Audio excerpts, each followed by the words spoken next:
You got your lawyer's badges, chat? You ready to fucking go?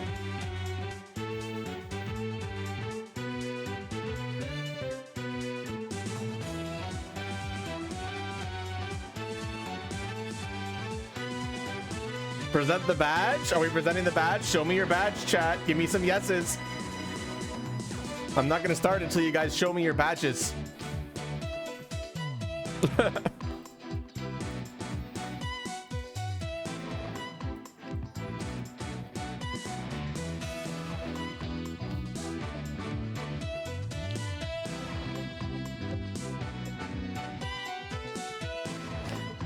Now it's time for me to admit, this game here, of this trilogy that we played of Apollo Justice, Dual Destinies, and Spirit of Justice, this one's my favorite. You're right, you enjoy the full week of snow. It's already snowing. And I don't like it. I don't fucking like it. Yeah.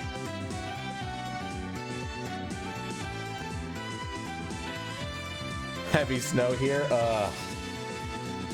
Fuck, it's already like snowing. I had just trudged through snow this morning to do some grocery shopping, and all I ended up buying was Valentine's Day candy and some milk. Got a lot of milk. I bought like 2 things of milk, like 6 liters of milk. I don't think I can drink it all before it goes bad, but I've got cereal to help me. Anyway, let's get started, shall we? It's a new game. Spirit of Justice. You guys ready to play along with me? The evidence extension should still be there. I don't think I ever removed it. Let me double check. I might have removed it.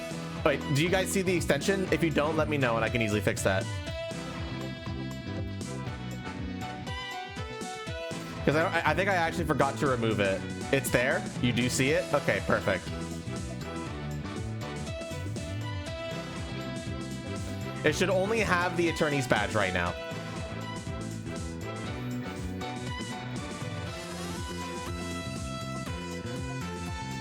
Nice tail. Thanks, Sasuin. It is a nice tail. All right, I think we're all here, or at least some of the major players are here who are going to be playing along. So let's get started. Ace Attorney, Spirit of Justice.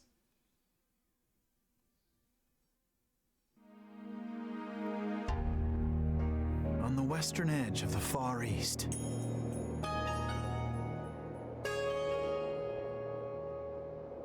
lies a peaceful country of spirit mediums and mystery, the kingdom of Kurayin. But now, the flames of revolution are threatening to consume it whole.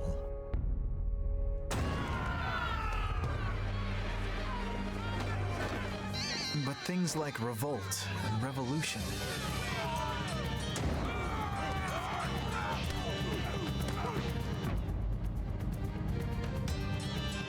were the furthest things from my mind when I first arrived in this land.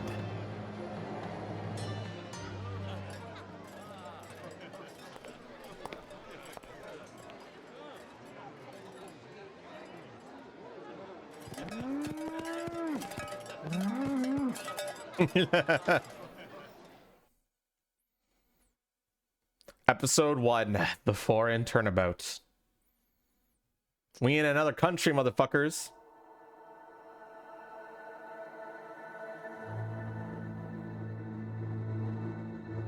Box. Here in Kurayin, death is not the end.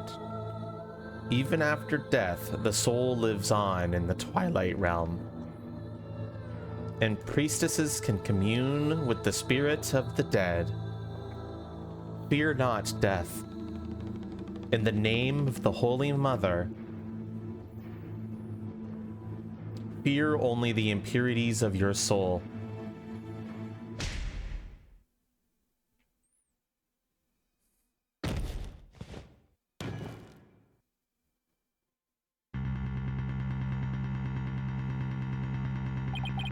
This played on my soul. I'll have the child take the blame.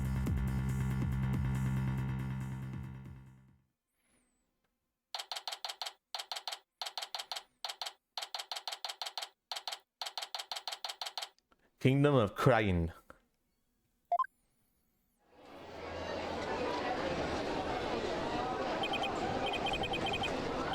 Whew, finally here. So this is the Kingdom of Krain, huh? What a long trip. I wonder how many hours I was in the air. Just look at this place. Get a load of this street.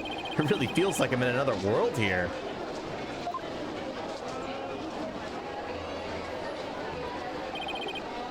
And that gorgeous temple. I read that's the center of the town. We're a tourist. Wow, an ox right there in the middle of the street. I have to get a picture of that. Excuse me, sir. I wonder what kind of bird that is. I've never seen anything like it. That's quite a crest it has on its head. Excuse me, sir. What? Oh, yes? Pardon me, but are you Mr. Wright? Yes, that's right. Oops. Hope he hasn't been trying to get my attention all this time. Wait a minute, are you? That's right. I'll be your guide at your service. Our first pun name, chat. Get used to it. Get used to it. This game is very on the nose with its puns. I'm a monk in training at Temple. Oh my god. And I'll be your guide around town. Temple.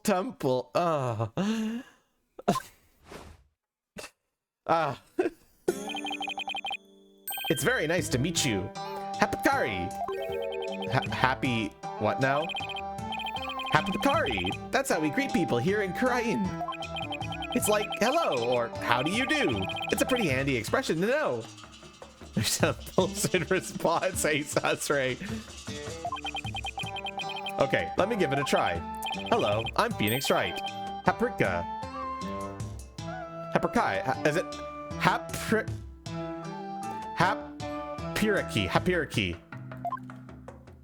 Hapiriki, I think. My name is Phoenix Wright, and I run a small law office. Haprikai. Thanks, Noah. That helped a lot. Well, that's what I do back home anyway. Right now, I'm just a traveler, a stranger in a strange land. Welcome to our country. Welcome to the Kingdom of Krain, land of spirit mediums and mystery. Thanks, Blue.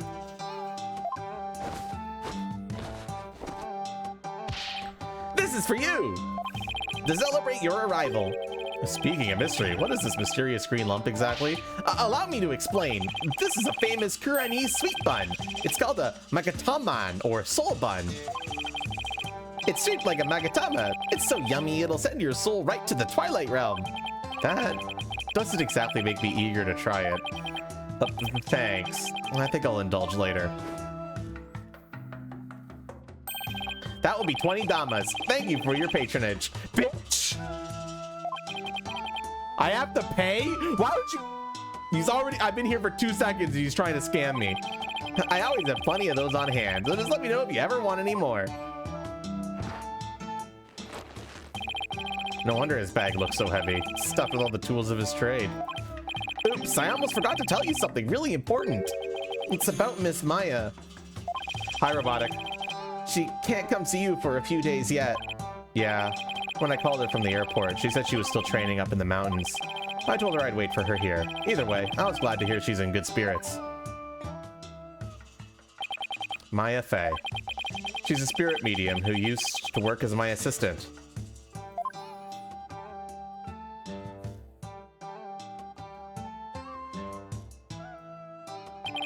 Came all the way out here to celebrate the end of her ascetic training with her. This is my first time in this country, so I'll be counting on you, okay? You got it, sir. Please don't hesitate if you need anything at all. I was right when she told me I could leave everything in your capable hands. Ah, shucks, she said that. That sure was nice of her. I had a chance to show Ms. Maya around a little bit, too. There's one person Maya was worried about, it's me. Because we both know trouble likes to follow you wherever you go, she said. That girl worries too much. Yeah, well, she was fucking right. But you sure came early to the party, Mr. Right, sir. I mean, Ms. Maya won't be done with her training for another 2 weeks. Ugh.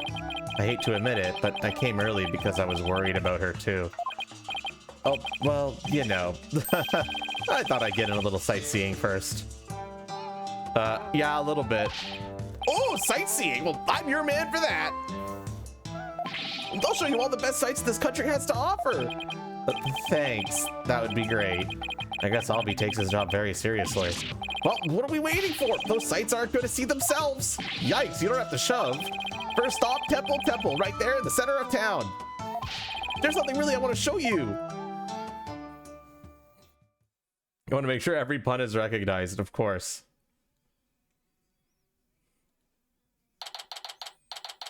Yes, we've groaned about Temple, Kiri. Temple Plaza. Wow, it's even more impressive up close. Allow me to explain. This is the heart of our town, Temple. It was created by the founder of Kurenism, the Holy Mother herself. I'm training right here at this temple to be a monk someday. I read that the people of this country are all adherents to Kurenism. According to my guidebook, it's a religion in which ancestral spirits are venerated.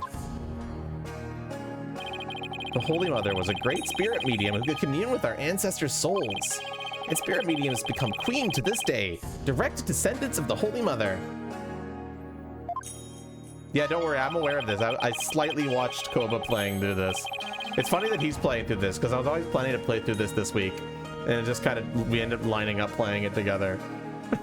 A spirit medium rules the entire country, huh? Talk about power and influence. The main thing you'll want to see when you come to Temple is the Dance of Devotion rite. Dance of Devotion takes place twice, once in the morning and once in the afternoon. This dance, along with the Song of Ceremony, is performed in offering to the Holy Mother. The Dance of Devotion has the power to summon forth souls from the twilight realm. The souls can make the loop after on the soul transfer. Hold it. Sit, slow down.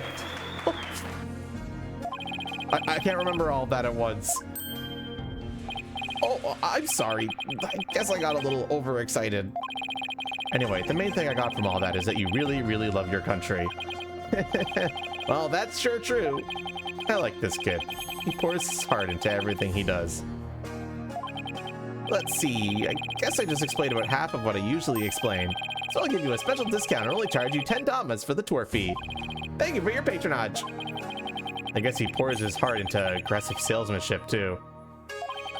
Come to think of it, Ms. Maya told me she could tell I love my country too. We studied here for about an hour while I told her all about the Holy Mother. Really? An hour? Hope that counted as patience training. And she seemed really interested too. She listened to my whole speech. Huh. That doesn't sound like the Maya I know. Miss Maya is so kind and nice. She treats me really well, like a little brother. She's kind of like a big sister to me. This is Maya Fey you're talking about, right? Maybe she's grown up since the last time I saw her.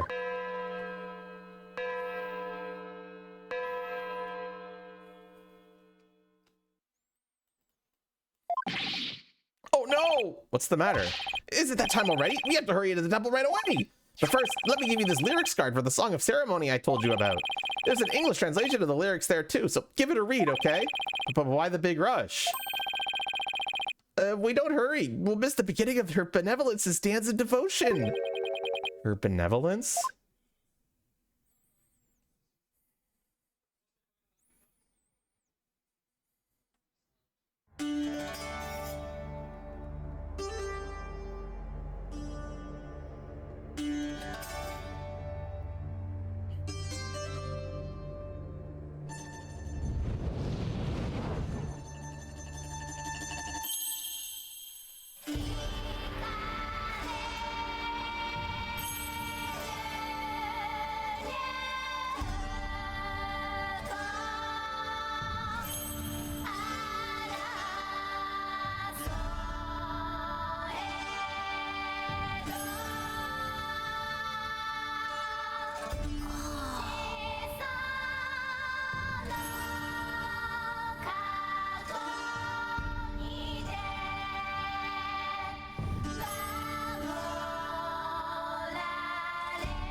Hey, thank you for the raid, Dragon Rider. We just started this game.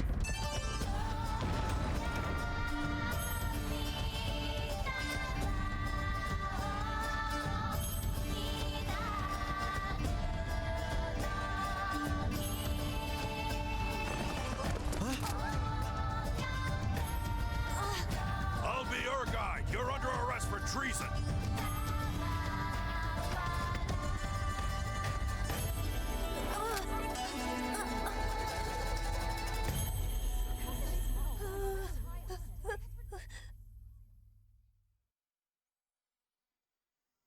I haven't seen any of it. Well, this is literally the first case, and chat is playing Dragon Rider. So if you want to play along, the evidence extension should be around here, and you can see our evidence.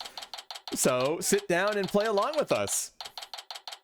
Yeah, you joined at the perfect time. We literally just started. This is the intro case. And you've missed nothing except some exposition on the country we're in. Let me in! Why won't you let me in? Because you're a foreigner. What business could you have with this court? I told you, my friend is on trial in there. The police raided the temple in the middle of the dance performance yesterday and arrested Albie on suspicion of treason. I was worried about Albie, so I just had to come see his trial. A trial isn't a tourist attraction, so clear off. You want a picture of your scrapbook? Take one of me and get out of here. Look, you've got it all wrong. Just great. I guess there's only one thing to do. All right, chat, your first question. What are we saying?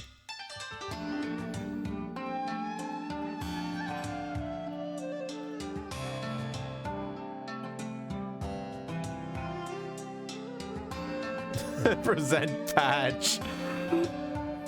Not yet, Itsu, not yet. Calm down.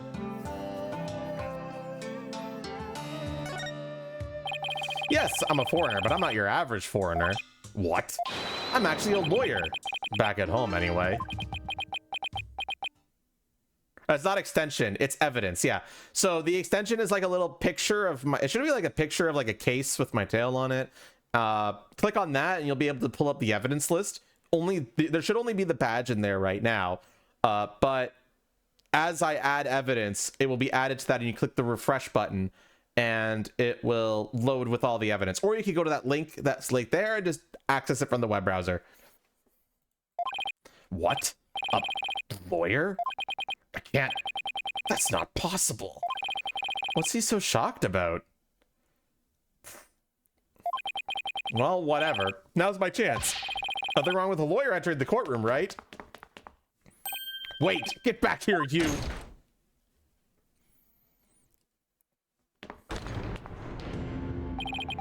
So this is a Kurenese courtroom.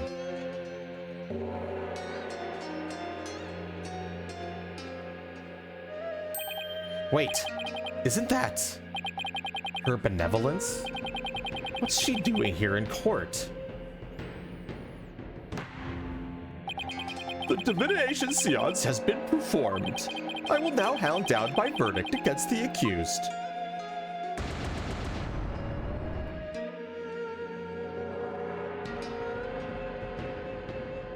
What? A verdict already? But the trial only just started. Guilty? There's got to be some kind of mistake. Please take another look. Seances performed by Prince Rifa are infallible. They show only the truth. What right do you have to question her abilities? But I didn't. Isn't it ironic that you, a devout adherent of Kuranism, would dare doubt her insight? God believers will only be met with suffering in the Twilight Realm, you know. But I didn't do it. Your benevolence, allow me to explain, I beg of you.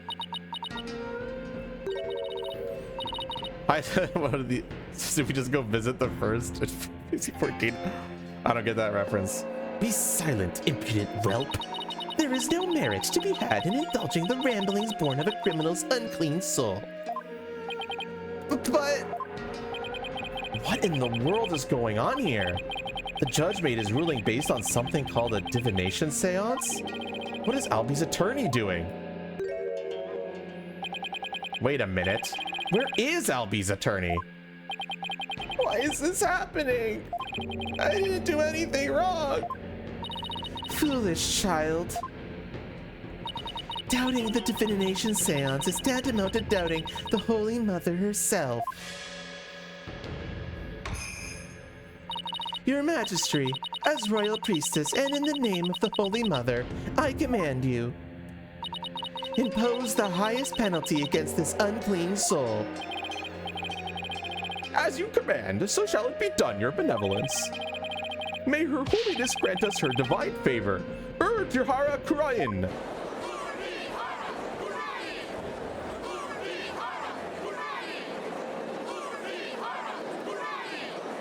Objection!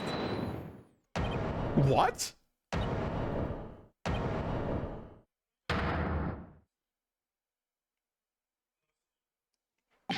Wait just one moment. You're... Ugh, me and my big mouth. Now what? Mr. Wright, what are you doing here, sir? Well, I'm in it now, so I have to do this right. Your Honor, it's too soon to give your verdict. This trial has only been underway for a few minutes. Excuse me, who on earth are you? I'm, well, an ordinary tourist, Your Honor, just passing through. Ah, a tourist, are you? Hapuki. But more importantly, where is this boy's defense attorney? Defense attorney? What are you talking about? He doesn't need a defense attorney. Wait, what?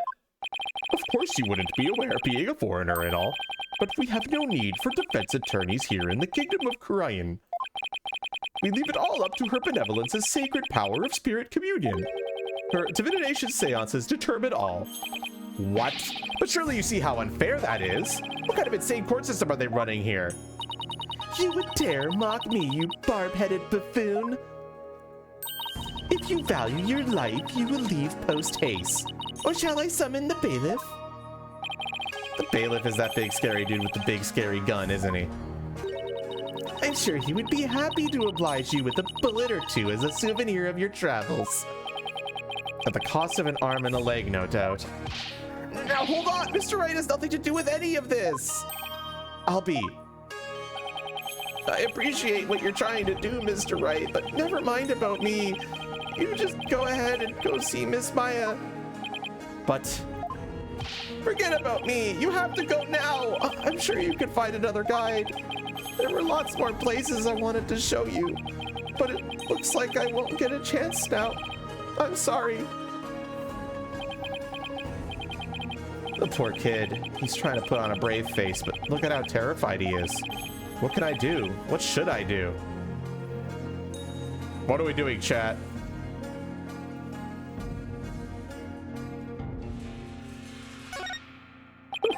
I can't just let a verdict be handed down with nobody standing in Albie's corner. If Albie doesn't have a defense attorney, then I'll do it. I'll defend him. Defend him? You can't be serious. Did you hear that? Is he out of his mind? Heaven forbid. Defend me? Mr. Wright, what are you saying? You can't do that. I most certainly can. Don't worry, I'm quite used to tackling all sorts of trials. Besides, can you imagine how furious Maui would be if I let anything happen to you? Mr. Wright. You are but a naive tourist, ignorant of our ways.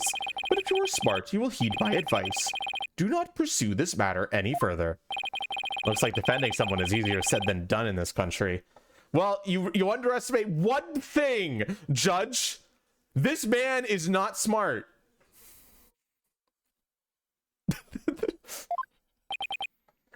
Bailiff, throw this man out. Your Majesty, if you please. You have something to say, Miss Pitcherpain? Why not allow it, Your Majesty? Why not have him defend the accused? It could prove very interesting. Right, Mr. Phoenix Wright? Right, Mr. whoever you are. I am too dumb to be intimidated by your words. Exactly. Prosecutor, are you acquainted with this traveler? That's Chief Prosecutor, Your Majesty. And yes, I'm acquainted with him. He's defense attorney for my native land. I've had dealings with him in the courtroom before. Literally once. Heavens to Pesty! What? Mr. Wright, you're a defense attorney?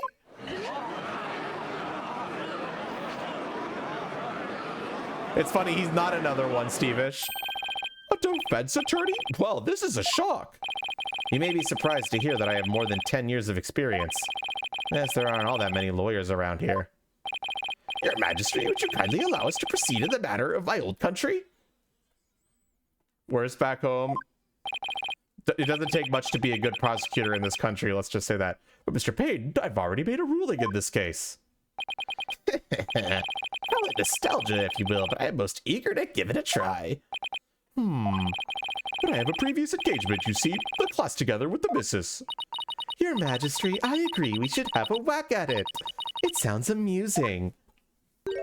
A score of years have passed since we last saw a defense attorney in this courtroom. A score? As in 20 years? What's the deal with this country? Mr. Payne, I want that barb head brought to me on a stick. As you wish, your benevolence. I, Chief Prosecutor Payne, will see it to myself. Very well, Mr. Payne. If that's what you and her benevolence want, I will acquiesce. Whatever. As for the defense, I hope you are prepared for every eventuality. Every eventuality? What is he talking about? Are you satisfied now, Mr. Wright? Yes, thank you, Mr. Payne. And sorry for not remembering you earlier. That's Chief Prosecutor, or the Incredible Payne, as I'm known in this country. And you'll see soon enough just why that is, when you're forced to capitulate to me before this very court of law. Why is he so strangely confident? And not only that, but what's with the gallery? Just you watch. That defense attorney will try and twist the truth. You can bet on it. Get him, Chief Prosecutor. Crush that defense devil. This is way more lawyer hate than even back home. Now, if you would, please give your opening argument once again, Mr. Payne. Certainly, Your Majesty. The accused is charged with 2 crimes. Larceny and murder. Acquiesce.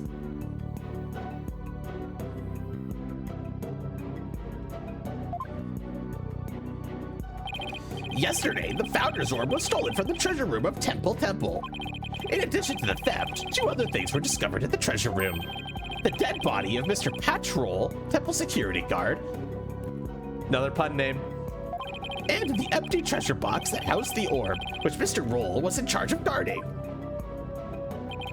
We believe that Mr. Roll was murdered by the thief who stole the treasure. To kill a guard armed with a gun, what a terrifyingly bold act. I couldn't agree more, Your Majesty. Oh, it's way worse here, Blue Nightcrawler. It's like impeccably worse. Please allow me to submit as evidence the victim's autopsy report and crime photo. Roll's autopsy report added to the court record. Crime photo added to the court record.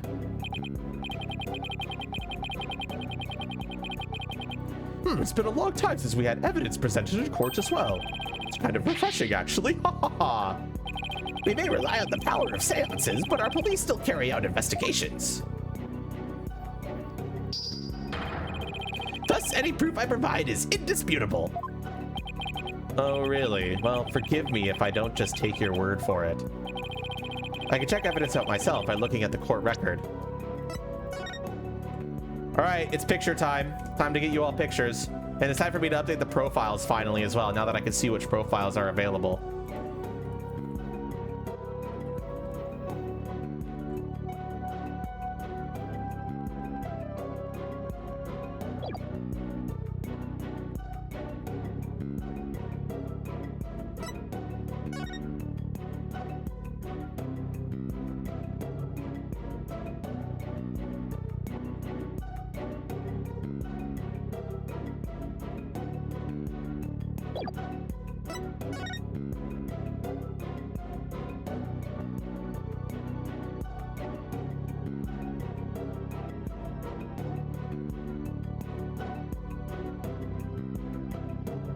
Da-da-da!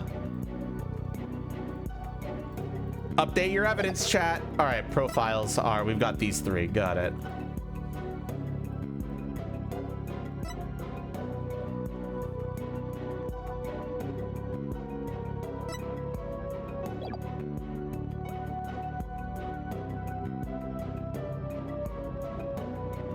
Is it really World Pangolin Day today? That's neat. We'll see just how thorough you and your police were, Mr. Payne. Such a deplorable crime. The audacity of stealing the sacred treasure of Her Holiness, our founding mother. It's a crime that strikes at the very heart of our nation. Exactly, Your Majesty. We mustn't let the culprit get away with these hideous deeds. So yeah, don't forget to refresh the court record extension to see the new evidence we just added. So you'll be able to see all this evidence now in the evidence list. As well as the profiles as well. We need a refresher on who's who.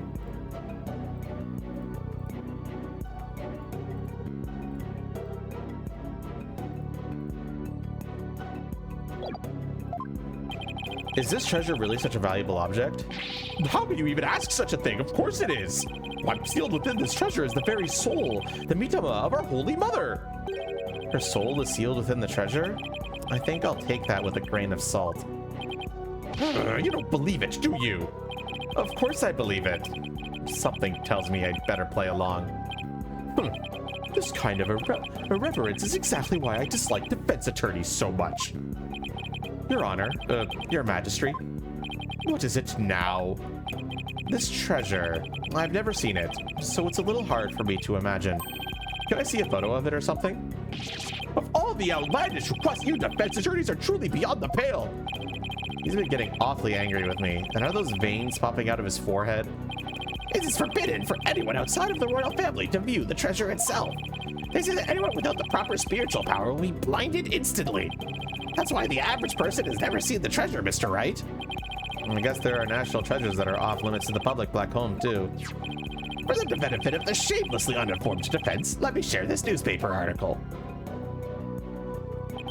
It includes photos taken about 8 years ago when the treasure was unearthed. These are the only public photos of the outer box in existence. What's more, the treasure box only leaves the temple's treasure room but once a year, for a special New Year's rite that takes place at the palace. Therefore, this treasure box has only ever been seen by a handful of people. Treasure box added to the court record.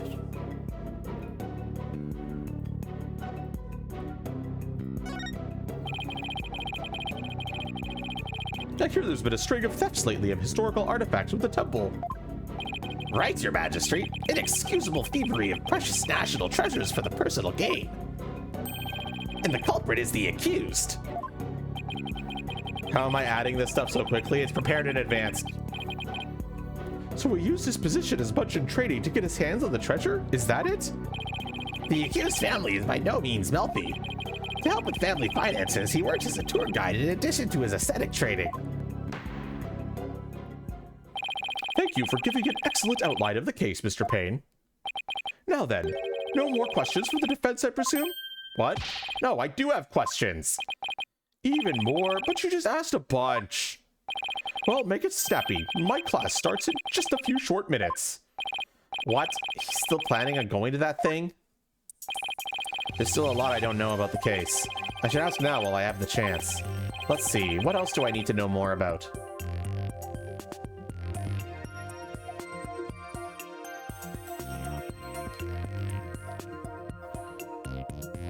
What do we need to know more about, chat?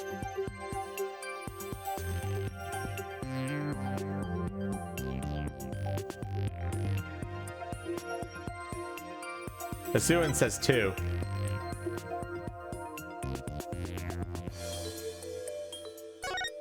My tail, true. I do think we need to know more about that. Mr. Payne, what was the murder weapon? The murder weapon was the treasure box itself. The empty treasure box left at the scene had a large blood stain on it. Oh, by the way, I think this has a picture on it. It does. Okay.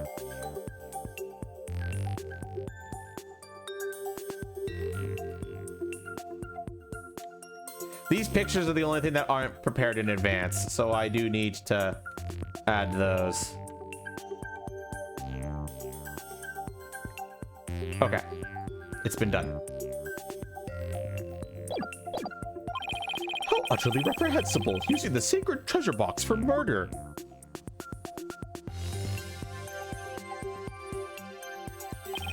The accused came into the treasure room with the express purpose of stealing the treasure.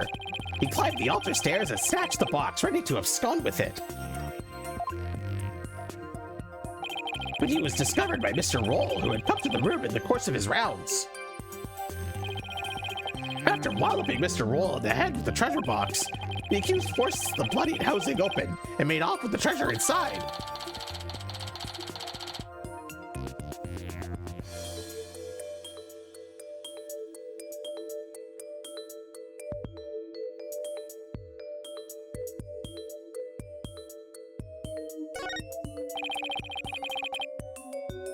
But the defendant is just a little boy. I hardly think he would be able to hit the victim, a grown man, on the head. Ah, very good point, Mr. Wright. But I'm afraid that won't help you. At the time of the crime, the accused was on the stairs leading up to the altar. The accused's elevated position would more than make up for their difference in stature. Yeah, I guess that makes sense. Ha ha ha ha! Mr. Payne, your reasoning is flawless. What an elegant argument. Hats off to you, Chief Prosecutor. Your title is obviously well earned. Well, the accused guilt is certainly conclusive. Unless there's anything else, I'm ready to announce my verdict. Very well. In that case, I find the accused... Just one moment, Your Majesty. Don't you think you're rushing the verdict just a little bit? I told you, I have plans to attend, and... Ah! I'm late! It's already started! How did the time fly by so fast? He's still stuck on that. We haven't even heard the defendant's side of the story yet. Your Majesty, the defense asserts its rights to cross-examine the defendant. Huh? Did I say something funny? Cross-examine the... What do you mean by that? What? What do you mean, what do I mean? I seem to have some dim recollection of the process, but I can't quite recall. And little wonder, the so-called defendant hasn't been questioned in over 20 years. Should I even be surprised anymore? Anyway, I demand we let the defendant, or the accused, tell his side of the story. Is that really necessary? Of course it's necessary, Your Majesty! What harm can it do? I say we allow the boy to speak, Your Majesty, though I doubt he'll have anything of relevance to say. Oh, how kind of you, Your Royal Payne-ness. Very well, as long as it's okay with you, Mr. Payne. I'm already hopelessly late for my class anyway. In that case, the prosecution calls the accused back to the witness stand. Oh, but before we do, I better call my wife and apologize for missing that class. Any objections? Go for it, Your Majesty.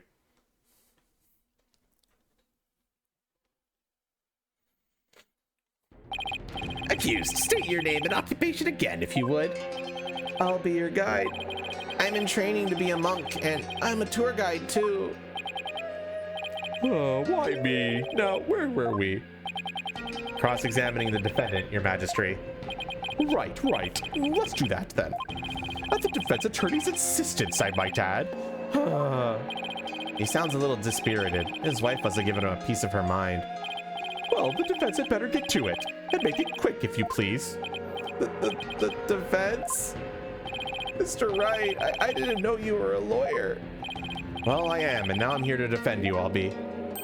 Don't worry. All you have to do is tell the truth, and you'll be all right.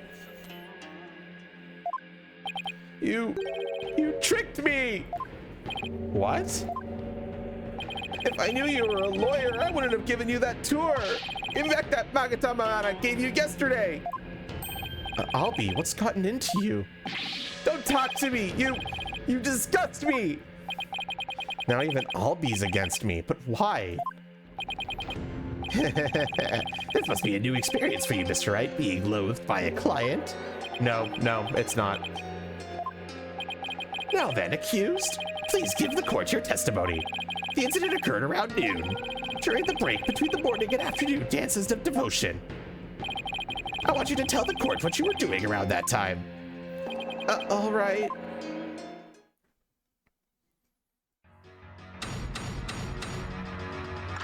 Witness testimony. The accused account. I didn't kill Mr. Roll, and I didn't steal the treasure.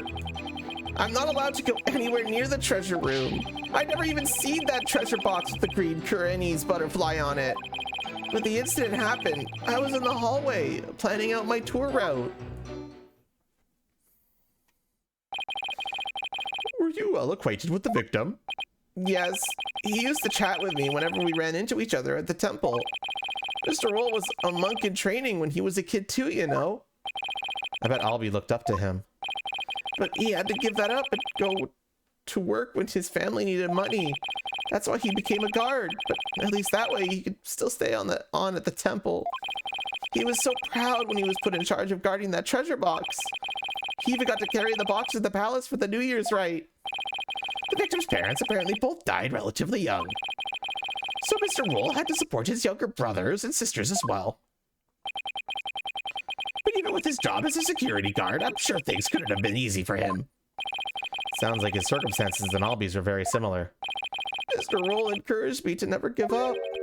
Albie, you train hard and make sure you become a monk one day. Don't end up like me, he'd say. He was always cheering me on in my training and in my tour guide business too. Why in the world would I kill a nice man like that? Yes, I see. You expressed yourself well. Defense, now that you've heard the accused account, are you finally satisfied? If so, let's draw this to an expeditious conclusion. But Your Majesty, I haven't even cross-examined the defendant yet. That wasn't the end of it? It's been so long, I don't rightly recall what this cross-examination thing is all about. A judge who doesn't know what a cross-examination is? What fresh hell is this? I really do wish I could remember how it works. Should I give the judge a refresher on cross-examination? This is basically a tutorial on cross-examination. Chat, do you need a tutorial on how to cross-examine?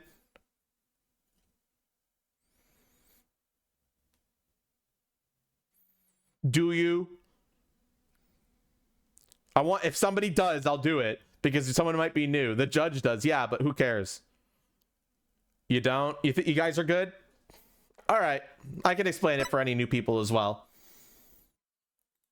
Later on. I better save my breath. The judge doesn't exactly seem like a model student. He'll just have to watch and see how it's done. Cross-examination. All right, chat, what are we doing? Pressing? We'll press first. I didn't kill Mr. Roll, and I didn't steal the treasure. Hold it! I believe you didn't do either of those things, Albie. You do? But you're a lawyer. Of course you'd say that. Now. There's no need for that. But she's right. Lawyers always claim their client is innocent, even if they have to lie. Just like you're doing right now, accused. Don't lump me in with that lawyer. I'm not lying. I didn't steal anything and I didn't kill anyone. I'm not allowed to go anywhere near the treasure room. You're not allowed to go near the treasure room? Why is that? It's a rule of the temple. They keep a lot of important things in that room. Yes, like the Founder's Orb in particular. Only the royal family may lay eyes on it. Didn't Mr. Payne say anyone without spiritual power would go blind? I heard he wouldn't be blinded if he just looked at the outer treasure box. But I've never been anywhere near the treasure room. I'm too scared. You've got to believe me.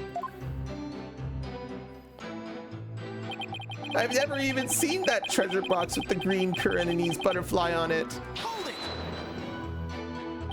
A box with a butterfly on it. Yeah, you can see it in that newspaper article. Look! See, there's a relic of the Kuranese butterfly on the treasure box. Oh, this design here carved on the back of the box. I see it now. It's a sacred butterfly said to carry the soul, or mitama, of the departed. Its wings form a loop that cradles the mitama and carries it to the Twilight Realm. As you can see, there's even one depicted here behind me at the judge's bench. Well, what do you know? There it is. Though it kind of looks like he's about to be carried off to the Twilight Realm himself.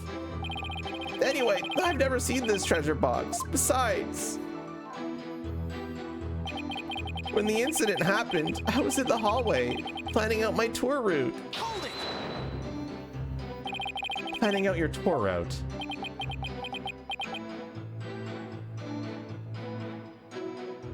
Oh, no brackets, Dragon Rider. Just spaces is fine. Yes, I was planning out a tour for you. For me? Well, thank you, Albie. I wouldn't have done it if I knew you were a lawyer.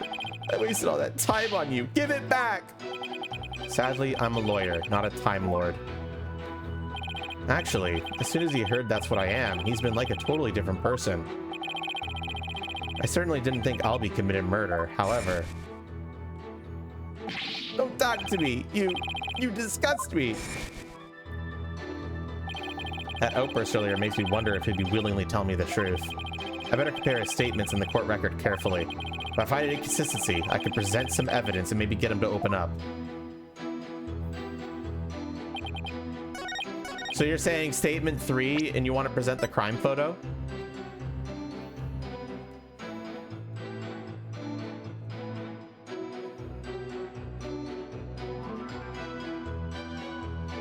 Your imagination says no. Your imagination wants to present the box.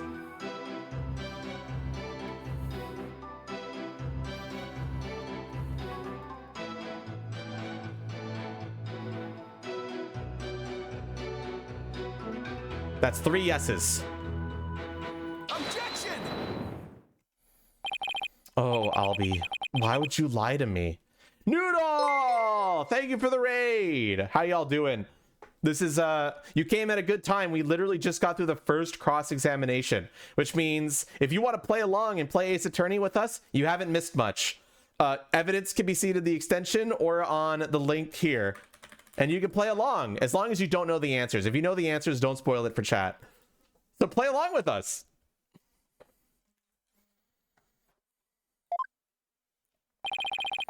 So you've never laid eyes on the treasure box, is that right? That's right. It's forbidden, so I'd never do that. In that case, how did you know there was a green butterfly on it? Huh? Because I saw a picture of it in that newspaper article. You killed Memphis? Damn it.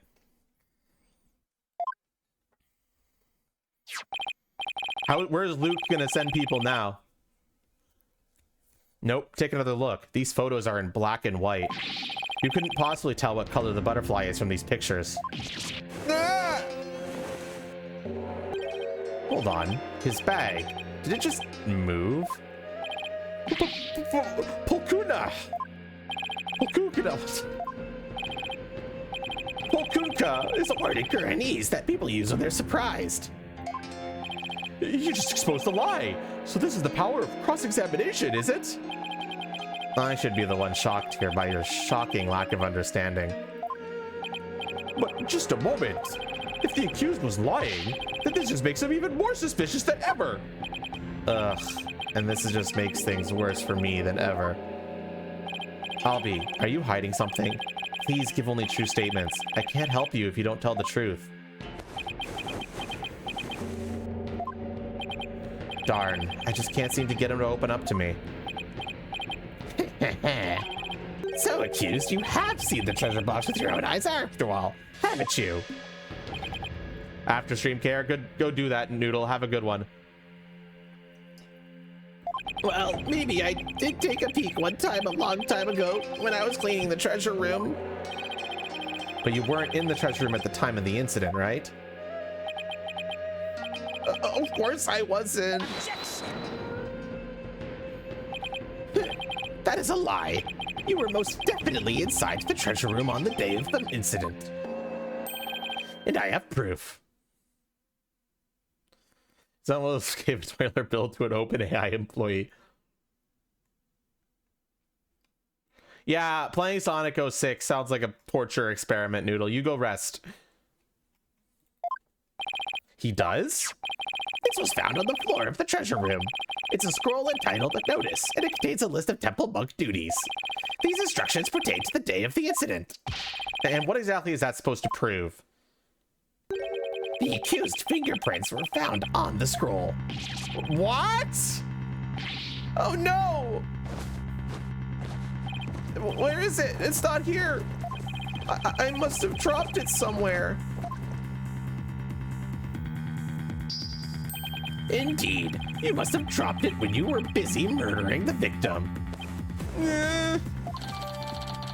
The notice added to the court record. No. That means...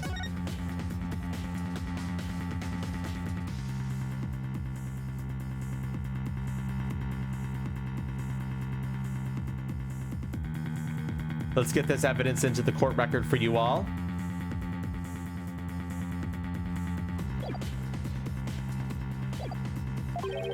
Albie was there on the day of the incident. Ha ha ha! So this is the power of cross-examination. The more the accused talks, the guiltier he paints himself. Yes, it would seem so, Your Majesty. He predicted my argument and had evidence ready to refute it. How is any of that supposed to help the accused? See, I told you can't trust lawyers and their lies. Her benevolence already said the kid's guilty. Just declare him guilty and get it over with. No, everything's going all wrong. Shadow, what do I do? As I suspected, this cross-examination session has served no purpose whatsoever. No, you're wrong. But armed as we are with her benevolence's insight, there's no reason to doubt his guilt. Then I guess I'll just have to poke holes in this insight of hers. By the way, this didn't prove to be very interesting at all, Mr. Payne. Nevertheless, I will now finally announce my verdict. Wait just one moment, Your Majesty. I haven't seen this divination seance for myself yet. As the defense, I have the right to check it. Is that really necessary? I have to get home and apologize to my wife. I guess you really did give him the business. Your Majesty, I enthusiastically support having Mr. Wright see the seance. You do? And why is that, Mr. Payne? Don't you want to see it? See the lawyer being utterly crushed by the power of the seance? And then watch him tearfully beg for mercy? Well now. I'm sure it'll make up for not getting to go to that class with your wife. It certainly does sound worth seeing, and it gives me a juicy tidbit to tell the missus. Ha ha ha ha! I've been reduced to a juicy tidbit. Well, for an interloper, I imagine you do have to see it for yourself to be convinced. It's certainly unprecedented, but let's have the divination seance performed again. But then, right after the tearful begging, I really do have to be going. The only tearful begging is going to come from the prosecution when we're through. How pitiful the defense looks, still scrambling desperately for a foothold. Tracking has been lost. Oh shit, what the fuck? Thanks for pointing that out. What the fuck happened?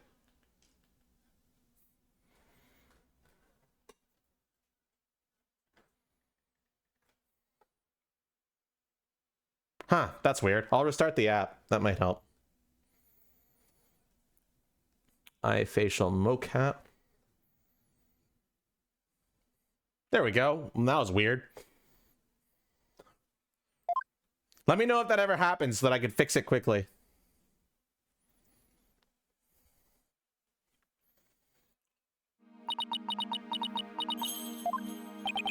There she is, her benevolence. Your benevolence, Rafa Padma crying. Thank you for coming all this way once again. Okay, she's in the profiles now.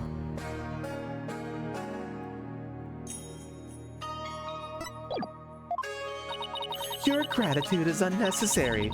This is simply my duty. Barb-headed attorney. Yes? I am told you question the veracity of the sacred divination seance.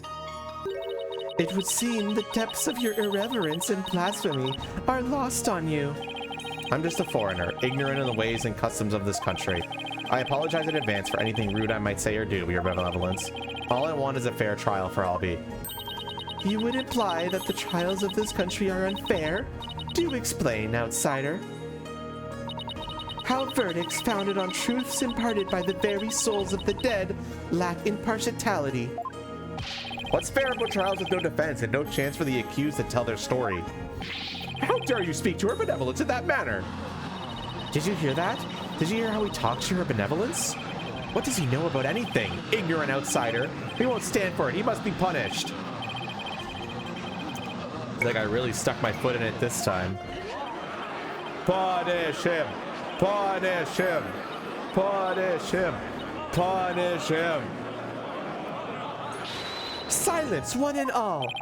Is she standing up for me? Be not disquieted, my people. He merely expresses his opinion. Well, well, looks like her benevolence is going to be more reasonable than I thought.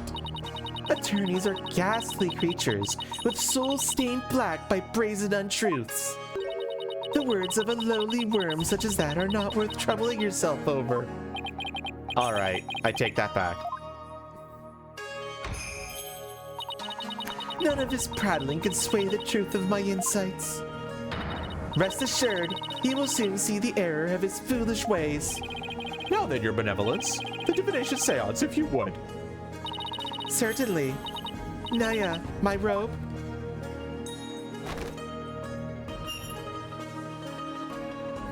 And there she goes.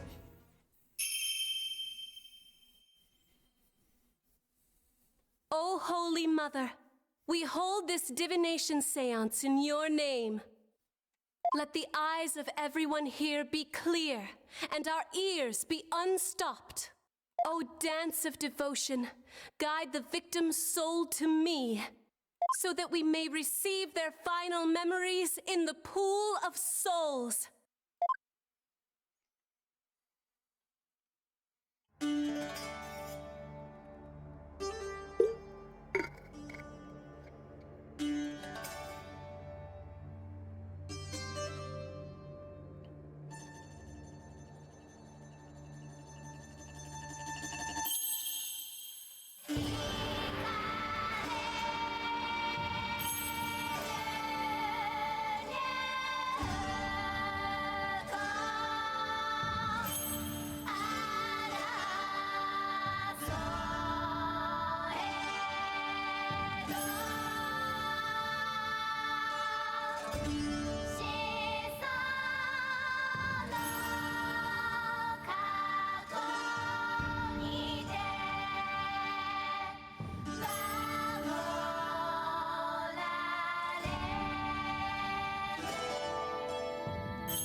Interesting.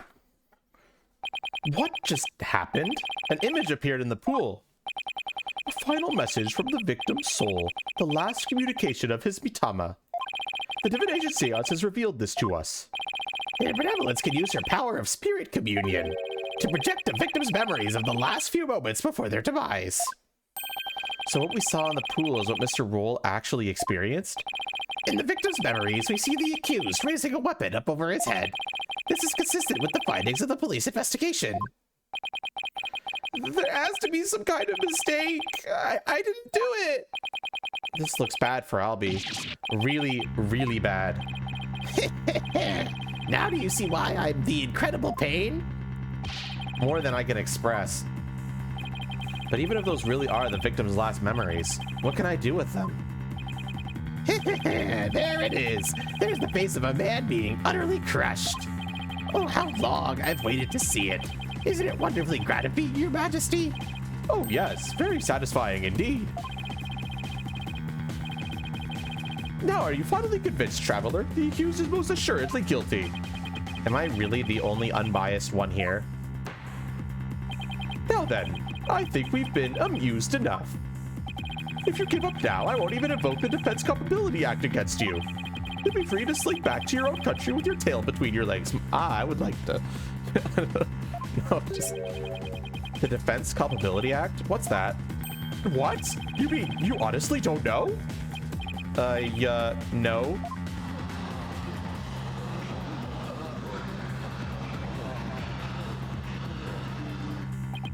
What's with all the hubbub? Well, well. Not only is he a lying, black-hearted lawyer, he's also an imbecile. Your Majesty, I think you'd better explain the Defense Culpability Act to him.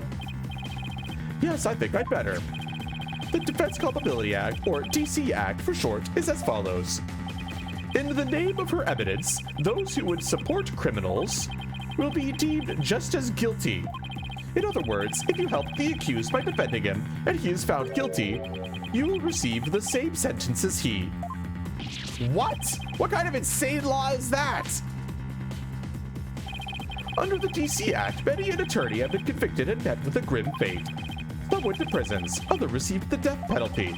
That's why there are so few in our country today who admit to being an attorney. That's as it should be. The history of our courts proves that. Attorneys are black-souled creatures who will tell any lie to save the accused. Thus, attorneys deserve to be exterminated.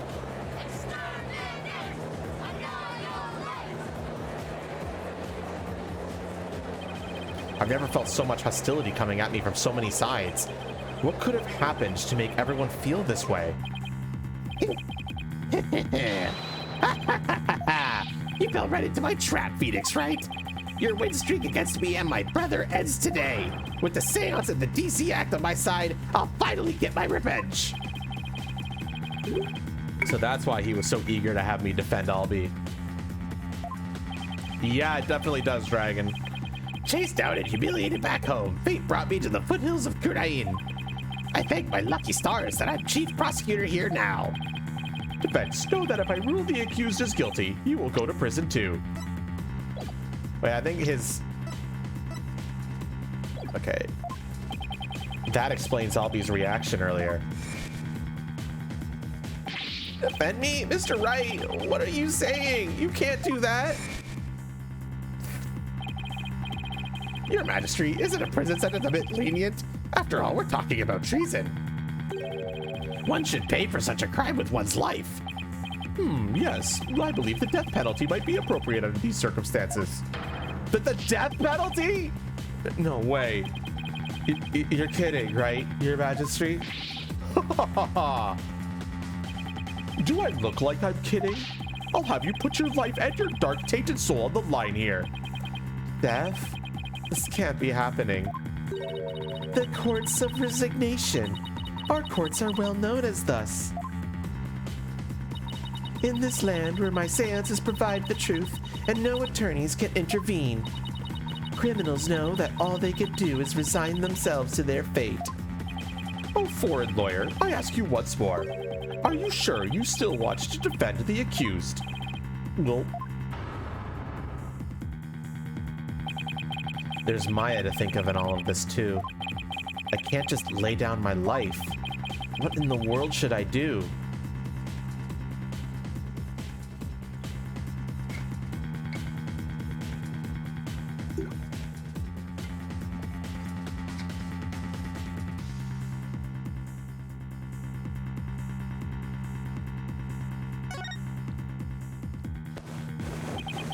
Isn't this why I became a lawyer in the first place? To help those with no one on their side? I can't just abandon everything I believe in. If you die in court, you die in real life. All I can do now is stand firm and fight. Well, don't hold your tears back on my account, Mr. Phoenix, right? Admit you're defeated, grovel before me, the chief prosecutor, for your life.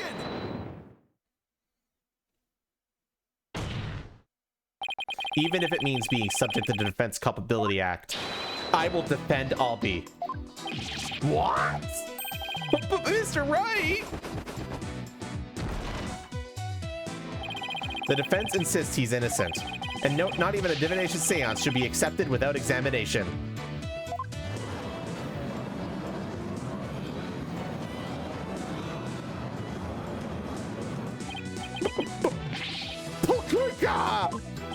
But if I'm found guilty, you'll get the death penalty too. Even knowing that, you still want to defend me?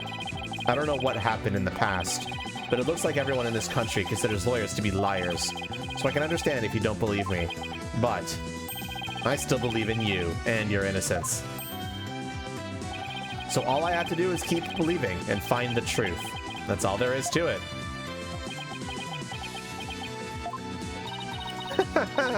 Barb-headed attorney, you continue to amuse me. Though your barbed jabs are proving to be more than mere jokes. Your benevolence. Believe me when I say that this attorney will knock your insights out. Insolent, disrespectful attorney. You'll have plenty of time to regret your folly in the Twilight Realm.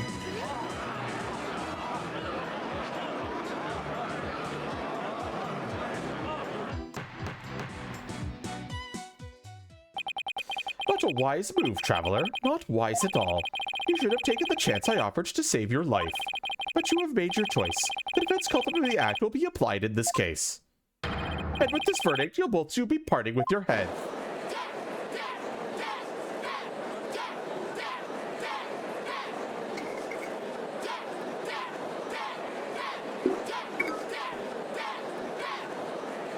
Damn, dude.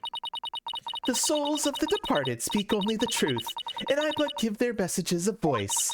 If you think my insights contain falsehood, I challenge you to prove it.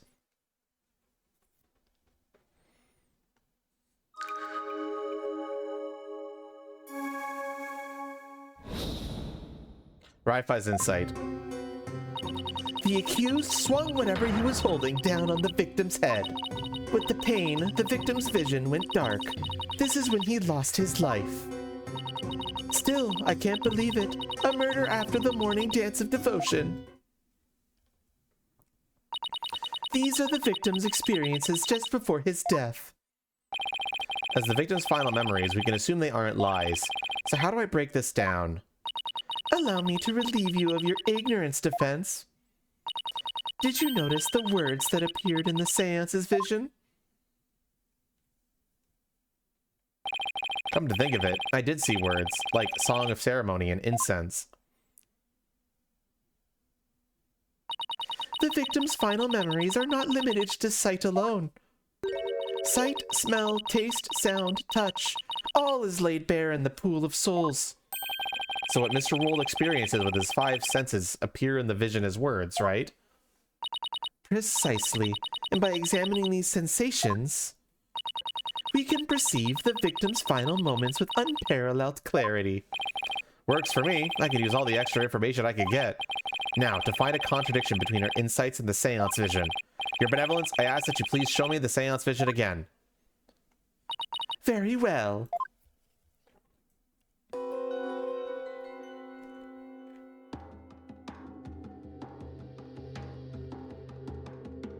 All right, chat, pay attention.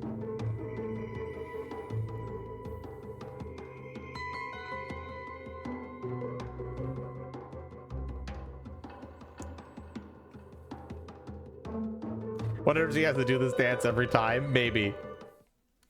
Or maybe they just have a tape recorder. Wait a minute. Her benevolence said after the morning dance of devotion earlier, didn't she? Is there something off about that?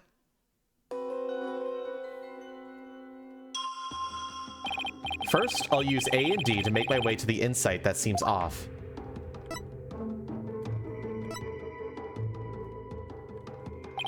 Yes, this is the insight that sounded funny. Now I'll just carefully compare this insight with the seance vision. If I notice a sensation that seems contradictory, I'll select it.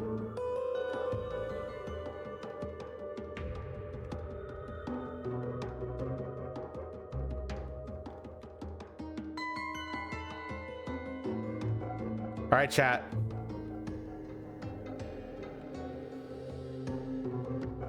What's the contradictory sentence? This is unfortunately one of those things where you gotta have to tell me what to select and where.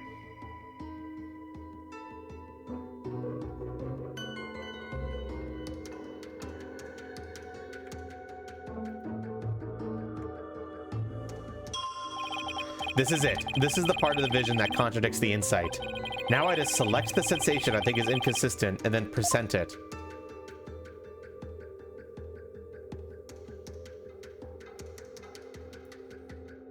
Objection! Wait just a moment. Yes. What is it, Barbed Head?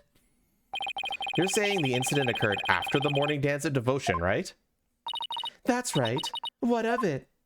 Then isn't it strange that Mr. Rule could still hear the Song of Ceremony? Oh my, you're absolutely right.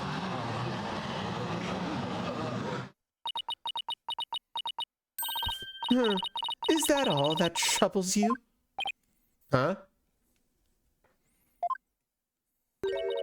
What the victim heard was just a practice run of the Song of Ceremony. Practice run? What are you talking about? Mr. Payne, if you would. Certainly. Allow me to explain. The incident occurred in the interval between the morning and afternoon dances. During that time, the singers were practicing in the performance hall. Precisely. I was there as well, so I can corroborate this statement. I see. So what the victim heard was that practice session. Ugh, there goes my contradiction. Okay, so they were practicing in this performance hall. That must be the room where Albie and I saw her benevolence dancing. However, Mr. Payne, I admit one detail troubles me. Ask away, your majesty. It's a big temple. The performance hall and the treasure room are quite far from each other. Could the song really be heard all the way in the treasure room? He's right. It is a very big temple. Well, how about it, Mr. Payne? Your majesty, have you forgotten? There are speakers in every room of the temple, including the treasure room. Oh, that's right. Speakers? For what purpose? Are you serious, Mr. Wright? They're to broadcast the sacred music of the performance hall throughout the temple. That's why the victim could hear the Song of Ceremony in the seance vision. It was the practice run going on in the performance hall, heard over the speakers. Thank you for your explanation, your benevolence. That makes perfect sense, even to a feeble-minded old man like me. Think nothing of it. Now, if you wouldn't mind, could you please alter your insights for us? Very well.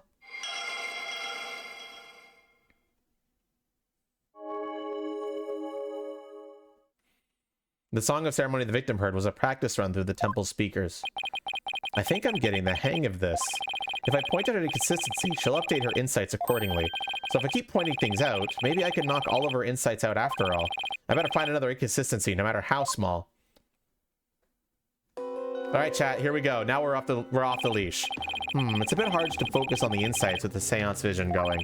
I'll try using pause to temporarily stop the vision. There, I paused the vision. I think I can use M and B to jump to different parts of the vision. I'll try moving the Mitama mark to the flashing red panel there.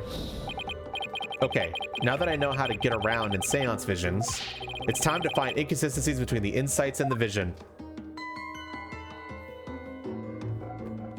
Alright chat, so here's the seance vision, and here's our wording here. The accused swung whatever he was holding down on the victim's head. With this pain, the victim's vision went dark. This is when he lost his life. The Song of Ceremony the victim heard was a practice run through the temple speakers. Pay attention, chat. If there's a certain segment of the video you want me to focus on, let me know.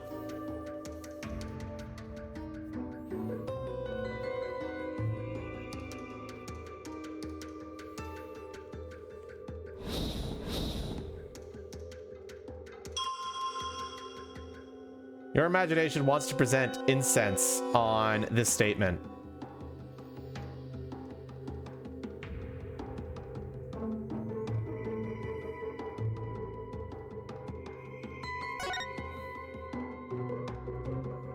Objection! There is an inconsistency between this insight and the victim's memories. An inconsistency, you say? And where exactly do you see this supposed inconsistency? Yes, defense, please be specific. Well, I don't know how specific I could be exactly, but I just get the vague feeling that something doesn't quite add up, you know? No, I don't know, but I do know you're skating on thin ice, defense. By your leave, your benevolence. Do it. Penalty! Ugh. And here I thought I was skating so gracefully on that ice, too. I got the feeling I was way off the mark with that one. I better take another good look at the insights and the sensations. I doubt there are any mistakes in the victim's last memories, so that must mean one of her benevolence's insights is off. I'll use A and D to cycle through the insights and check each one carefully, and then I'll compare it to the insights with sensations and look for an inconsistency.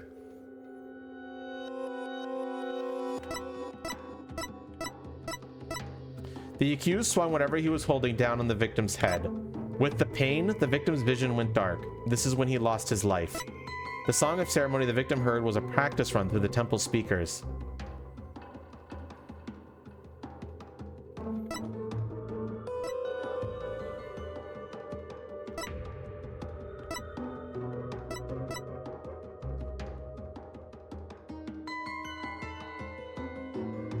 The accused swung whatever he was holding down on the victim's head.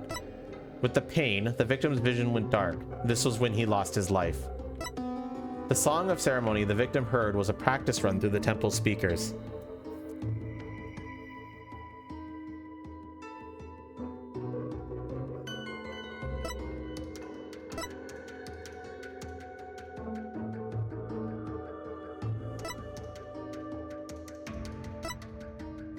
Think more basic, chat. More obvious. Don't make assumptions. Think of direct contradictions. Hanataro wants to keep the second statement on the screen, so I will do so for their sake.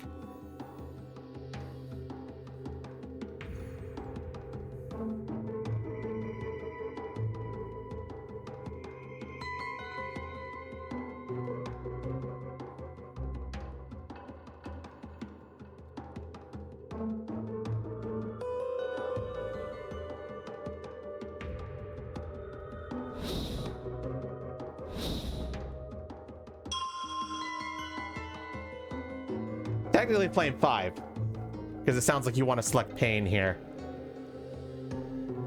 Rocketman wants to select flame on pain on this statement. Do we agree?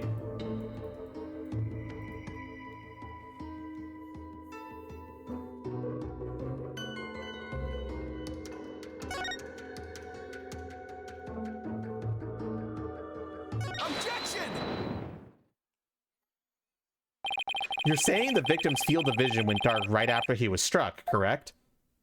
Of course, as anyone with eyes can see. Well, pardon me, but I must disagree. What? Your benevolence, please take another look at the exact moment the victim felt pain. Oh! Everything goes black, and then, only after that, the victim feels pain. Inconceivable! This places the order of events at odds with what you say happened. My word! Well, good God, your benevolence, what is the meaning of this? I cannot be wrong. My insights are beyond fallacy. If what the defense says is true, this is a very grave matter indeed. Please forgive me, your benevolence, but I'm afraid this contradiction is something we simply can't ignore. Now, let's not be too hasty, Your Majesty. I think I can clear this up. You have something to add, Mr. Payne? 1,000 apologies. It seems the prosecution has failed to make one tiny thing clear. And that would be? On the day of the incident, there was a power outage, a blackout in one part of the temple. And as I recall, the crime scene was in that sector. The power outage must be why the victim's field of vision went dark. I apologize for neglecting to tell the court this detail.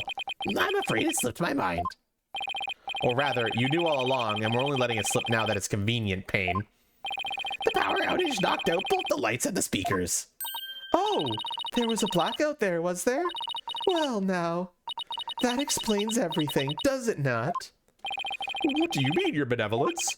Please share your thoughts with us, if you would. The blackout occurred when the accused and the victim were faced with one another. Fearing the victim would flee under the cover of darkness, the accused swiftly brought his weapon down on the victim's head. I see. That makes perfect sense, your benevolence. So the victim was struck after the lights went out. The depth of your insight is awe-inspiring, your benevolence. Give her a hand, everyone. Well done. Long may you live and prosper. Hey, I want to live long and prosper too. Enough applause. You flatter me. Now your benevolence in light of the new information. Yes, of course. I will alter my insight.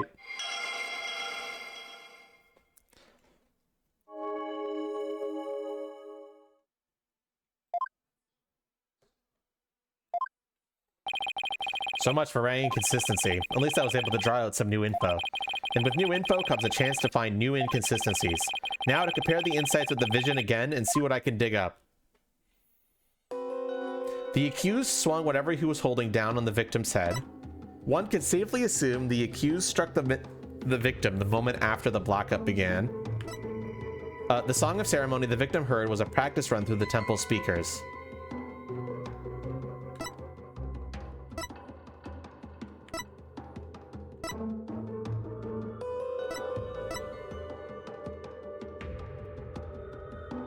Remember that the timing, so like timing is important too. Just because a sense shows up on the screen. Hisuin wants to present the Song of Ceremony on Flame 5. So here, essentially.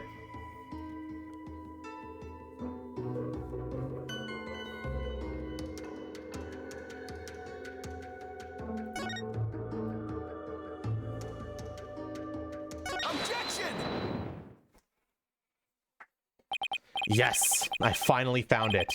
This is the gaping hole I've been looking for. Your benevolence, as impressive as your spirit community power is, it's not infallible. You never know when to stop talking, do you? I hope you realize your words are an insult to all adherents of Kuranism. Defense, watch what you say. If you don't mind that tongue of yours, you won't have one left to mind. It's certainly not my intention to insult spirit mediums. But maybe I'm not the one who needs to learn when to stop talking. What Malakeh? I believe you said a few moments ago that the victim could hear the Song of Ceremony thanks to the temple speakers. But then how do you explain how the victim could still hear the Song of Ceremony even after the power went out? Oh! This contradiction of facts can only mean that the Song of Ceremony Mr. Roll heard was not coming from the speakers. What? Impossible! They say Malak. How do you say it then, Bakari?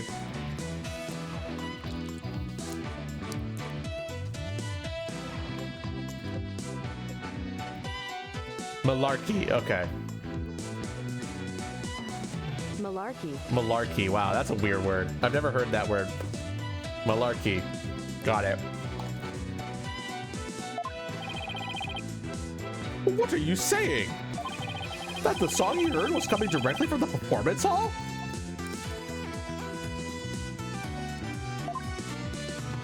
That's exactly what I'm saying. It's the only possible explanation. But the scene of the crime was nowhere near the performance hall. Right. The song couldn't make it all the way to the treasure room. Not unless... You mean to say... Yes, the treasure room was not the actual scene of the crime. It must have been somewhere else, somewhere closer to the performance hall.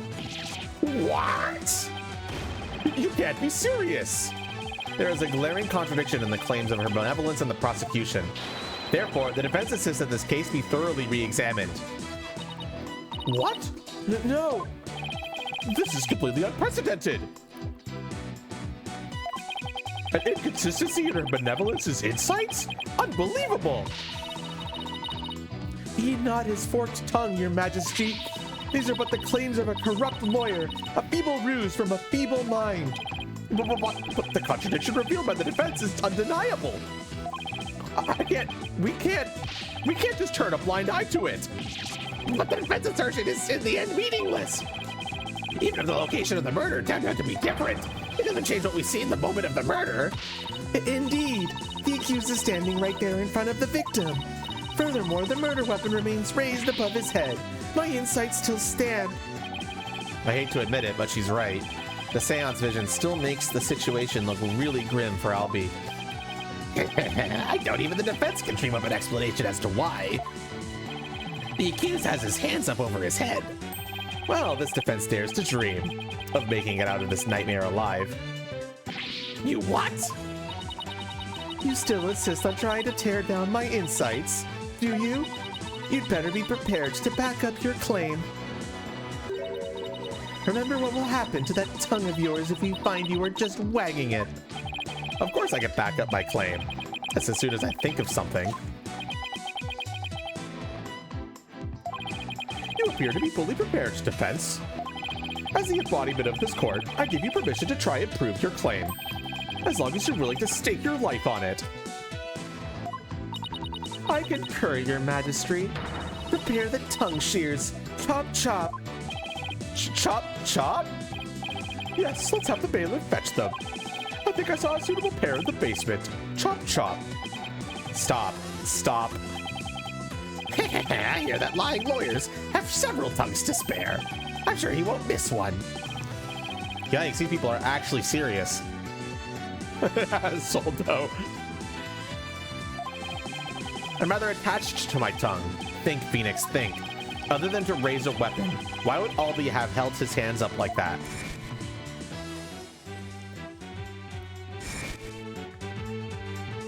Aha! So that's why!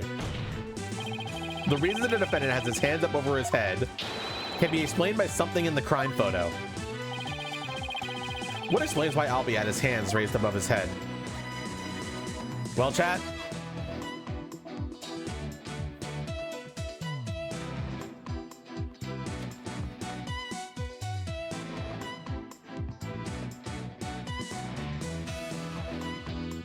The gun?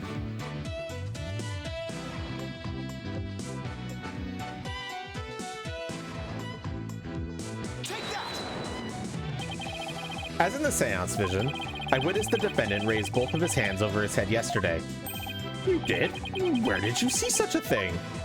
When the police had their guns trained on him as they made their arrest.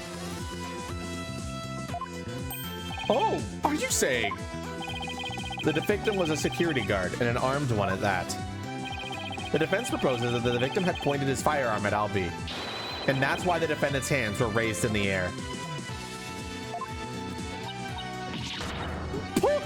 No!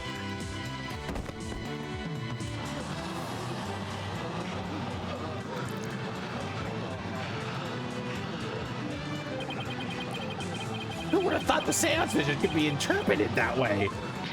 This is not possible. It can't be.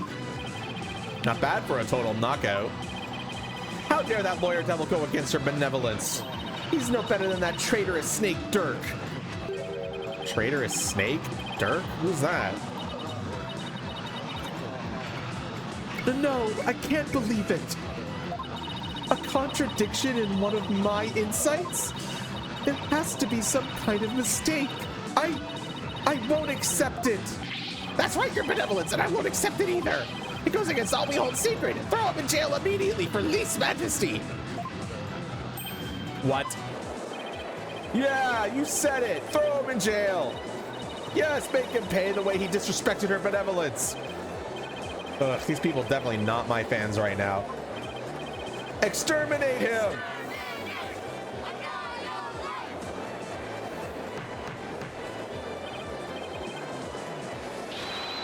I said peace! Now everyone, please calm down. Is he? Your Majesty, please assign this black-hearted attorney a suitable punishment.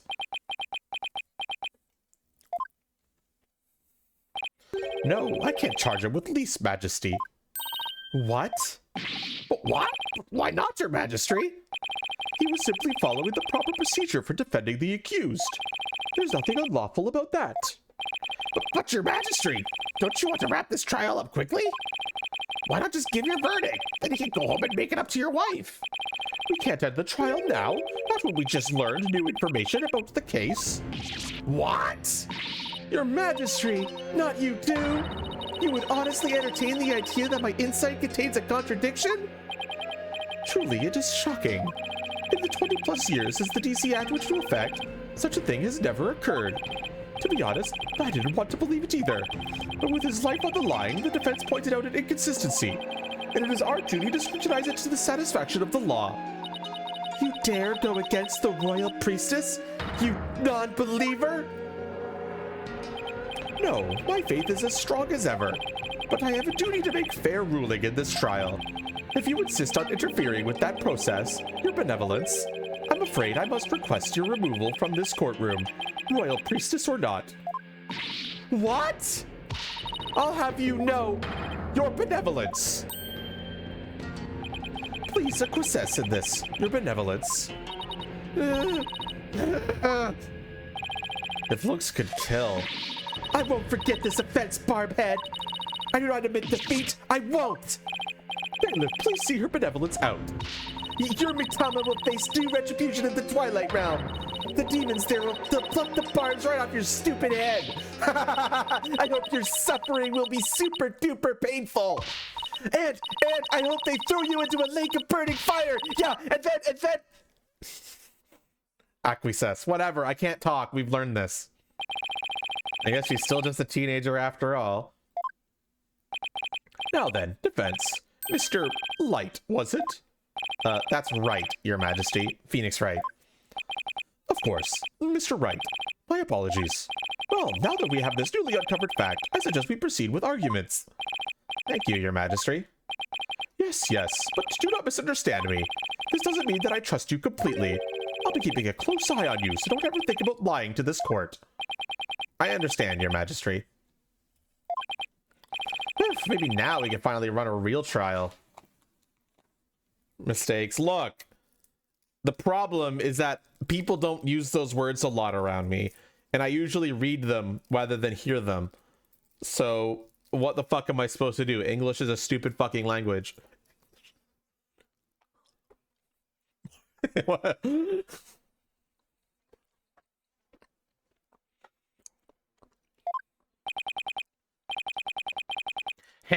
Arguments, Your Majesty?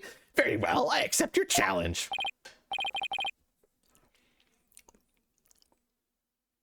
Mr. instead of Miss? What? Did I actually say that? Whatever. Oh, the look on your face, Mr. Wright. It's just too hilarious. What's so funny, Mr. Payne? The defense still doesn't get it. The truth he unearthed is going to bury him and his case instead.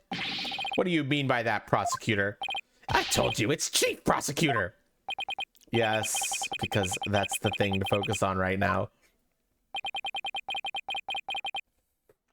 Bikiri, look, I'm reading fast, so fuck off. I'm reading fast and hard, baby. The defense is digging its own grave. Consider this, Your Majesty. Majesty? Fucking, I did whatever. They make speech typos? Yeah, it's really hard when you're reading fast. Oh! Oh, indeed. Because the accused was about to commit a theft. Is the only logical explanation. What? That does sound pretty logical, actually.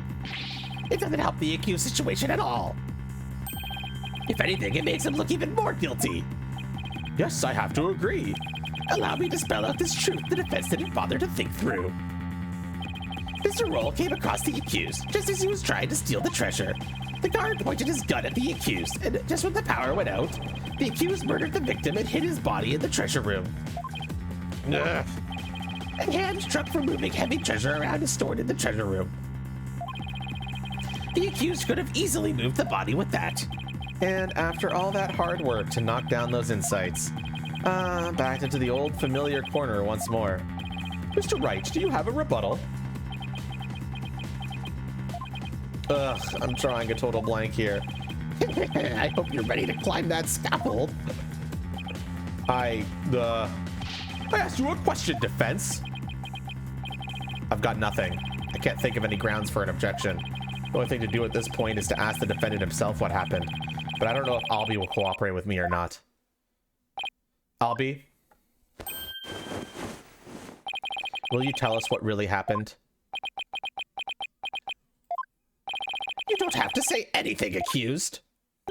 Fall for his evil trap and you'll only dirty your own soul. Albie, you have to tell me the truth. I can't help you unless you do. Mr. Wright, I'm sorry. Why won't he trust me? Is this it? Is this the end? For both of us? Maya, I'm sorry.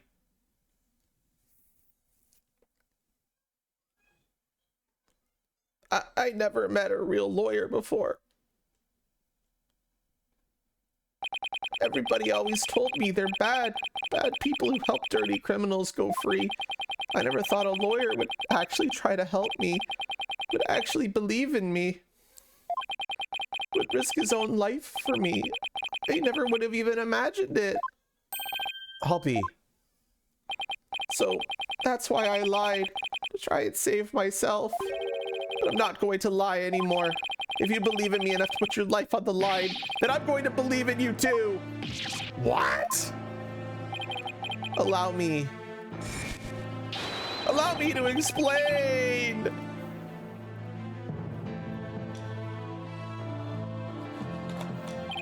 Now we're talking. Time to finally get to the bottom of things. To be honest, I went into the treasure room lots of times to look at the treasure box. Even though the temple told you weren't allowed to go anywhere near it? Yes, I'm sorry. Mr. Roll even saw me once and scolded me. But that box is so beautiful. The way it glows in the dark, I couldn't help myself. Wait, it glows in the dark? That's right. It's covered in this special minerite called fluorinite that makes it glow. It's absolutely breathtaking. It's really a shame they don't put it on display for the public. Can you imagine how many people would go on night tours in the temple if they did? If only he applied such passion to telling me the truth earlier.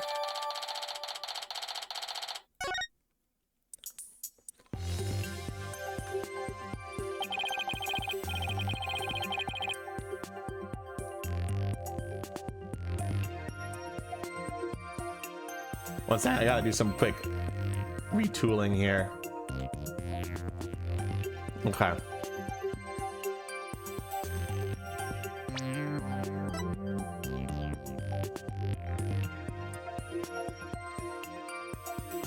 Oh, wait, shit.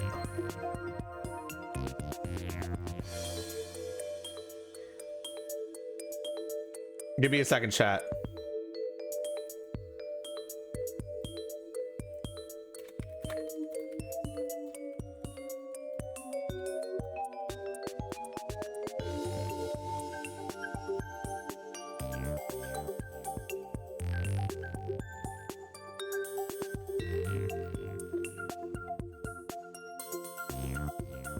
That was one description that I didn't have prepared. The evidence list that I used didn't have that description, so I got bamboozled a little bit. All right, it's fine. On the day of the incident, I was on my way to the treasure room again, when I ran into Mr. Roll on the great stairs.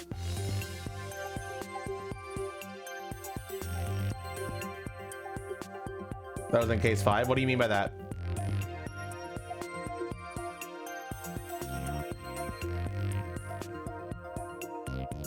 Wasn't there a glow-in-the-dark rock? Was there? I don't remember that.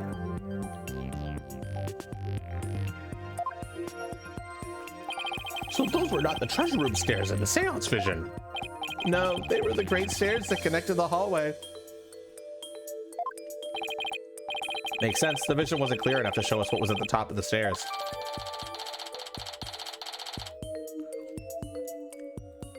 The temple diagram added to the court record.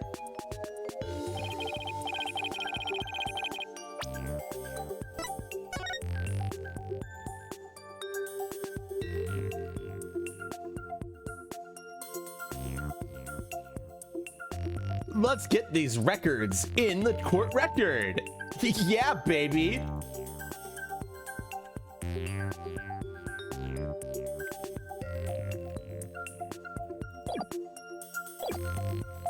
Maybe you're making up memories? No, maybe I'm just stupid. I quickly put my hands up. Mr. Roll, he acted so scary. For some reason, he had this scarf over his mouth. I couldn't read his expression at all. Just then, the power went out, so I took that chance to hightail it out of there. I ran for my life. Even now, when I try to think back on it, all I can remember are the gun and the piercing look in Mr. Roll's eyes. That must have been when I dropped the notice scroll. Which means someone else brought it to the treasure room along with Mr. Roll's body. Did Mr. Roll say anything to you when you ran into him on the stairs? What is it, Albie? I have no idea why, but he asked me a strange question. Did you steal it? He said. What? I'm sorry. I'm sorry I didn't say all this before.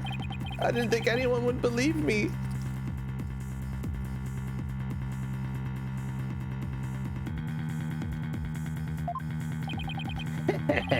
A grand speech. One that confirmed my suspicions that you were the thief. Objection! It's possible the victim simply misread the situation.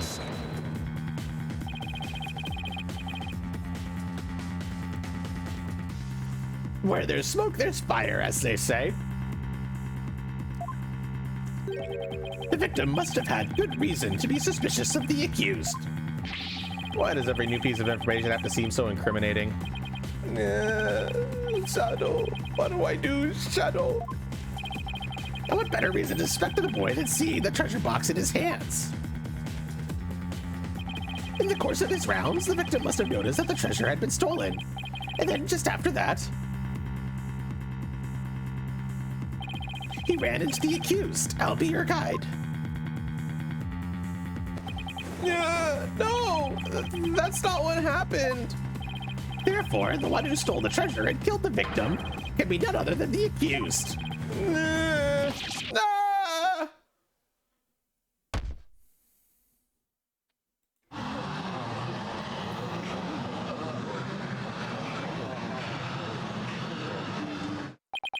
What now? Shadow. Ruff, ruff. Hey, Shadow, down, boy. Well, what do we have here? I'm sorry about this. This is my dog, Shadow. It nearly gave me a heart attack. So that's what was making his bag move. Can you quiet that yappy mutt down? The Shadow says that Mr. Rule made a mistake. You can understand him? Don't tell me this is a surprise witness for the defense. I beg your pardon? You're not thinking of cross-examination an animal, are you? Of course not, Your Majesty. Not this time, anyway. Not this time. Well, I'm glad to hear that.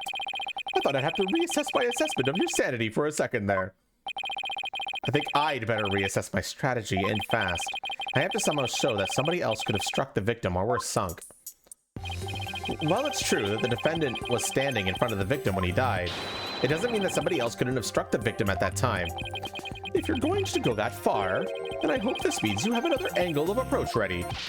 Exactly. I mean, who but the accused, standing front and center, could have done it? Unless you can back up your claim, it's nothing more than conjecture. Okay, come on, Phoenix. I know I can think of something convincing. Where else could the victim have been struck from?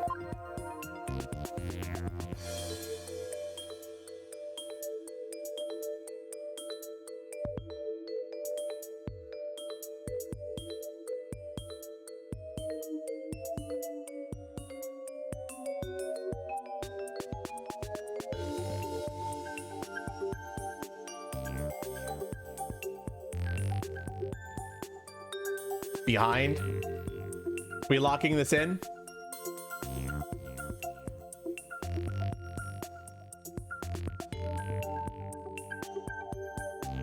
I think enough people have said it that it's safe to lock in. With the defendant standing in front of the victim, isn't it possible that the victim could have been struck from behind? From behind, you say? I see. Yes, I suppose it's not outside the realm of possibility. Good. Now at least I have some breathing room. But who do you suppose it could have been? Oh, the true culprit, naturally. The one who actually committed the theft and murder. The true culprit? And I suppose you have a true timeline of events to go along with that? I should have known I'd have to explain everything. Alright, if we assume the true culprit struck the victim from behind, then that means... After going to the treasure room and stealing the treasure, the true culprit tried to escape. Then Mr. Roll appeared, making his rounds. I imagine the culprit then quickly hid in the storeroom on the other end of the hallway. You're grasping at straws, Mr. Wright. Admit it, you have nothing but baseless conjecture. I'm going to look for something to base it on right now. Albie, when you ran into Mr. Roll in the hallway, was there anyone around the storeroom area? I don't know. There might have been somebody there, but I couldn't see. I was only halfway down the stairs, so I couldn't see the ends of the hallway. I see. Swing and a miss. Oh, Shadow says that someone was there. I see. Thank you for that. Too bad his testimony is inadmissible. You think this is a joke? Maybe the defendant didn't happen to see this other person. But that doesn't mean the true culprit couldn't have been in there in the hallway. Your desperate floundering is getting hard to watch. But I will enjoy watching you sink. What are you talking about? Unfortunately for you, only the accused and the victim were there in that hallway at the time of the incident. How can you continue to make that assertion? Because there was a witness. A very reliable eyewitness. What? Your Majesty, the prosecution would like to call its witness to the stand. Calling an eyewitness to the stand, It's been decades since that's happened. And unlike the defense's witness, you can rest assured that there are no pets involved. That was a low blow. Very well, I'll allow it. And now for something we've not heard in quite some time. Bring the witness to the stand.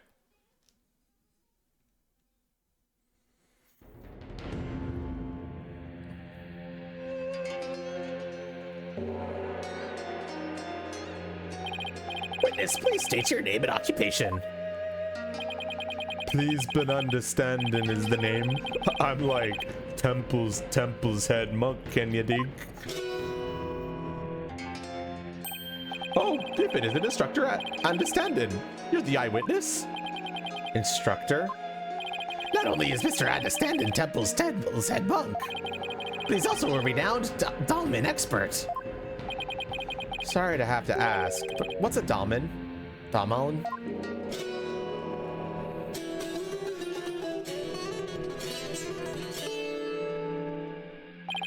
Check it, here she is, my sweet serenader, my one and only. Groovy, right? But you heard our sultry sounds once before, brother.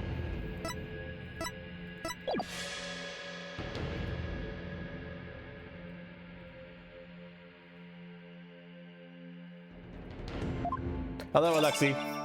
Wind dry, gun and tiger battle.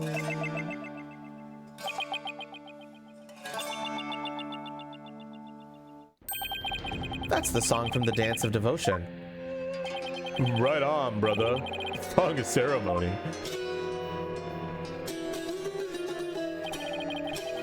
Playing this tune together is a precious gig for me and my girl, you dig? The Song of Ceremony, the song that was playing at the time of the murder. Oh, Holy Mother, may the righteous sounds of my Damalin serve my offering to you.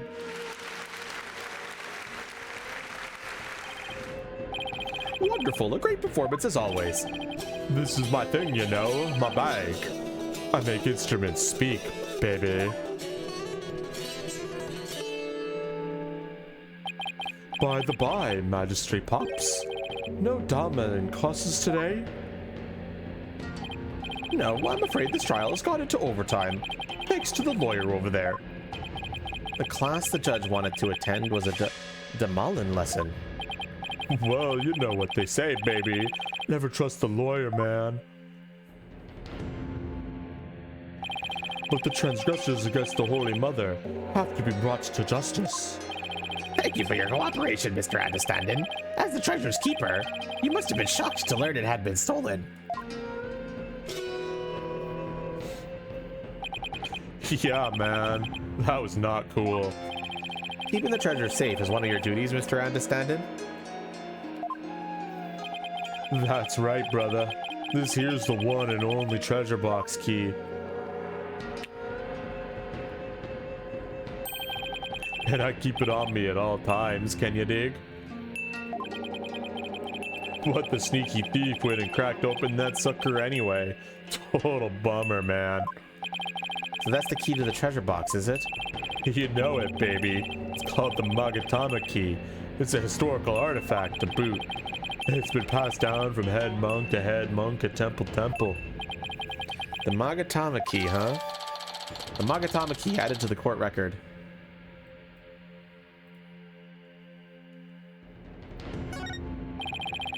And now somebody's jacked the treasure on my watch. It's a real buzz killer, man. How am I ever gonna face her holiness again? Oh, Holy Mother, please find it in your infinite mercy to forgive me. Please guide this lost and humble lamb. Why do I always get the far out ones? Mr. Understanding, usually just the accused and the victim heading to the treasure room. You know it, baby. Best believe I scoped that tiny transgressor. Would you please give the court your testimony regarding what you saw?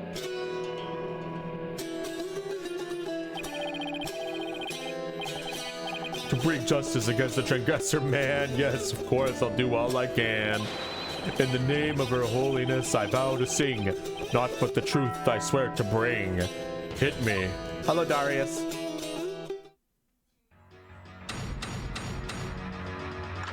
Witness testimony. What I saw, baby. After the morning dance of devotion, to go back to my chamber, I got the notion. Don't you know my chamber's on the way to the temple's treasure room? Hey, hey. Any small footsteps I can quite clearly hear. If anyone to the treasure room goes near, Albie was the only one. Albie was the only one. Before the blackout, one other than roll. Only Albie to the treasure room did I stroll. Hi, Wither. How you doing today? Fox Raid, yay. Tell me I was hallucinating just now. Like, can you believe Mr. Roll bit the big one after that? Harsh, man. I share your sentiments. You were the one who discovered the victim's body, weren't you, Mr. Undescended? I wouldn't even read. What? He found the body as well? He really is a key witness then. That's right, brother. After the blackout, I went to reset the breaker to get power back to the people. The circuit box is near my chamber, so I'm always the man for the job, you feel me? Civilian stream? Hell yeah. Breakers are in the first floor hallway in front of the storeroom. On the way, I got a whiff of something funky. Blood, man. Really harshed my mellow. I knew something wasn't kosher, so I swung by the treasure room to see what's what. And I was like, whoa, man. There was poor Mr. Roll dead as a doornail. In the interval between the end of the dance of devotion and the blackout. How dare they make me fucking update this picture? Those fucking nerds. Oh my god.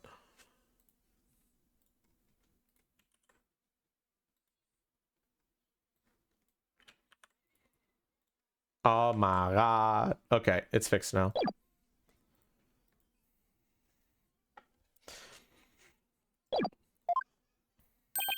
The only ones who went to the scene of the crime were the victim and the accused. So you see, Mr. Adesand's unassailable account is what led to the accurse's arrest. Hold it. Isn't it possible that the murder took place before the end of the Dance of Devotion? I'm afraid that's not possible. The victim was in the performance hall until the very end of the dance. He was? Would you like some proof? How's this? A photo of that morning's dance of devotion taken by a tourist. Why, what graceful dancing. I can almost hear the sound of Mr. Adestand's Tahamalin now. Tamalian now. Kane's right. There's Mr. Roll on duty. Never underestimate the incredible pain. So in addition to Rafaya's insights, he had backup evidence lined up too, huh?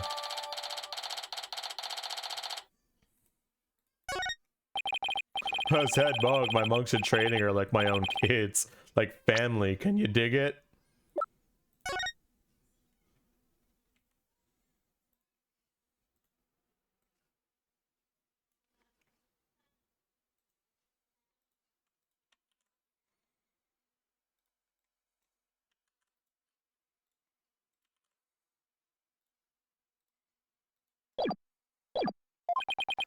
I should have taught. I'll be better, man.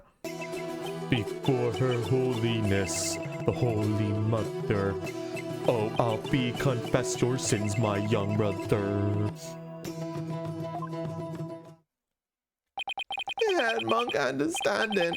I didn't kill Mr. Roll, so I don't have anything to confess to the Holy Mother. What? Bogus, little man. Your faith is weak like wet paper bag. Are you feeling me?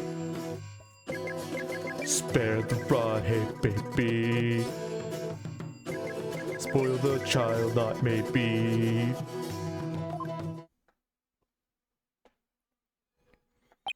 Her holiness is magnanimous, son. Magnanimous, son. If you confess your guilt, she'll forgive you in the Twilight Realm. Wow, that's a long ass stream, Weather. Go rest. Have a good one. You feel intense need to hit this guy? Bro, same.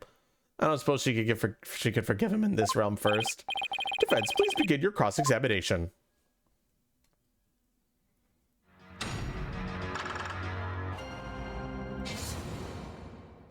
What I saw, baby. After the morning dance devotion, to go back to my chamber, I got the notion. I have a question. Lay it on me, man. How dare you interrupt the performance of the great Please But Understanding? I was really enjoying that. Sorry, but, you know, there's something about that name I can't put my finger on. What's so funny about Please Love and Understanding? You had a question for me, brother? You were playing something during the Dance of Devotion, weren't you? You know it, baby. I was playing my beautiful girl right here, Mr. Mahalian. In offering to her holiness, I play the music, and the singers sing the song of ceremony. Mr. Anastasis playing is the best in the kingdom. It must please her holiness greatly. Now then, could you continue with your testimony, Mr. Understanding? For the Holy Mother, I keep on trucking.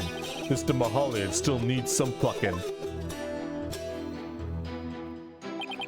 Don't you know my chamber's on the way to the temple's treasure room, hey hey?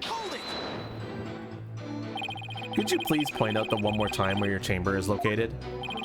Yeah, man, no sweat.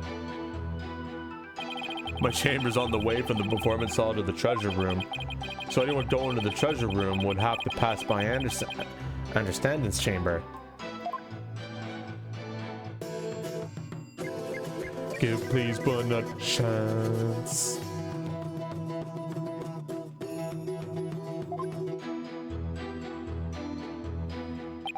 Any small footsteps I can quite clearly hear.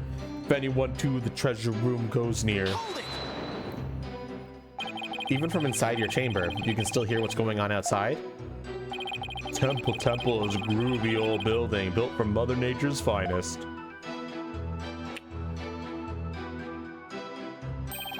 You could hear a pin drop through the wooden walls, you dig? In an old building like that, I guess the walls must be pretty thin. And that's how Mr. Understanding could know the culprit's movements. It's all thanks to the Holy Mother's divine protection. Right on, my man. I dedicate this testimony to her holiness.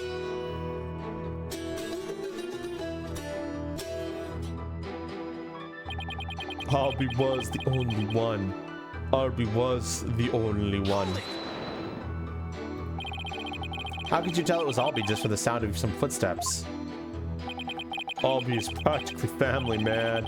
Smooth groove of his shoes are easy to pick out. But how do you know he went to the treasure room? Didn't you think it was possible he went to the storeroom at the other end of the hall? No way, man. I saw him with my own 2 eyes. You saw him? In the treasure room, this you can believe. My peepers peeped the sneaky sneak Albie. Tell us where it is you stood when you saw the accused, if you would. When I heard the footsteps, I looked out the window. From my window, I could see the window of the first floor hallway across the courtyard, you dig? And through that window, I saw Albie walking into the treasure room. Should I have him add this statement to his testimony?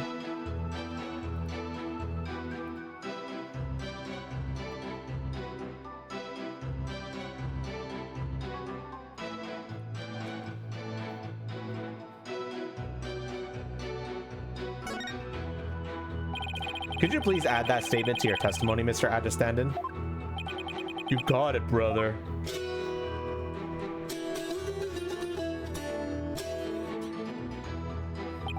Through the window I did spy little Albie with my own eye. Hold it! Through the window, you say? That's right, brother. There's a courtyard outside the window of my chamber.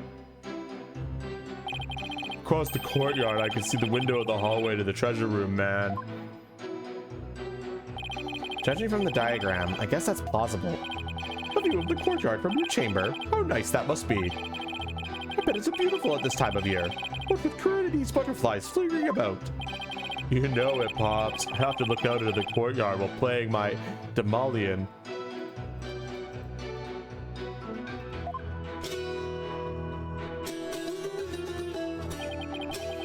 And it goes a little something like this.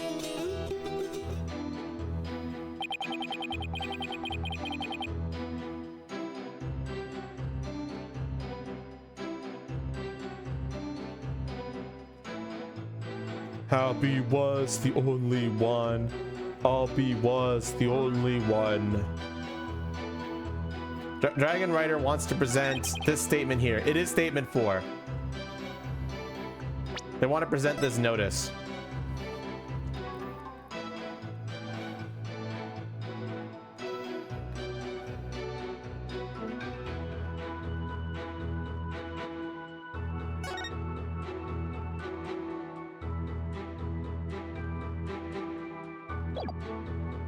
Yes?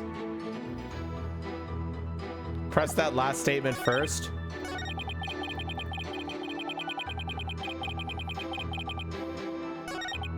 Do we want to press first before we do that, or just go with it?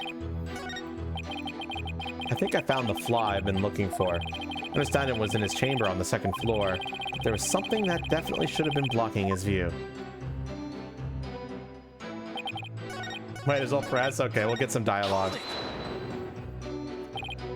Oh wait, I already pressed that.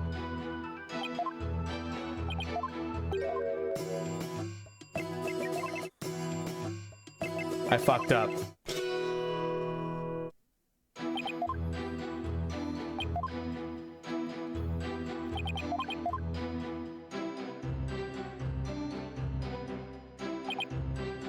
Hold it! How could you be so sure that nobody else was there?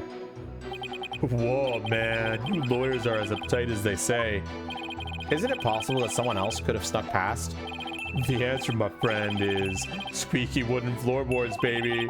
They make such a racket. Not even the quietest cats will sneak by me, you dig? Yes, that makes sense. And all of that just now was simply more of the attorney's unfounded suspicions, I see. That's the truth, baby. It's all that I sing. The truth is all, it's everything. Words of the wisdom, words of the truth. Baby tooth for tooth phone booth. Much thanks to Mr. Understanding. Let's bring an end to defense grandstanding. You're not stopping me until my client goes free. Wait a minute, why am I singing? Right on, even the lawyer's joining in, baby. Everyone's starting to feel the groovy vibe of my far out rhythm. I refuse to let him run this show. That was worth pressing. Objection! There's something off about that, Mr. Understanding. My music is off. Sorry you feel that way, man. Maybe this vibe ain't topping the charts where you're from. What's your poison? Orchestra? Jazz soul? There's nothing wrong with my ears, witness, but something's not quite right with your eyes. Mr. Anderson, you've been lying to this court. Now why would I lie? I got nothing to hide. Truth and truth alone is all I sing. Lying, y'all not lying, ain't my thing. I contend otherwise. Do you recognize this object, Mr. Understanding? It's a temple notice, man. What of it? In this notice, the following instruction to the temple monks is written. All of the hallway shutters will remain shut for today's dance of devotion. What you talking about, Phoenix? I'm talking about the fact that from your chamber, you couldn't have seen anyone going into the treasure room through those shutters. Looks like you didn't get the memo. No way, I don't believe it, man. If you don't believe it, why don't you read the notice for yourself? Let's see. Something, something will. Something, something for something, something. Is that your idea of reading? I'm not so hot at reading Kuranese, man. I usually get one of the other monks to read stuff for me, you know? Doesn't that make your duties as head monk a little difficult? Hey, cut me some slack, man. I only moved to this country 6 months ago. That's quite recent, isn't it? So, how did someone who's only been here 6 months become head monk of a temple? How little you understand. Religious faith can't be measured in months or years. I've only been an adherent of Koreanism for 3 months myself. The Holy Mother's teachings really spoke to me, prompting me to stay in this country. I think the easy courts are what prompted you to stay in this country.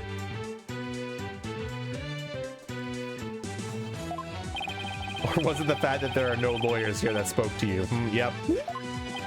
Mr. Payne, I know just how you feel, my man. Her Holiness teaching spoke to me too. Ladies and gentlemen, I present Brother Dumb and Brother Dumber.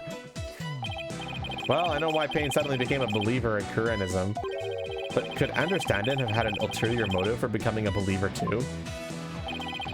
Mr. Understanding, were you really in your chamber as you claim? What? Hey, be chill, brother. Weren't you instead somewhere else? Mr. Wright, what kind of nonsense are you spouting now? According to Mr. Understanding's testimony, he saw Albie with his own eyes. Therefore, is it really nonsense to suggest he could have seen Albie from somewhere else? Well, do you have a theory, Defense? Do you know where Mr. Understanding was? If not in his chamber? If he wasn't in his room, then... If Albie had gone down the hallway towards the treasure room, there are only a few places he could have seen Albie from. I do have a theory, Your Majesty. Let's see that the witness really did see Albie going towards the treasure room. What then? The defense proposes this is the only place he could have been to see Albie go down the hall. Well, chat.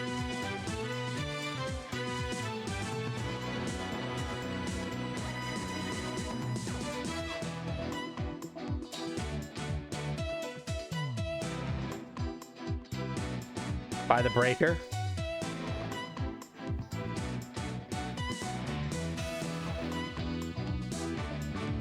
That's 3 people saying it, so. There? But you just suggested earlier that that's where the true culprit might have been.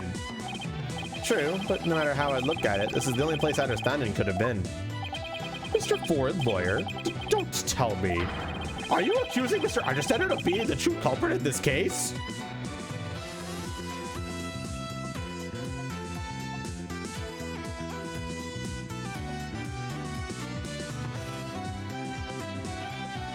Chat, what are we doing?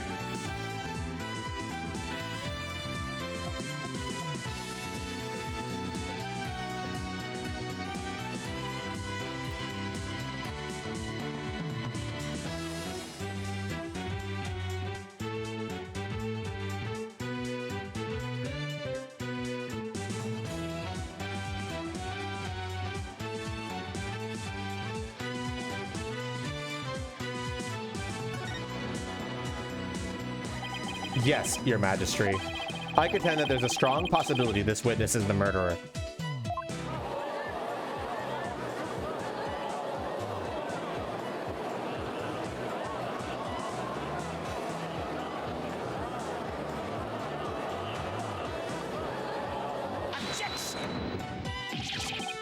How dare you be so disrespectful?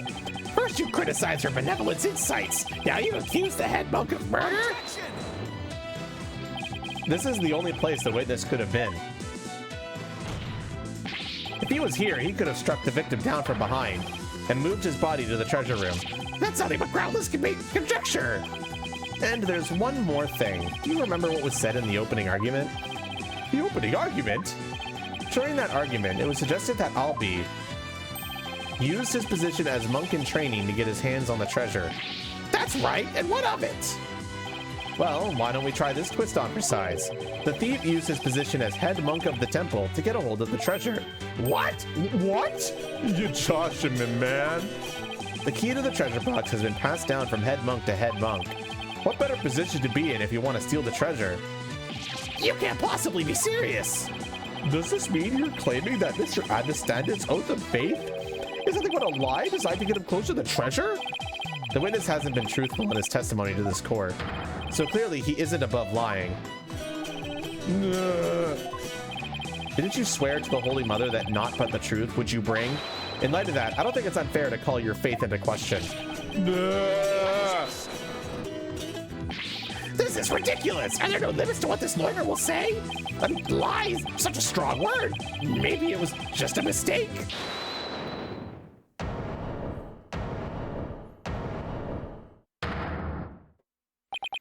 Enough with the nervous wreck routine, prosecutor.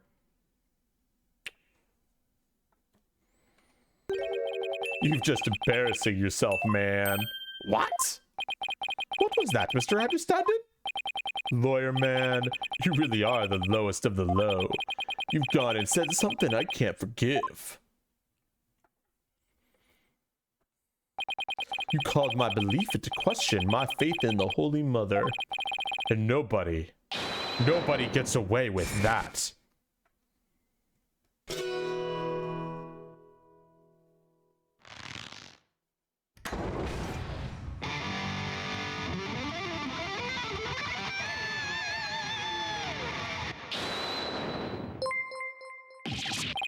Thank you so much for the follow. I don't know how to pronounce your name. I apologize. How are you doing today? What on earth? That music is making my ears bleed. That's good timing on the follow.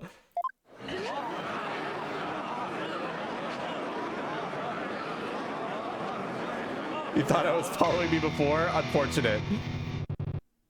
This is the music of my soul. Death to the lawyer. I'm the Twilight Messenger. Can't ya tell? Gonna take this lying lawyer straight to hell. Atar's just fine, no problem. He's dripping with lies, running with Philistines. I'm going to send that lawyer to the guillotines.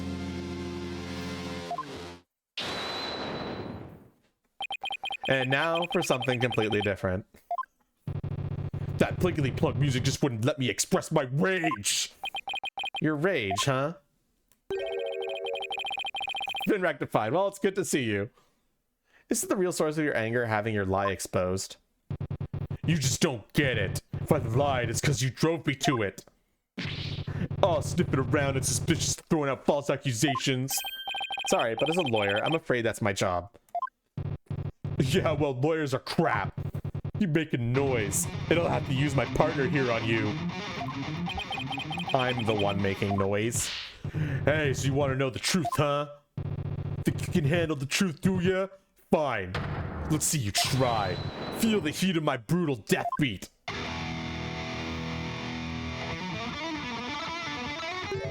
Savage, right? Sweating bullets, ain't ya? The screams of my soul are gonna make a mosh pit out of this peanut gallery. Did he really just win the court over with that performance? Yo, geezer, I got something to testify. Get ready for the howling of my soul. I call this shark topper soul screaming truth.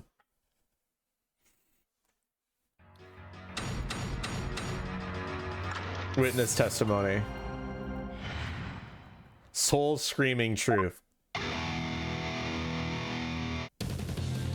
The priestess dance had come to an end.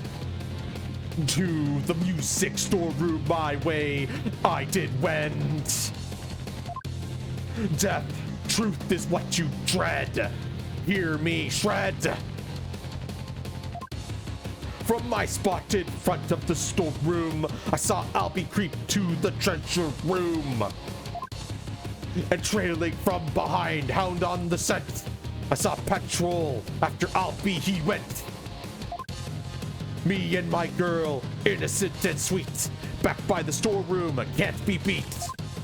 Then out went the power, tickets to midnight, blacker than the blackest black, robbing all sight. Yeah, baby, let that soul metal flow.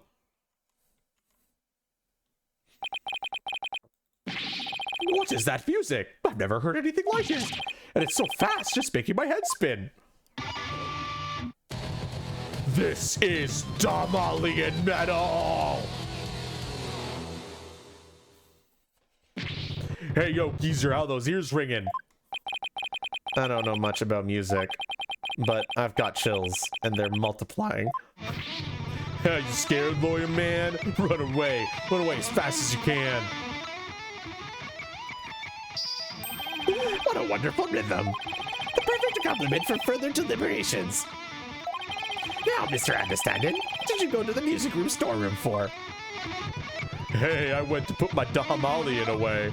She's my precious partner. Gotta give her a good rest after playing in the right. But then why did you lie before? Because you'd send me to hell. Huh? We all know about lawyers and their lying lawyerly ways. Am I right, people? If I admitted I went to the storeroom, he'd have drummed up a false charge on me. I don't want to get sent to hell. What do you say? He's right, that's so what had happened. Now I see why the Defense Culpability Act was passed. You feel me, Kurian? Yeah, you said it. Is it too much to ask for a low-key trial? Now are you punks ready to rock or what? This is a trial, guys. Not a rock concert. I can't hear you. I said, you're ready to teach this lying lawyer how we do things around here? All right, then I'm gonna lay it on you one more time. The screaming truth of my soul. Jesus fucking Christ. Jesus. fucking Christ. All right. That's certainly something.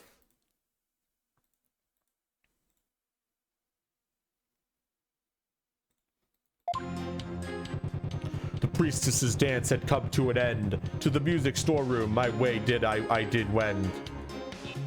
Hold it! You say you went to the music storeroom. But how did we know you didn't go to the treasure room to steal the treasure instead? And on what grounds would you base that accusation? Got anything to show for it? He's right. I don't really have any proof. And yet... Well, you can't prove that you didn't go to the treasure room either. You stole the treasure ready to make your getaway when you saw Mr. Roll. You panicked and ran to the music storeroom, isn't that right? Why do I feel like I'm being stabbed by icy stares from every direction? The silence is your answer, lawyer man. This audience knows the score. Just what we needed. A moment of silence to bid this lawyer's baseless claim goodbye. Jesus Christ. Why do they have to hate lawyers so much in this country? I said it before and I'll say it again, lawyer man. After the priestess's dance, I went to the music storeroom. Might give the judge a heart attack. I think he already has. Death, truth is what you dread. Hear me shred. Don't think the statement is relevant, but... So what exactly do you mean by death truth? It's the blade of truth that's gonna send your lawyer's soul to hell. A sea of blood will be the last thing you ever see. I'm not sure I want to get what he's saying. I don't expect a bobblehead like you to understand.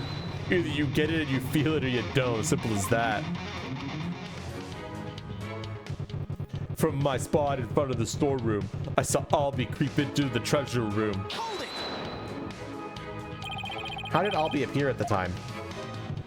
Come to think of it, he was glancing around all shifty-like. You could tell he was up to no good. Shady, I tell ya. What's that saying about people who live in glass houses?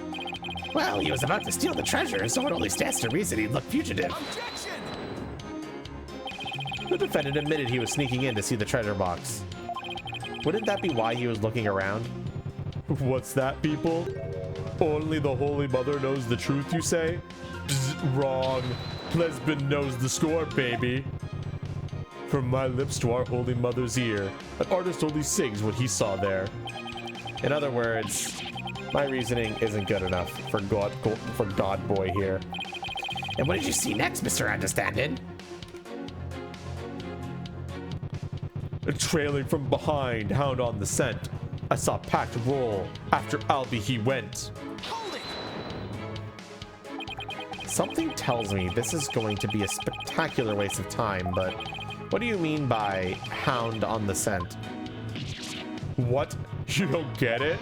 It's always the same, y'all. Lyrics question without mercy. The more famous the song, the greater the controversy. It wasn't your lyrical sense I was questioning. I say hound on the scent like a hunting dog because, you know, roll was a card and... Uh-oh, here we go. The inspiration came to me suddenly like a flash and... That's okay. You don't have to explain your lyrics anymore. Hey, you're the one who asked. I knew I shouldn't have asked. Mr. Understanding, you're still on the stand. Please stick to your testimony. You can explain your lyrics to me later in the Himalayan class. Fine, have it your way, geezer. The show must go on. Slash and thrash. Me and my girl, innocent and sweet, back by the storeroom, can't be beat. What exactly were you doing in the music storeroom?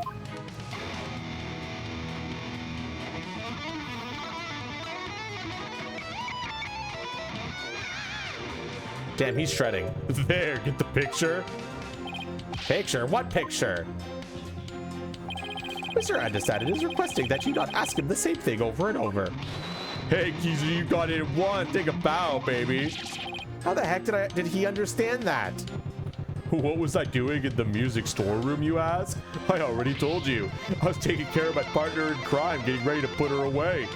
But see, would you believe it? Then out went the power, took it to midnight. Blacker than the blackest back, robbing all sight. Hold it! Where were you when the power outage occurred? Like I said, I was in the music storeroom. My girl had been sounding a little off, so I had to get her back into tune. Isn't it true that you were actually in the hallway at the time? The hallway, you say? Why would I be in the hallway? You were waiting for Mr. Roll to come back from his patrol of the treasure room. Now that he discovered the treasure had been stolen, you were going to kill him. Oh, the man just as always so full of bullshit, spewing noxious lies and pulling the wool. Filthy liar through and through, and I ain't never ever gonna forgive you. Utter lies with no evidence. As always, his claims are just tenuous. Hey, nice prosecutor. I'm picking up what you're throwing down. Someone stop their jam session, please. You've made your assertion clear, defense, but your argument is rather unsubstantiated. That's not good. What's so funny, please, been understanding? Nevertheless, the possibility is still there. You can't deny the witness could have killed the victim under the cover of darkness. You're forgetting one very important thing. Huh? It seems you've forgotten that the outage happened by chance, not design. Oh, that's right. Oh, that's right. I did forget about that. It's not like the witness planned the outage so we could take advantage of the darkness. And without darkness, it wouldn't have been hard to sneak up behind Mr. Roll and kill him. You're right. Even I would notice someone coming up behind me. Well, defense, what do you have to say about that?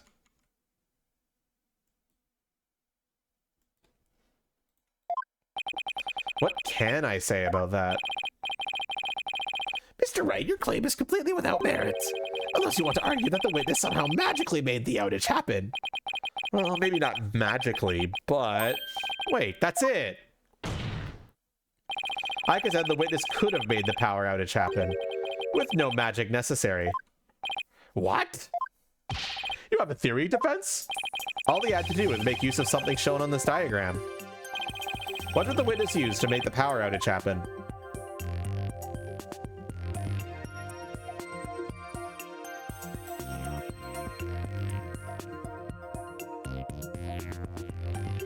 Your imagination wants to present the breaker.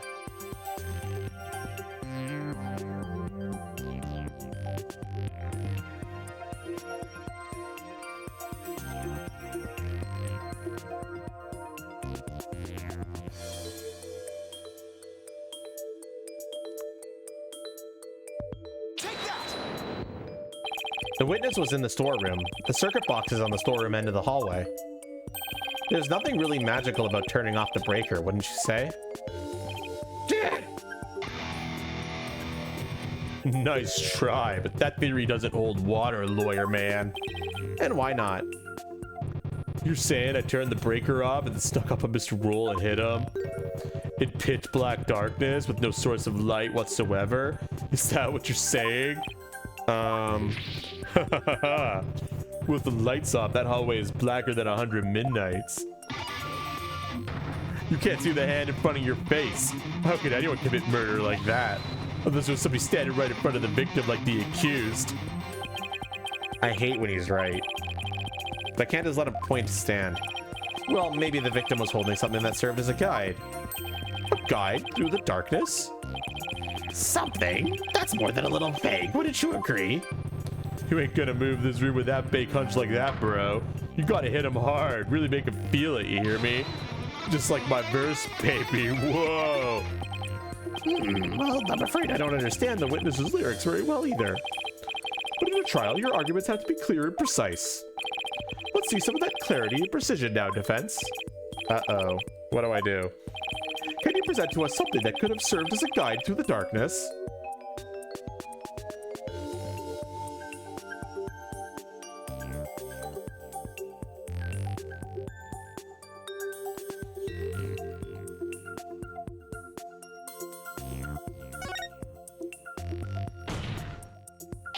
Yes, I can. Because there has to be something. All right, let's see what you have, Defense. What could the victim have been holding that served as a guide through the darkness?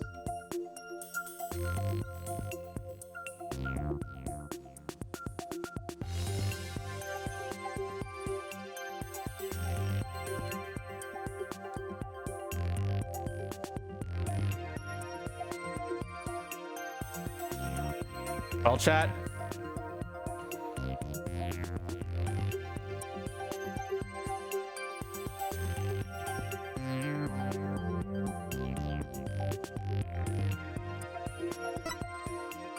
We're saying the treasure box.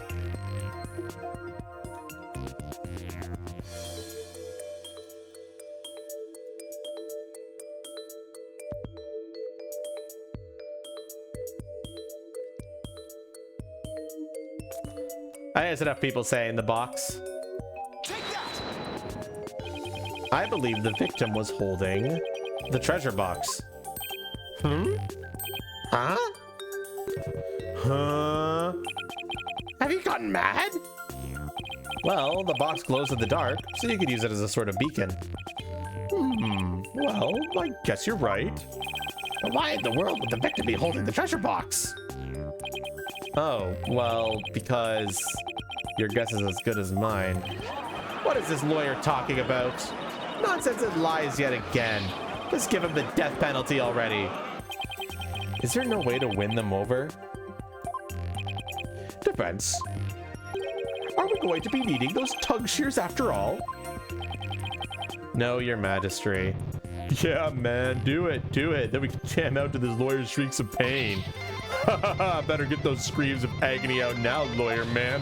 We still have a tongue to scream with. I guess I'd better come up with a reason. No pressure or anything. As to why the victim was holding the treasure box, it can be easily explained as thus. Brain, don't fail me now. What reason could the victim possibly have had to be holding that treasure box? The victim was holding the treasure box because he was...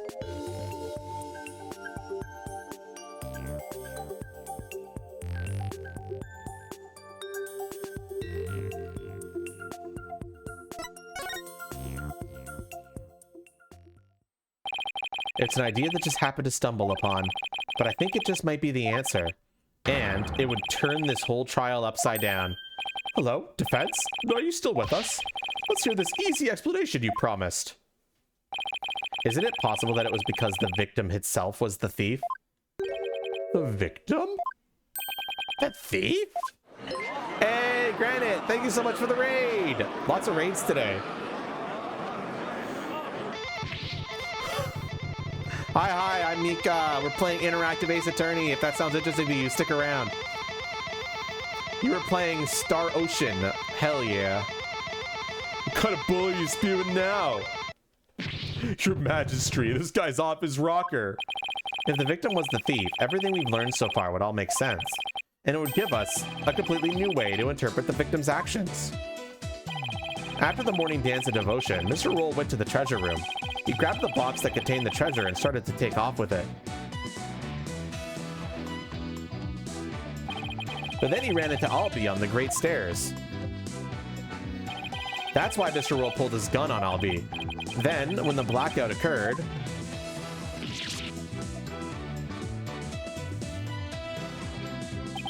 Mr. Roll was bludgeoned to death in the darkness.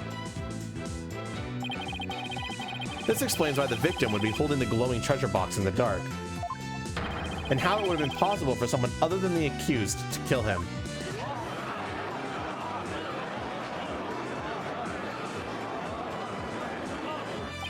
Do you have any idea what you're saying? You're unbelievable, boy, man. I think you've lost it. That's the craziest thing I've ever heard. Roll trying to rob the temple? That devout believer? That pious Koranist? I won't allow you to discharge the victim's departed soul with unfounded allegations. I hope you're prepared to back up your claim. Of course, Your Majesty. Oh, really? In that case, can we assume you have proof? Uh-oh. Proof, huh? Do I have any proof? but I can't back down now. Yes, I have proof in my dreams. The proof that Mr. Roll was the thief may have been left behind on a certain piece of evidence. Very well. Let's see your evidence and be ready to stand behind it. Hey, Foxcario, thank you so much for the follow. Footprints, fingerprints, I'll take anything at this point. I need proof, something that would have been involved with the theft, and that might still have some trace evidence left on it. What proof do you have that the victim might have been the thief?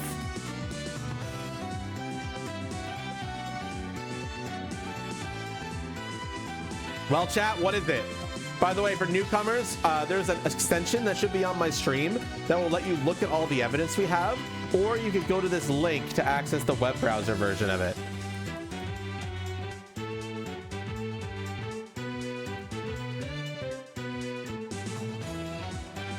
Your imagination wants to present the crime photo?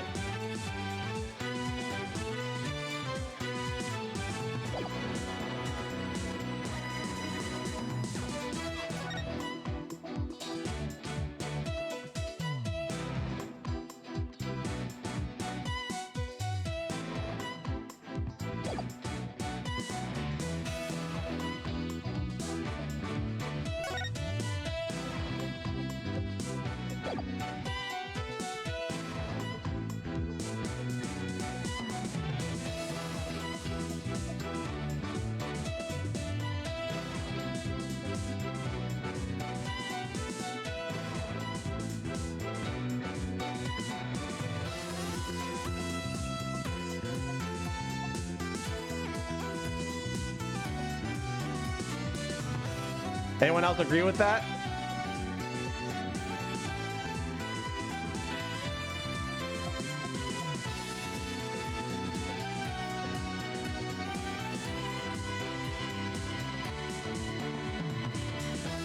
Take that!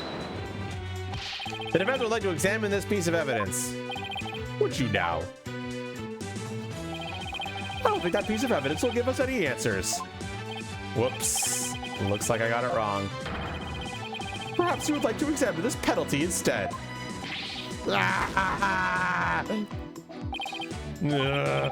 Okay, don't overthink this, Phoenix. It's got to be something that might still hold some trace of it being touched. And if the victim wasn't the thief, what's something he would have touched? I'll give you another chance, defense.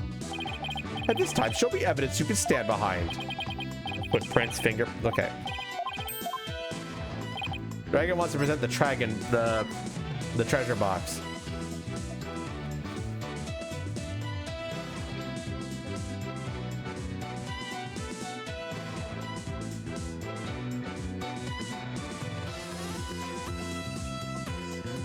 Do we agree with this?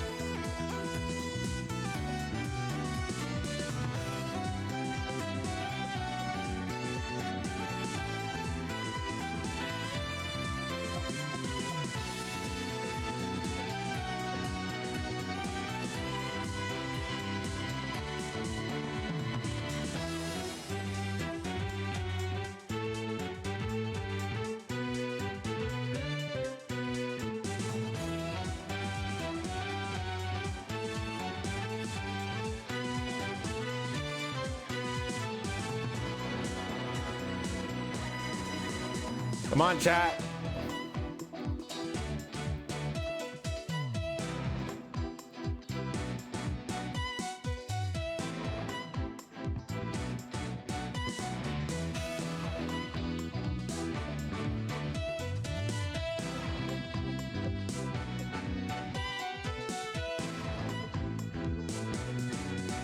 Don't overthink this one, chat.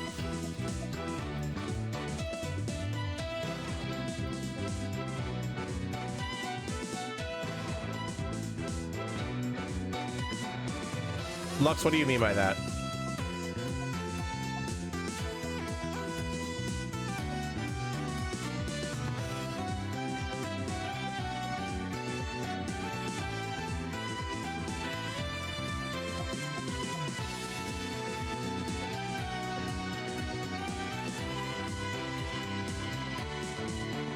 But I guess I don't know what that means.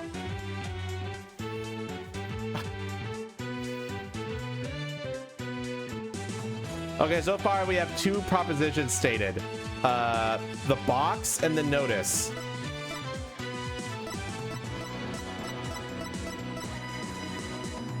It means to call them old. Okay.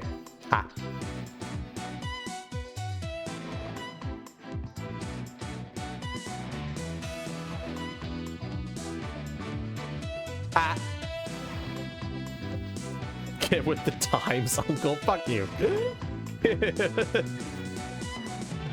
What are we presenting? Let's focus on the case. We gotta save Albie, bro.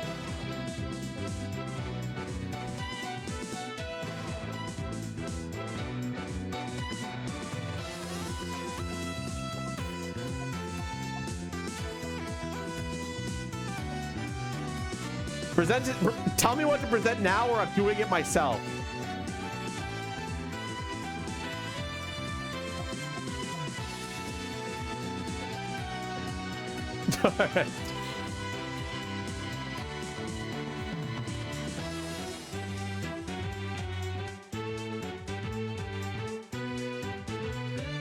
Chat, you need to play the video game.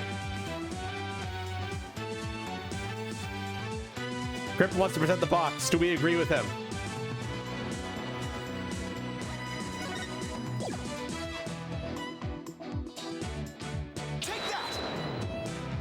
The defense would like to examine the treasure box. There might be trace evidence on it that would show the victim had held it. Might? You'd better hope you turn up something more definitive than that, defense. Yes, sir, your majesty. Very well. Bailiff, bring the treasure box.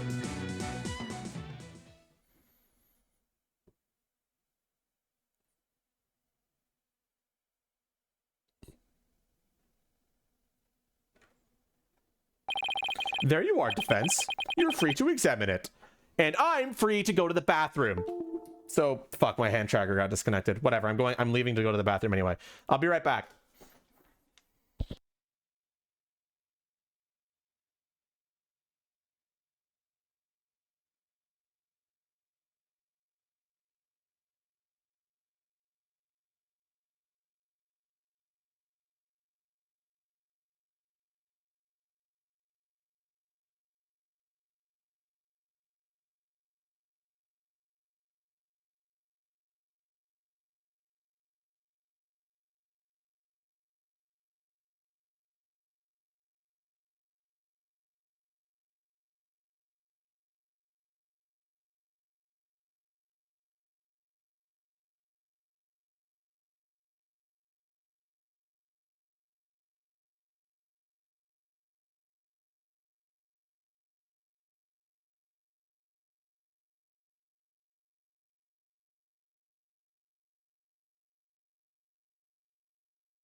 You say that, Steve-ish, but I left you with an amazing view, so how can you be upset? Come on, I know what this is you guys like.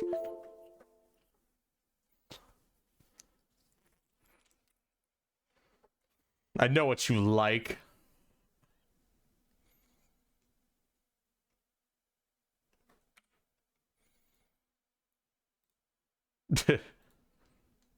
Alright, I'm back, by the way. If I don't find something now, my entire argument up to this point will be blown. Plus, there's that little matter of the old tongue shears.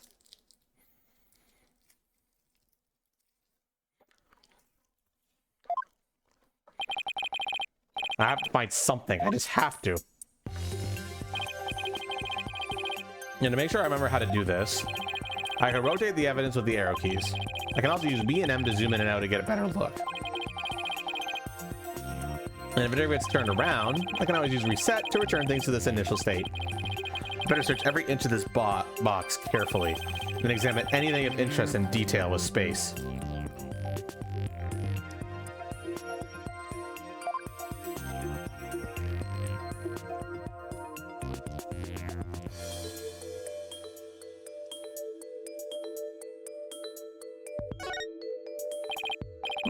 The lid of the box was forced open. Well, while the victim was holding the box, the lid must have been closed. I'll try closing the lid too.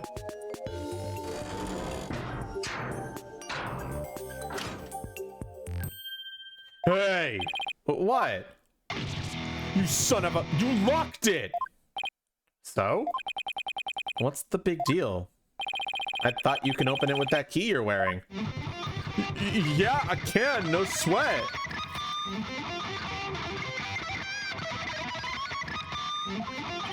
Then why is there bucket loads dripping off of you over there? I think I'd like to open this box back up again.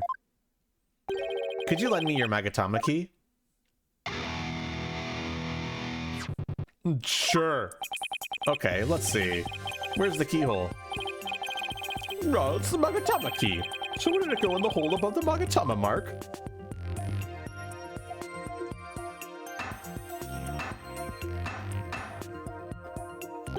Huh? It won't open.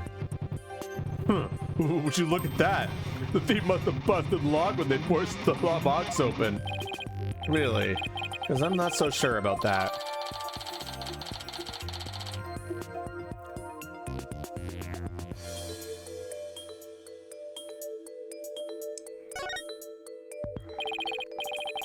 In any case, I better take another good look. I have to find proof that the victim was holding this box.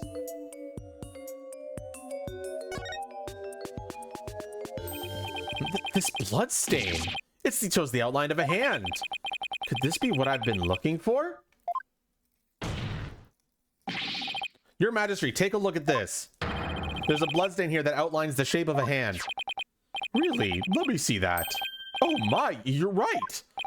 Now I'm getting somewhere. I believe the bloodstain is an outline of the victim's hand as he was holding the box. What? Even as he was being struck, he held on tight to the precious treasure box. After all, he'd gone through a lot of trouble to steal it. The blood from his head wound splattered across his hand and onto the box. Your Majesty, don't let yourself be taken in. This is more of his lawyerly deceit. What do you mean? Mr. Wright, where is your proof that the outline is that of the victim's hand? What? I should have seen this coming.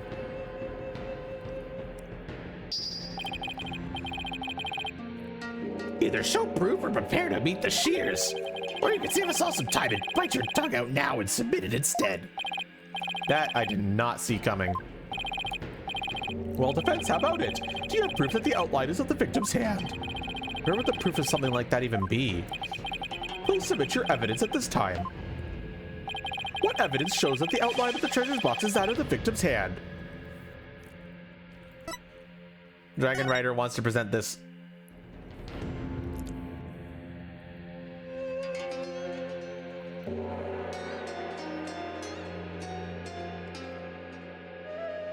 Do we agree?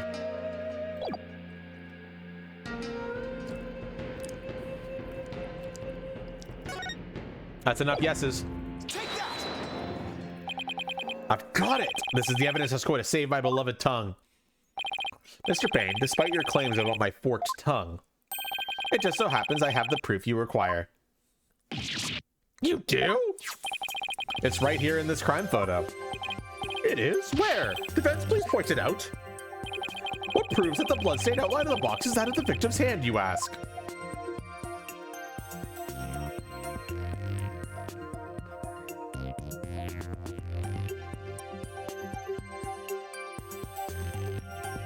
Your imagination says hand. Which one?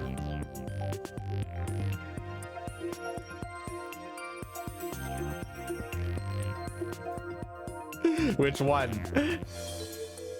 Is it obvious which one I think you're referring to? Yes. Am I going to ask you anyway? Yes. Dragon Rider says the bloody glove. Do we agree?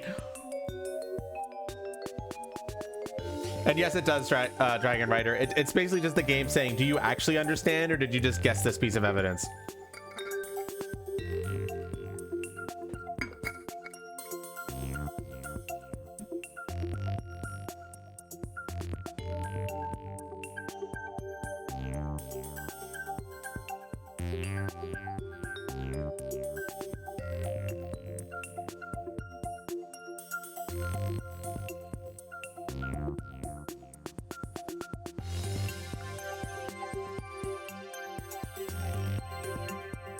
I don't see enough guesses, bro. Come on, chat.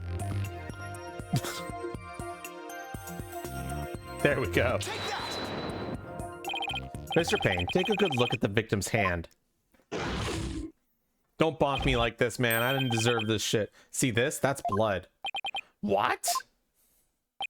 If we place Mr. Rule's hand inside the bloody outline, you think the blood on his hand would complete the splatter? Exactly. Here goes nothing. And if they do form one complete splatter, it would prove my theory correct. That the victim really was holding the box? I'm willing to bet my life on it. The defense reasserts that the victim was the thief who stole the treasure box.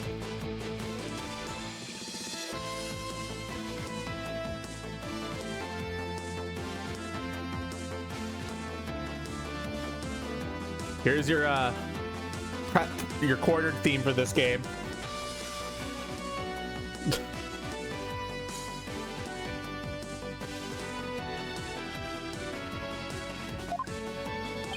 You can't be serious!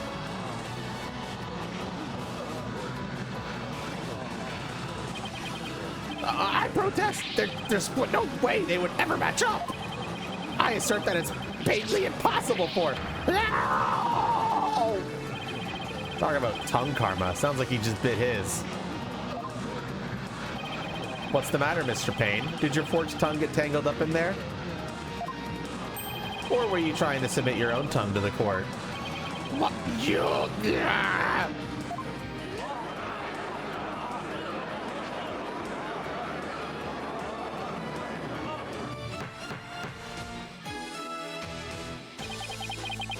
I can hardly believe it. Apparently not everything out of the defense's mouth is a bluff. Of course not, your majesty. This tongue doesn't lie. I'd like to continue to use my tongue in the future too, if you wouldn't mind. He never has to know it really was a bluff. No, not Mr. Roll. I can't believe it. I'm sorry, Albie. I know it's upsetting news. He must have needed the money badly, probably to support his family. After all, he even gave up his dream of becoming a monk to help them. Oh, so that thing Mr. Roll would say to me. Albie, you train hard and make sure you become a monk one day. Don't end up like me, he'd say. Yeah, he was probably warning you not to end up a thief. Mr. Roll. No, wait just 1 minute. If the victim was the thief and he was holding the treasure box, then that means Mr. Roll was holding the murder weapon when he was killed. Oh, that's a very good point. It doesn't make much sense, does it? If the victim was holding the treasure box, it couldn't have been the murder weapon. Which means the real murder weapon must have been something else. The real murder weapon? Was something else? The blood was thought to have gotten on the box while the box was used as a weapon. But it turns out that wasn't the case. The blood splattered onto the treasure box the victim was holding when he was struck with the real weapon. That's what really happened. Isn't that right, Mr. Understanding?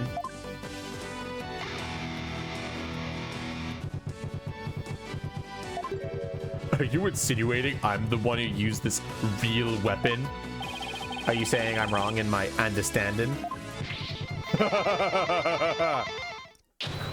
got me riled up, lawyer man. I feel a song coming on. Look for a weapon that just don't exist. Pathetic lawyer man, drop into the abyss. Despicable lawyer man, you make me sick. You disappear just like a magic trick. With this lawyer man done in by a weapon, for you miserable wretch held off be feckin'. Yeah. I know I don't need to remind you, defense, that your life is on the line. I know, your majesty. Yet you prepared to risk it on this mere idea of a real murder weapon. Death to the lawyer! This is it, the moment of truth. I can't back down, not now. Yes, your majesty, I am. I'm confident the real murder weapon does indeed exist. That's a bold claim, Mr. Wright. Now let's see you back it up. Show us which piece of evidence points to the real murder weapon. Gladly, if I knew which one it was. What would somebody like Understanding use to bludgeon someone? Now then, defense, please submit your evidence to the court. Yeah, let's see it, lawyer man. Let's see this thing that shows the real murder weapon you say I used. Well, chat, what is it?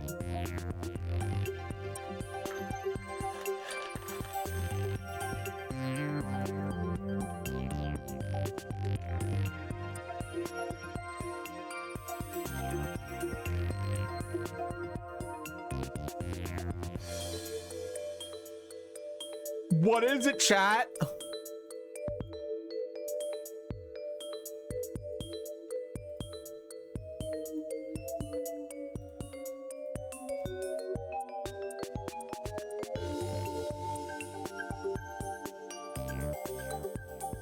Come on, broskies, figure it out. Check that evidence.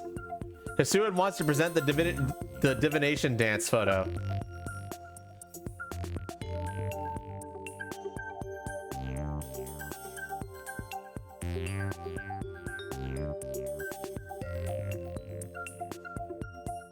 Or the dance of devotion photo.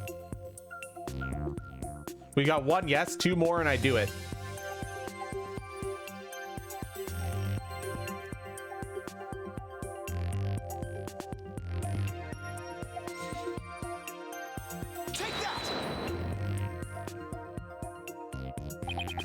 What I'm about to present is really nothing more than a possibility, but this thin thread is all I've got.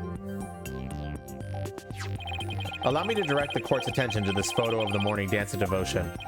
That photo? How's that going to help you, Mr. Wright? There's something about it that doesn't sit right with me. Oh yeah? What's this something, This thing here is odd, to say the least. Dragon Rider wants to present the guitar here. Do we agree?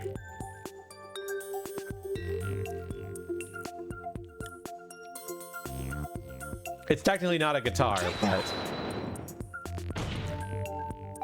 Mr. Adestandin, why is the instrument you're holding different from the one you're playing in the photo? Would you look at that? They're completely different shapes. I believe you said your Damalian was your one and only. Well, Mr. Understanding, what do you have to say to that? I got nothing to say. Then allow me to answer for you. They're different because the one in the photo is no longer in playable condition. Not after you use it to bludgeon Mr. Roll to death.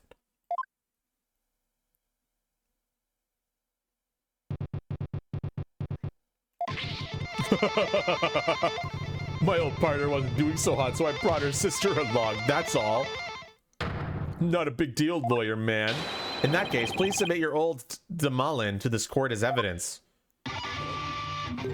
Too bad. You're too late. I got rid of her yesterday. You what? Burned her up with the rest of the trash. Ashes to ashes, baby. No! He's already destroyed the evidence? And I see more trash right here in this court that needs to burn in the fires of hell. Lawyer trash.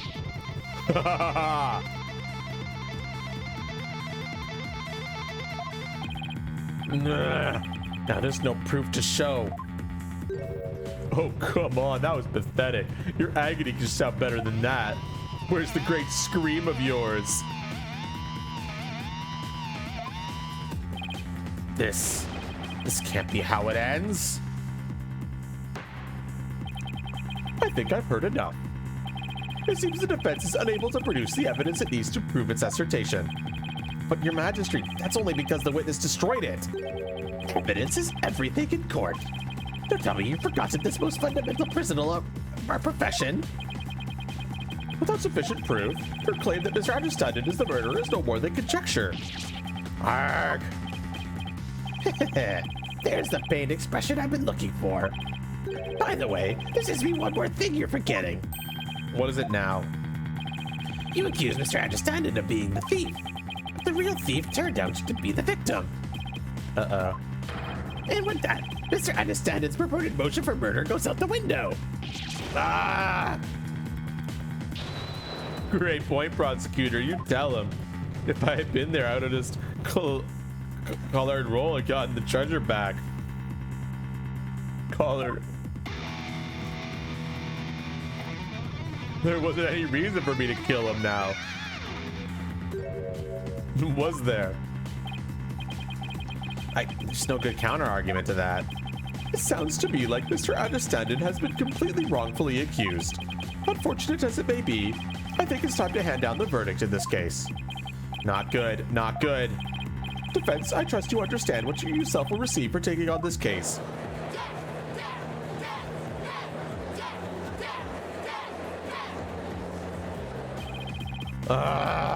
What do I do? The murder weapon's been destroyed, and now I've got no motive. Poor Albie will be convicted, and I'll lose my life too. Mr. Wright, you've wasted this court time and disparaged everything we hold sacred. We should charge you with lese majesty, in addition to the crime of abetting the accused. Yeah, you should pay for discrediting my good name. Bye-bye, lawyer man. Time for you to do some repenting in the Twilight Realm. This guy is guilty as sin. I just know it. He must have had some reason to kill Mr. Roll. But what? Come on, people. Let me hear you scream and shout. Time to take this lawyer trash out. Exterminate! Annihilate! Exterminate! Exterminate! The thing to do at a time like this is to turn my thinking around. I shouldn't be trying to figure out what Understanding's motive was. I should be thinking about what kind of situation would give him a motive. Did you steal it? He said. We know that Mr. Roll was the thief, and that he had gotten his hands on the box. So then why in the world did he ask Albie that question? What about the treasure box would have prompted him to? Ah! Defense, what's gotten into you? Now I get it! Now it all makes sense! Like, Paul Coconut, man. What you trying to say? Muttering and squealing to yourself sounds like you knocked something loose upstairs. Your Majesty, please hold off on your ruling for just a little while longer. Don't tell me you're going to start begging for your life now. No, Your Majesty, that's not it. It's just that I realized something important. We've been operating under a serious misconception this whole time. A misconception, you say? That's right. A mistaken notion about the treasure box. But could this really be true? If so, there's still a lot to figure out. Very well. Let's hear what you have to say.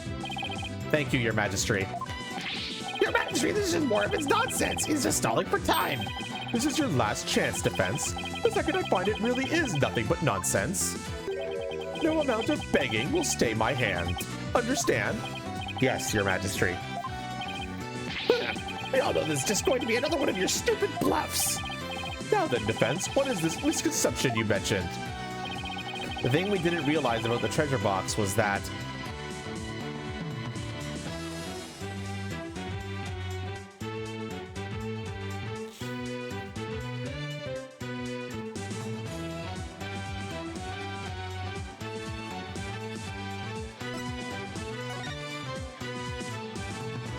what if the treasure box was already empty from the start?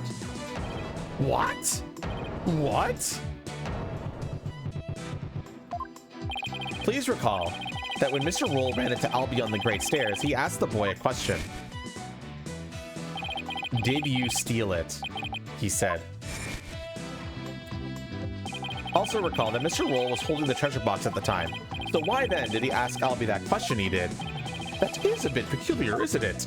Not at all, Your Majesty. Not once you realize that. By the time Mr. Rule got to the treasure room, the treasure box was already empty. I beg your pardon? Mr. Rule suspected that Albie had gotten to it first, which is why he confronted Albie when he ran into the boy on the stairs. But how would the victim have known the treasure box was empty? He didn't have any way of opening it. Once a year, the victim had the duty of carrying the treasure box to the palace. He was so proud when he was put in charge of guarding the treasure box. He even got to carry the box to the palace for the New Year's rite. He would have been able to tell by the weight when he lifted it that box was empty. Ah, I see. Yes, I suppose he would have been able to tell, wouldn't he? Mr. Roll most likely decided to at least steal the empty box. It's an important historical artifact in and of itself, after all. Ah! What's your point, Mr. Wright? What does any of this have to do with Mr. Understanding? My point is this. It gave Mr. Understanding a motive to murder the victim. A motive? Mr. Understanding, keeping the treasure safe is one of your duties, isn't it? So if anyone had found out that the treasure was missing, you would have been accused of incompetence. From the moment Mr. Rule discovered that treasure was gone, his fate was sealed. Because you decided then that he had to be silenced forever. But that's absurd!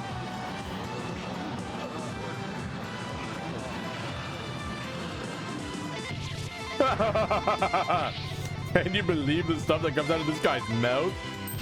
This is all just colossal joke. So then what really happened to the treasure? It had been stolen long before this incident occurred. By Mr. Please Love and Understanding himself. Mr. Wright, you stop at nothing to accuse Mr. Understanding? Your Majesty, please don't listen to these trumped-up charges. The defense is grasping.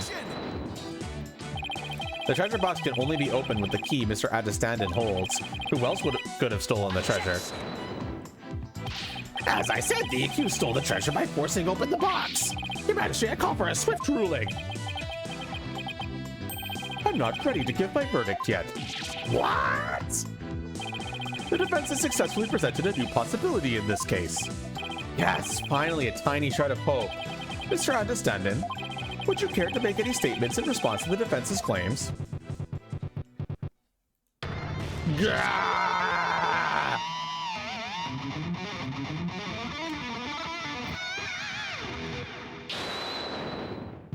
This is all bull. My noggin's rage cage and it's ready to explode, baby. Instructor Understanding, please calm yourself. I'm not gonna take it. No, I ain't gonna take it. I definitely watched over that treasure with pride. And now I'm getting accused of stealing it? This lawyer is a lying scumbag. You better believe I got something to say. Open up your ear holes, sheeple. Let's rock. Death to the lying lawyer.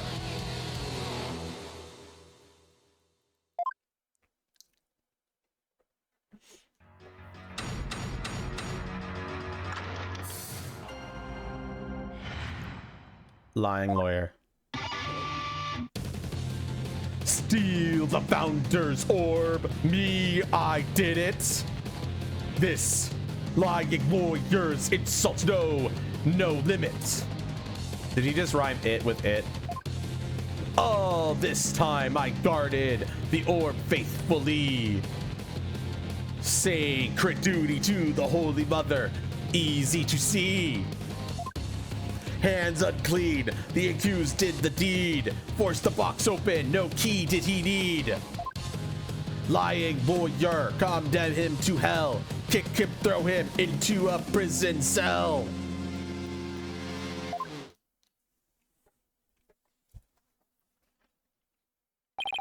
Alright, we've now heard from both sides. Either the treasure box was forced open by the accused, as the witness claims, or Mr. Adestandon opened it, as the defense claims. Defense, this is your last chance to cross-examine the witness. Yes, Your Majesty. If you are unable to prove your assertions by the end of this cross-examination, Then the DC Act will come into play and both you and the accused will lose your lives. I understand. Life or death, it all comes down to this. Mr. Wright. Don't worry, Albie. I'm here to defend you. I promise it'll be all right. Thank you. I believe in you, Mr. Wright. I know you can win this for us. And after we win, we could go see Miss Maya together. It's a deal. I can't let Albie down. I have to win this trial. Somehow, I have to prove that only Understandin could have stolen the treasure. Do your worst, lawyer trash. This is your requiem. The last song you'll ever hear on this mortal coil.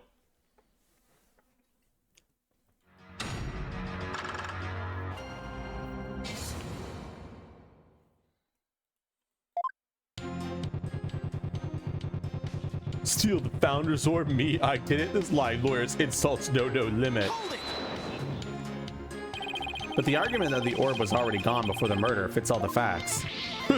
It's no use even talking to you. Where's your proof that I stole the orb? Huh, lawyer trash? He's right. I don't have any proof. Yet. But I'll find some. Oh, this time I guarded the orb faithfully. Sacred duty to the Holy Mother, easy to see. Your sacred duty, huh? The problem with that is that I don't think you really are a true believer. Why, you? How dare you question my faith? It's downright insulting. I'm not trying to insult you, but I can't suspend logic either. You wormed your way into the temple with the intent of stealing the treasure, didn't you? I've had all the insults I could take out of you, lawyer trash. But you're the only one who can open the treasure box. You just keep on arguing the same old lie. I sing the truth, hear my battle cry. Hands unclean, the accused did the deed. Forced the box open, no key did he need. The defendant didn't force the box open. That's a lie. In fact, you're the one who opened it. Isn't that right? Come on, you just saw for yourself, didn't you? The lock was busted on account of the box being forced open. Oh, yeah? Well, there's your proof right there. Score one for the metalhead. Look, if the accused really didn't try to force his way into the box, then how do you explain why the lock was busted and wouldn't open up for you earlier? How do I explain why the box wouldn't unlock earlier? Maybe there's...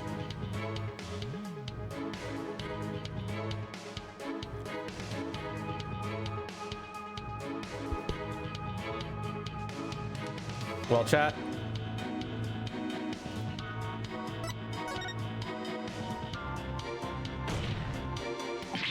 There's a different way to open the box. What are you talking about? There's a secret trick to opening it to protect its contents from being stolen.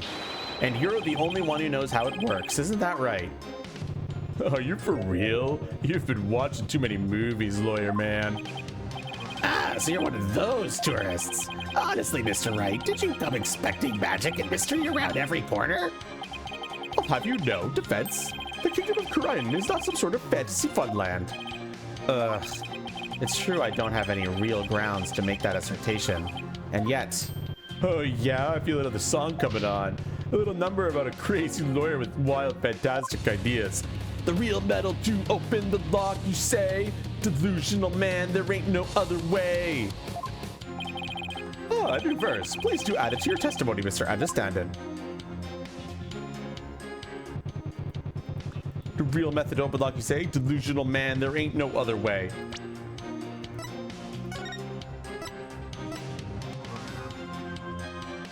I didn't realize this added a second picture. One sec, I should add this to the court record. I wanted to see if it would let me 3D examine it, but we got another picture out of it.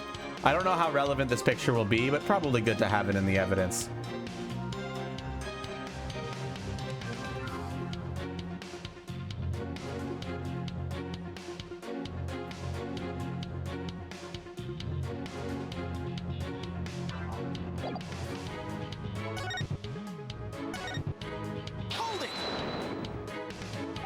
Delusional, am I? We'll see about that. Wild ideas, that's called delusion. Mixed up lawyer, drowning in confusion. Indeed, the defense's sinful wrongdoing has made him lose touch with reality. Let's hear it. What'll it be for this sinner's flight of fancy? Nothing, because I'm not the delusional one. I just know there's got to be some secret trick to opening the treasure box. Oh, really? And where exactly is this secret hidden? The secret is obviously hidden in...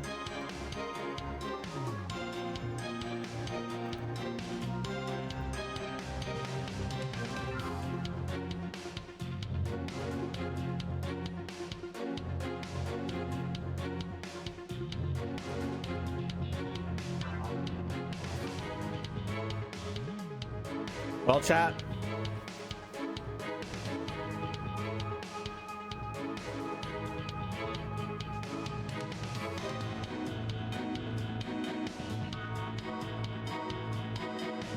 That's enough people saying one.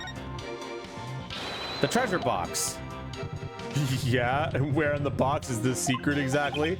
Well, it's... I hadn't thought that far ahead. It's the carvings. There's definitely something going on there. Are you sure? You're sounding a little desperate, defense. Desperate? Not at all, your majesty. The carvings the accused stuck in to see, even though it's forbidden, I might add. Witness, can you tell us anything about these carvings on the box? Of course. As head monk, I know all about them. The carvings depict a Kuranese butterfly as it carries a soul to the Twilight Realm. They were made around the 7th century. I see. Could you please add that information to your testimony? Fine. Listen up, lawyer trash. Kuranese butterfly from the 7th century carries the Vtuber, so elementary. Yeah.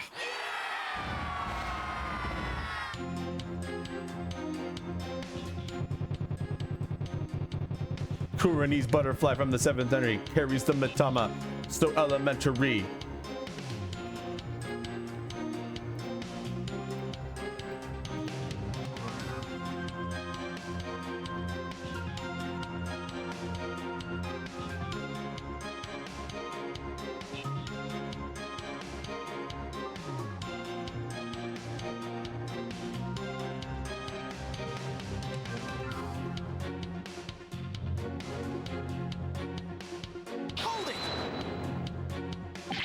I believe the butterfly design conceals some sort of secret. Oh yeah? Why don't you check it out for yourself then? Huh? What's with the smug look on his face? I think I'll do just that, your majesty, if I could.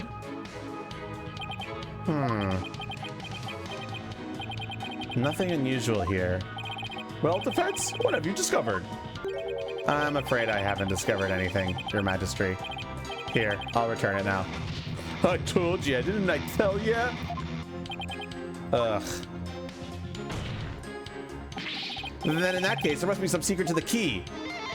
Now you're suspicious of the key, are you? There's just no reasoning with this man. The accused forced the lock open. There's no other explanation. That's right. He just granted the box by opening it without using the Vtuber key. Wait, what did he just say? I'll sing it as many times as I have to get it through your thick lawyer's skull. Only the Vtuber key unlocks the treasure. Force it and reap the founder's displeasure. Yeah. For the forgetful defense's sake, could you please add that to your testimony? Oh, so you like this little number better, do ya? Let's see. Should I have him swap in this statement?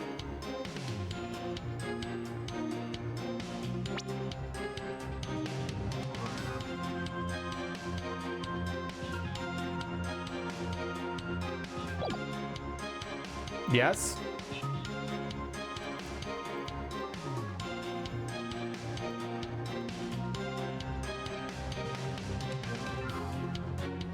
Hi, Angel. How are you doing today?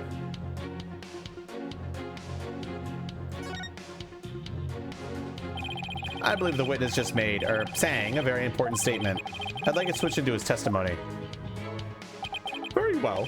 Witness, if you would. If I have to. Drive it into your brain, lawyer man. Only the Mitama key unlocks the treasure. Force it and reap the founder's displeasure. Well, chat, anything unusual about this statement, or should I switch it back to the other one? You're tired, but you're here? Hell yeah.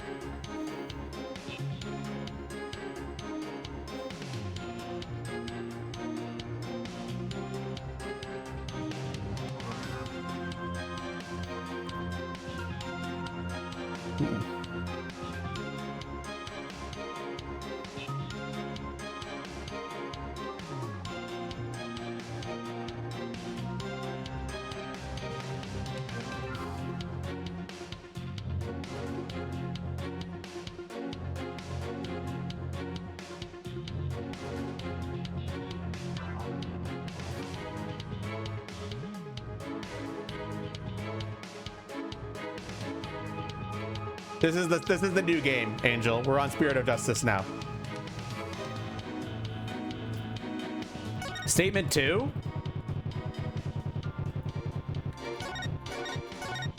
This is statement 2.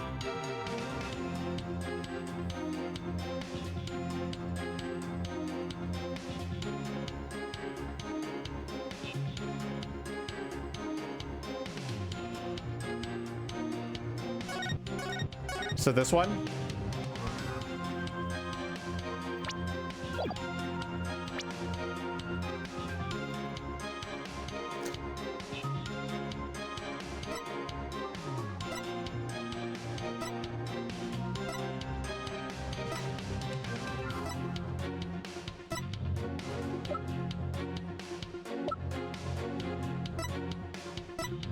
So you want to present the box.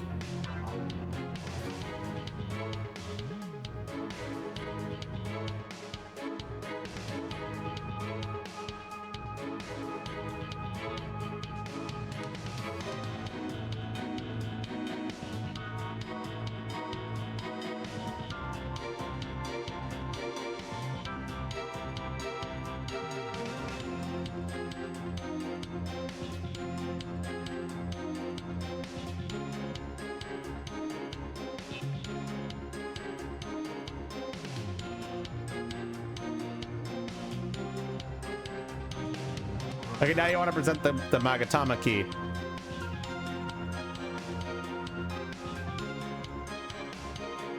Objection!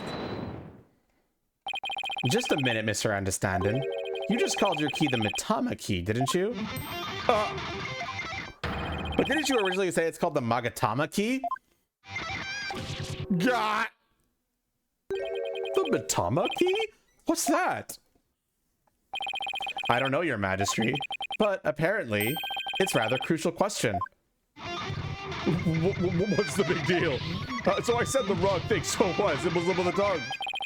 An A for effort, Mr. Wright, but your grandstanding betrays your desperation. I'm afraid a small slip of the tongue like that adds absolutely nothing to your argument.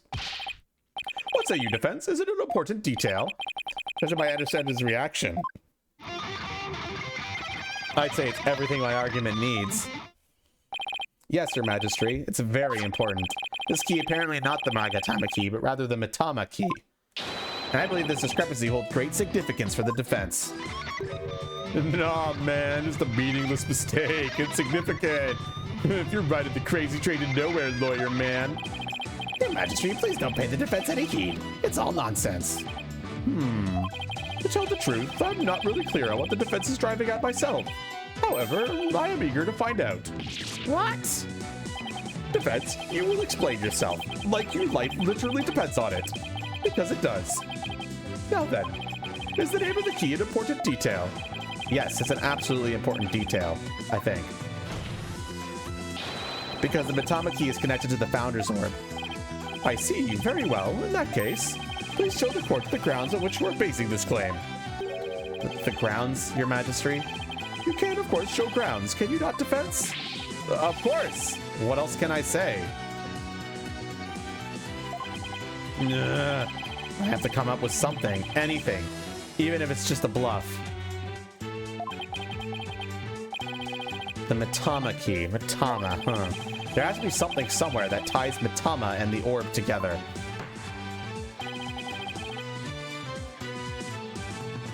Don't keep me waiting, defense. What evidence shows a connection between the Mitama key and the Founder's Orb? Remember to check all your evidence, chat.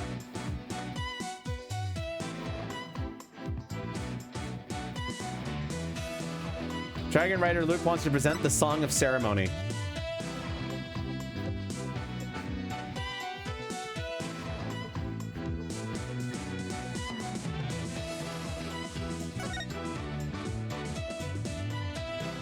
Do we agree with this?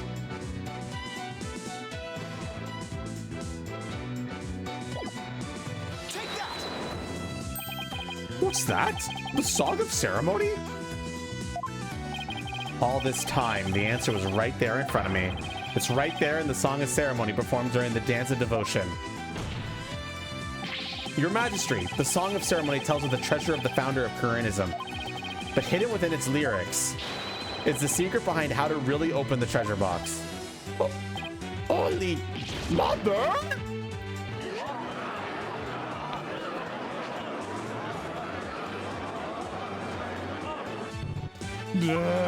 But how could that be, defense? The Song of Ceremony contains the following lyrics. When the butterfly embraces the Mitama, the favor of the orb is bestowed. I believe the Mitama here refers to the Mitama key.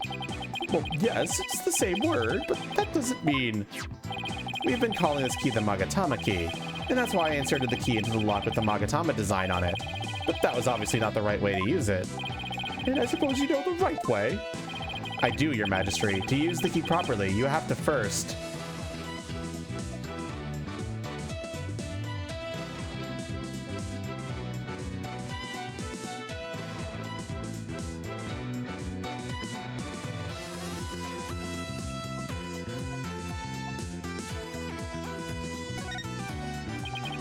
If we turn the Magatama's shape upside down like this,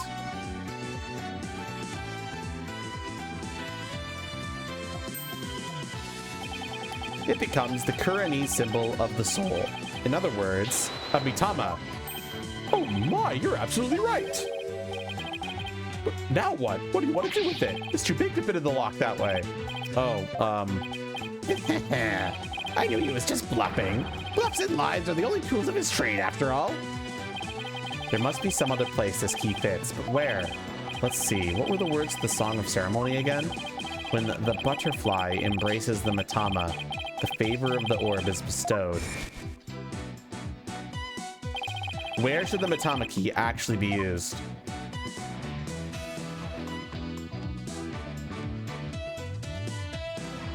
Where should it be used, chat?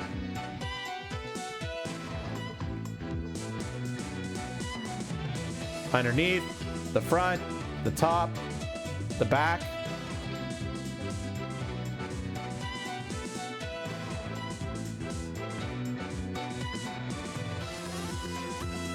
The butterfly, this part here.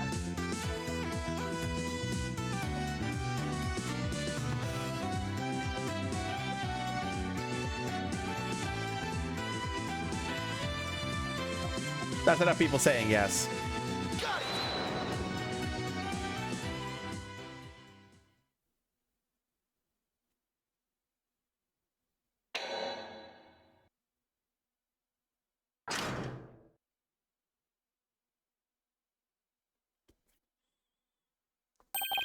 My goodness! The treasure box, it really opened! No way, man! What? No! And that, ladies and gentlemen, is the real secret behind the Song of Ceremony. It's the true key to opening the treasure box.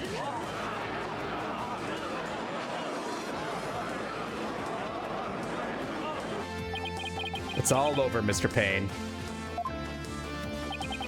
How so? Let's say someone was fooled into trying to force the front-facing lock open. Sadly for them, it won't budge. That's because the lock is, after all, just a decoy. Then what you're saying is... Neither the victim nor the defendant would have been able to open the box. They therefore had no way of stealing the treasure. The only one who could have stolen it is the one man who knew about the Mitama key. Please love and understand him. Ah! But I'm not done yet. Please recall the scene of the crime. On the floor by Mr. Rule's body was the very unlocked and very open treasure box. Only someone who knew how to open the box could have left it in that state. And so, there can only be one true culprit. Admit it, Mr. Understandin', you're the one who killed Mr. Roll.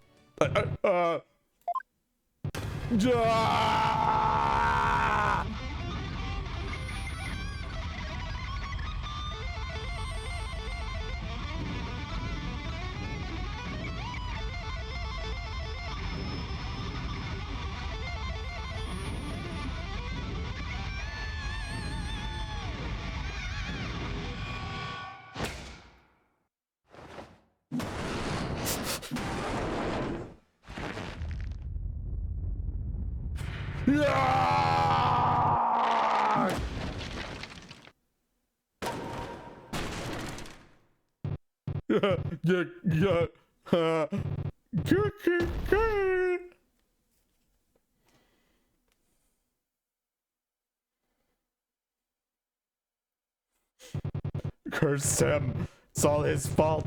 Why'd he have to come and try to steal the treasure? Why'd I have to spot him with that box? I waited the storeroom after the morning dance. It's his fault I had to cause that blackout and clock him good.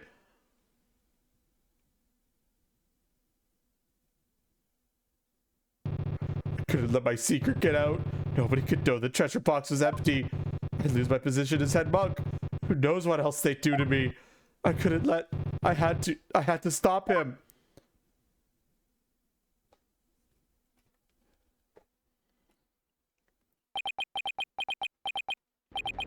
What a shocking development. I can scarcely believe it. Nothing like this has ever happened since the DC Act was enacted 23 years ago. No, my perfect, unblemished record destroyed. The incredible pain ruined. No!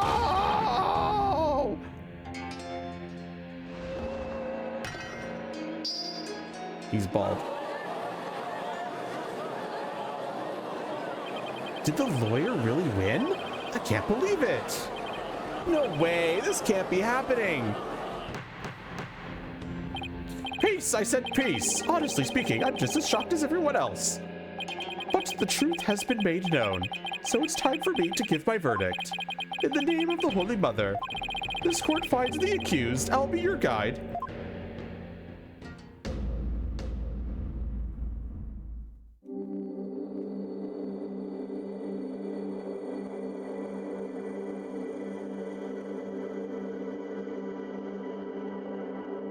Not guilty.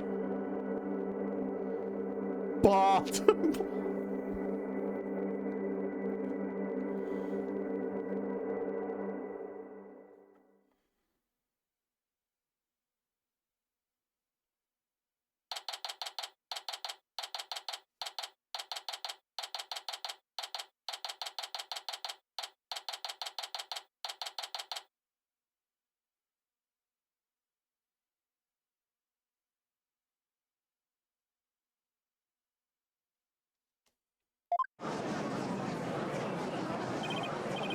There's still quite a commotion. The people from the gallery show no sign of clearing out. I can't believe it! Not guilty! I'm still in shock. Can you believe that guy? I can feel everybody's eyes on me. This can't be happening! It's impossible! Oh, Holy Mother, preserve us! I've never been in a defendant lobby quite this uncomfortable. Mr. Wright! Oh, I'll be. Thank you so much for what you did for me! I'm just glad it turned out okay. It was touch and go there for a while. I'm really sorry, Mr. Wright. I had a really hard time trusting you at first. It's okay, Albie. I know how unpopular lawyers are in this country. But how did it ever get this way in the first place? Allow me to explain. At least, I wish I could explain. But I don't really know why. I never even questioned it before today. At the time I was born, all the lawyers are already gone. As far back as I can remember, verdicts have been based on her benevolence's insights. Right. Raifa, the royal priestess. You would imply that the trials of this country are unfair? Do explain, outsider. How verdicts founded on the truths imparted by the very souls of the dead lack impartiality. For her part, I'm sure she really believes in what she says, but even with her benevolence and divination seance, lawyers are still necessary. Without proper defense, people could easily wind up receiving wrongful convictions. Mr. Wright! Shh! Huh? Don't say that so loud! People might think you're a rebel! You could be arrested! A rebel? That's right! One of those people going against our queen in the court system!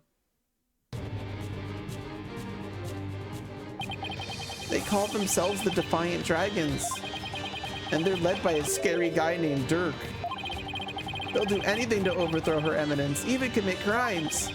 Dirk. I remember people in the gallery mentioning that name.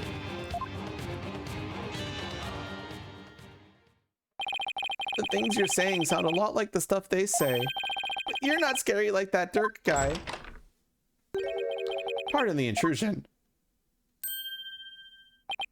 You, yeah, you. I want to talk to you, see? Flight, is it? Right, sir. Phoenix Wright. And you are? I'm the Kuranese Minister of Justice. My name's Igna Karkul Kurain. I oversee the whole Liga shebang. I was watching that three-ring circus in there. You were? Wow. The Minister of Justice? So he's in charge of the entire court system. Defense Culpability Act and all. Minister Igna, how are you, sir? Run along, Mini-Monk. Grown-ups are talking here. Yes, sir. Very sorry, sir. May I help you with something? I just wanted a good look at you. Guys like you aren't exactly a dime a dozen around here. Oh, well then. He's eyeing me like I'm some kind of exotic creature in a cage. Oh yeah, I might as well share this little morsel with you. Turns out Roll was a seasoned thief. A repeat offender at sea. Had my men look into it, and they found all the booty he'd pilfered right there at his digs. But he seemed like such a nice man. Why, Mr. Roll? Why? Guess he was doing it for the family. What a mook. A mook? How can you say that? Guess that's kind of sob story gets you common folk all misty-eyed, huh? Anyway, another thing. I had my men check out that understanding fella, too. He wasn't the one with the sticky fingers. It's the insurgents. What? They put the squeeze on our head monk, apparently. So we gave up the Founder's Orb and tried to keep it hush-hush. Wow, I see. Thank you for letting me know. Yeah, say what? That was a cute little number you pulled in my courtroom today, wasn't it? First not guilty ruling in 23 years. You're making waves, see? Stirring the pot. Catch my drift? Oh, well, yikes, I'm in for it now. But thanks to that song and dance, we know our precious national treasure got nicked. So I'm gonna call it a wash and let it slide this time. All I did was defend the accused. You do best to read between the lines here, chump. You're standing on thin ice, you get my drift? Even a dirty, no-good Nick punk knows to cash in his chips before the house steps in. Do us both a favor, and keep an eye on the path you're walking down. You never know whose toes you might be stepping on. This ain't your turf, buddy. Never forget whose soil it is you're standing on. Yikes, he was kind of scary, wasn't he? Yeah, well, no use worrying about it. We have more important things to think about, such as when can we continue the sightseeing tour? Tour? Oh, anytime, sir. We still have plenty of time until Miss Maya's training ends. And there's still lots more temples to see and all kinds of local foods to eat. I can show you the natural beauty of the area and the waterfalls used for training. And I haven't shown you the breathtaking mountain view from the Plaza of Devotion. This is a place where they check your releasing with our soul. All right. Slow down, Albie. There's plenty of time. And when we're done with all that, we can go see Miss Maya together. Yeah, you bet. Maya. I wonder how she's doing. Hope she's okay.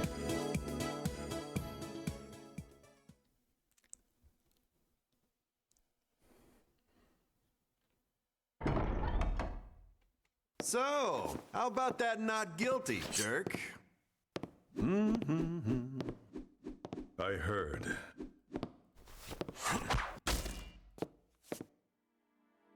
Sounds like the winds of change are beginning to stir.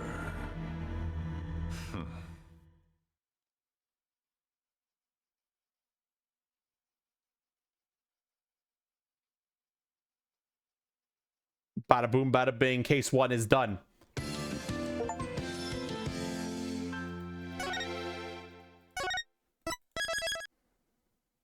We've done it, chat. Case 1 is complete. We're gonna take a break, stretch your legs, and we're jumping right into case 2. So go rest. Go rest. I'm gonna go fucking do shit or something. Be right back.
Guess who's back? Guess who's back? It's me. I'm back.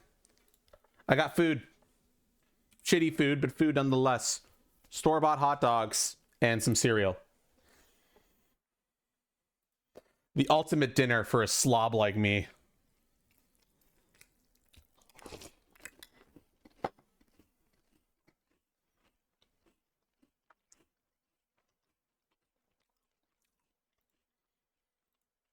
Okay. Got to switch the evidence around.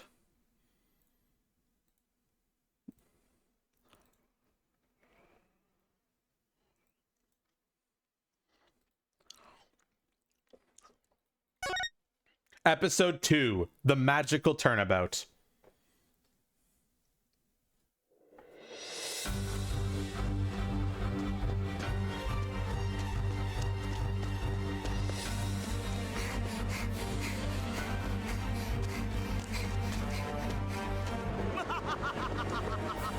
Behold my might!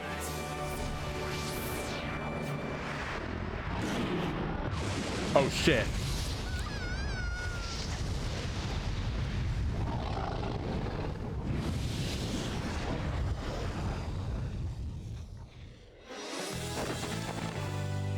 Shame on you, Mr. Rias! No! Using magic for evil!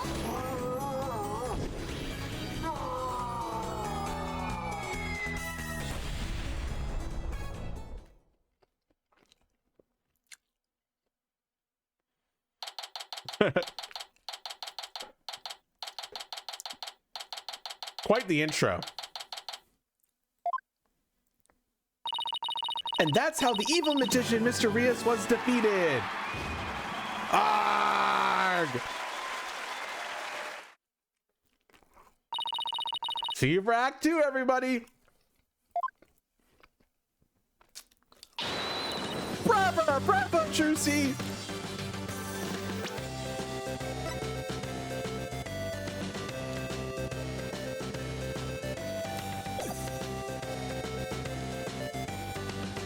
Fix it. I agree with Luck, what Lux is putting down.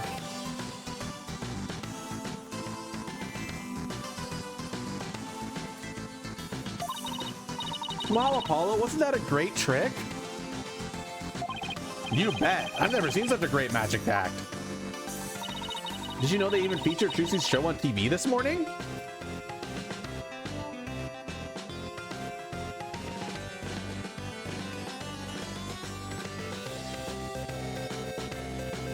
Sorry while I eat food.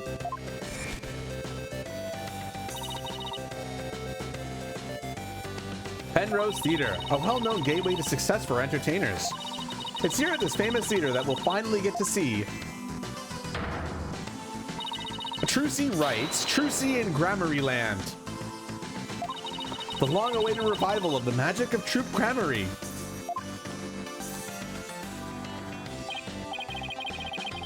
Wow, that explains why there's a TV crew here to cover the show. Who killed the guard? Please love and understand and did.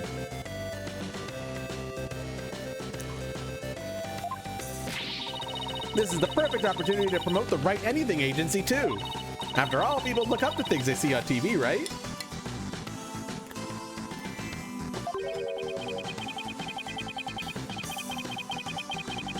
But when are they looking up the talent part and not the law part of our agency?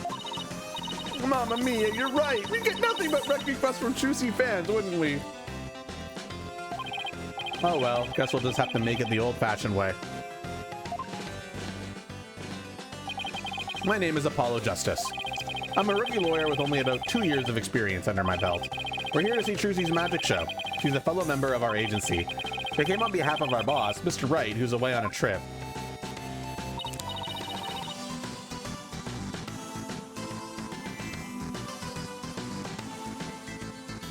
Oh, did you hear, Apollo?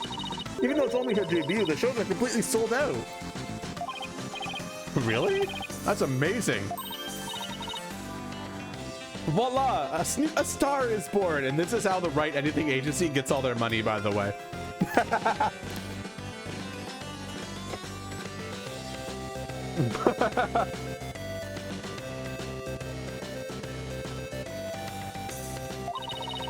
Who knows how far she'll go? At this rate, nothing in the world can stop us. You do realize this has nothing to do with you, right? This is Athena Sykes. She's another member of our agency. You may not look it, but at just 19 years old, she's a lawyer as well.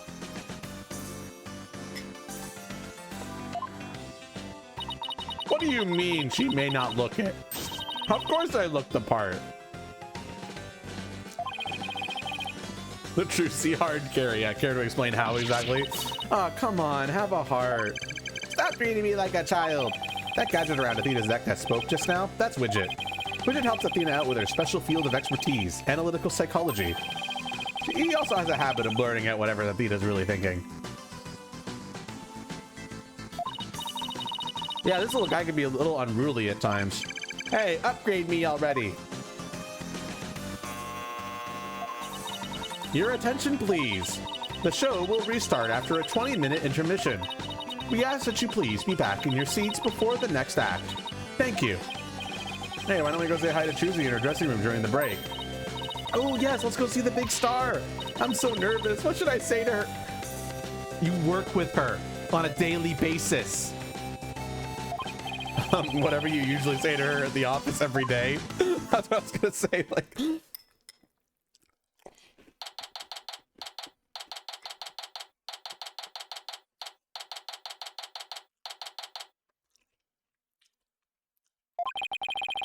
So this is Trucy's dressing room. Looks like she's busy over there with someone. Could you sign this, please, ma'am? Sure thing. Just the one sheet in this clipboard, right?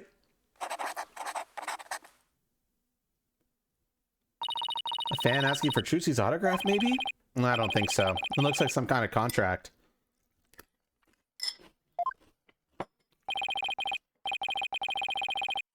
Thank you very much. I'll get this to the producer right away. Great, thanks. Oh! Polly, Athena, you came! Of course! Congratulations on your big debut! Thanks! Who was that just now, by the way? Somebody from Take-Two TV. They want to turn my magic show into a TV special. They're planning to broadcast it nationwide. Can you imagine? Wow, you really are a big star. Hey, can I get your autograph later, Trucy? Sure, my signature's in high demand today. Would you like one too, Polly? Yeah, actually, I would.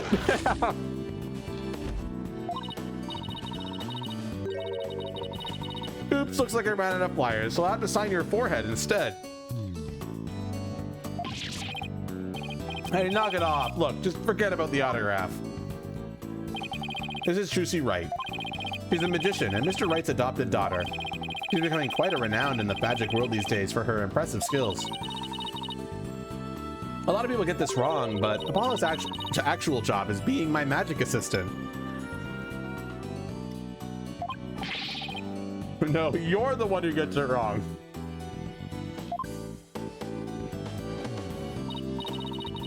You think you can do that trick you always do at the office for me, Trucy? Okay. Behold, the wondrous magic that can make anything disappear. 3, 2, 1, ta-da! I should enter an extra-dimensional galaxy. Bravo, Trucy, bravo! Okay, but why do you always have to make my attorney's badge disappear? Well, that's because out of everyone at the Write Anything agency, you're the one I get the best reaction out of. That doesn't make my poor badge feel any better. MRL, this was explained 2 games ago.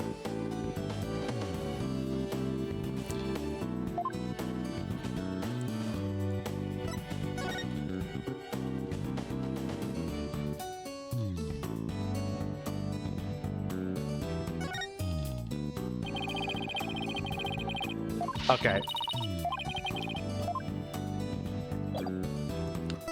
Can't examine anything yet. Thanks again for inviting us, Trucy.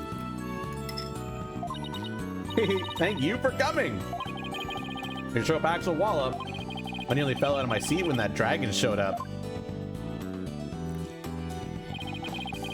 And when it attacked you? Ooh. I was terrified, even though I knew it was all just part of the show. That's good, because that trick is the crowning glory of Act 1. I'm really glad you're enjoying the show. Aired shows are completely sold out, Trucy. They say your fans were all over the tickets the instant they became available, like hungry wolves going after their prey. Sounds like you made a loyal pack of followers for yourself already, Trucy. But you two are the only ones who got a special VIP invitation from me. Today's just a dress rehearsal for the performers, staff, family, and friends. A general probe, huh? That's what they call it in Germany. The real show isn't until the day after tomorrow. Are you going to get it on stage after the break? Sorry to disappoint anyone who came just to see those, but I'm just not going to say that. My next trick is completely new. I'm debuting it today. Ooh, a new trick, huh? Are you going to chop a ball up into little lawyer bits? Funny, I don't recall ever agreeing to anything like that. Well, that does sound like a good idea. Today's trick is a totally new Troop Grammary original. The entire future of the troop is riding on the success of this special new trick. How so? Have fun, MRL. The show is really important to me. It isn't like any of the shows I've done. As the rightful heir to the Troop Grammary repertoire of magic, this show is my first chance to unveil the tricks I've inherited. Troop Grammary, huh? Yeah, I have a poster of them hanging right over there. Feels like it's been ages since I've seen a picture of them.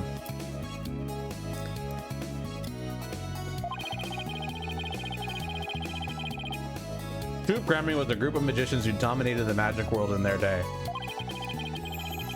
Trucy is the sole heir to the troop's entire repertoire of stage magic. Huh? Who's this guy in the green and purple on the left here? Oh, that's the great Mr. Rias, the other magician in today's show.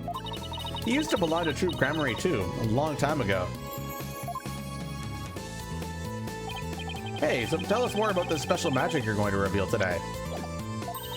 It's a secret Troop Grammary trick, left behind by my late granddaddy, Magnifi Grammary. It's never been performed before, so this is the first time it'll be seen by the public. The grand unveiling, huh? No wonder she's been working so hard. I better get going. Huh? Where to? To practice my act, of course. The show's only a few days away. Really pushing yourself. Didn't you practice until late last night, too? Yep, because everything's got to be just right. Susie inherited all of Troop Grammary's magic tricks from her father when he died, and the troop's entire legacy is now resting on her shoulders. No wonder she's feeling the pressure.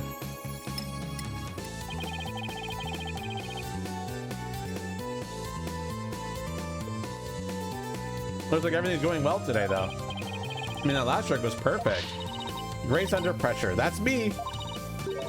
After all, a true entertainer always keeps a smile on their face. That's the Troop Grammary creed.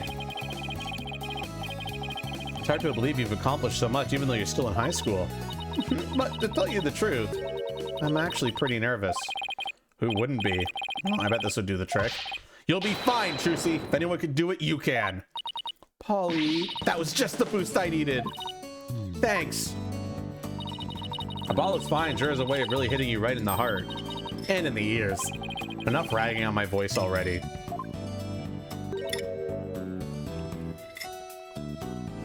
Susie? Oh, hi, Bonnie. It's almost time for the second act. Oh, okay, thanks. Well, Apollo, Athena, enjoy the rest of the show. Break a leg, Trucy. Thanks, I will. You appreciate that? Thank you, Lux. I hope her new trick goes well. Hey, this is Trucy we're talking about. She'll be fine. Oh, I wouldn't be so sure. Huh? Performing magic is like watching a tightrope. There's always an element of danger. One little mistake can even cost you your life, you know. I wonder if she'll make it across today. And what do you mean by that exactly? Oh, nothing. Now, if you'll excuse me.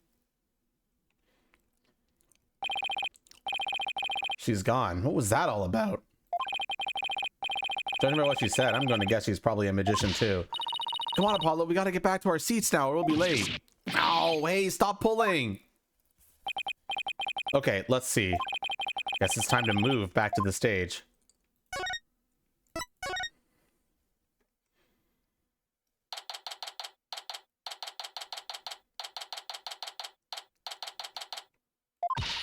Hurry up, Apollo, it's about to start. I want to see what Trucy's next trick is. You're really wound up today, aren't you? Why don't you take your seat and try to relax? Whoa, look, there's a TV reporter over there with a TV camera and everything. Oh yeah, baby. Athena, sit down. You're blocking people's view. Yeesh, I feel like I'm babysitting here. Hello everyone, I'm reporting for the beautiful Penrose Theater, where the public performance of Trucy and Grammarlyland begins in just 2 short days. But today, they're very kindly agreed to give us a sneak preview. Isn't this exciting? Apollo, do you think I was on TV just now? How should I know? But if you were, you'd be disgracing our entire agency, that's for sure. Hey, what the heck is that supposed to mean?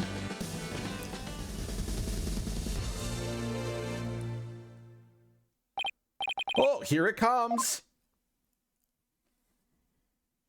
Now, give up your dastardly ways!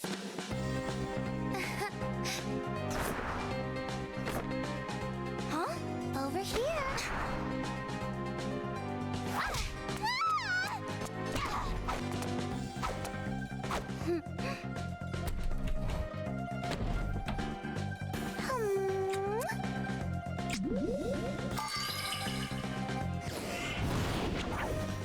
Come now, Mr. Hat. Offer the girl's life up to Mr. Rias and bring him back to life.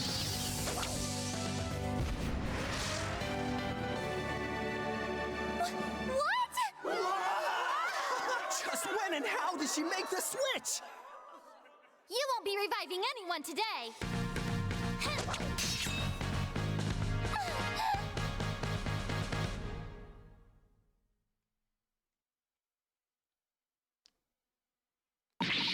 Wow, that was amazing. I have no idea how she escaped that coffin. I'm glad Trucy escaped you without a hitch.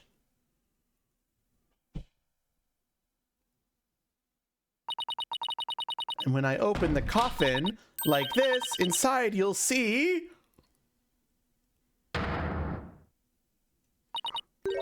Mr. Rias? But how? I wonder what's going on. He's not getting up.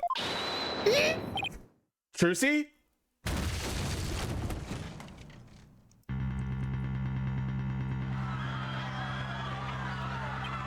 What just happened? Whoa, man, an accident? Is like that guy dead? Wait, that's not part of the act? Attention, please. For your own safety, we ask that everyone please evacuate the building. What's going on? Is Trucy okay? Outside, everyone, evacuate immediately, please. Whoa, hey, stop grabbing me. Trucy!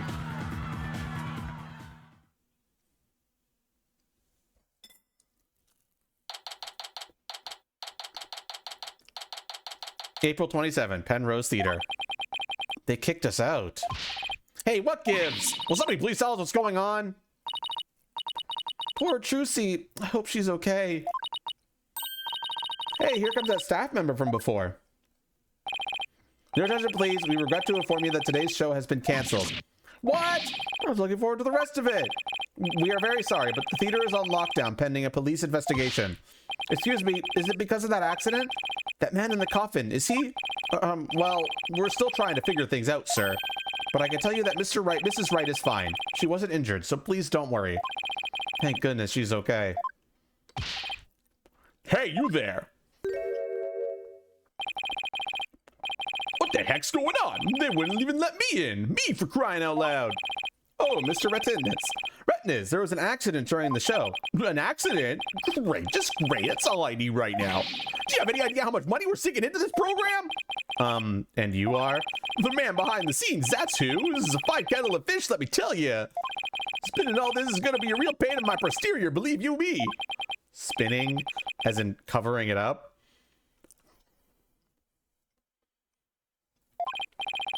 Look, I gotta get inside. Seriously, I gotta catch a breaker out here. Well, there he goes. Why don't we go back to the office for now? I'm sure Trucy will call us when things have settled down. Yeah, I guess you're right.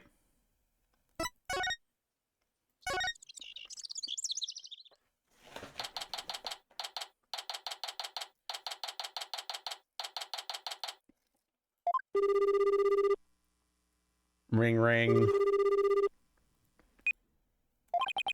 No use. I can't get a hold of Mr. Wright. Wonder if something happened to him in Kurain. Maybe he got caught up in some kind of trouble again, as always. Yeah, trouble's drawn to him like iron filings to a magnet. Hey, Apollo, speaking of Kurain, they're showing something about it on TV right now. There has been some surprising news coming out of the Kingdom of Kurain. The country recently saw defense attorney Phoenix Wright win a not guilty verdict. The first verdict of its kind in 23 years. Mr. Wright won a trial in Kurain. Lawyers are said to be highly disrespected in the Kingdom of Kurain. So Mr. Wright's win was an upset victory amidst entrenched hostility. Wow, did you hear that? The first time in 23 years. Yeah, but what was he doing in court there in the first place? I thought he just went for a visit. So he was in some kind of trouble, just like we thought. Next, an update on the unfortunate accident that occurred at the Penrose Theater. And now they're talking about the accident at Trucy's show. Famed magician, the great Mr. Rias, was skewered with a sword and died on the spot. Oh no, so he really is dead? And now, here's the footage of that deadly moment. What? Why are they showing this footage live on camera? What? Why would you show someone die on live TV? Isn't that fucked up?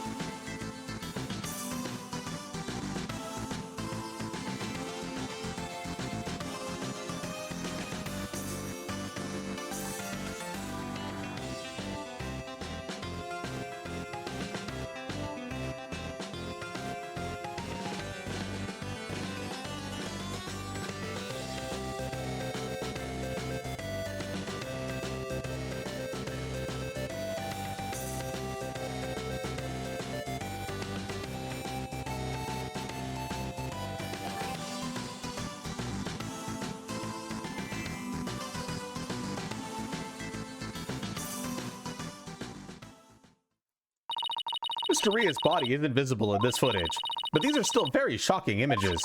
The magician, Trucy Wright, is reportedly still only a high school student. Could it be that this unfortunate accident happens due to a lack of proper training? Does a young magician have enough experience, preparation, and knowledge? Some might say that Troop Gramarye should be held accountable for this incident. Hey, what kind of bias reporting is this? Yeah, they're making it sound like it's all Trucy's fault. Oh, we've just received more breaking news. Oh my! The young magician in question, Trucy Wright, is now under arrest on the charge of involuntary manslaughter. What? We will keep you updated as this unfortunate tale unfolds. Stay tuned. Trucy's under arrest? She can't be. Apollo, we gotta do something. Yeah, let's get down to the detention center right away. Before I forget, I think I'll jot down a few things about the case. I'll just open up the court record with E. And flip to this bottommost tab here with Q&A to make a few notes. I can use it like a kind of to-do list. If I ever get stuck, I can just refer to these notes.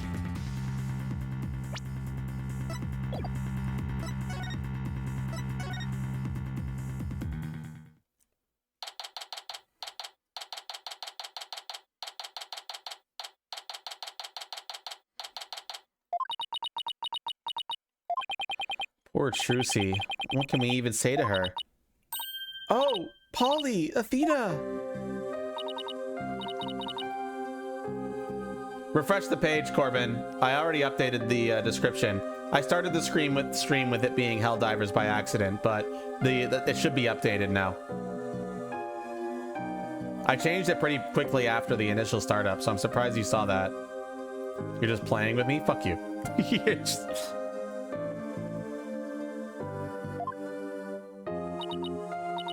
I'm fine. Don't worry about me. We saw the news about the accident on TV. Guess I can't Houdini my way out of this one. I got arrested and everything. They say I'm the one who caused the accident. But that's not true, right? To be honest, I don't really know. I mean, I have no idea how an accident like that could have happened. The trick went off without a hitch. I'm sure of that much. Still, the police just won't listen to me. They've already decided that it was all my fault. I'm exhausted after all their questions.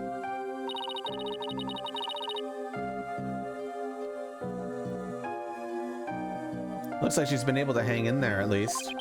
Yeah, she really is one tough cookie. I know you're tired, but can you tell us a little bit about the accident?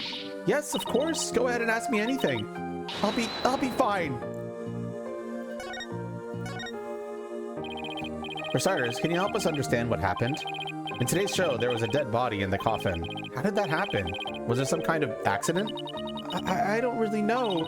The coffin was supposed to be empty when I opened it, but instead, Mr. Rias's body was in there. That must have been a huge shock for you. And when the dragon set piece fell down at the end, was that an accident too? It must have been. I have no idea how or why that happened either. Nothing went the way it was supposed to. I still can't believe Mr. Reyes is actually dead. As tough as she is, this is obviously taking a toll on her.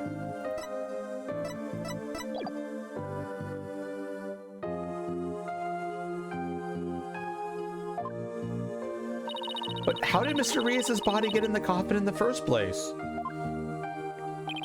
Trucy, we need you to tell us the secret of the trick. You know what they say, a magician never reveals her secrets. But I guess I should make an exception this time. But if you ever tell anybody, I'll make you my guinea pig for every single new magic trick from now on. Just don't worry, I'm a lawyer, remember? Client confidentiality is part of the job. So let's call this trick Trucy's Great Escape. How did you get out of the coffin? Alright, here goes. I'll reveal the trick just for you two. Prepare yourselves for an exclusive explanation by magical girl Trucy Wright. There's a secret trapdoor in the stage that leads down to the understage passage. A trapdoor? So when did you slip down into the understage passage? Remember when Mr. Hat was on stage holding a sword next to the coffin? Well, by then I had already escaped from the coffin and was waiting understage. And while I was down there, I did several things to get ready for the next part. What technique? Okay, so what happened next? Mr. Hat was quickly raised up to the catwalk by wire. There's a cushion up there that acts as a shock absorber when Mr. Hat hits it. Meanwhile, I popped back up on stage through a different trapdoor. And voila! The switch is complete. The stage diagram added to the court record. I had no idea all of that was happening.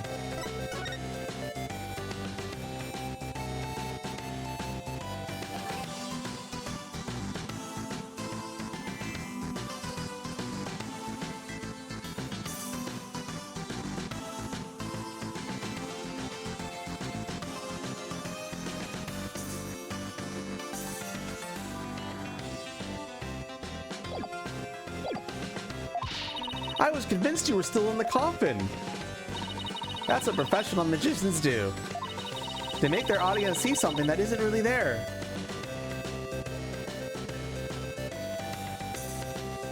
Don't forget to refresh the evidence list, by the way.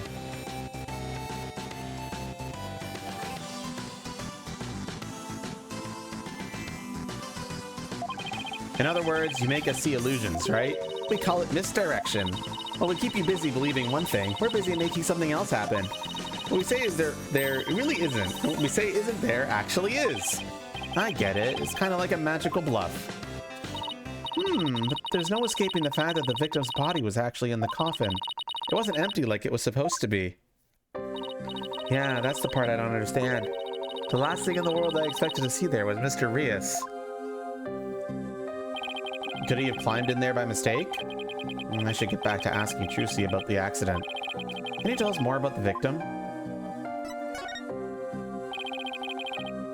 Who exactly is this Mr. Reyes? He said he used to belong to Troop Gramarye, right? Wait, you don't know who the great Mr. Reyes is, Apollo? He's super famous. He's all people talk about on TV. Really? I just assumed he was one of Trucy's assistants. Way to diss the dead, Apollo. So how did the two of you come to perform together, Trucy? Well, like I said, he used to be a member of Troop Gramarye. He was a protege of my granddaddy, Magnifique Gramarye. So the TV station arranged for us to perform together at this time because of that connection. Did he continue performing as magician after he left Troop Gramarye? No, he got injured while practicing for a show about 13 years ago. That's why he left the troupe. After that, he took a break from magic for a while. I'm pretty sure it's a recent thing, him getting famous again. I only started seeing him on TV again maybe last year. I had nothing but respect for Mr. Reyes as a magician.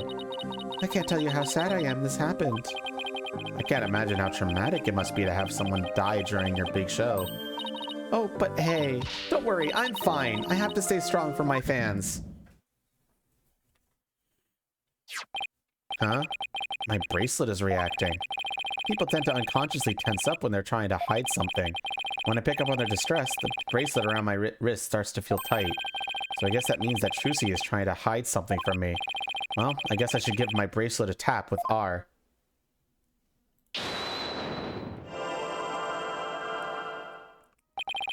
I can see things others can't. The slightest twitch, gesture, or change in expression.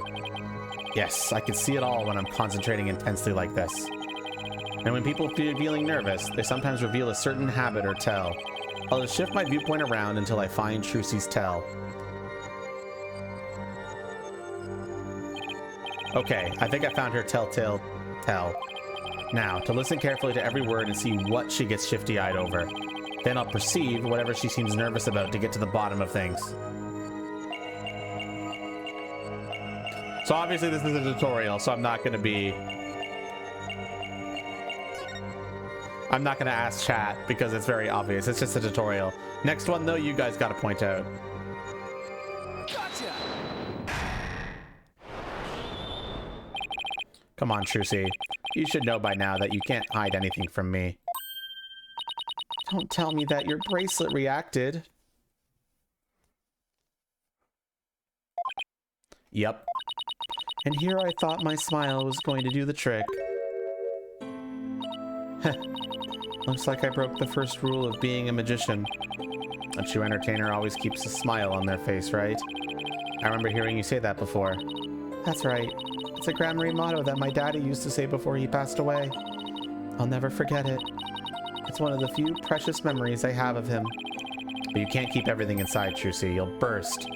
Why don't you tell me what's bothering you?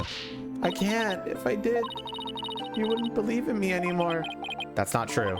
As an entertainer, you believe in always keeping a smile on your face. And as a lawyer, I have a belief that's important to me as well. Chad, this is your fucking time!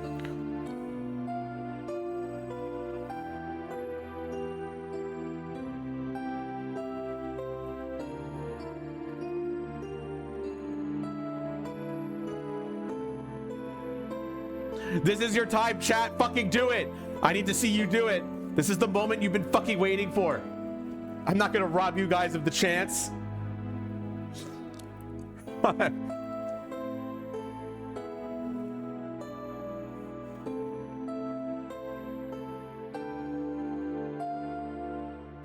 want to see someone make it official. There we go.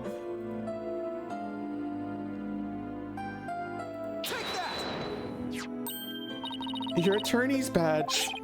I swore on this badge that I would always believe in my client to the bitter end. That's the cornerstone of being a good lawyer. Mr. Wright taught me as much. So no matter what you tell me, I'm going to keep on believing in you, Trucy. All I ask is for you to have a little faith in me, too. All right. Thanks, Polly.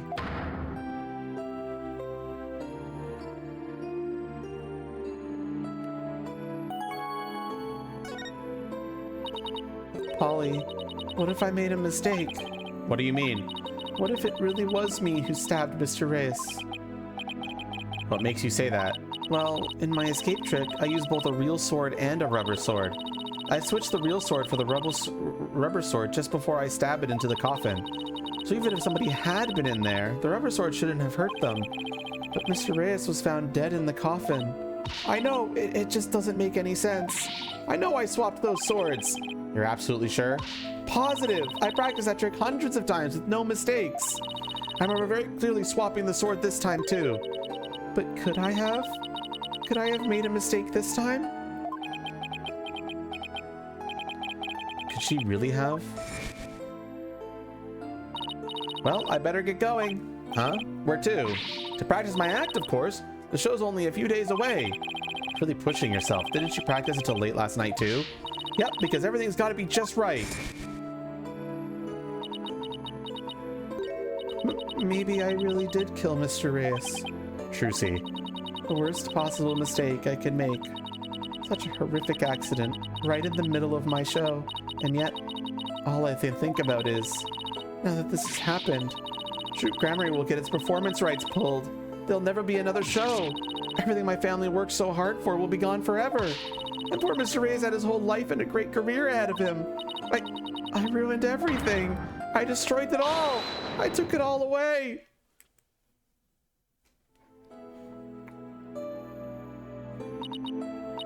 Polly, I'm ready to pay for what I did. Trucy, I don't think you did anything wrong. You don't? I've had one question going through my mind this whole time. Was this accident really your fault? What do you mean? I don't have any proof or anything. It's just, I don't think you ever made a mistake like that. Apollo, I saw how hard you worked on your trick, staying up late every night to practice. And I know you. You always get everything picture perfect. Nobody's perfect all the time. Still, I think something else caused Mr. Reyes' death. Not any mistake of yours. After all, you're sure you swapped the swords, right? Yes, I remember doing it. And I just know it wasn't your fault, Trucy. But how could you say that? We don't have any proof it wasn't me. I mean, I know you're a great lawyer, Polly, but... I believe in you, Trucy, and I believe in your skill as a professional magician. So I'm going to prove your innocence. Don't worry, you're going to be fine.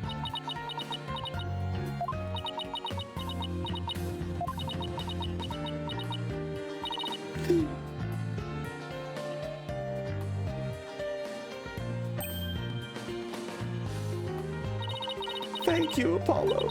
Thank you for believing in me. I'm going to believe in you, too. Good. I'm sorry. I need a tissue. I've never seen Trucy cry like this before. She always seems so strong. Maybe sometimes she's just putting on a brave face. She's still just a kid after all.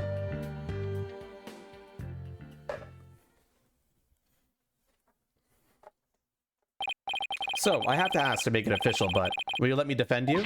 Yes! I'm counting on you. I don't want to have to cancel the show on its opening day. Right. She seems fine now. Trucy, let's win this trial together. Unlike some people. Athena. Well, we better get right to investigating. Come on, Athena. Wipe that nose and let's go. Excuse you. Do you see any snot on my face, Apollo? Yeesh. Talk about an emotional roller coaster. We'll need to investigate the stage at the Penrose Theater where the body was found. Yeah, I hope no one will try to stop us. If you're going to the Penrose Theater, can I ask a favor? Of course. What is it? I left a very special notebook behind in my dressing room. Sure, we can pick it up for you. That notebook is really, really important to me. I don't know what I'd do if anyone read it. Wow, I wonder what's in it. The notebook is in my blue handbag on the table. It's big and black. You can't miss it. Thanks in advance. And with that, I gotta go. Seems they got more questions for me. Alright, see you later, Trucy. So, should we investigate the stage first, or get through the notebook? I say the stage first. Ah, fuck. Why is my back so sore? One sec, I'm stretching. Ah, fuck being old. I'm not even old. Fuck.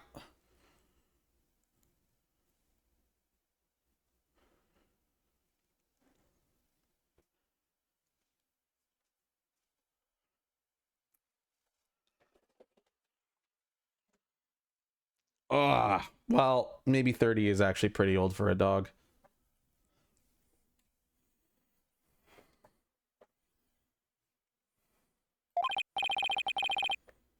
Okay, let's get down to business.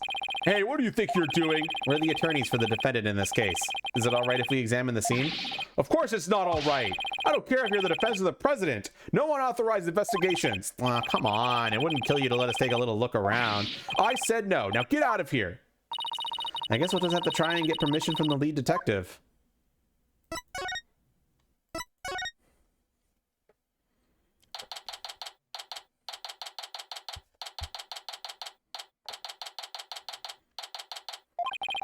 The dressing room looks just the way it did before the incident. All these items look kind of lonely without their owners. We have to find Trucy's notebook for her. Let's see, she said it would be in her blue handbag on the table, right? We should see what else we could check out while we're here.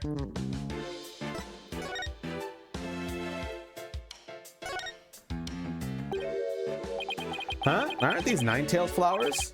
You know, those flowers that only grow in Ninetales Vale? Oh my goodness, you're right! There's a card here and a letter to go with it. The card says, "Good luck, Trucy, from Damon and Jinxie Tenma." Mayor Tenma and Jinxie, huh? What does the letter say? Let's see. Oh! There's a message for you in here, too. Please tell Mr. Demon Lawyer I said thank you for everything. Thanks to him, I overcome my fears, and now I'm not afraid of yokai anymore. And guess what? I've even become friends with yokai, like Itin Momen and Gonaki Gigi. No matter what happens, I guess she'll never grow out of her demon obsession.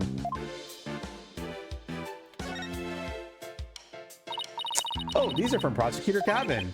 Roses, huh? I don't like him. Pretentious. They might be pretentious, but you know what? He makes it work. Does he, though? In justice we trust. Too bad Fulbright's gone.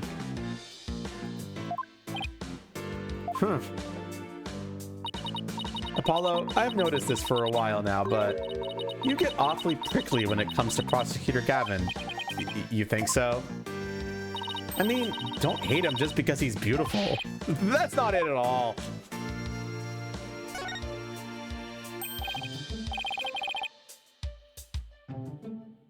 Hey, these flowers, they're from Lemoir. Lemoir? Where have I heard that name before? She's a famous singer.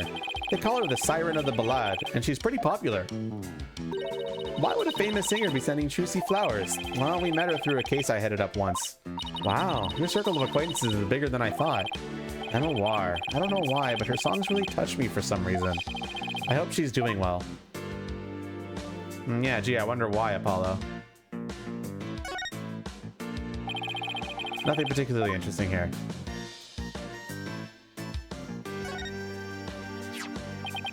What's this? A script of the show? It says Bonnie, so it must belong to that bunny assistant we saw on the show. Magic show script. 9:30 a.m. Mr. Rias transforms into a dragon, Trucy's hat trick. Bonnie's teleportation trick and Trucy's escape trick. 11 a.m. Mr. Rias' fire trick. This will be dangerous. Make sure the fire bucket is ready. But this Mr. Rias' fire trick, we didn't get to see that part. Yeah, because they canceled the show after the accident. Hey, there's a note about fire trick. This will be dangerous. Make sure the fire bucket is ready. Come to think of it, when Mr. Rias turned into a dragon, it breathed fire, didn't it? Coin tricks and fire tricks are Mr. Rias' specialty. Maybe they had some big finale planned, where Mr. Rias and Trucy would face off in a grand magical showdown after his revival. The show script added to the court record.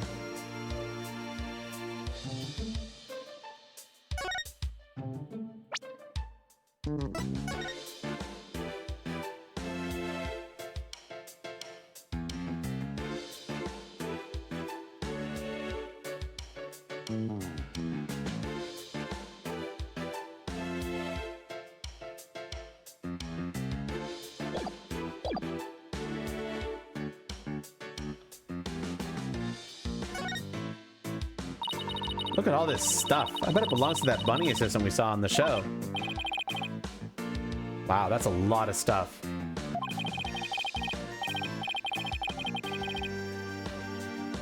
Does she really read all of that? I mean, I don't think I've ever seen so much makeup. When it comes to sheer number of items, your desk back at the office isn't any better. Those things are the natural accumulation of 2 years of work, and they're all necessary. Really? Instant noodles and crackers? Of course! I need those for when I have to stay at the office all night prepping a case. And the comic books too. Oh, of course I need those too. Manga these days are super realistic and informative. I need them for research. Uh-huh, I see. So you need to research street fighting and the funnies, do you? Oh, here's that handbag Trucy was talking about. I feel a little funny about digging around in a girl's purse. I guess it's okay to open it. After all, she did ask us to. But not you, Apollo. Let me do it. Let's see, huh? No, not this. What's this? Oh, wow, she has... Oh, Trucy, you are bad. What is it? I want to see too. That's funny. She said it was a black notebook, right? But there's nothing like that in here. Maybe Trucy was wrong about where she left it? Let's keep looking around for it.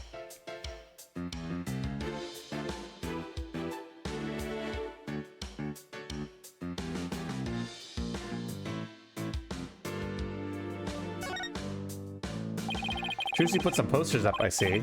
Oh, here's one of Troop Grammary. Troop Grammary, Magical Menagerie, huh? Looks like a bunch of folks dressed in outfits a bit too gaudy for their age, if you ask me. But isn't that pretty much how all the best magicians dress? Was Troop Grammary really such a big deal back in the day? I guess so. Everybody in the country knew them back then. They had great tricks, like making a building disappear or escaping a safe drop from a helicopter. Wow, I was in Europe all the time, so I had no idea. But even if you know about them, then they must have been really, really famous. I used to see them a lot on TV. I think it was when I was in junior high. The one in black was the original leader of Troop Grammary, Trucy's grandfather. His name was Magnifi Grammary. The one in pink with the mustache, that's Zach Grammary, Trucy's late biological father. Oh, and look, there's Mr. Reyes. So this poster's from back when he was a member of Troop Grammary, huh?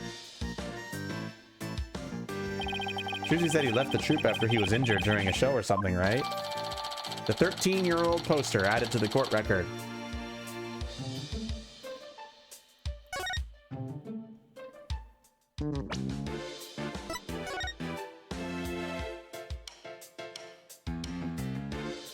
Damn it, Pixel.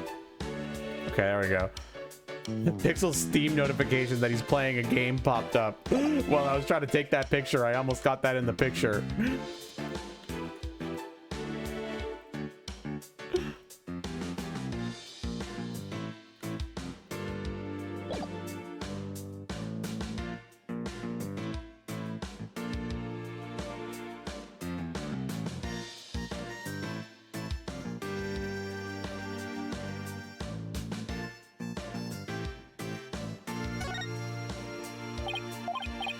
Oh, whoops. I didn't realize that clicking that would do the exact same thing. And it was also a misclick.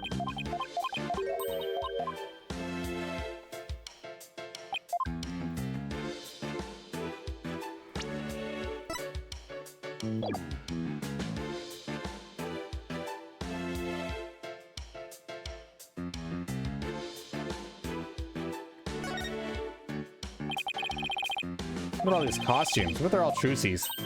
Ooh, could you tell by the scent? Are you like some kind of bloodhound or something? I'm her assistant, not her pet.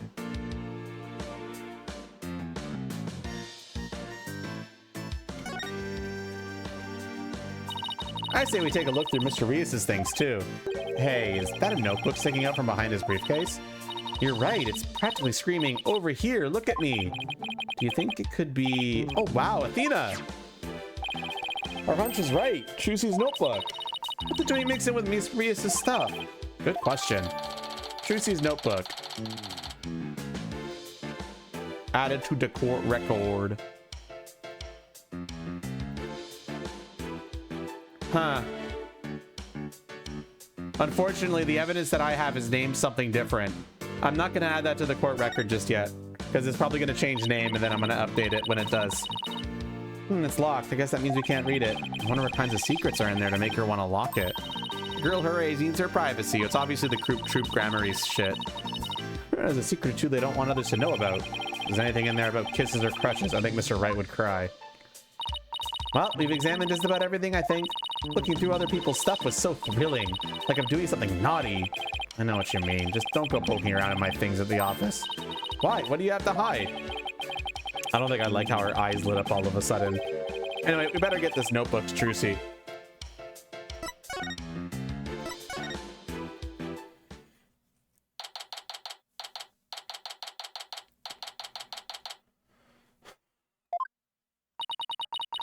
The person you are trying to call is not available. After the tone, please record... I've tried calling Mr. Wright 100 times, but he never picks up. He left him some voicemails, so he'll probably call once he gets them. He's going to flip out when he hears what happened to Trucy. Hey, this is the place, the theater where that magical murder happened. Oh yeah, I wonder if they brought the dead body out yet. I hear they're already arrested the murderer. They say it's a young girl. Yeah, a high school student. Can you believe it? Kids these days.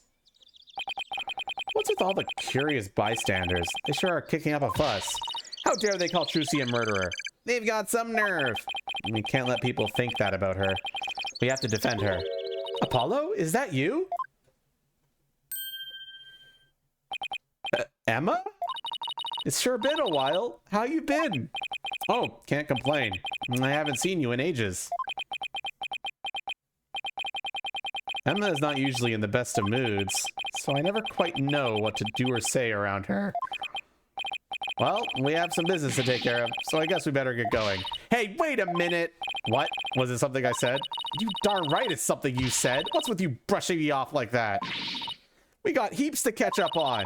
For all we've been through, you're not still mad at me about something, are you? I'm sorry, I didn't mean to upset you. Who's this, Apollo? A distant cousin or something? No, I'm as a detective I had the pleasure of working with before. Hello, I'm Emma Skye, forensic investigator.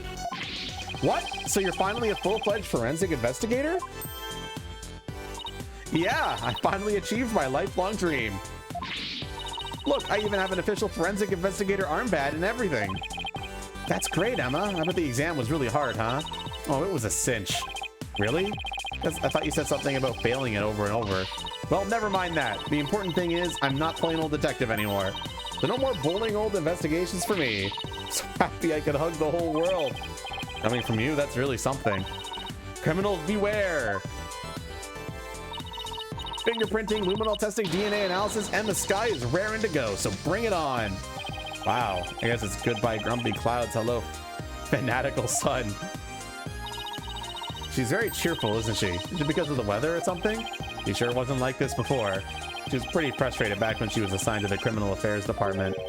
She was always munching on chocolate snackoos to relieve her stress. Snackoos and stress are a thing of the past. I've said goodbye to both of them. May you never have to see each other again. By the way, are you two here because of the murder? Murder? Don't you mean the accident? Oh, then I guess you haven't heard. The case is being treated as a straight-up homicide now. What? Just so you know, I heard that the prosecution is going to argue tomorrow that Trucy outright murdered Mr. Reyes. What? Are you kidding? They're treating it as a murder? Emma, please tell us everything you know. Of course, anything to help Trucy. Why is the case being treated as a homicide now and not involuntary manslaughter? Well, apparently, there's something that proves it was a straight-up homicide. Well, that's vague. Do you know any of the details? No, I'm afraid that's all I was told. Really? How come? Well, because the lead prosecutor is kind of a hard guy to read. So maybe it's just a culture gap thing? Anyway, he's not one to really share his thoughts. Wait, what do you mean by culture gap? I mean that he's a foreigner, so his way of going about things is different. So who exactly am I up against tomorrow? Congrats on finally becoming the forensic investigator you always wanted to be. Thanks, I failed that exam so many times, but I finally did it. I can finally use my forensics hits openly whenever I want. Oh yeah, you used to have that stealth use kit. A kit you sent away for. Oh, I still use that one too. But now it's more of a hobby kit. It's important to have hobbies too, you know? So basically nothing's changed. Are you kidding? I don't have to worry about getting in trouble for taking fingerprints for fun now. It's positively life-changing. I can take all the prints I want. Are you sure you're allowed to do that? Sure, I'm sure. I've been collecting all the prints I've been digging into personal database. Now hold out your hands. I need to get your prints too. Just promise me you won't use them for evil. I can't believe she took my prints too, Apollo. She actually took them. Chief Prosecutor Edgeworth has been reorganizing the prosecutor's office lately. As part of that effort, he's gotten rid of a lot of corrupt prosecutors. So the prosecutor's office is looking pretty empty these days. And that's how a foreign prosecutor got assigned to the case? That's part of it, yes. We were short on prosecutors, and this guy just happened to be visiting. And what's the purpose of his visit? Well, some insurgents from the kingdom of Kurain are thought to be hiding out here. As an international prosecutor, he apparently came to investigate the matter personally. So he's from the kingdom of Kurain. That's right, he's also a Kuranist monk. A Kuranist monk. A monk? So how did he get assigned to this particular case anyway? Seems he's very devoted to furthering his studies as a prosecutor. He wanted to learn how crime scenes are investigated here, so he just showed up. So he was just curious, huh? He looked the entire crime scene over quite earnestly. And just as everyone else was ready to call it a case of involuntary manslaughter, this most certainly a murder. The cruel act of an impure soul. My face tracking broke again. Why is it breaking? That doesn't make sense. It shouldn't be. I think I caught that pretty quick, though.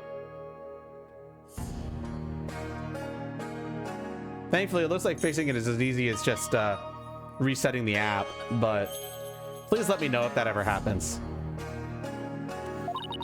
Then he volunteered himself as the prosecutor for the case. With the short of our prosecutors right now, the prosecutor's office was glad to have him. So Trucy was arrested for murder all because of this guy, huh? I have to say, he's definitely not your typical prosecutor. He says court is where a victim receives their last rites. Where the truth is revealed, the criminal is judged, and the victim's soul sees salvation. Receiving last rite in courts allows the victim to finally rest in peace, or so he claims. So to him, a trial is like performing a funeral rites for the victim, huh? That's certainly a unique way of looking at it. His name is Nayuta Sadmati. What? Nayuta Sadmati? That's right. What? Do you know him or something? Oh, I guess you could say I've heard of him. Yeah, well, he is pretty famous. Really? Yes, they say he travels the world, solving difficult case after difficult case. Where there's a hard case to crack, he's called in to prosecute it. Wow, sounds like he's going to be tough to beat. I can't believe this. I have to stand in court against him? He seems like a very kind and gentle person, though. He's very polite and understanding to everyone he talks to. So he's a pretty agreeable guy, then. Yeah, he's bound to see what kind of person Trucy really is. But don't they hate defense attorneys in Kurin? Would he even listen to what we have to say? I don't see why not. He certainly seems like the type of person who would. Even so, do you think you could do us a favor, Emma? Did you tell Prosecutor Sadmati about Trucy, about what a good person she is? Of course.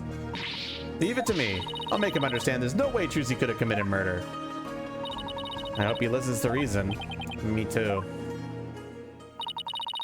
This is looking pretty bad, Apollo. They're calling it a murder, and they've even got proof. What are we gonna do? Look on the bright side, that's what. Bright side? What bright side? Well, the good thing about there being proof that it has a point to a real killer. If we can find out who that is, we can prove Trucy's innocence. Oh, hey, you're right! Which means our objectives are clear. We have to find two things. Proof of Trucy's innocence, and evidence of the true culprit's identity. You know what, Apollo? You're starting to give me a glimmer of hope. That means there's only one thing to do. Emma, would it be alright if we investigated the scene? If I said no, you'd just do it behind my back anyway, right? Would I do something like that? Guess the jig is up. Oh, alright, but I better come along. Who knows what sorts of mischief you'd get up to if I'm not there to keep an eye on you. Mischief? Sounds like Emma trusts you about as far as he can throw you, Apollo. He has been known to move things around at the scene of the crime, you know. And what about you? You used to do all kinds of forensic tests on things without permission. There's nothing wrong with that. After all, forensics is always on the side of justice. How is that even remotely fair?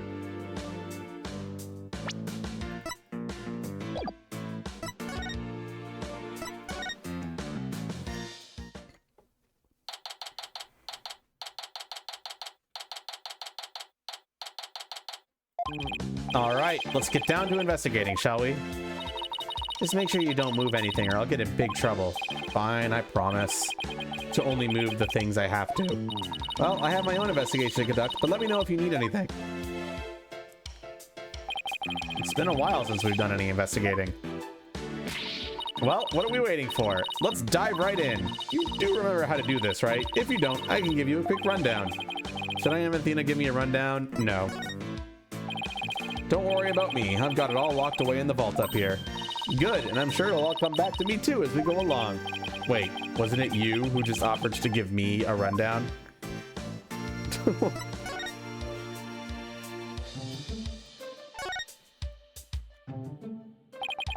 This is what they call a set piece. It's a piece of onstage scenery. It suddenly fell down after the body was revealed, if I remember correctly. Just as the brave heroine screams, the spell on the dragon breaks. Losing its wings, the dragon falls to the ground. That moment marked the collapse of Trucy's magical kingdom. Magic, huh? Yeah, sure. The timing was so perfect, I'd be genuinely surprised if it was magic.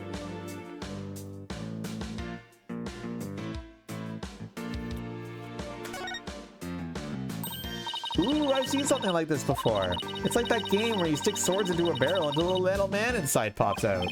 Huh, that doesn't sound like any game I've ever heard of. Really? It's pretty famous in Europe. Did you have anything to play with as a kid? Oh, you know us simple Americans. We're happy with just a hoop and a stick.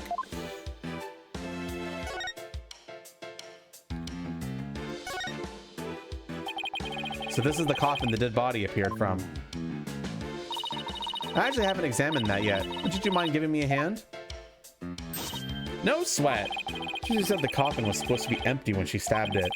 So how did the victim even get in there? I bet there's a secret door or something. Sure is an oddly shaped thing, isn't it? Who knew it could unfold into something like this? Well, I heard that since it's used for magic tricks, the left and right panels are made to be interchangeable.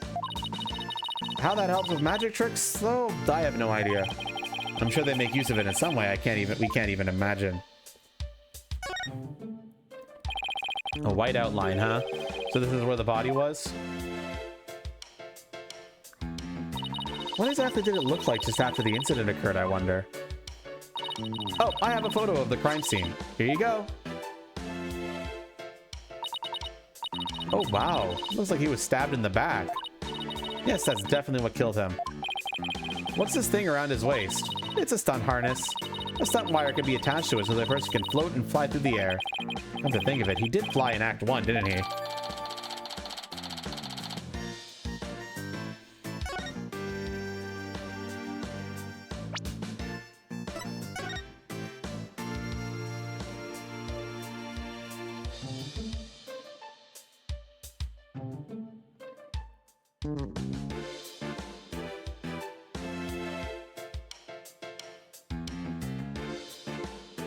Picture updated for you.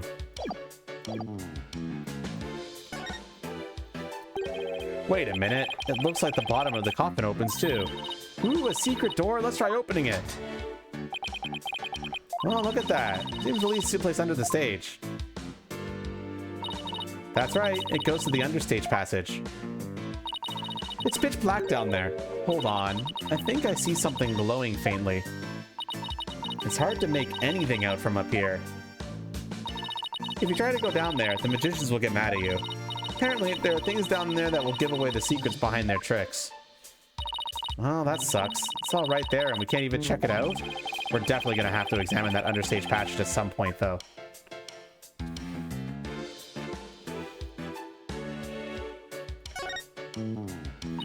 Apollo, look! There's a secret door in the back panel of the coffin.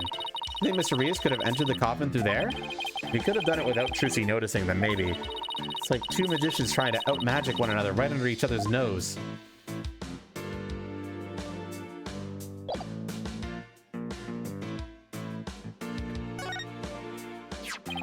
There's a sword here. It's covered in blood. Must be the murder weapon. Trucy said she was sure she switched it out with the rubber sword. Unfortunately, this one certainly doesn't look like it's made of rubber. Hey, Emma, were there any fingerprints on the sword? Let's see. According to my data, no prints were found, but that could be because the culprit wiped them off. Come to think of it, Trucy was wearing gloves during the show, so she certainly wouldn't have left any prints either.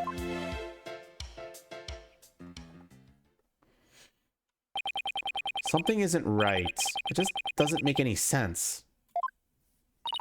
What's the matter, Apollo? You're making that weird thinking face again. Hello, Claw. How did what should have been a rubber sword get switched with a metal one? Plus, the timing of that dragon set piece falling down. Wasn't that just a little too convenient? Something just isn't sitting right. Ground control to Major Apollo. Can you hear me, Major Apollo? Athena, I think I've got it. I think somebody switched Trucy's rubber sword for the metal one. Huh? To pin the murder on her. Someone switched the swords? But when could they have done that? When everyone was too busy to notice. Somebody could have switched Trucy's rubber sword with a metal one. Chat, I hope you were paying attention.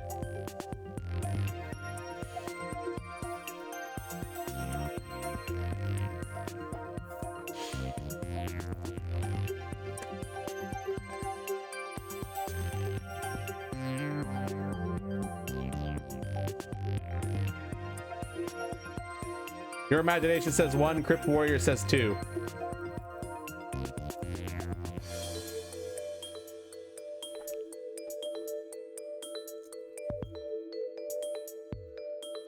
That's 2 votes for 2, 3 votes and I commit.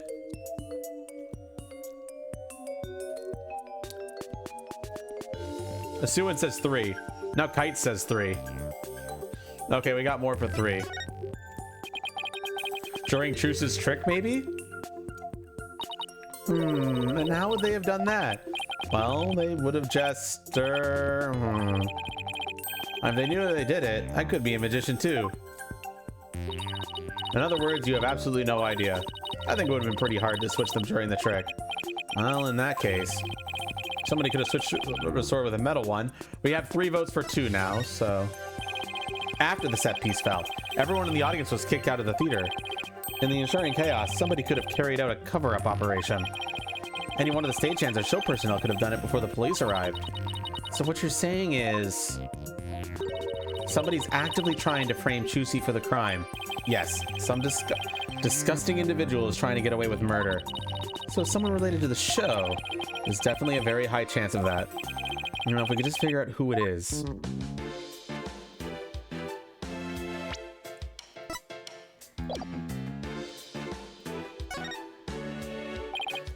Emma, can I ask you a question? Shh, this is the best part. She won't even look this way. Ooh, what great prints. Another set for my collection. She certainly seems to enjoy her work, doesn't she?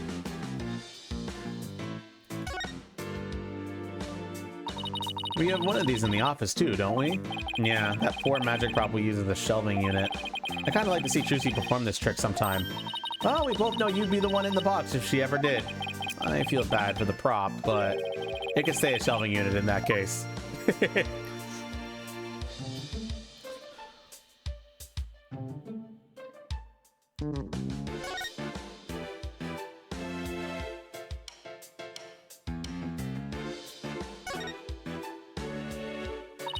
Wow, this dragon is a lot more handmade than I expected. Yeah, well, I can't tell you how many hours I put into that freaking thing. What? You made it? Trucy had me help put it together, you know, as her assistant. She has you wrapped around her little finger, doesn't she? Trucy's smiling with some kind of magical power that makes it impossible to say no.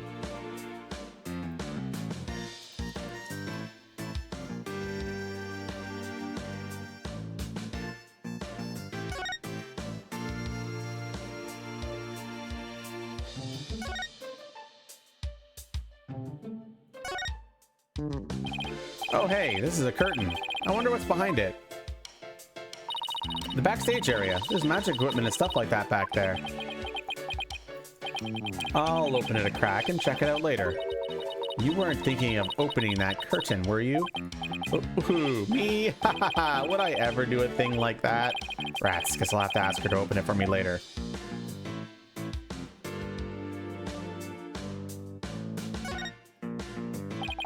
That video camera is pointed right at the stage. I wonder what it recorded. I want to take a peek, but Emma would. Wow, this residue data is so fascinating. You still fixed it on that bloodstain data. Her eyes are getting bloodshot. Quick, Apollo. Well, Emma's off in the forensics fantasy land. Let's see what's recorded on the camera.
The video footage. It's the same video we saw on TV where you can't see the body at all.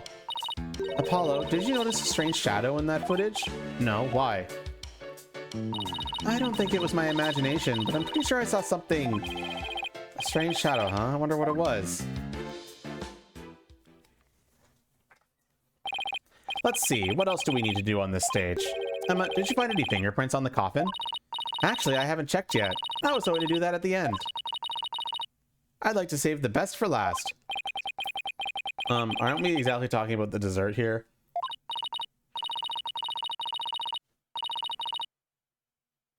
Oh, but we are. Would you like to partake in my delicious dessert? I don't mind sharing. Oh, yes, please. There's always room for dessert, right? All right. I guess I'll join you too. So, could you show us how you check for prints, Emma? Sure. Let's start with the basics. As you know, fingerprints are an excellent way of identifying someone. That's because no two people have the same set of fingerprints. Not even twins. So if we find any prints on the coffin, they might lead us to the killer. If the culprit was dumb enough to leave prints behind, sure. Let's go ahead and dust for prints now. Let's see. This looks like a promising spot. Try dusting this area with fingerprint powder. Move the cursor around and keep pressing space until it's thoroughly covered in my powder. When you're done, blow with R to get rid of the excess powder. Powder in the bottle is all we have to work with. Run out, try blowing on the area. Any excess powder will be returned to the bottle. Alright, I think I'm ready to give it a try.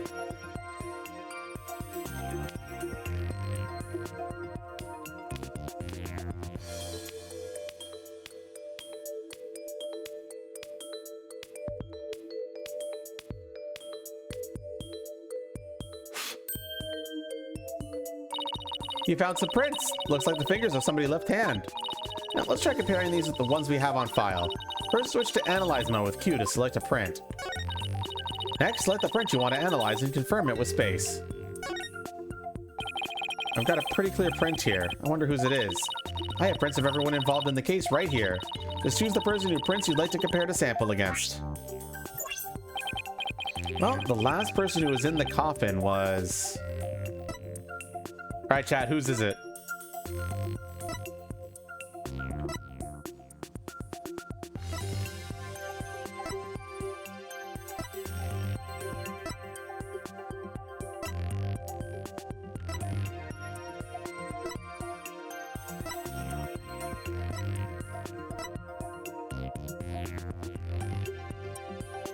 Yeah, it's pretty obvious him.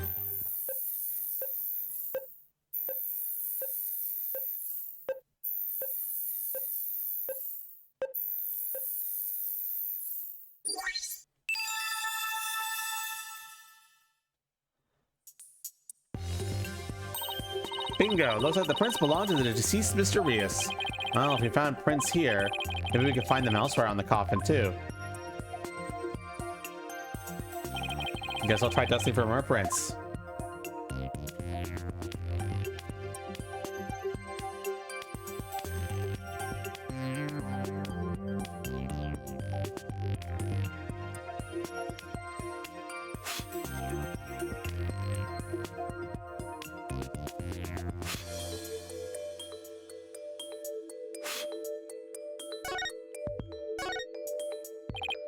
There, I found some. These prints are apparently Mr. Rios's too. Shall we try looking for prints on the outside of the coffin now? Yes, let's. This time you'll be able to rotate the coffin and look at it from different angles. That'll give you a chance to examine it thoroughly. You use the arrow keys to turn the coffin any way which way you want, and holding E while using that will let you jump right to where the action is. Never get stuck or confused. You can always reset things with N. Okay, and if I find any prints, I'll choose one to run against your data. Just like before.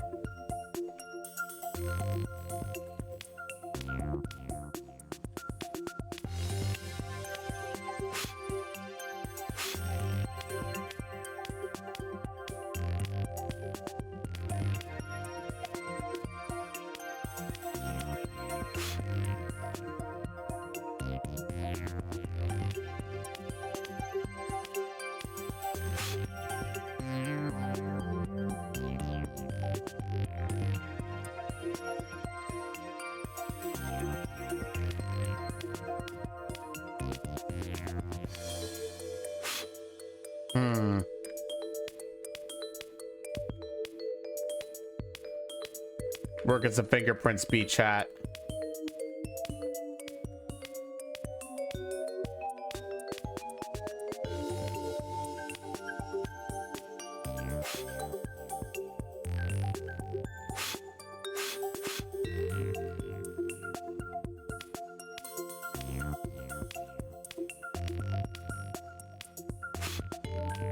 Well, I feel like there would be some on the bottom of it, right?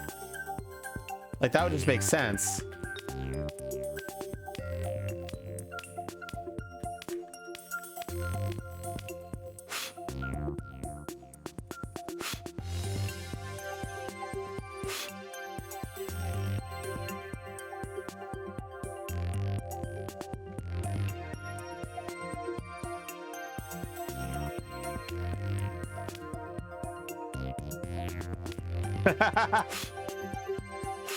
I guess that's one way to dust.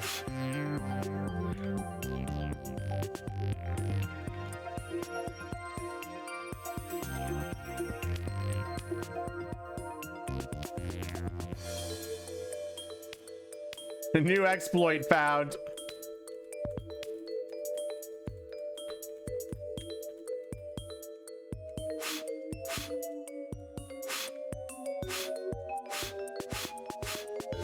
Hey, like the medic, thank you so much for the raid.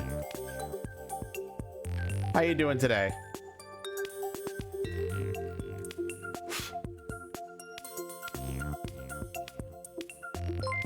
Hey, thank you so much for the follow. Skria.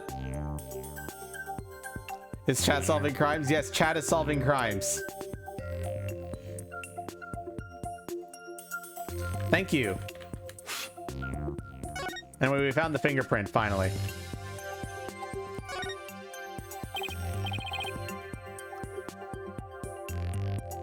It's a pre-count.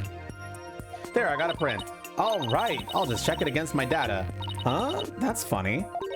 It doesn't match the prints of anyone involved in this case. Hey, Dino Nugs, how you doing today? Thank you so much for the follow. Really? None of them? How can that be? Now then, I wonder if I can find any more prints.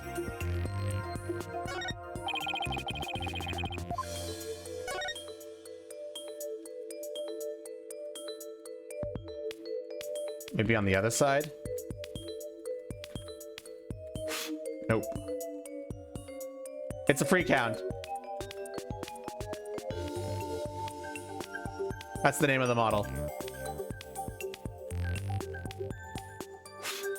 Boom, look at that thing. Look at this thing.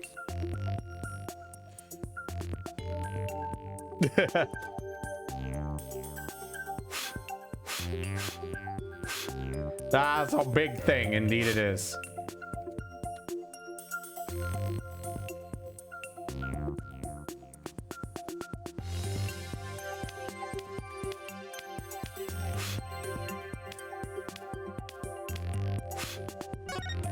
Finally found another one.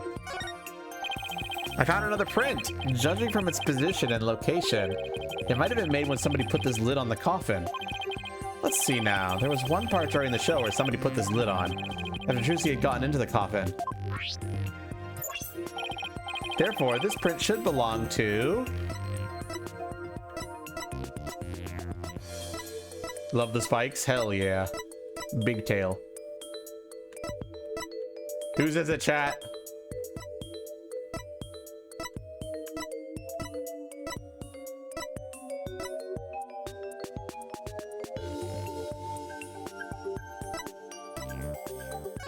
It is in fact Bonnie.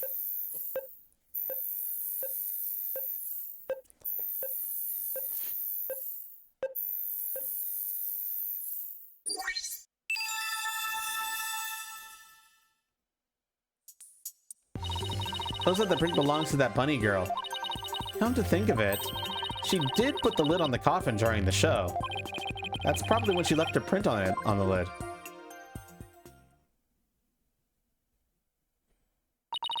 It looks like that's about all the prints we're gonna find.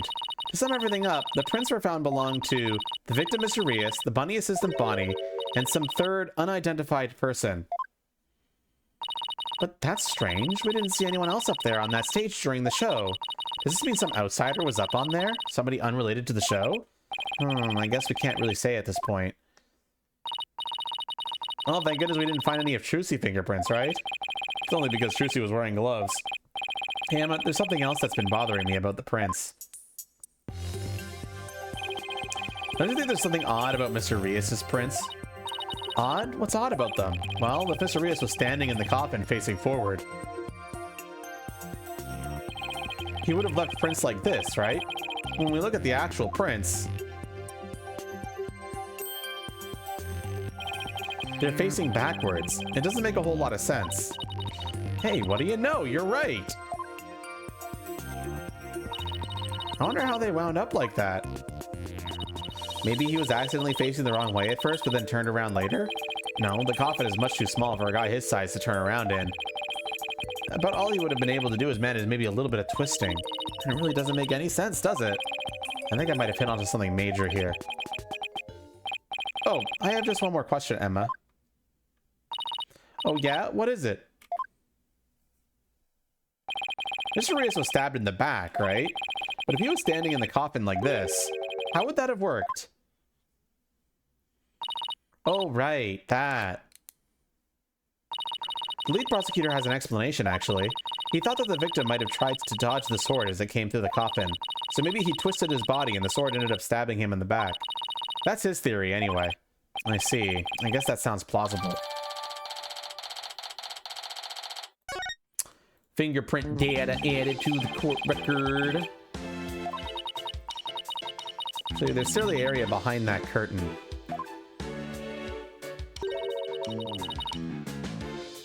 We should go back and finish it. It's really good light. Damn it, they're making me take 2 fucking pictures of this for you guys. Remember, chat, you guys are the one playing, so make sure you take a look at that evidence list that I'm gracefully updating for you constantly.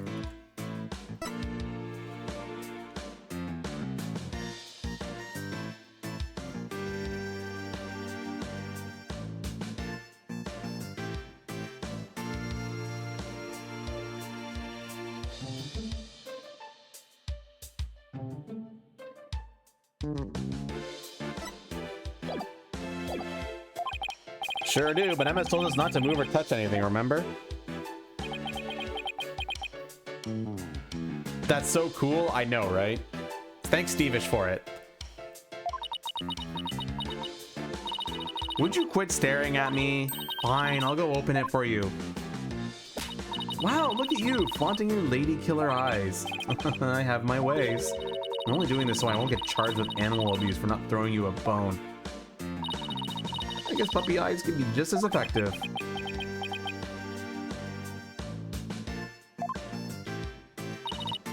All right, I'll be back.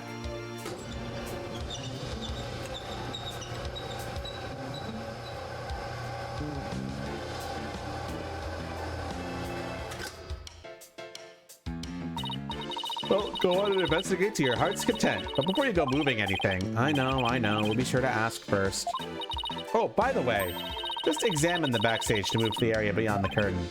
Okay, time to get investigating.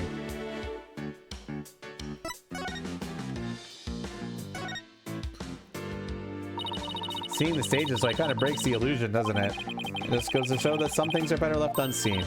Ooh, listen to you, sounding all grown up and stuff. Don't worry, I'm sure you'll have some cynical one-liners of your own someday too. Oh boy, I can't wait. Anyway, on to more pressing matters. Let's go examine the backstage area.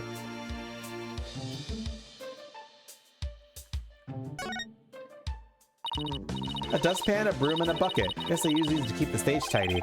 I know that's what this bucket is for, though. See how it says fire on it? Oh, I guess it's a fire bucket then. Yes, I heard the theater owner went out and bought it just for this show. When he heard there was going to be a fire trick, he flew to the store to get it. Can a little bucket like this really put out a raging fire? I'm guessing the owner thought it could. But it doesn't look like it's been used. In fact, the inside is caked with dust. What was the point of even buying the bucket then? Wait a minute, that means nobody actually prepared for the fire trick after all. I have a feeling this might be an important bit of information.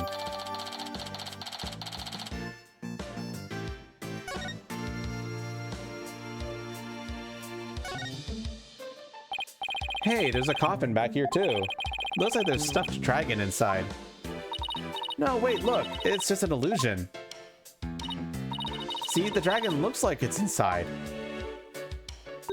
But it's really just painted on the front lid. Oh, wow, you're right. That's really something else. If the show hadn't been canceled, we might have gotten to see this trick too, huh? The wagon.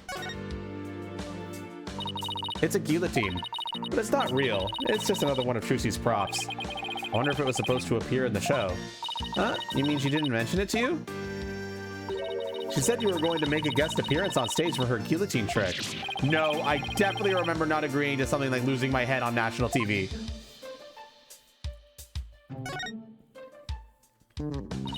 What is this thing? It's a winch. I'm guessing they use it to pull Mr. Hat up. Oh, look, there are two winches. One back there and one up here. Apparently, each winch was rigged up to something different. One of them was used to hold up the dragon set piece, while the other one was connected to that weird puppet up in the catwalk.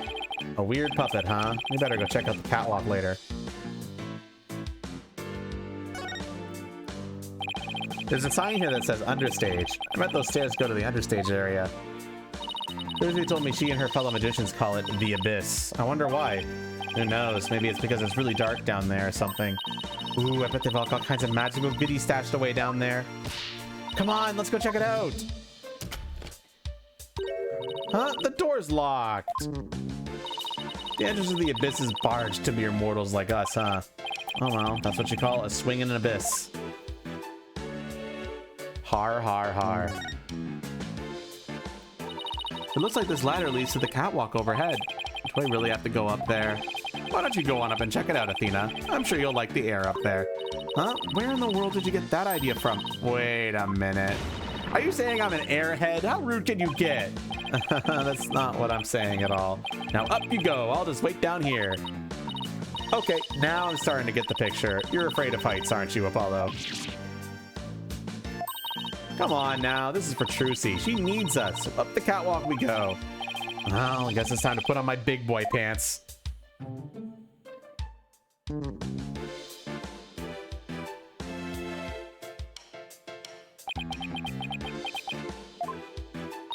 Are you all right, Apollo? You're white as a sheet. Fine. Don't look down, Justice. Don't look down.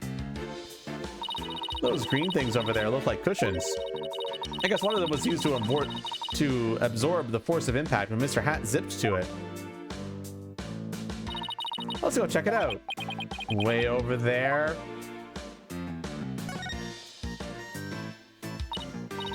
What's that? Look, Apollo, it's Mr. Hat. He's attached to a wire. Actually, didn't Trucy say something like they quickly raised Mr. Hat up by wire into a cushion on the catwalk? Maybe the stagehands pulled Mr. Hat up and left him here afterwards? That wire attached to his back. It looks like it's connected to one of the winches down below. Huh? Mr. Hat's cape is ripped. Did that happen during the show? That's odd. It almost looks like it was slashed with a blade. How in the world did that happen? Apollo, I see that you're trying to take this all in stride, and I respect that. But seriously, you're trembling like a newborn fawn up here. Get it together, man! I can't help it!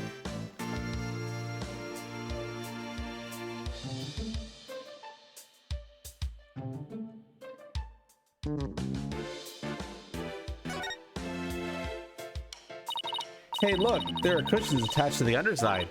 Well, what are you standing way over there for? Come on over and look. You're not gonna try and push me off, are you? Seriously, Apollo, come on, you'll be fine. Here, do you want me to hold your hand? Yes, actually, if you wouldn't mind. Looks like you're right. And Trucy mentioned something about this, didn't she? That a cushion was supposed to absorb the force of impact when Mr. Hat was pulled up.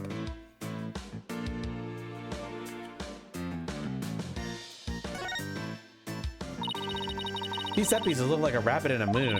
Although, they kind of look like they could be a duck and a croissant, too. Croissant? What do they look like to you, Apollo? The Grim Reaper, and a guy falling to his death. Come on, let's wrap up this investigation before your imagination catches up with you. Wow, that's a big pulley.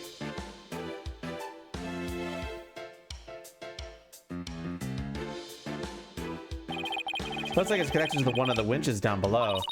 The dragon set piece must have been hanging from this.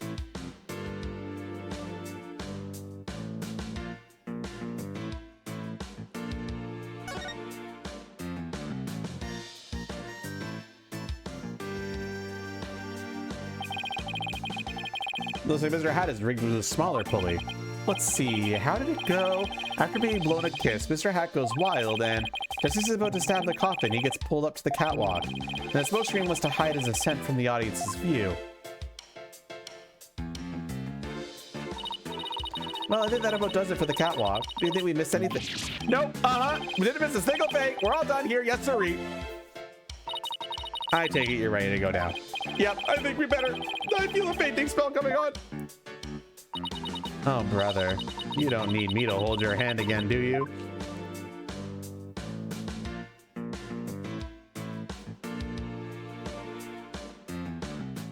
Okay, looks like we're done investigating. All done? Pretty much. There's just one thing. The door to the understage passage was locked. Any way we can get down there? That place? They locked it up as soon as we police finished our investigation down there. If you want to check it out, you'll have to ask a magician. Well, Trucy's at the detention center, so she can't help us.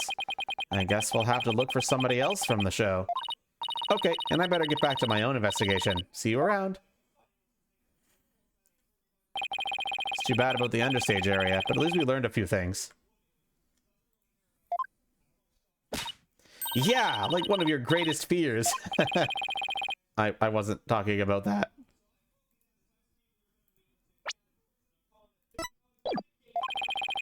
Meant how all the behind-the-scenes stuff is set up. Let's see, we found out there are 2 winches backstage. Mr. Hat was rigged to the first winch,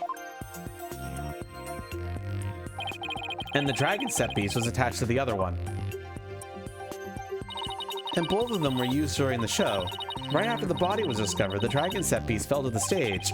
In the chaos that ensued, the culprit could have switched the rubber sword with the real one.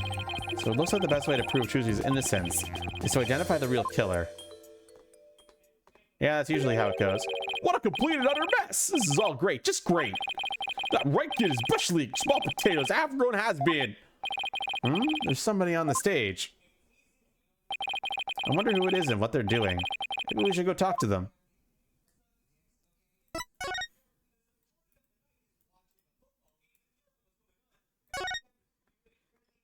Excuse me, are you connected to the show?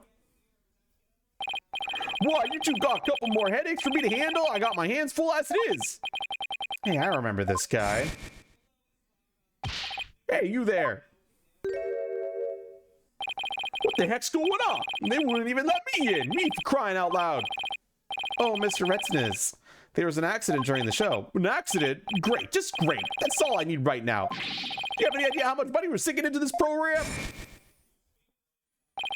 It's that man who was going off at the staff in front of the theater. I ain't never seen you guys before. If I had to guess, I'd say you're not production staff. What's that I spy with my little eye? An attorney's badge. Well, how do you do? I didn't know you fine folks were lawyers. My business card, if you would. Charmed to make your acquaintance, I'm sure. Oh, thank you. So you're from the TV station, I take it? Sharp as a tack you are. I'm the producer of this TV special. All my idea, by the way. I'm Apollo Justice, Trucy Wright's defense attorney. Trucy Wright's. Well, ain't that a kick in the head? How about you open with that tidbit next time, champ? Okay. What happened to the schmoozy Mago bit? I'm Roger Rettness. Hold the applause and no autographs, kids. I'm on the clock. Apollo, this guy looks really familiar, but I can't quite... Reel a kid to try this on for size. Hang loose, baby. Hang loose, baby? Apollo, it's the ratings Raja from Take-Two TV. He's huge, crazy huge, like real famous producer. Really? I've never heard of him. Seriously, man, what kind of cave did you crawl out of? Roger is the ratings Raja, titan of the TV screen. Still not ringing a bell? You ain't seen my hit Saturday night talk show at 8 p.m. Eastern, 7 p.m. Central? No, I can't say that I have. You're blowing my mind, kid. You don't even know what a TV is. Say it with me. Television. Do you mind if I ask you a few questions about the incident? No. What kind of comeback is that? Grow some backbone, kid. I basically lobbed that one at you. Now hit me with your best bar. Viewers will love that. Come on, you gotta sell it. Sell what? Say something funny for the nice people at home. Go on, hit me with your best shot. But my best shot? We're rolling here. Hurry up before they change the channel. Chop, chop. Okay, here goes. Cock to the hand. Kapow. Kapow, really? And why are you pointing all dramatically like we're in court? I don't know. It just seemed like the thing to do.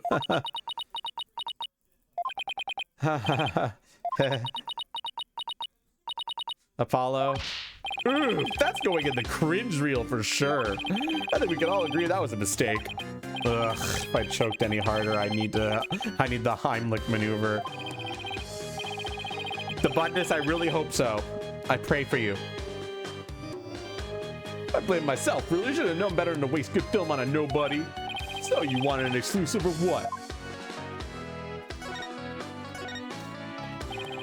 Today's magic show is being broadcast live on TV, wasn't it? Yeah, he was updated. Okay.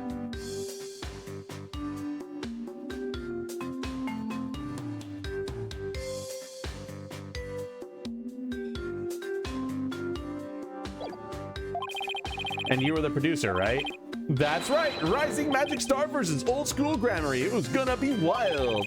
We were gonna have viewers vote for their favorite magician during the show. And the loser would have had a really embarrassing prank done to them. It was gold, I tell you. Guaranteed ratings.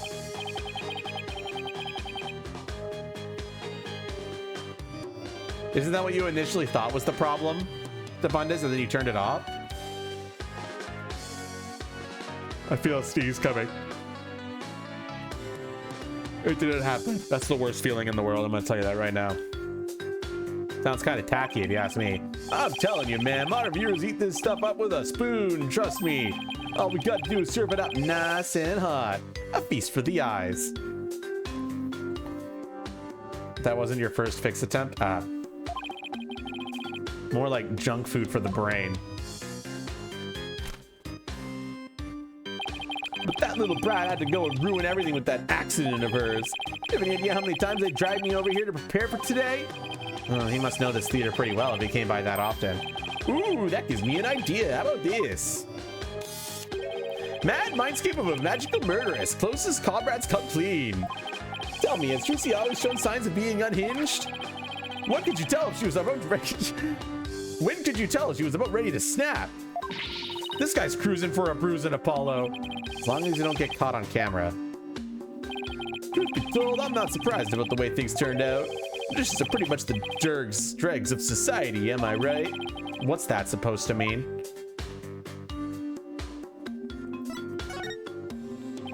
What were you doing at the time of the incident? Shooting a show in the station studio. We had a whole bunch of girls in bikinis wrestle each other for the camera. So you didn't see the accident as it actually happened? That's right. That's why I was shocked when I first got here.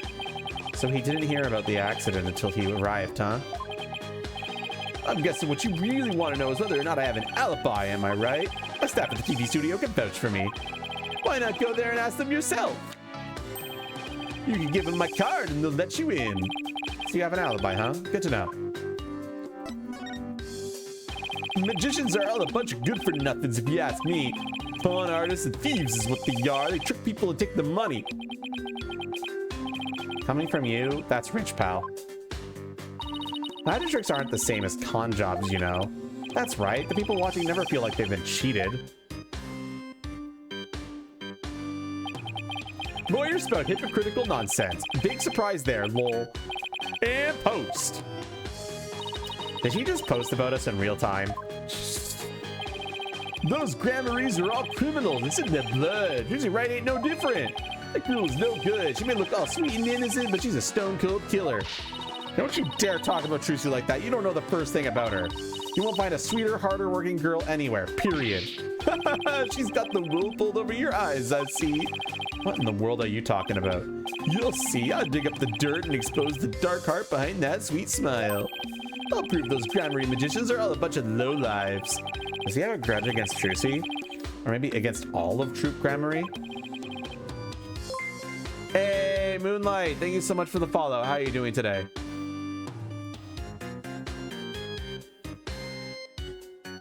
TV is a window to the truth.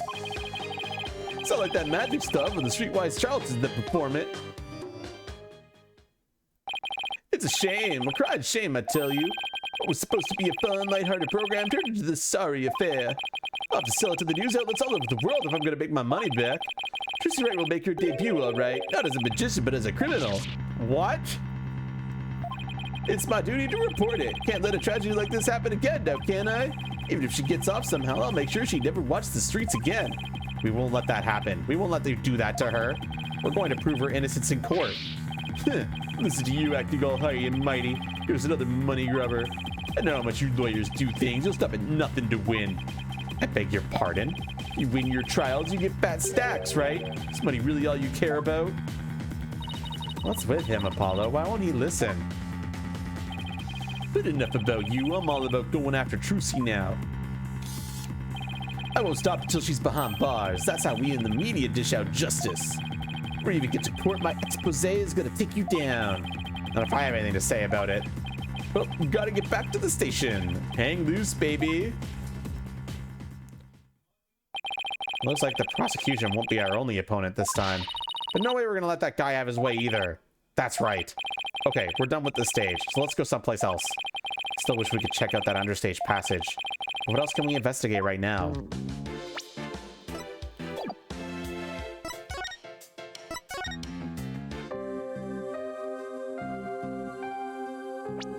What else can we investigate right now?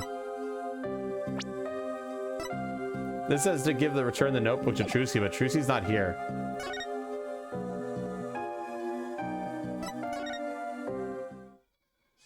Okay, here we go.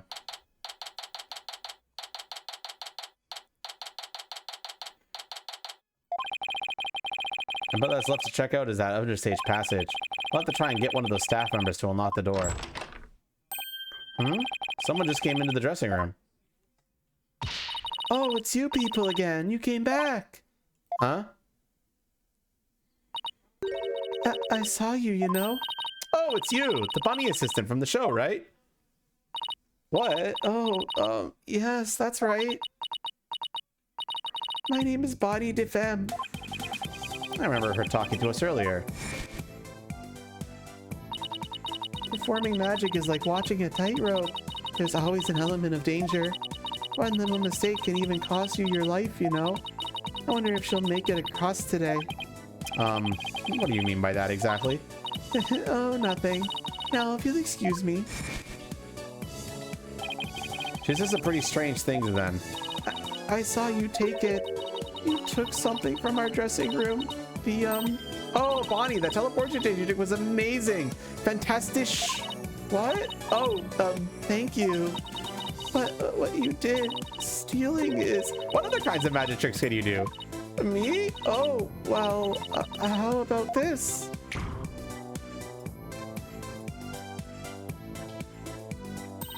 Splendido! Athena, I think Bonnie's trying to say something to us. He is? Thank you, Mr. Thief. Thief? I saw you take that notebook. Please don't take things from our dressing room. Huh? So it's true what they say. Thieves really do return to the scene of the crime, don't they? Thieves? I thought it was just arsonists in real life. Guess that means she really saw us, huh? I bet this looks pretty bad. If you return what you stole right now, I won't call the police. Oh boy, you've got it all wrong. We're Trucy's lawyers. She asked us to bring the notebook to her. Trucy's lawyers? Oh, I'm so sorry I called you thieves. You really thought we were thieves? Why were you still doing magic tricks for us? I can't help it. Whenever anybody asks, I just can't bring myself to refuse. Does that mean she's being a real people person or that she aims to please a little too hard? In that case, can you tell us the secret to your teleportation trick? Well, I don't know if I should. Oh! Hi, Chris. Cirrus, how you doing today? If you keep up the pressure, she just might tell us. I've been dying to know. Leave the poor girl alone. Are you investigating the case? Yes, that's right. I'm Trucy's biggest fan. I just love her to bits. I'll do anything to help her. We appreciate that. In that case, would you mind if we asked you a few questions? You're a magician, right, Bonnie? That's right. My specialties are teleportation. And this little trick right here.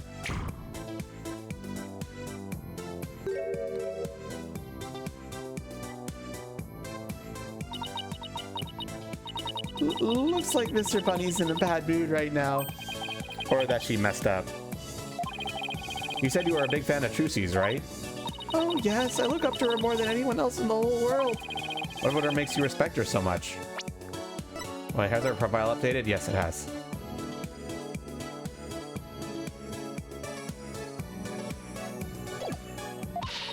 She's just incredible. Not only is she extremely talented, but she's so cool under pressure and always manages to keep a smile on her face. Despite of all that talent, she still works harder than anyone I know.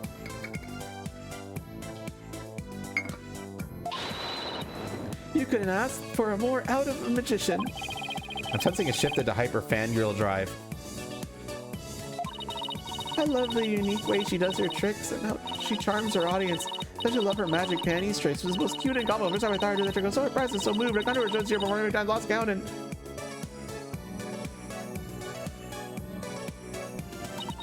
And that's why I think Trucy is top class. A real first-rate magician.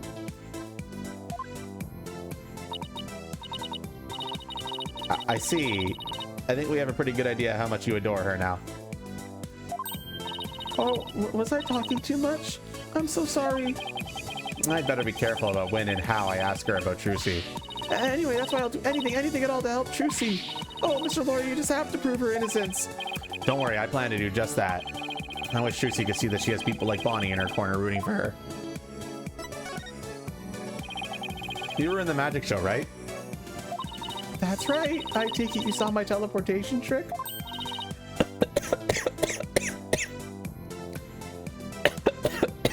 It was just wonderful. You moved from one place to another in the blink of an eye. I admit it was pretty amazing.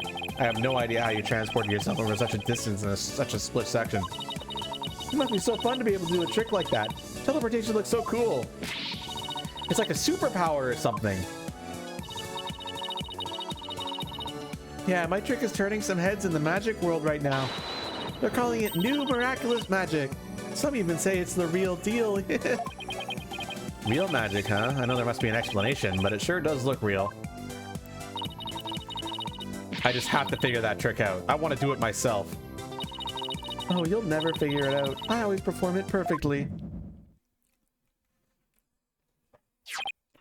Ah! This feeling.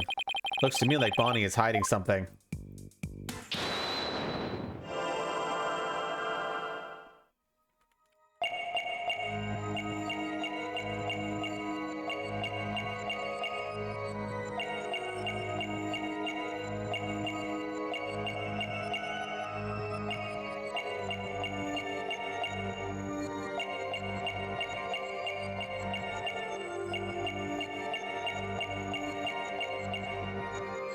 Let me know when you see it, chat.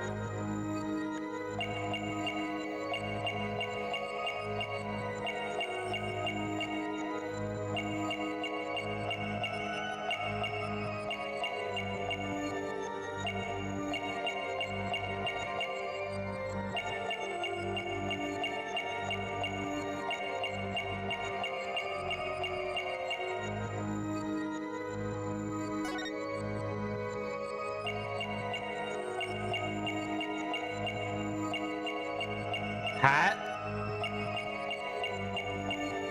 Anyone else agree with that?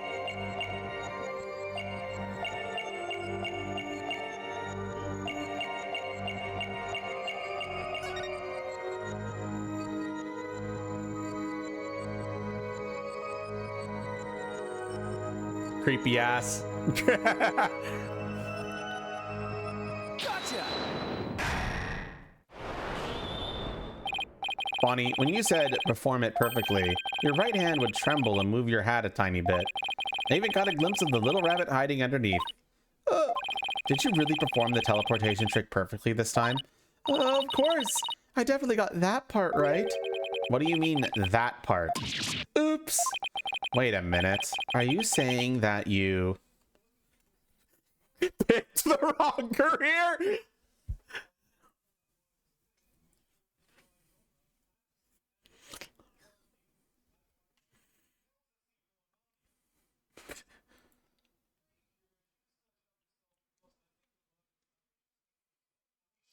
One for the lulz?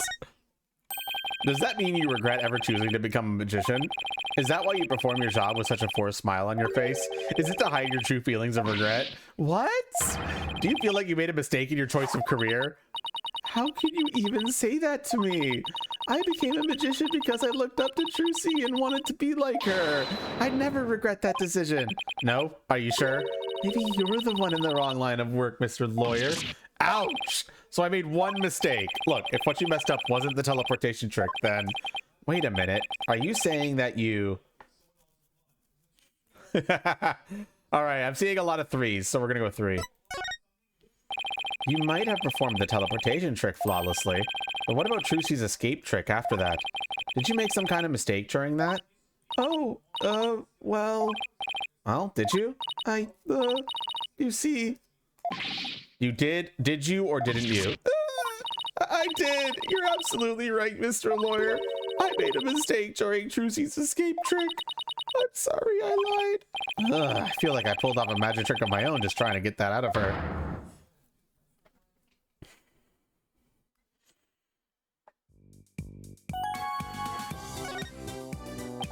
So you made a mistake during Trucy's escape trick. Yes, I was in charge of operating Mr. Hat, you see. But I made a huge goof. So did Trucy explain to you how the escape trick works? Yes, she knew we would need to know for our investigation, so she shared the secret. Let's see. After Trucy escaped from the coffin down in the understage passage, Mr. Hat was to be pulled up to the catwalk by a winch. Trucy would then pop out on stage through a trapdoor. I was operating Mr. Hat at the time, but I flubbed up where I was supposed to have him stand. I was supposed to make Mr. Hat stand to the left of the coffin, but I messed up and had him stand to the right by accident. That matches up with what we saw during the show. Huh? But then, doesn't that mean Trucy would have ended up popping up on the side opposite to Mr. Hat?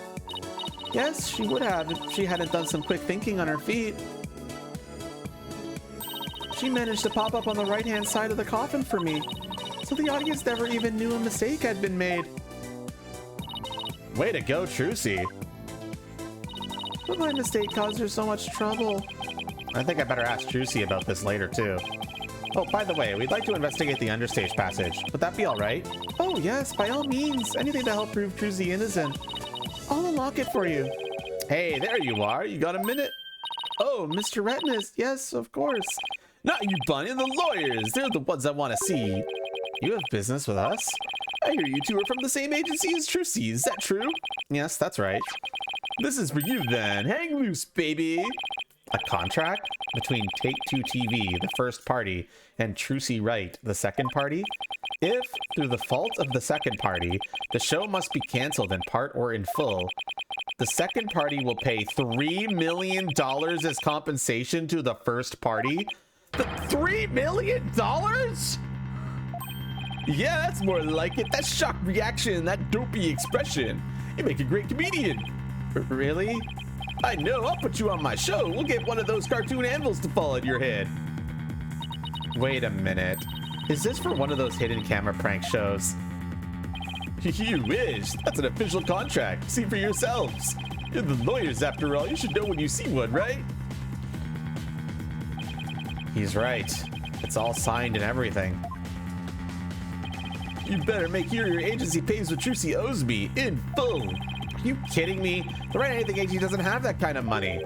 Then I guess you're gonna have to go fishing for some. I can see it now. Gracie's catch. Legend of the Seasick Lawyers. Fishing on the high seas? No thanks. I can't even swim. Objection. What kind of ridiculous, lowdown, unfair, one-sided contract is this? Hey now, there's nothing ridiculous here. It's all perfectly legit. It's got her signature on it, see?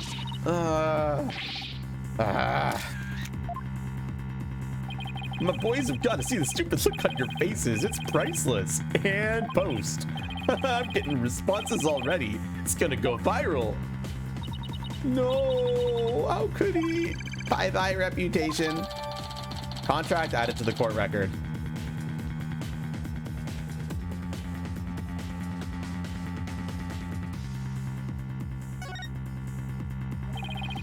You ain't seen nothing yet, baby.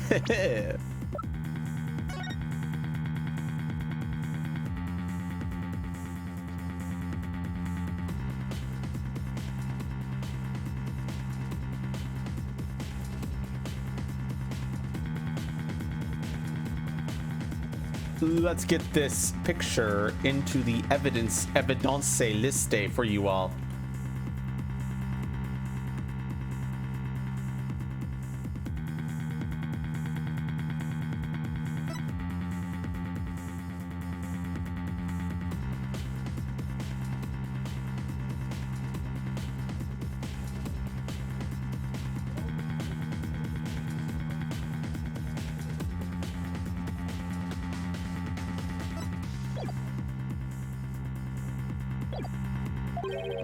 I'm gonna drive Troop Grammary and everyone associated with it into the ground. Serves you right for getting involved with the Grammaries. What's this grudge you have against the Grammaries anyway? Oh, what are you talking about? Stress is making you paranoid, champ. Come on, Bonnie, we have more filming to do. Oh, yes, sir. Excuse me, Mr. Lawyer. Oh, and I'll unlock the door to the understage passage for you later. Later, lawyers. Hang loose, baby. Why would Trucy sign a contract like this? And why did all of this have to happen when Mr. Wright isn't here? We'll have to come back for the understage later. Let's go hear Trucy's side of the story. Good thinking. We can't let you hit your high seas just yet. There must be something we can do. We can't let the ratings Raja get his way.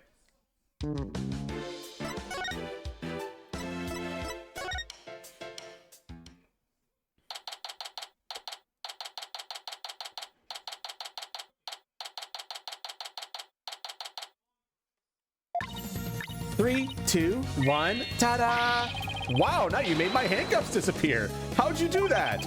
She's doing magic tricks for the guard. Now, should I try and make it you disappear next, Mr. Guard? Can you do that? Oh, yes, please. This is so exciting. We should probably stop her before there's another incident. Trucy? Oh, hi, Polly. Hi, Athena. Trucy, no, Trucy, yes.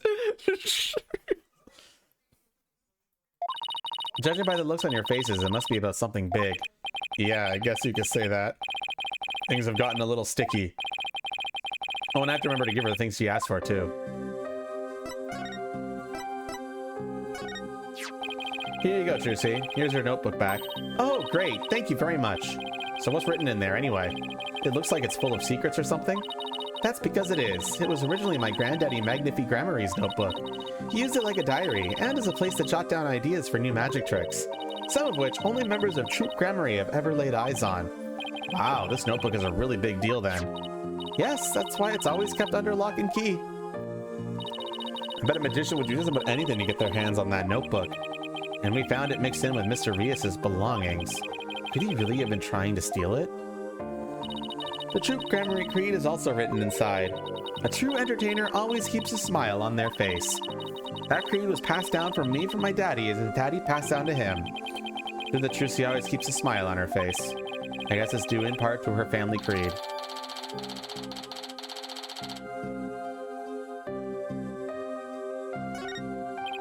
Trucy, I want to talk to you about where we found this notebook. First, do this. Trucy, do you remember this contract? Yes, I signed it before I went on stage. What about this liability for compensation article here? Liability for compensation? What are you talking about? Let me see that. What? $3 million? Just as I suspected, she didn't know about that part. I've never seen this article, and I read the whole contract from top to bottom. Yeah, I didn't think you'd miss such a big thing. But there's your signature, so what's going on? Maybe there was some kind of trick involved? You know, like when I signed it? In other words, you think there might have been some foul play afoot. And I'm willing to bet that Ratings Raja is the one behind it.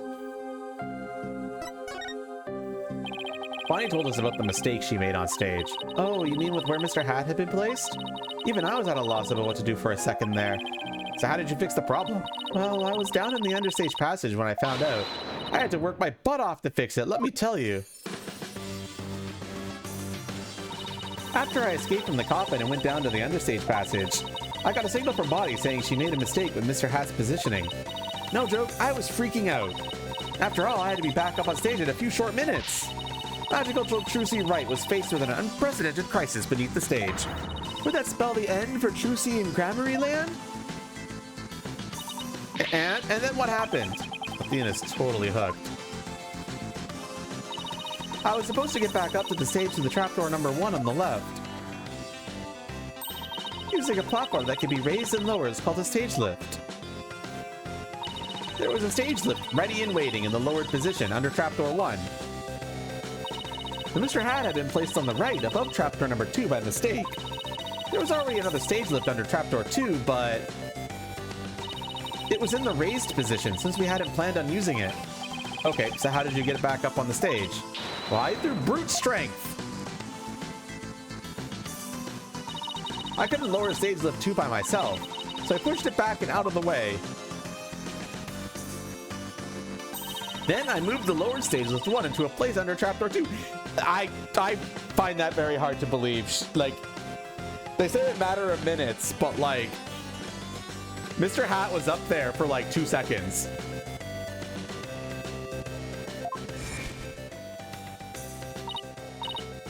This thing is heavy. I wish I could have moved it with magic. Unfortunately, my magic is useless under the stage. The understage is a dark abyss that drains magicians of all their powers. I can see why it's called the Abyss. I never knew it could take so much out of you.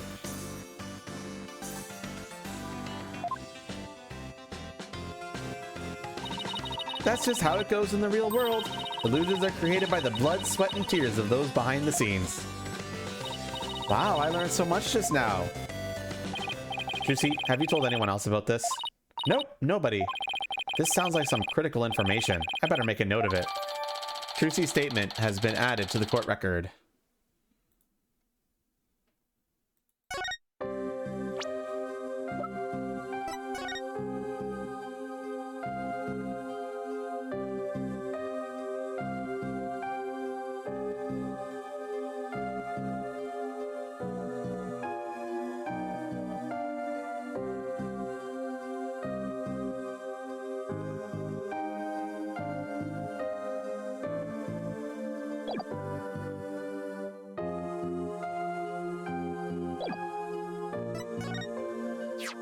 We found this notebook mixed in with Mr. Reyes's belongings. What? Do you think he might have been trying to steal it? No way, I can't believe it. The great Mr. Reyes would never do any such thing. But would it be so far-fetched if he was after Troop Grammary's secret tricks? It makes for a pretty compelling motive to take the notebook. In any case, we better focus on doing something about this contract for now. Trucy signed it in her dressing room, right? And we better do a little more investigating there. I'm so sorry to put the two of you through all of this. Don't worry, we'll get to the bottom of this. There's got to be some kind of mistake. If you need me to, I'm willing to take drastic measures. With my magic! You're not planning on pulling some magical money out of there, are you? No, my magic panties are much better at making things disappear than appear. Do I want to know what she's planning to make disappear? Apollo, we have to do something, anything to fix this. I agree. Let's check out the dressing room again, for starters. Okay, and we should finally check out that understage passage, too. The abyss? Then you'll have to go through the backstage area. Be careful down there. Do not the guard.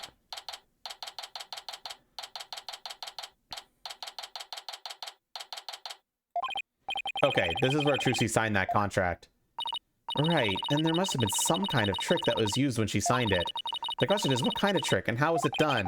Some kind of object or tool was used. There may be a trace of it somewhere, like with the pen or the paper. Well, it's time to find the secret to that trick. Off dice, let's do this!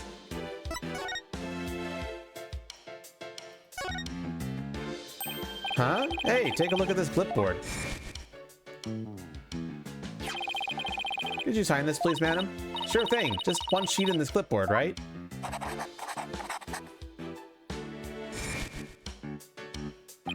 Isn't this the clipboard Trucy used when she signed the contract? I think you're right. Let's give it a once-over.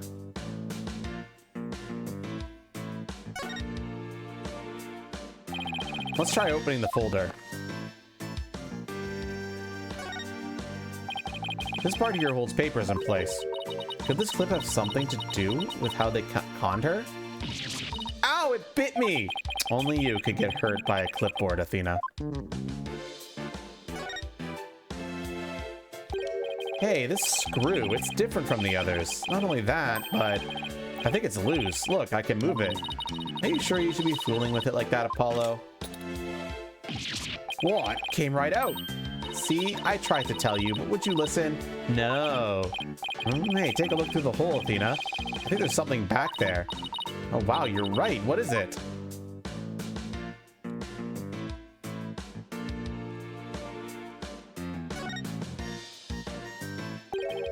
Hey, look, the back panel is loose. I think I could take it off. Got it. You're just breaking things left and right today, aren't you? Look, there's something inside. What is this black sheet of, I want to say paper? Oh, I know, it's carbon paper. You put it between two pieces of paper and it copies what you write onto the bottom one. So when Trucy signed the contract, there was actually another contract underneath? And her signature on top contract got copied onto the hidden contract. So that's how Trucy was conned. This is that rating Raja's doing. I just know it. How dare he? You gotta hand it to him, though. It couldn't have been easy fooling Trucy. That girl's no slouch. Yeah, but I bet we could use this clipboard as evidence if we ever take this to trial.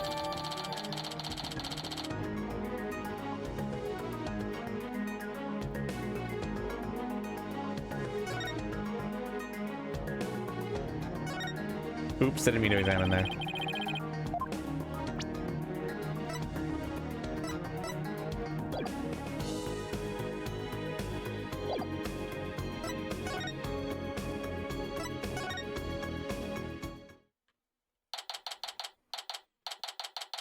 That is indeed fraud, though. You're right.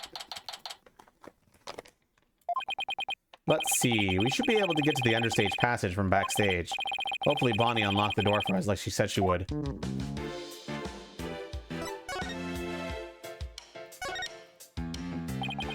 Back to the backstage.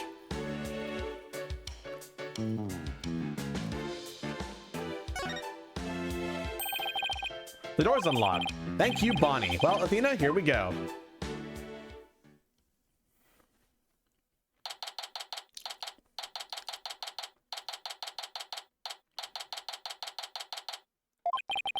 Sure is dark and dusty down here.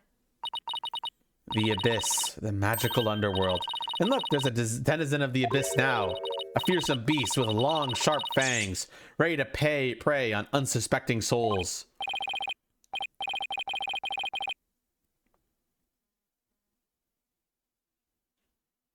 Huh? What are you? Oh, you mean that tiny little rat over there? No, I meant that fearsome beast over there. I take it you don't like rodents.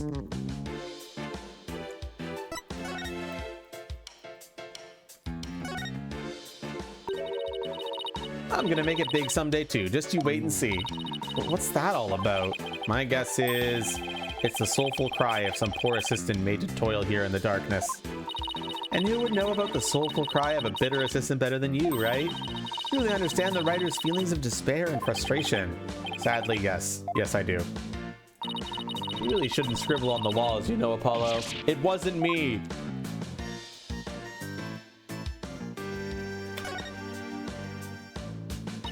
This sword is the exact same design as the murder weapon.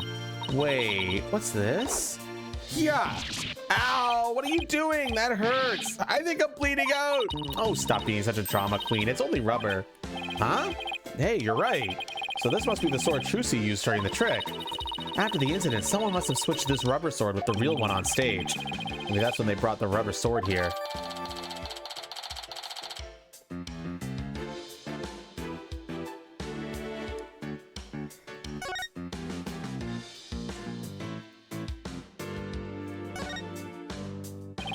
What's this glowy stuff? Oh, it's glow-in-the-dark tape. Hey, this must be what I saw through that secret door in the bottom of the coffin. But who put it here and why? It's probably a marker of some sort since it's so dark down here. Sounds about right. Maybe it's meant to mark which ladder to climb? It's a stage lift for getting up to the stage. Looks like this crank lowers the platform. But Trucy said it's impossible for one person to do it alone. That sounds like a challenge. I don't want to try it.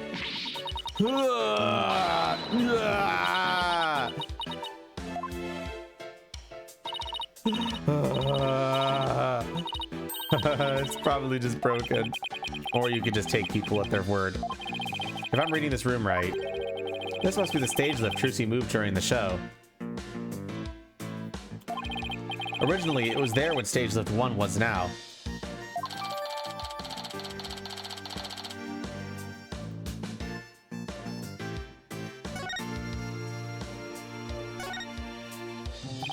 It's a stage lift for getting up to the stage. Trucy moved this one here.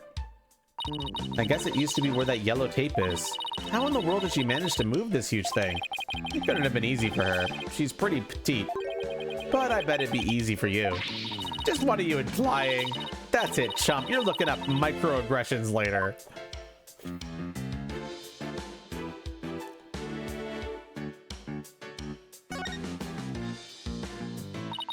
Look at all these props.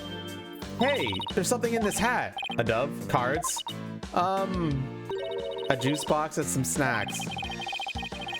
Looks like somebody planned to have a little treat in the middle of the show.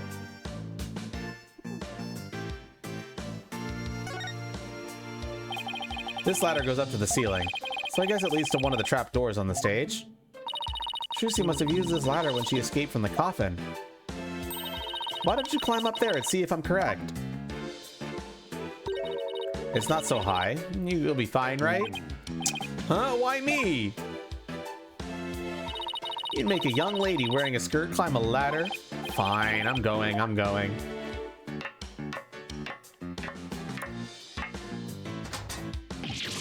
Ah, the lights, it burns!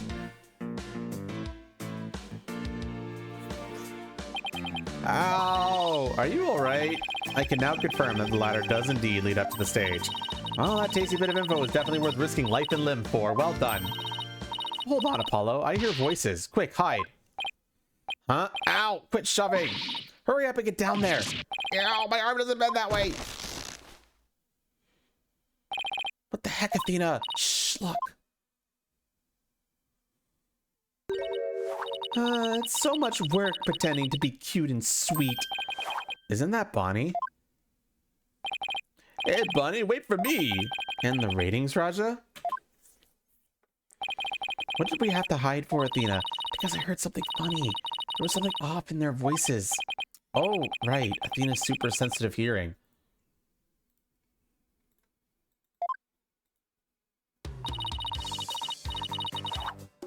Those lawyers are poking around trying to stir up trouble. Should I be worried? Relax, I didn't say anything to the police, and I won't say anything to them either. You better not, or you're gonna get it. Pow! Right in the kisser. What the? These are just mirrors. Bonnie seemed kind of different from before. Apollo, shush. I'm sick and tired of this whole investigation. All I want is Trucy's head on a platter. Leave everything to me, babe. Don't forget the power of mass media. TV can accomplish anything. I'll make sure Trucy gets it much worse than a guilty verdict. I can't wait to see that girl crying and begging for mercy. You really hate Trucy, don't you, Bunny? I hate her. I loathe her. I cannot stand that Trucy right. Just because she's a little good at magic, she thinks she's all that. This is exactly what that sniveling brat deserves. Hey, what the heck? If you mess this up, you're gonna be really sorry, you hear me? I'll crush you flat. Like a cockroach under my foot. Oh, you cute little thing. You're so adorable when you're throwing a fish. Ow, ow, my foot. Can't you take a joke? Come on, grab my things. We're leaving. Leave the hippie hoppy way, my little bun. What a freak.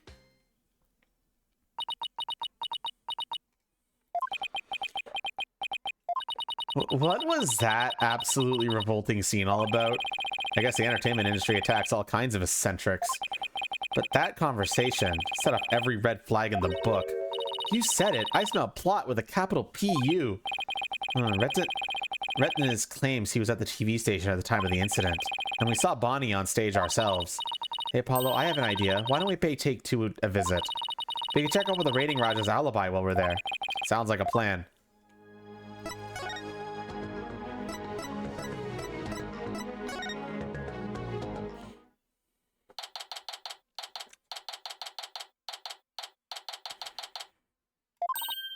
Yikes, look at this place.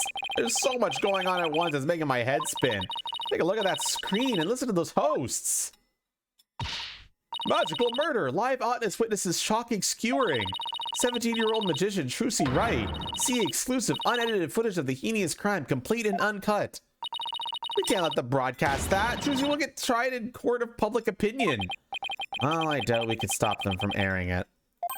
But we can prove her innocence in a real court of law. No matter what garbage they report on TV, we can set the record straight at the trial.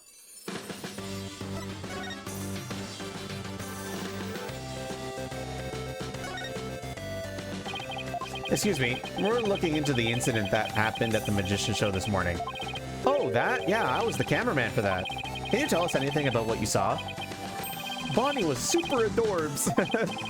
That's not exactly what I couldn't get enough of her. I filmed her the whole time. Got some primo footage if I do say so myself. I'd better quit before he decides to share what he intends to do with said footage. No, I don't. Oh, these are not, that's an owl. This must be a video production workstation of some sort. That coffee cup looks awfully familiar. Yeah, that's where Mr. Retinas always sits. He's very hands-on, you know.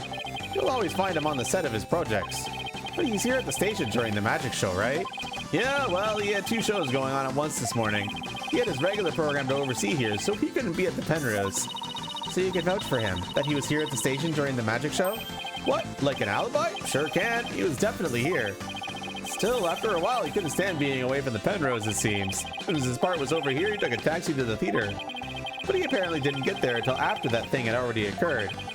Sounds like he has a rock-solid alibi.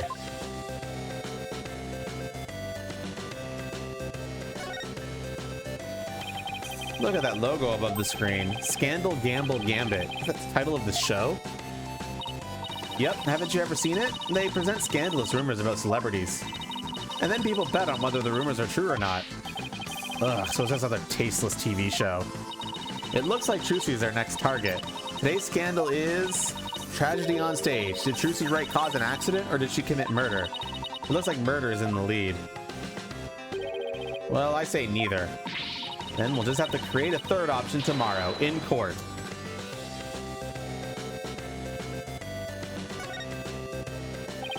A slot machine and a roulette wheel, huh? They really went all in with the gambling theme. Looks like a slot machine really works. I've always wanted to give gambling a try. It's not worth it. Besides, you're not even old enough to gamble in most states yet. That's all right. I get to experience it enough in court. Guessing whether you'll win or lose the case on any given day. Thanks for the vote of confidence. Don't worry, Apollo. I only bet on winners and I haven't lost yet.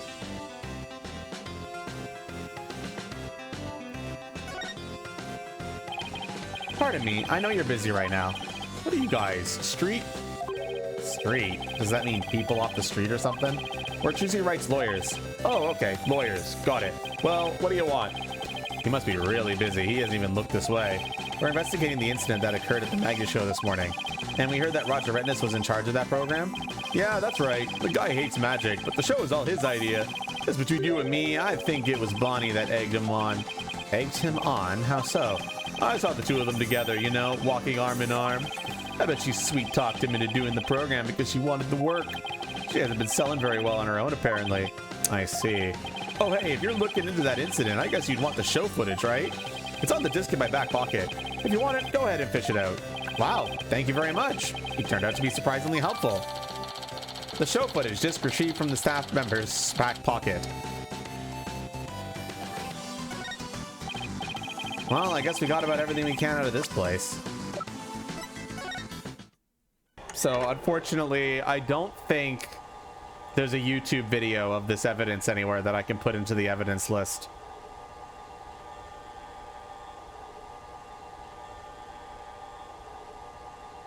I could try finding one. I couldn't find one earlier. Let me see. Because, Steve-ish, you said YouTube links work, right?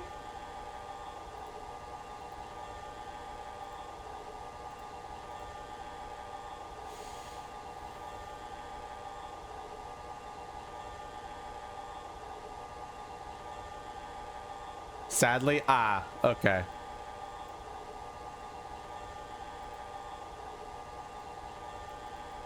Well, if you ever want to watch it, just let me know, okay? That's how we'll do it.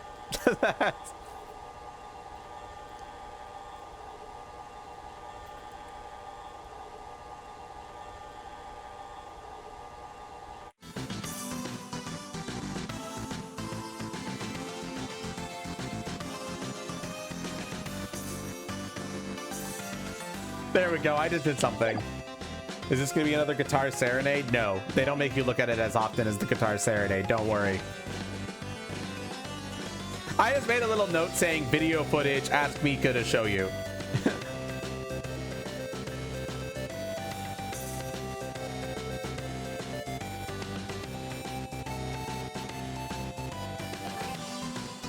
I think I spelled evidence wrong. I added one too many I's.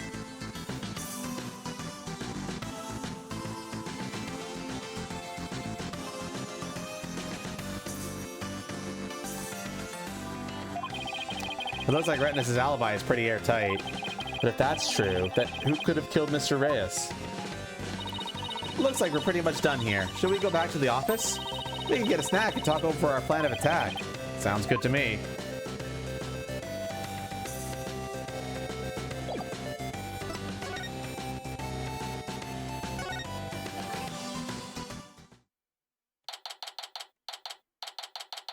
The Right Anything Agency.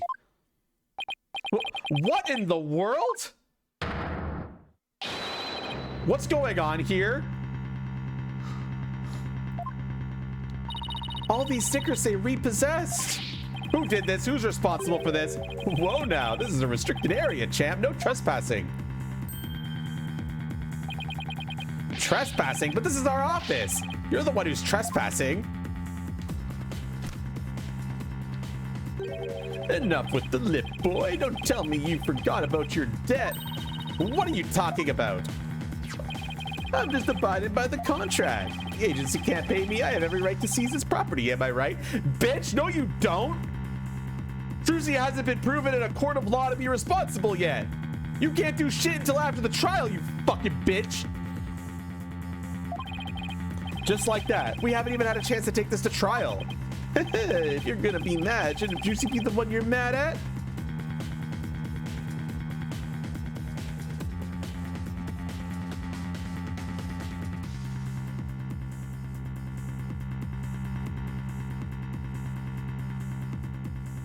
Oh, you're right, they do. Fuck. I turned it off. That was the only description that the evidence list gave me for that evidence in the fucking website. Fuck off, that's bullshit. Fuck this. The evidence list for this game has been letting me down a lot lately.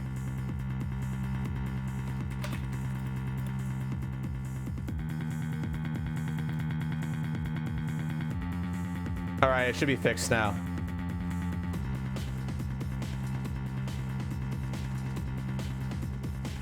The wiki's been fucking me up. Yeah. That was the only description it gave me.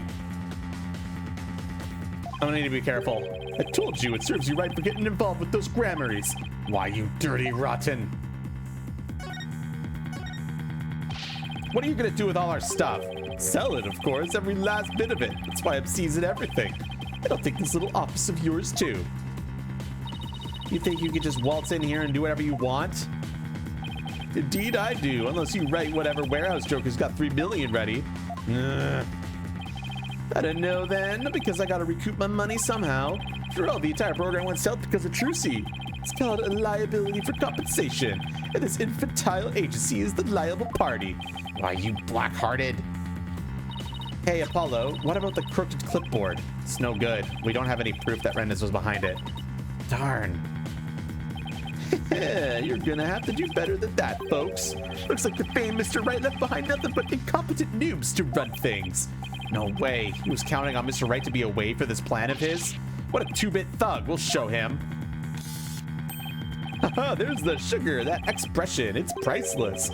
So how does it feel to lose the precious office your boss left you in charge of? Now, not to rub it in or anything, but I think you should know where you stand right now. Oh man, what now? Here, have a gander.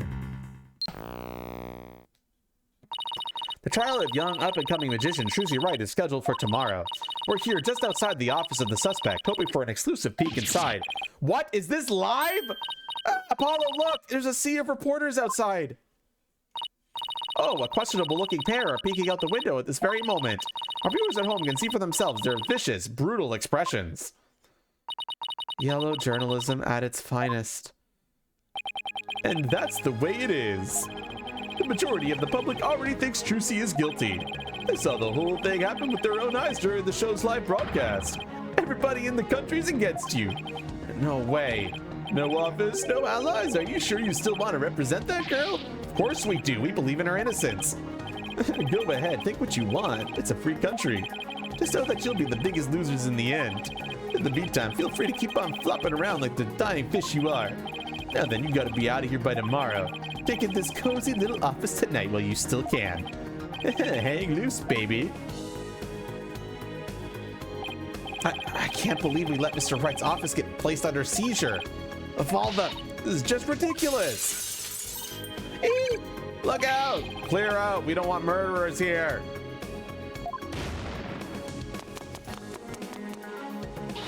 Hey, if it's a fight you want, I'll take you on. Come on. Yikes! Let's get out of here before we get killed too. I can't believe this is happening. We have to do something to protect ourselves, and fast.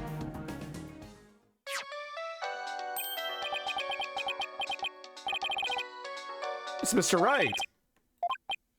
Apollo, I got your messages. How is she? Is Trucy okay? She's not crying, is she? Does she have a lawyer? Mr. Wright, it's all a giant mess. Poor Trucy. And the office. Our office. Apollo? Okay. We better both take a deep breath. Nice ringtone. It's the guitar's serenade. It must have left an impression on him. Wow, I see. And he's saying you have to be out by tomorrow? I'm so sorry, Mr. Wright. I wish there was something I could have done. This is quite the mess, isn't it? Even if I left right now, I wouldn't be there in time for the trial tomorrow. I'm sorry, Apollo, but I need you to handle this for me. Of course, we can handle the defense, but the office. It's too soon to give up on that. What do you mean? The contract only addresses Trucy's liability if she causes the show to be canceled. So you just have to prove in court tomorrow that it wasn't Trucy's fault. Hey, you're right. So everything depends on your winning that trial tomorrow. Trucy's fate and the fate of our office. It's all riding on your shoulders, Apollo. I know. I'll be fine, right? Apollo! I've been watching you grow over these past 2 years. That's why I can say, with absolute confidence, that you'll be fine. Really? I've seen you earn victory after victory in some pretty dicey situations. And guide Athena, helping her along her way too. That's why I know you're ready. Why I know I can leave Trucy and the office to you. I believe in you, Apollo. Thank you, Mr. Wright. Good luck tomorrow. Thank you. I'm fine. Everything will be fine. You can call me anytime you feel you need to, but I'll be fine on my own, right? Yes, I think so too. I could do this. That's the spirit. Give your best out there, Apollo. What is it, Apollo? What are you smiling about? Who, me? It's nothing. Mr. Wright believes in me. I can't let him down. We have to win this trial, Athena. I couldn't agree more, and I'll do everything in my power to help. Our opponent tomorrow. Prosecutor Sadmati, huh? Why now of all times? Though I don't care who it is. I can't afford to let my guard down for anyone.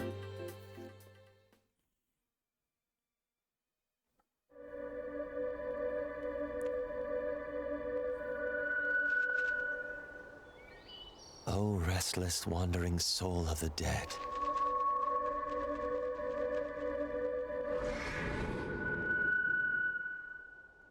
I fixed it, your imagination, that's why. Sadmati. Oh.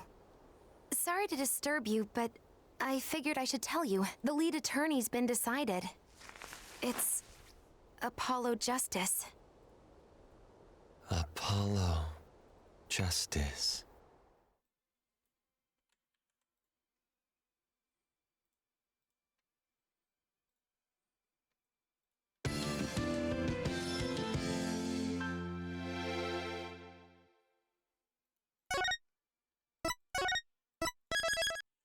All right, chat, stretch break. Big trial coming up. Oh, no, I fixed it already, your imagination. I had a big spoiler in there before, but I fixed it. I changed it. So as long as you hit refresh, you should be good to not get spoiled. All right, I'll be right back. Take a break, everybody. This is a long trial. By the way, just as a heads up, this is the only trial segment for this case. So I'm planning to finish this case today. We'll see how far we can get, but I'm pretty damn sure we can finish this case today. So get ready to finish this fucking case. I'll be right back. Although I'm pretty sure this trial is pretty long, so we'll see.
I'm back.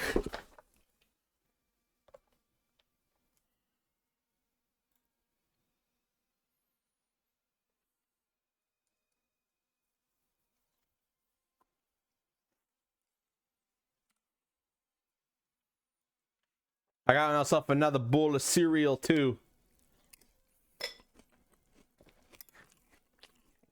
Yes, I have, Stevish.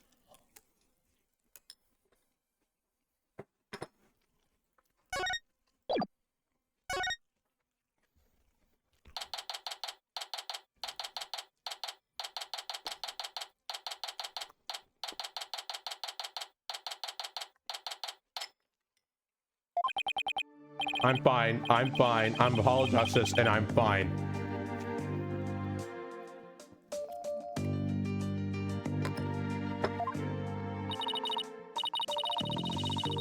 Is Apollo okay? He's been muttering to himself all morning. He's been like that since yesterday. I guess the pressure of today's trial is getting to him. Poor Polly, he's really tearing himself up over all this. Get it together, Apollo. Yikes, Athena. When did you get here? Try to relax a little bit, will you? You're getting yourself way too worked up. Yeah, but I'm all right. I'm fine.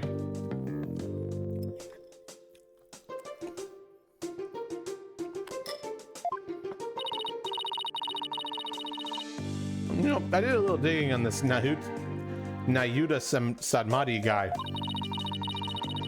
He's really not your run-of-the-mill prosecutor. Oh yeah? What did you find out? Well, they say he wields an incredible power to accurately read a trial's karma and its ultimate fate. What the hell is that supposed to mean? I don't have all the details, but apparently he can foresee how the arguments will go and even lead his opposition. So the defense basically ends up going in whatever direction he has in his head. Man, this isn't going to be a cakewalk if that's true.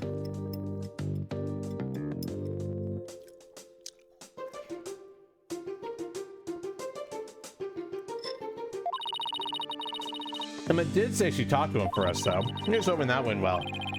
In any case, it sounds like he's going to keep us on our toes. That's why I know you're ready. I know I can leave Chusi in the office to you. I believe in you, Apollo.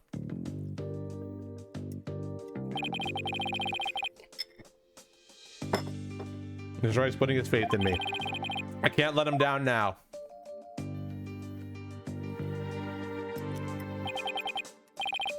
I'm fine, I'm fine, I'm fine. There he goes again. It's almost like he's chanting a prayer.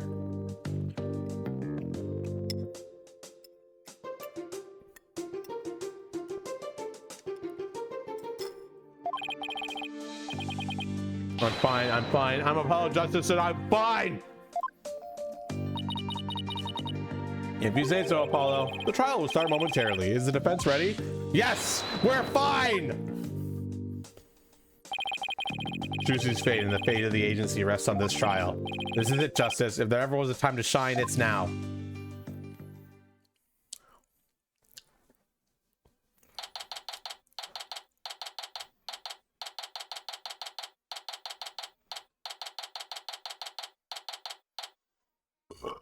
Excuse me. Day 1. Court is now in session. All rise. Court's now in session for the trial of Trucy Wright. The defense is ready, Your Honor.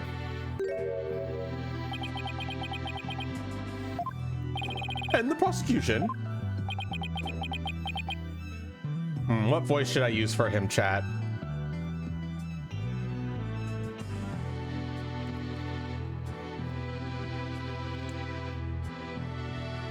I don't know why you'd want that, your imagination.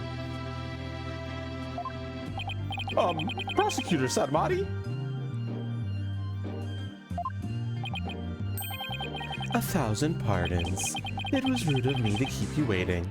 We'll go with this. I was praying for the victim. Oh, praying. Yes, yes, I see. You're a Kuranist monk, correct, prosecutor? Yes, that is correct. I am but a lowly monk from the kingdom of Kurayan. I beg in advance for the forgiveness and kind patience of everybody here in court. I am unfamiliar with the proceedings of this country and may make many blunders. He seems like such a gentle-mannered soul, doesn't he? I wonder if Emma had a chance to talk with him about Trucy. Now then, Prosecutor Somebody, your opening statement, if you would. Certainly. In the name of the Holy Mother, I vow to guide the victim's soul to a land of eternal peace known as the Twilight Realm. Now, let the last rites of the victim begin. Now, Yuda Sabmati, he's really been making a name for himself apparently, but that nickname, Last Rites Prosecutor, I wonder how that will come into play today. The incident took place in the middle of a spectacular magic show. The accused performed a magic trick in which she thrust a sword into a coffin. A coffin from which the body of the victim then spilled out, dead from a fatal stabbing.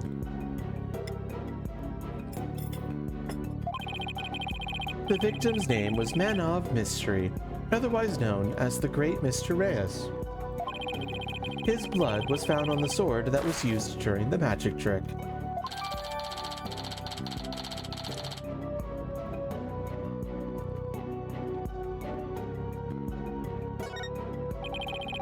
So his death was just an unfortunate accident. Like his Langzies thing. Look, whatever. Multiple people can do that.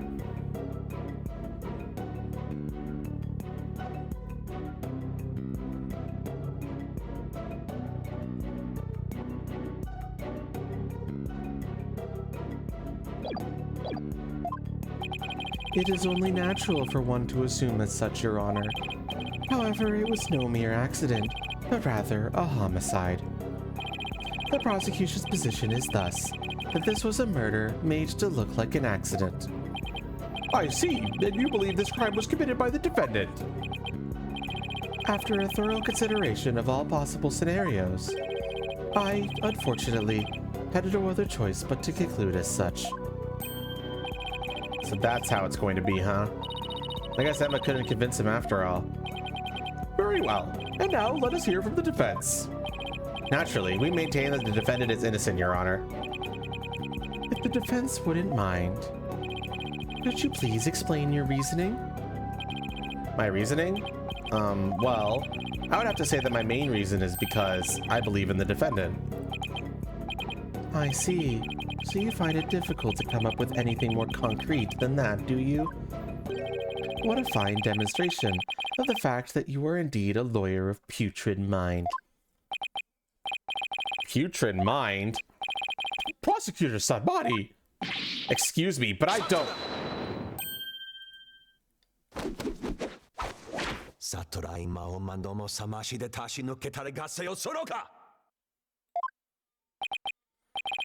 If you don't mind me asking, Prosecutor, what was that you were just chanting? A sutra of the Holy Mother that guides those of tainted soul towards enlightenment. It is a Kuranist incantation to awaken the foolish from their fruitless summer. Fitting for a lawyer who indulges in such fancy as the innocence of the accused. I see. So basically you're asking the defense to get real. Allow me these few words, defense. It is my duty as a monk to punish sinners and to guide victim souls to the Twilight Realm. Should you show repentance and admit to the accused's guilt now, no harm will come to you. But should you interfere with my sacred last rites for the victim,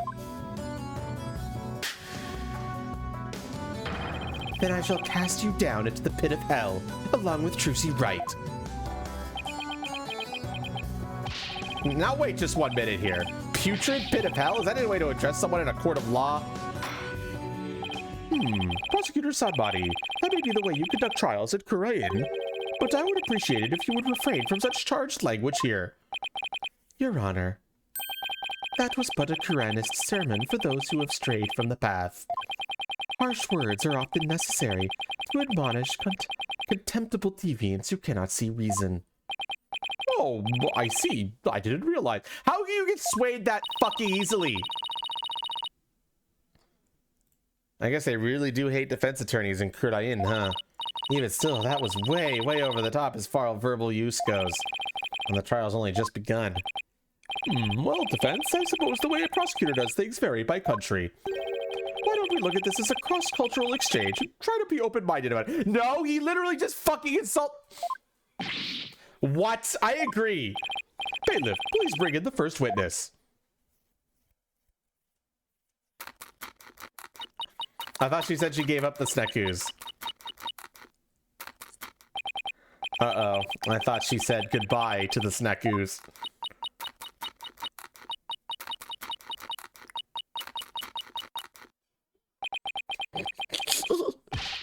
Detective Sky, the courtroom is no place for gorging yourself.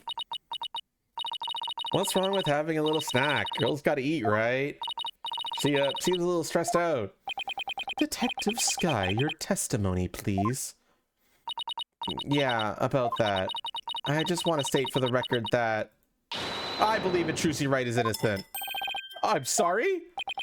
Detective Sky, this path you seek to follow is misguided. Giving the wrongdoer false hope will only deepen her despair in the end. But I... Let it go and move on. Acts which go against your duty will earn you divine punishment from the Holy Mother.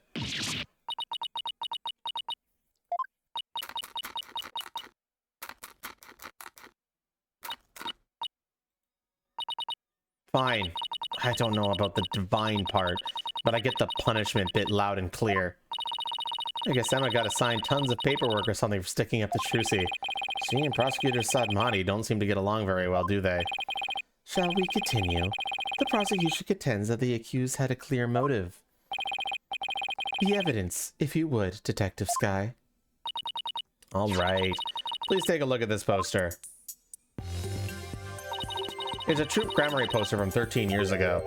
Is it just me, or is it a little different from the one in Mrs. Wright's dressing room? This is a revised version of that poster. This one says cancelled under Mr. Reyes. That's right, Mr. Reyes left the troop after the first version of the poster was printed. Take a look at Mr. Reyes' right forearm, near his elbow. See the big scar there? He apparently got that when he made a mistake while practicing a magic trick. Ouch, that's quite a scar. Because of the accident, Magnifi Grammary concluded that Mr. Reyes was too unskilled. Just before the show was open, Magnifi announced that Mr. Reyes wouldn't be appearing. But in defiance of Magnifi's decision, Mr. Reyes tried to go on stage anyway. This in turn caused Magnifi to oust Mr. Reyes from the trope on the spot. He kicked Mr. Reyes out? That seems rather extreme. Did it really have to go that far? When it came to magic, Troop Grammary was so passionate, or should I say, extreme about it, that it caused problems for them from time to time. Yes, they even caused this court a mountain of trouble with their extreme antics. And now the troop's successor has committed a murder. It seems the troop's rare talent was inherited by the right person after all. A putrid talent for criminality.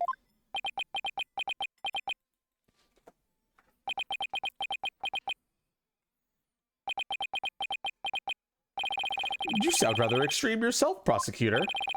Criminals with impure souls do not deserve sympathy, Your Honor. As I was saying, after his expulsion, Mr. Reyes apparently went on hold to hold a grudge against the troop. He would tell those close to him, I will get my revenge on Troop Grammary someday. Revenge? That certainly sounds antagonistic.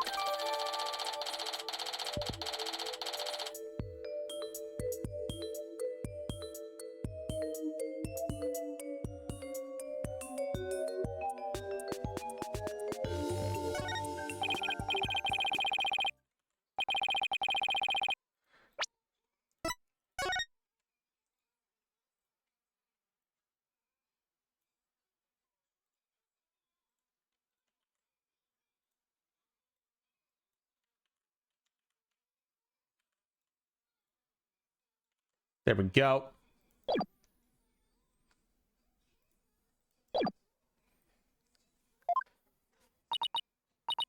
I guess I don't have a choice, do I?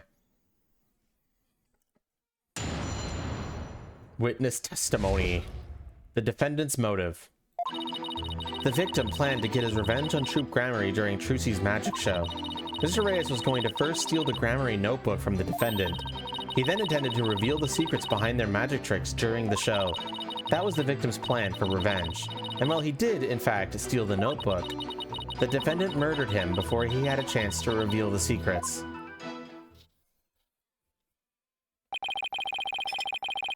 By the time the accused had discovered the notebook's theft, it was too late.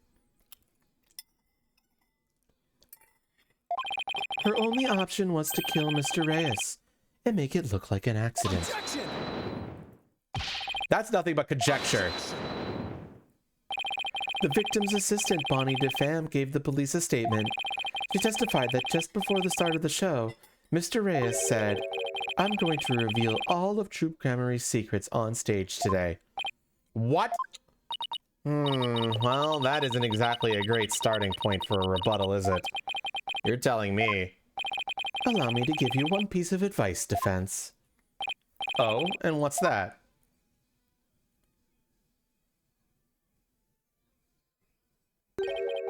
Let it go and move on. Excuse me? Helping a sinner will only sully your own soul. One possessed of an unclean soul will burn in the flames of hell, and then be ever burdened with that sin in their next life. But I don't believe in that sort of thing. Besides, I have no intention of giving up.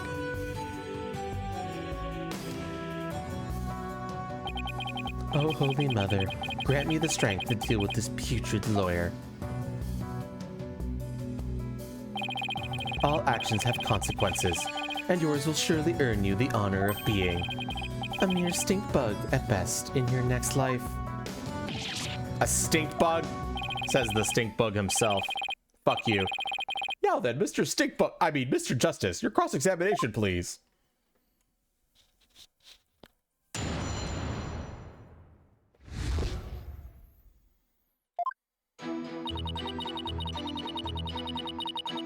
The victim planned to get his revenge on Troop Gramarye during Trucy's magic show. Revenge after all this time? It's been 13 years already. Why now? I know, right? I thought that was pretty sketchy myself. I mean, wouldn't he have done that a long time ago if he was gonna do it? After all, Detective Sky, self-indulgent outbursts such as those will earn you divine punishment in the form of a salary evaluation.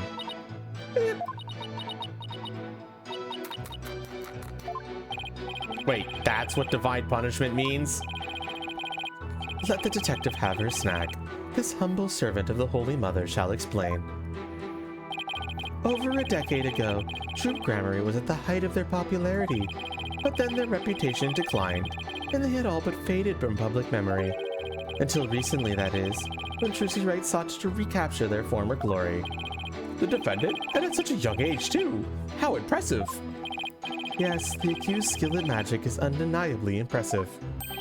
If she hadn't fallen onto the path of sin, she would have had a bright future ahead of her. He still does, bitch.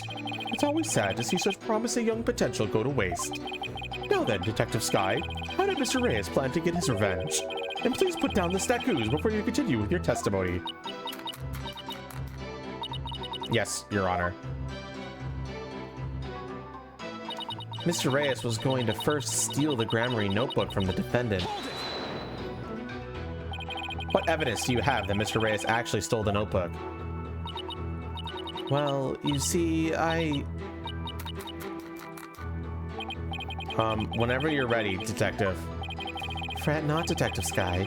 You have nothing to repent for. You should be proud of the fine forensic discovery that you made. Forensic discovery? And what did you discover specifically? Detective Sky identified a certain set of fingerprints on the notebook. Upon further investigation, he determined that they belonged to Mr. Reyes. What? The detective found the fingerprints entirely of her own volition. For that, I must say well done, Detective Sky. Ugh. Get a little too addicted to using your precious white powder, did you, Emma? Now, Detective Sky, I would ask you to explain exactly how Mr. Reyes intended to use the notebook to extract his revenge. Alright, well, first he stole the notebook. He then intended to reveal the secrets behind their magic tricks during the show. I'm going to reveal all of Troop Gramarye's secret on stage today. That's what Mr. Reyes himself said, right? Right, but he didn't exactly specify which Gramarye secrets he was talking about. But the prosecution thinks he was referring to the secrets behind Troop Gramarye's magic? Yes, that is the prosecution's assertion. When the accused realized that Mr. Reyes was to reveal her family's most closely guarded secrets, she naturally panicked. So basically, Trucy's notebook was hiding in Mr. Reyes' things because he had stolen it himself. I see, truly a motive that only a magician could have. Yes, that's what the prosecution believes anyway. That was the victim's plan for revenge, and while he did, in fact, steal the notebook... Do you really believe what you're saying, Detective Sky? Do you really think Mr. Wright killed Mr. Reyes to stop him from getting his revenge? Of course I don't think that! The Trucy we know would never...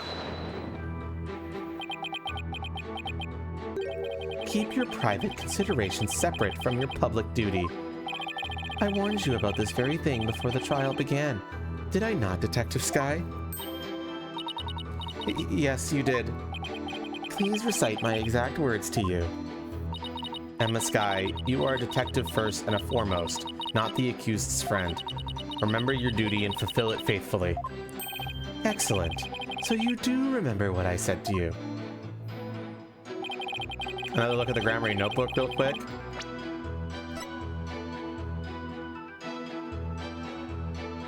Should be exactly what you guys have.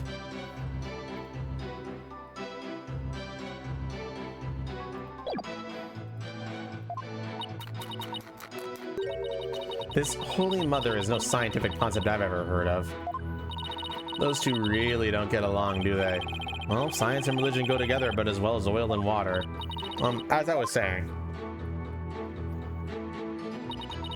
the defendant murdered him before he had a chance to reveal the secrets. I'm sorry, but what exactly is the basis for claiming it was murder? Beats me. What? The basis is beats me? You'll have to ask Prosecutor Sadmati over there because he hasn't told me his reasoning either. Detective Sky, your feeding of information the defense has not gone unnoticed by my eyes. The bad karma of acts which go against your duty will impinge upon you in the next life. But even before that, it may impinge upon your job in the form of a transfer. Please don't get me kicked out of the forensics unit. Anything but that. Poor Emma. She's really been risking everything for us. Well, Prosecutor Sadmati, what are your grounds for claiming homicide? It was the luminous tape in the understage passage. I realized that it had been moved. Moved so that Mr. Reyes would climb up into the downstage coffin by mistake. What?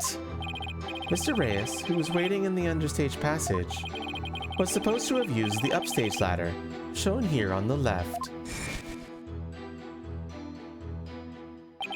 He was to climb up into the coffin that had been set up in the backstage area. After being turned into a stuffed dragon during Act 1, Mr. Reyes was supposed to come back to life and emerge from that coffin. But the luminous tape had been moved to mark the downstage ladder. So the victim climbed up into the coffin on the stage itself by mistake. The very same coffin the accused thrust her sword into. And you have proof that it was my client who moved the tape? But of course, Detective Sky. Oh, that's right! I identified the defendant's fingerprints on the luminous tape. You what? He actually had proof? Well, defense, are you finally ready to let it all go and move on? Absolutely not. Detective, please add the information about the prints onto the tape to your testimony. The defendant's prints were on the tape. I guess she must have moved it during the show.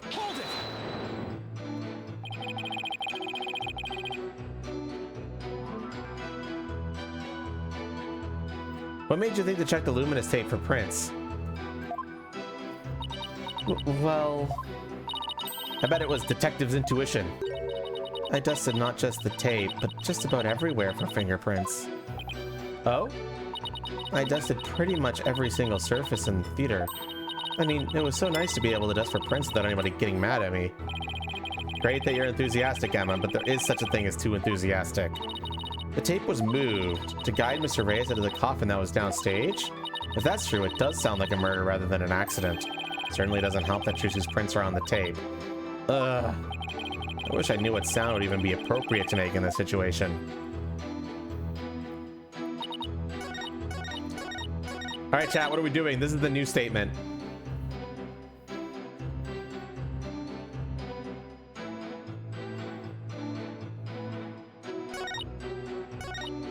And if you're curious, I already know the answer, and not because I remember this game. I remember nothing about this game. Or the answers, but I know the answer. So, get your fucking lawyer caps on, bitches.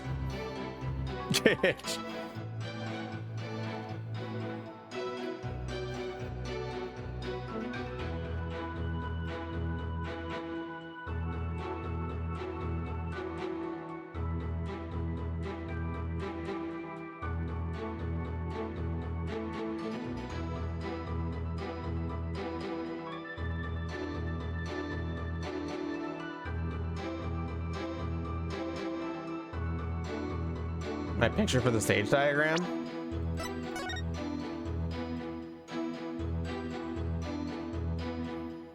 Why are you doubting my evidence, your imagination?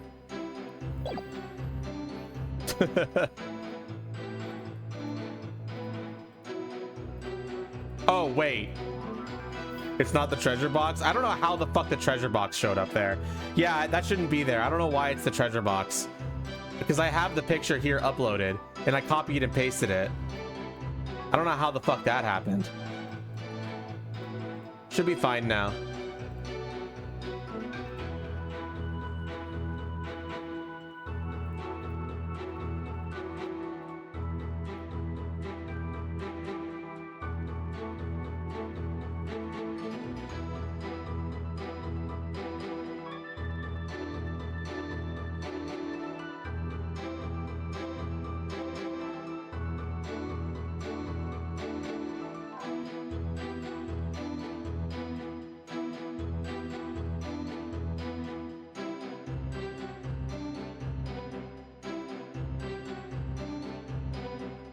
Oh, the autopsy report is wrong too.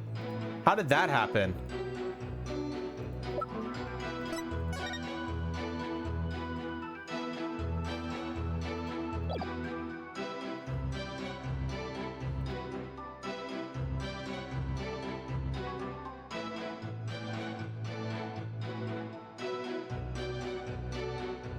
Huh. I thought I took a picture of this.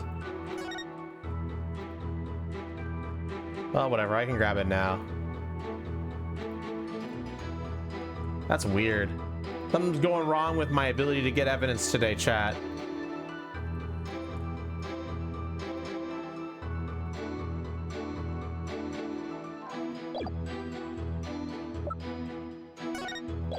Objection! Enough people said yes. I'm sorry, Detective Sky, but there's a flaw in your testimony. Oh, really? The prosecution is claiming that Mrs. Wright moved the understage tape during the show in order to guide the victim to the coffin downstage. But it doesn't make sense that she would leave prints on the tape at that time. It doesn't?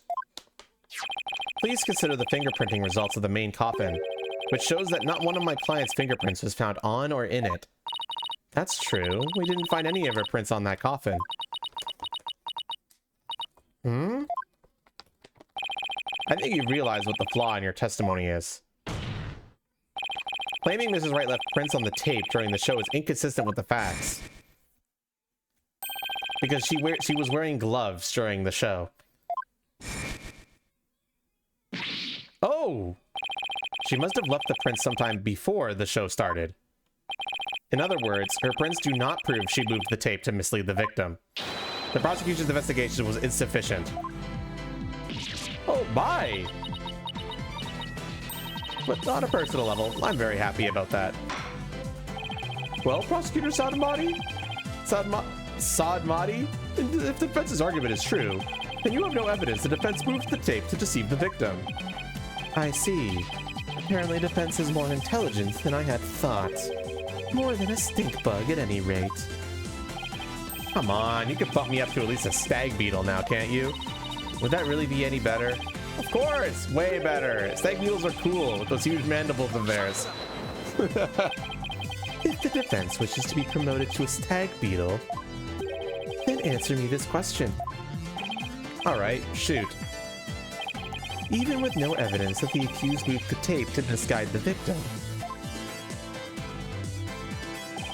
the victim still climbed the ladder, using the tape as a guide, and entered the coffin on the stage. The accused then thrust her sword into said coffin with the victim in it. So what you're saying is, the fact remains that the victim was stabbed to death, right? Precisely. However, this does drastically change one aspect of this case. If the accused did not lead the victim into the coffin on purpose, that means that the victim's death could have been accidental. If it was indeed an accident, the defense can argue that it was involuntary manslaughter. I see. If it was involuntary manslaughter, they could plead extenuating circumstances, and the severity of the crime could be mitigated. The defense, if you believe the accused did not murder the victim, then do you argue that it was an accident?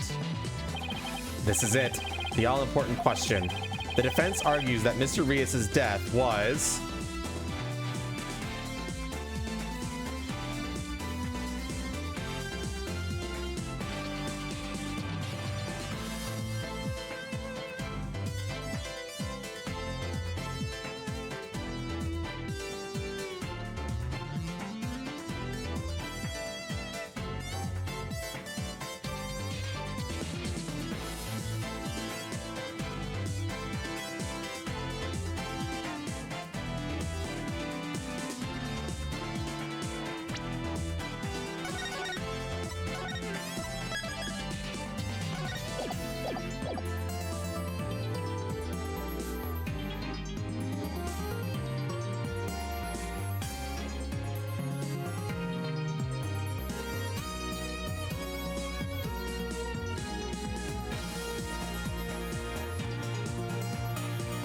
I've seen enough votes for 2 and 1. So what should we go with, chat? You switched to 2? That means we have more votes for 2 now. Going once. Going twice. Sold. The defense maintains the defendant is entirely innocent. We believe that it wasn't an accident, but murder. And what's more, we believe it was committed by a third party. A third party? As if the true culprit is someone else?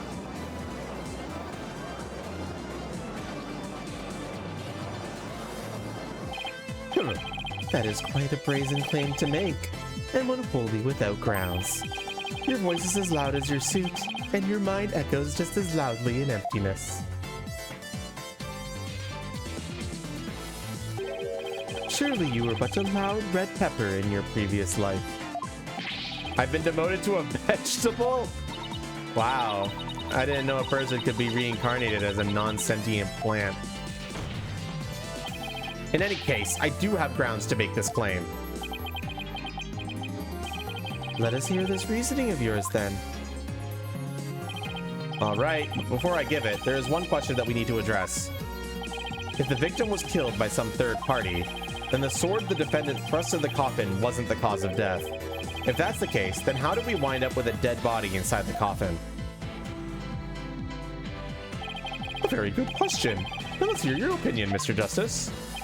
How did the victim's body wind up inside the coffin?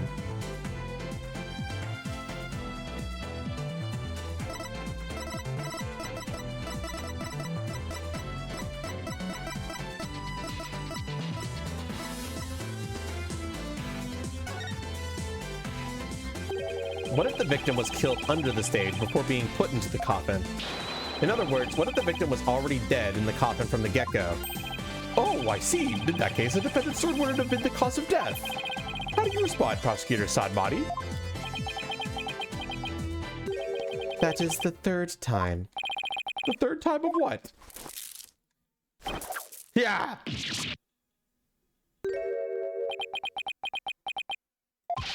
What the heck is this? Satorai Maomando mo samashi de tashi no ketare gasse yo soro ka? Ah, my head! What do you think you're doing? Even the merciful Holy Mother loses patience if she's struck 3 times. Since you never learn, you need to be punished. Why don't you let me worry about what I need and don't need? It is what you deserve for interfering with my sacred last rites for the victim. You are a brainless lawyer chasing phantoms. You know nothing. Let this humble servant of the Holy Mother give you an edifying sermon. A sermon now? There is a passage in the sacred scriptures of Kurenism. A cornered frog will swallow even a snake. A cornered lawyer has unexpectedly struck back hard against the prosecution. Did I get it right? No, for I am not done with my sermon. And yet, the frog still dies, its belly bitten and torn from within. Just great. And in this case, you are that frog, Defense. What a prick.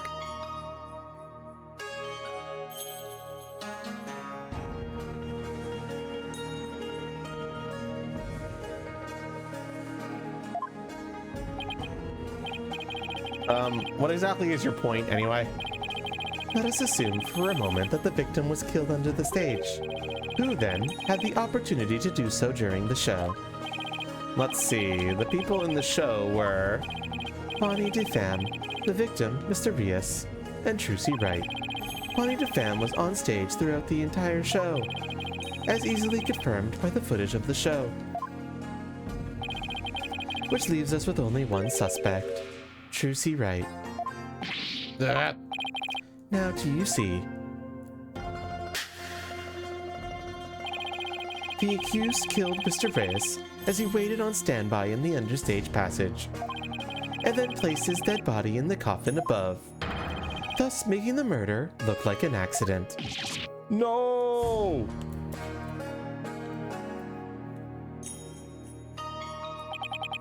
Oh, great and merciful Holy Mother. Thus another putrid mind has been guided towards enlightenment. Ugh, I can't believe I swallowed his trick question hole.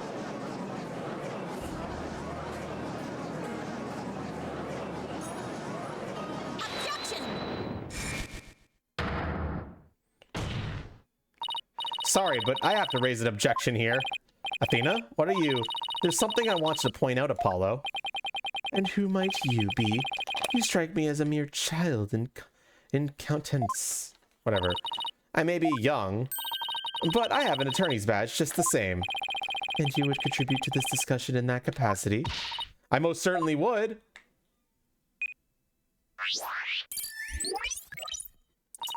You just argued that the defendant killed the victim under the stage. But let me remind you that Mrs. Wright is a girl. Clearly. Surely you didn't just raise an objection simply to point out an obvious fact. Your Honor, please send for this little child's guardian to come take her home. But I'm not done with my sermon. You don't need to talk like Prosecutor Sadmati, do you know? Listen, if the victim was killed in the understage passage, then his body would then have to be hauled up to the stage, right? However, Miss Wright is a young girl, and a pretty petite one at that. She couldn't possibly have hefted that large body up and put it in the coffin. That's true. It does seem like it would be a rather difficult task for the defendant. I don't think even I could do it. What do you think of that, prosecutor? Who's the child now? In my religion, the priestess of Kurenism are revered as the pillars of our belief. So I naturally hold nothing but the deep respect for women. I also think highly of the female perspective. Says the man who called this fair maiden a little child. Who's a fair maiden? I agree that your point is worth discussing, Defense. How indeed was the dead body raised up into the coffin? By the accused, Trucy Wright, that is. You're committed to pointing the finger at her no matter what, huh? Then you explain how that even be possible. But of course.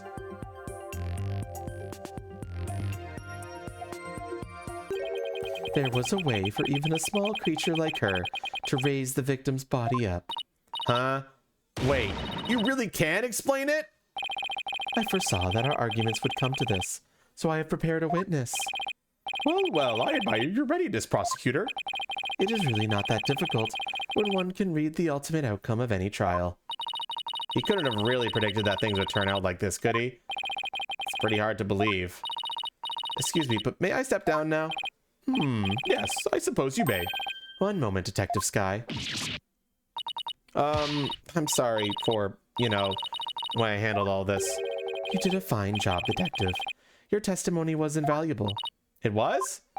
Yes, you served well as a detective, and did not allow your personal feelings to interfere. You overcame the conflicted emotions you felt and performed your duty admirably. You will be rewarded for your fine work. Oh, thank you. I hope we can work together again in the future. Emma seems bewildered by the unexpected praise. I guess he's a pretty nice person to say, like they say, as long as you're not up against him. Now then, let us call the next witness.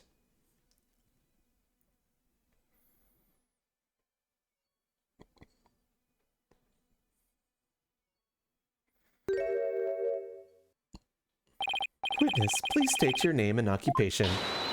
Hello, ladies and gentlemen of the court. It's very nice to meet all of you. I'm a lagomorphing illusionist from the land of fairy tales, Bonnie DeFam.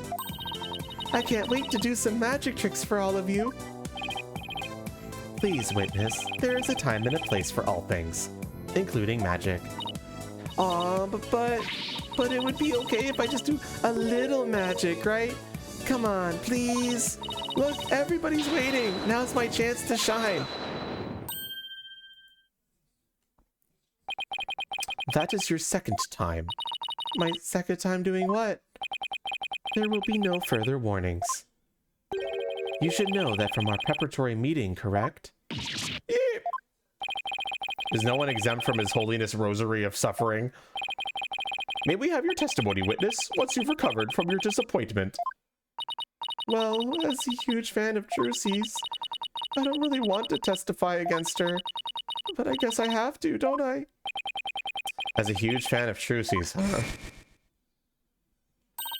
I hate her! I loved her! I can't stand that Trucy right! That's because she's a little too good at magic, she thinks she's all that! This is exactly what that sniveling brat deserves! Sure, you're a real fan, alright. Destroying Trucy, you mean.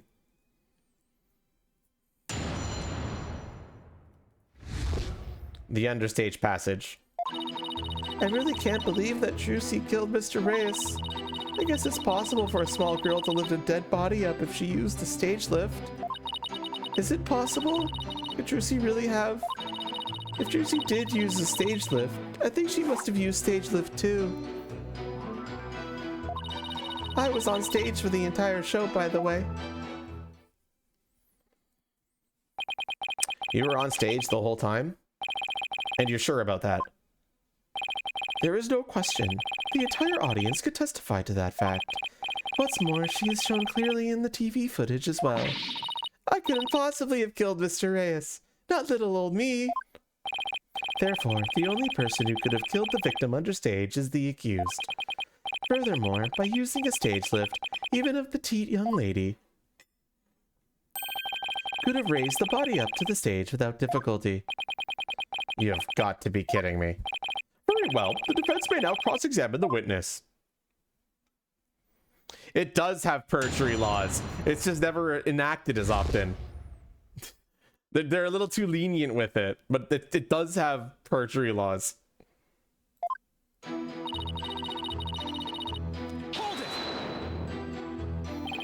You said you were a huge fan of Trucy's, isn't that right? Oh yes, I even became a magician because I wanted to be just like her. First time I saw her, she was performing at the Wonder Bar. She was only in junior high back then, but she got up on stage with tons of confidence. And then she proceeded to win my heart with her astonishing tricks and winning smile. She certainly sounds like she means all of that. So, finally being able to perform with her must have been quite a treat for you, right? Oh yes. After all, it was my chance to have her see me, not just as a fan, but as a fellow magician.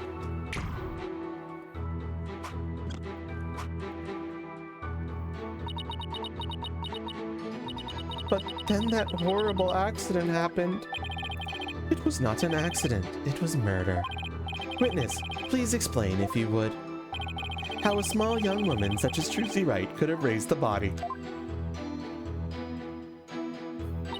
I guess it's possible for a small girl to lift the dead body if she used the stage lift.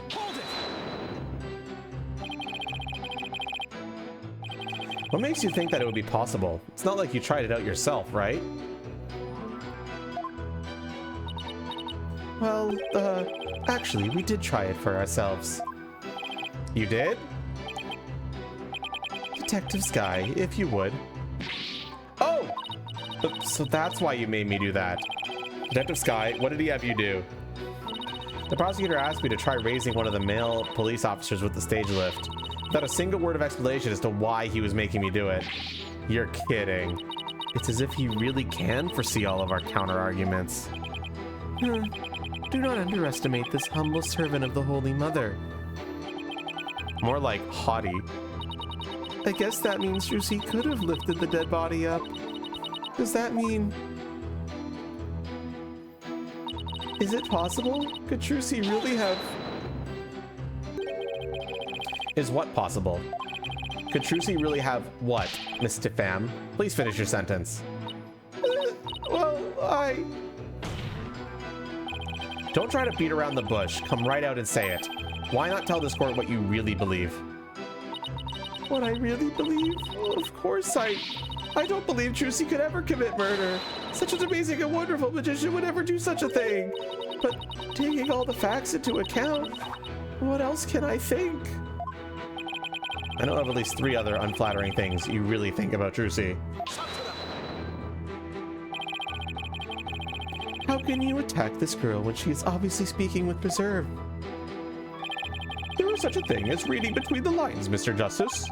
It's sad how the youth of today lack the ability to do such a basic thing.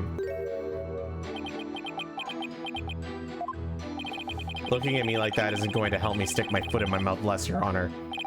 Witness, please describe what the accused might have used to lift a dead body. All right.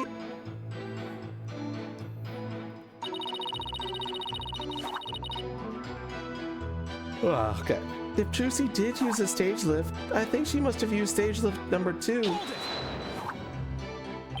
Stage lift number 2? You mean the stage lift shown here on the left? That's right. With the stage lift, I think even a small girl could easily lift the dead body up to the stage. And so that makes her the murderer, in your opinion? Oh, of course not. I believe in Trucy. Like I said, I'm a huge fan of hers. Oh, brother. How long is she gonna keep this act up? Defense, what position was stage lift number 2 in after the show? Let's see. If I recall, it was in the fully raised position. Ah! And the reason why it was fully raised is because the accused used it to lift the victim's body, wouldn't you agree? Ugh. Feel free to slowly mull it over while you roast over the flames of hell, you evil red pepper. So now I'm also evil. I was on stage for the entire show, by the way. You didn't have a single spare moment to slip down to the understage passage? Huh? Don't tell me you suspect me now. I'm just trying to do my job by fully examining your alibi. Depending on how solid it is, I might have to suspect you, yes. You gotta be kidding me. Don't spit on my head and tell me it's raining, lawyer boy. I'm right there in the footage. Are you too much of an idiot to see? Huh? Mr. Pham, are you feeling all right? You seem subtly different. Oh, oops, where did that come from, right? Oh my, I seem to have snapped there for a second, didn't I? You didn't just snap, you broke character just now. In any case, I was on stage the whole time performing my magic. I mean, you saw me in the footage, right? My dazzling and flawless performance. Flawless? That's odd, considering what you told me. You said that you'd made a mistake with where you positioned Mr. Hat. Mr. Pham, to what is the defense referring? Well, I made a little mistake on stage. I was in charge of operating Mr. Hat, you see? According to the script, I was supposed to place him to the left of the coffin. But I flubbed it up and made him stand to the right of the coffin instead. And because of that mistake, Trucy had to move the stage lifts around. I feel really bad about messing Trucy up like that with my goof.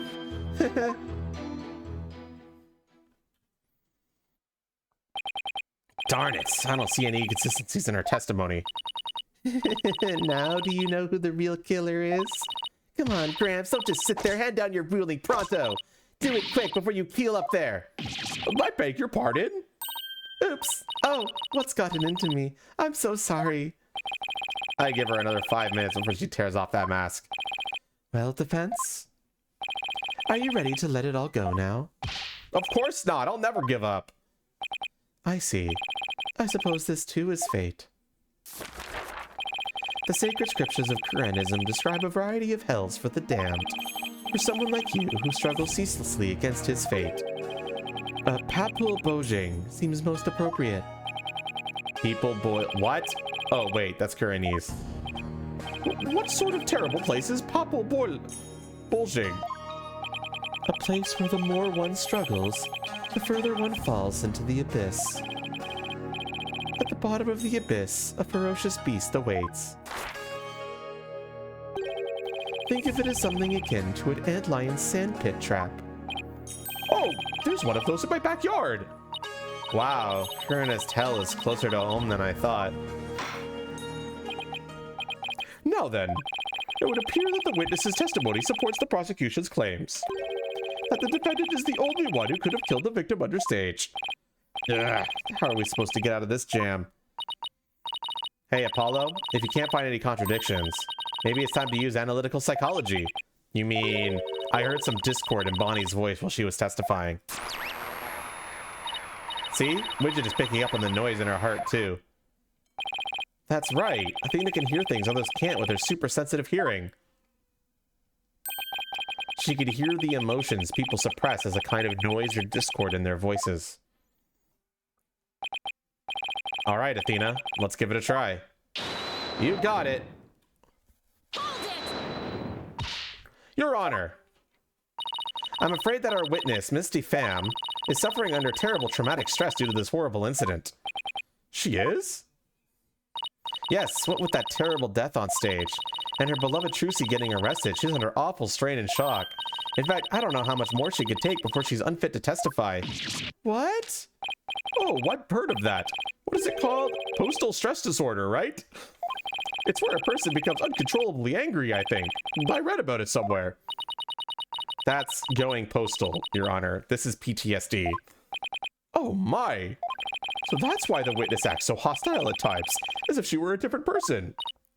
Yes, and I think her condition is clouding her memory of the incident. Therefore, I suggest a short therapy session for the witness. Huh? Therapy? You don't know the first thing about a magician's mental strength. I've risked my life jumping through rings of fire and having my body sawn in half. Oopsie, boy, I have to watch my temper, don't I?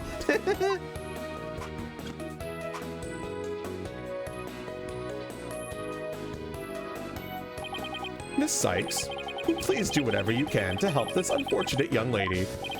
And what exactly is this child planning to do, Miss Justice? With her super sensitive hearing, Miss Sykes can hear a witness's true emotions. Only from tone and inflection, she can tell exactly what a person is feeling. I can even pick out feelings that a witness is trying to suppress or hide. Widget projects the emotions I hear into the mood matrix, where I can analyze them. It sounds like some sort of spurious deviltry, though I find it hard to believe, I must ask. How do emotions constitute evidence? Well, I won't say that emotions can be taken as evidence per se. I have seen how instrumental Miss Sykes' work has been in cracking a case. Therefore, I wholly support giving it a try. I see. If you are in favor of Your Honor, then I have no objections. Even this mere monk can see that something disturbs this witness. I'll disturb you! Oh, thank you for understanding, Prosecutor Sadmati. Apollo, you remember how to conduct a therapy session, right? You want me to lead the session? Of course, you're the lead on this case after all. Okay, chat, do we need a refresher on the mood matrix?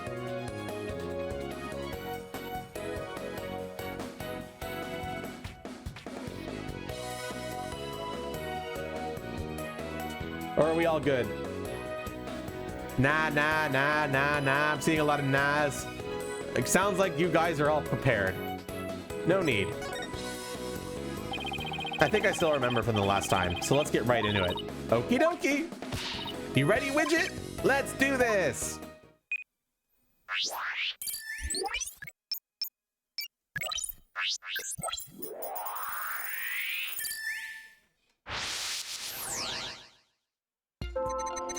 I guess Trucy is the one who killed Mr. Reyes. Even she could move the body with that lift. I was on stage at the time. But that terrible mistake. My stupid flub caused Trucy so much trouble. I feel so bad about it. Okay, so I look for inconsistencies between her testimony and her emotions, right? That's right. Like if she says, I was so happy when the sad marker is lit up. Or if the sad marker doesn't react, even though she says she was feeling down. When you find an unexpected emotion, go ahead and pinpoint it. Okay, I'll give it a try. Well, chat, what are we doing?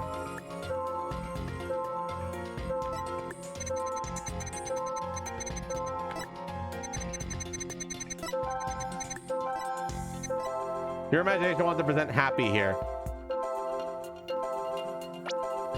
Got it! I have to say, Misty Fam, you certainly are a strange one. Even though you said, I feel so bad about it, it seems you were feeling happy about it. Ouch! I think I can guess why you were feeling happy. It must be because...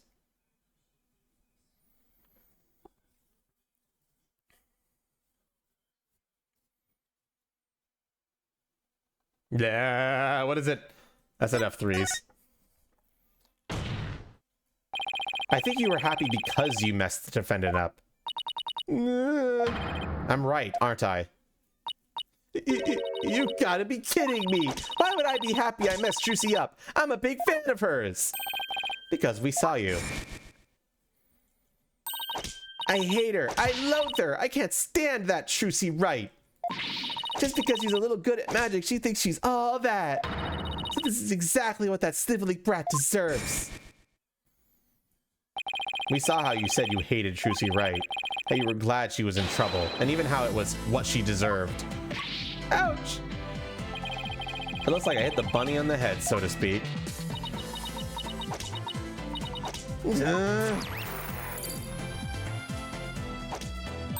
Apollo, the noise level dropped. Now if we could get it down to 0. Well, Mr. Fam, are you ready to confess how you really feel? What? What do you mean? My bunny, the sweet, cute little bunny.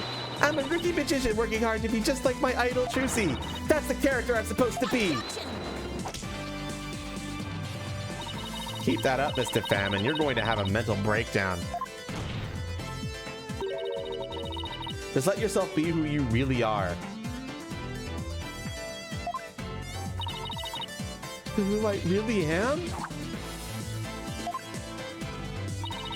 There are two sides of you who are fighting each other and doing you psychic harm.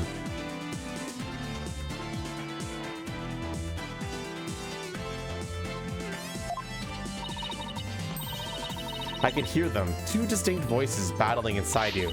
Just shut your pie hole, you know nothing, know-it-all. I mean, you mustn't say things like that or I might get flustered.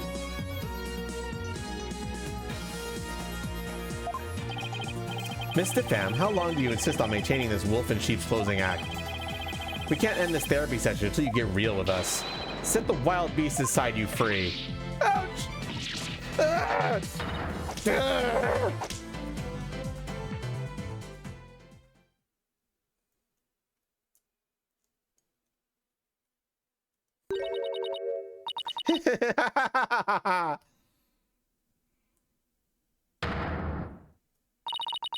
Don't make me laugh. You don't know a dang thing about me. You want to see who I really am? Fine. Take a good look.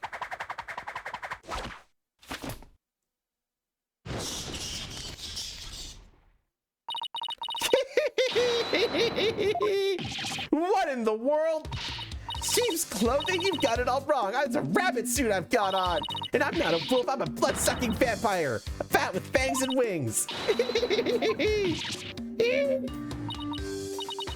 I think we just opened Pandora's box. I'm finally done with that goody two-shoes cottontail act. I feel free as a bat.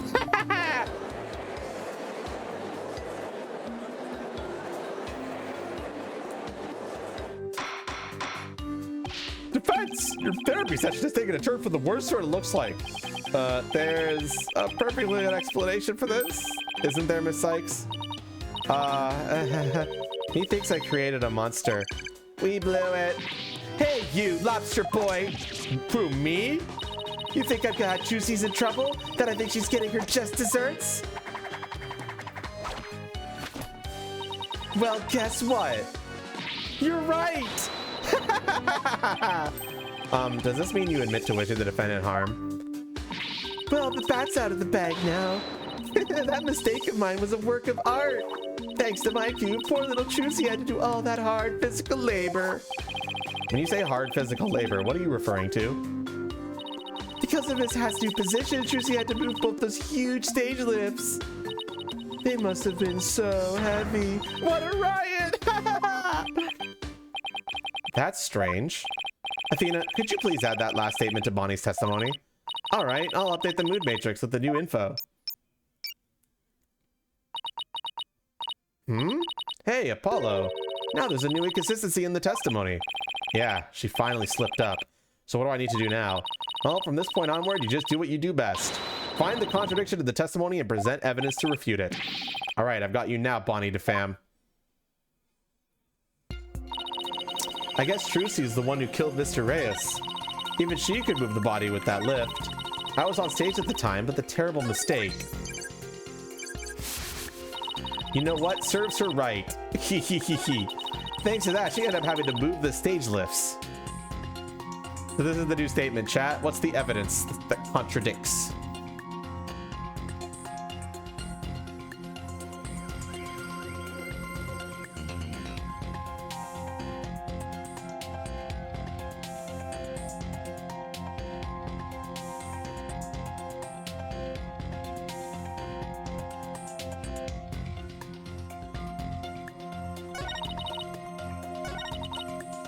Crip wants to present Lucy. I think you mean Trucy.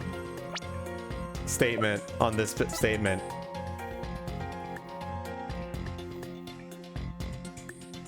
Do we agree? Seems like two people agree. We have 3 agreements though. No, you mean Lucy? Got it. Lucy's statement, of course. That's just what we need right now.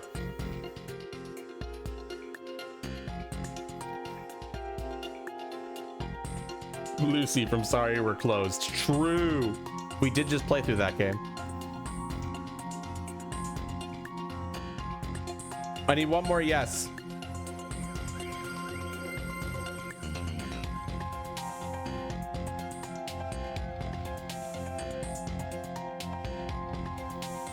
Objection! That doesn't make sense. What? So you think I'm crazy now? No, that's not the point I was trying to make. But I don't hear you denying it. Ms. DeFam, allow me to repeat your statement. Thanks to that, she ended up having to move the stage lifts. That's right. And I still say that's just what she deserved. But how did you know? How did you know Miss Wright moved the stage lifts? Huh? According to her own statement, she didn't tell anyone that she had done so. What? So how could you possibly have known what she had done unless you saw her? You saw Miss Wright moving the lifts in the understage passage, didn't you?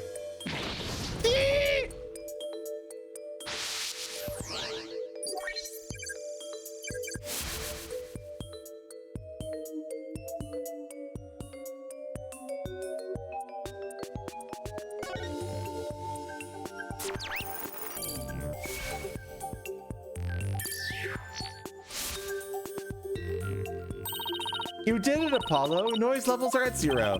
But Mr. Justice, what did that mean? Yes, Your Honor, Miss DeFam herself was under the stage where the victim was killed. And I hardly need to tell the court what that means. You are one artful liar, Miss DeFam, and one spectacular suspect.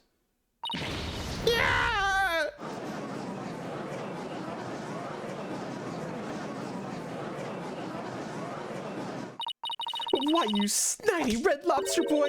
You're saying I killed Mr. Reyes? I'm saying that it's a possibility. What's more, I say you had solid motive to frame my client for the murder as well. My apologies for raining on the defense merry revelry, but you seem to have forgotten one very important point. Oh, really? The TV footage. As you can clearly see, Miss DeFam was on stage the whole time. The entire audience can bear witness to that fact, including you. Oh yeah. You have just taken a long and senseless journey, only to return to the starting line. The witness could not have been in the understage passage, which means the only one left who could have killed the victim is the accused. Ah! Guess the party's over. Ugh. But Miss DeFam knew something she couldn't have known unless she was under the stage. How do you explain that, Prosecutor Sadmati? It's quite simple. The accused must have told Miss DeFam about it, but then forgot. Ha! Open those useless eyes of yours and take a good look at the footage!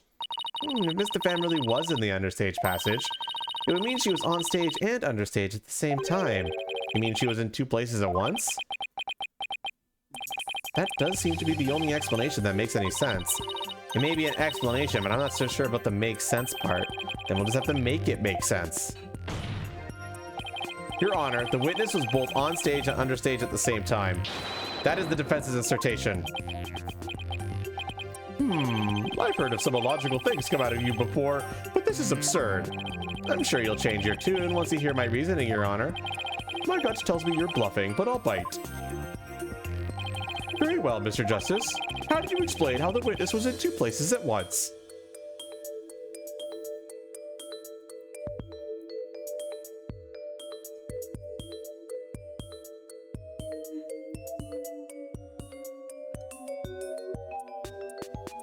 Well, chat.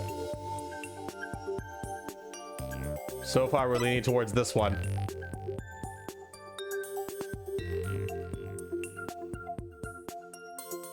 That's 3 votes for 2. That's enough. There were 2 Bonnies, Your Honor. If that were the case, it would all make sense, wouldn't it? There were 2 of them.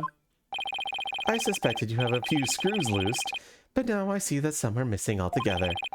Is there a toolkit in this courtroom, Your Honor? I suppose 2, no, 3 screws in the head should righten this putrid brain. Very well. Bailiff, could you... No, wait! Please listen to my argument! Very well.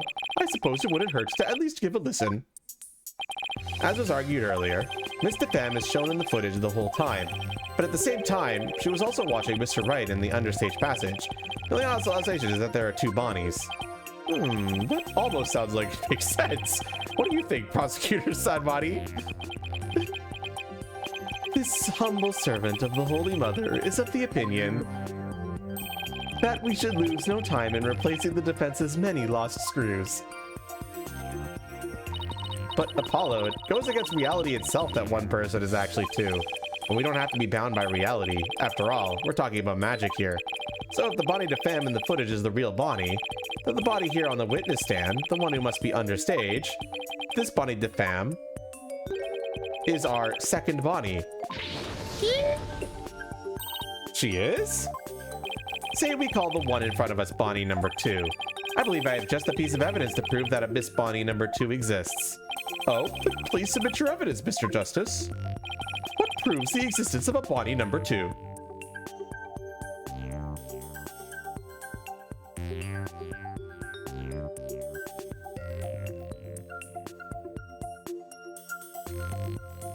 Well, chat.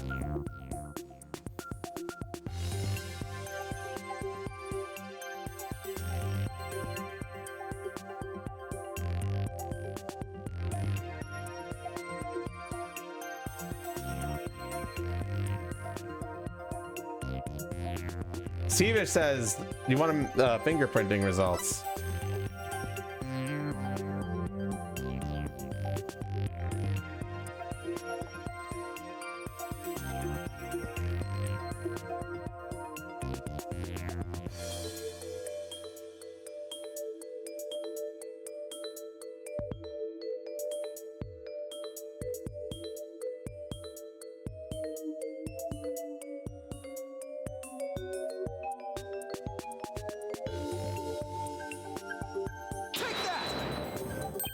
What's this? During our investigation, we found a set of unknown prints on the coffin on the stage. These prints were most likely left during the course of the show, but they didn't match the prints of any of the people involved in this case. An unknown third party's fingerprints? I was not told of this. Emma must have kept it from him. So the question is, who could these prints possibly belong to?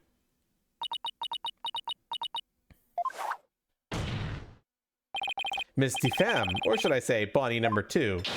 These are your fingerprints, aren't they?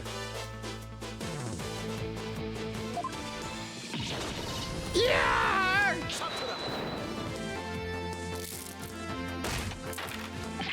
Enough of this foolishness. What person could possibly be 2? Those fingerprints could have been left not only during the show, but at any time. Objection! It's not like you to lose your cool like that, Prosecutor Sadmati. And I'm sure you know that. Exactly when the fingerprints were made is not the main issue. What do you mean by that, Mr. Justice? This issue is who do these unknown prints belong to? They're certainly not Bonnie DeFam's. But what if they belong to the person standing right in front of us? Oh, you mean Bonnie number 2 is the second body? Is that what you're implying? It's preposterous to suggest that those prints belong to the witness. I say they must belong to some other unknown individual. Prosecutor Sadmati, can you really look at her and still say that? What are you looking at? Take a picture, it'll last longer. How could this be? If we check her prints, I'm sure they'll match the unknown set. Well, Bonnie, the prints that don't belong to the real you belong to you, don't they, Bonnie number 2? Eee! Witness, is what the defense has said true? Fine, I admit it. Those fingerprints are mine. Does that mean you aren't Bonnie DeFam? What? Ridiculous.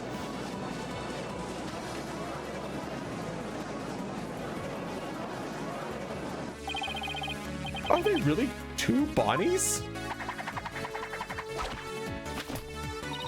Nope, there's only one Bonnie. That's because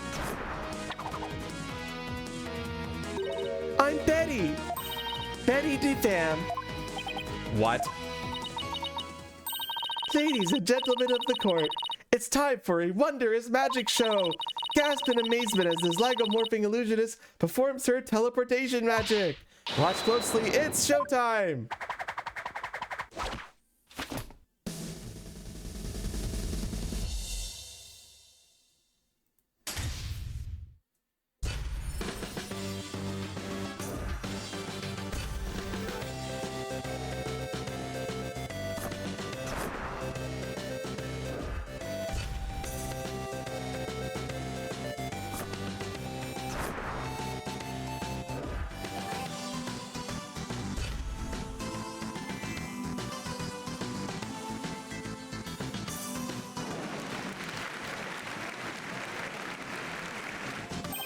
What an amazing trick! The witness has suddenly split into 2 people! It's not a trick, no gimmick to it either. We're simply twins. What? Twins? So that's how the teleportation trick works. Ever since our debut, I've had to hide or pretend I'm Bonnie. All cute and sweet and goody-goody. I can't tell you how stressful it's been. But I don't have to hide anymore. That's right, our days of sneaking around are finally over. Their cover is blown, but they actually seem pretty happy about it. So which one of you is the nice Bonnie DeFam we met in the dressing room? That would be me. And the sharp-tongued Bonnie we saw with the ratings rise at Understage was, "Hey, who are you calling sharp-tongued?" It's all starting to make sense now. And this is the spoiler I accidentally had on the evidence list earlier. So I'm glad nobody important seemed to have seen that. Except for Zoldo, who knew the plot twist already.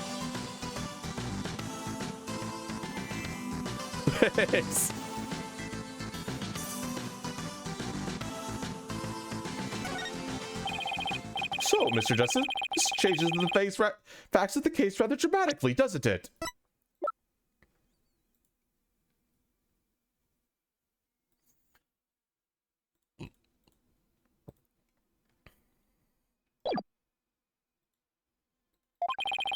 It certainly does. During the show, it was Bonnie who was on stage the whole time.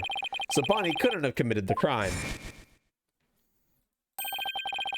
But Betty, on the other hand, who was understage, did have the opportunity.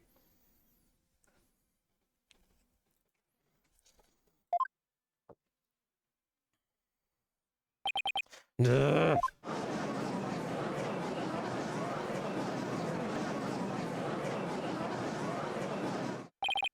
Well, so now we have two suspects.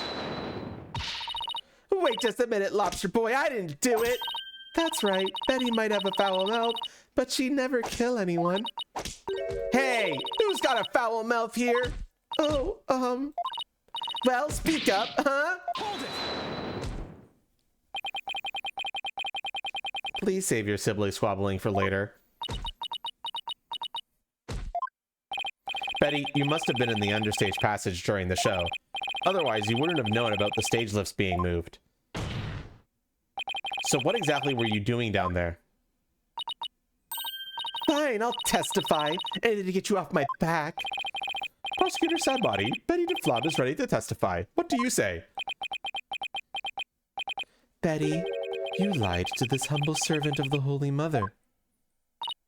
Hey, what else could I do? I couldn't blow our cover and ruin our magic act. Besides, am I going to go to your Twilight Hell or whatever for being a liar?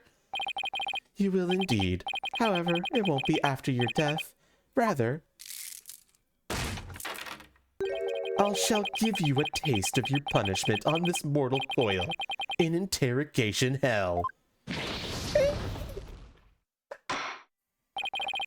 Now then, Betty DeFam, please explain to this court what exactly you were doing under the stage.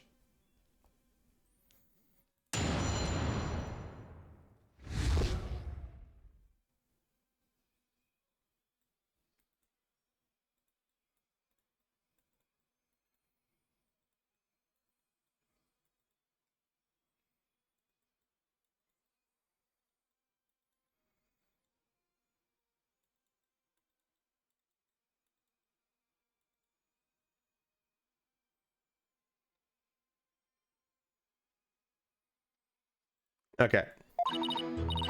It's true, I had business in the understage passage because of the upcoming trick. It was the fire trick, right? The one Mr. Rias was supposed to do? That's right, it's a very dangerous trick, so I had to make sure we were prepared for it. It was in the script and I really wanted to see it, but I couldn't because of the accident. Shut up, you're gonna give it away! Anyway, I was real busy. Yeah, way too busy to have the chance to kill Mr. Reyes.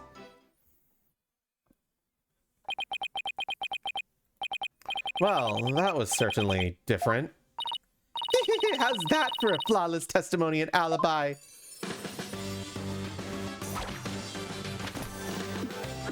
What are they doing? Our magic is real. It's not a trick or gimmick. Oh my, she's floating. Your Honor. You can see she's being held up from below.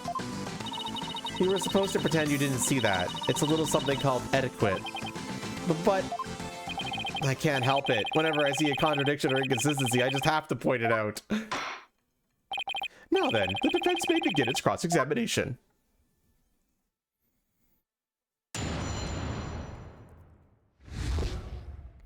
What happened understage? It's true, I had business in the understage passage because of the upcoming trick. If you were in the Understage Passage, which I need to remind you was the crime scene, then you most certainly should be counted as a potential suspect. But I don't have any motive to kill Mr. Reyes. But you, by your own admission, hate Mrs. Wright. When she was arrested as a suspect, you said it was what she deserved. So you believe the witness killed the man simply due to her dislike of Trucy Wright?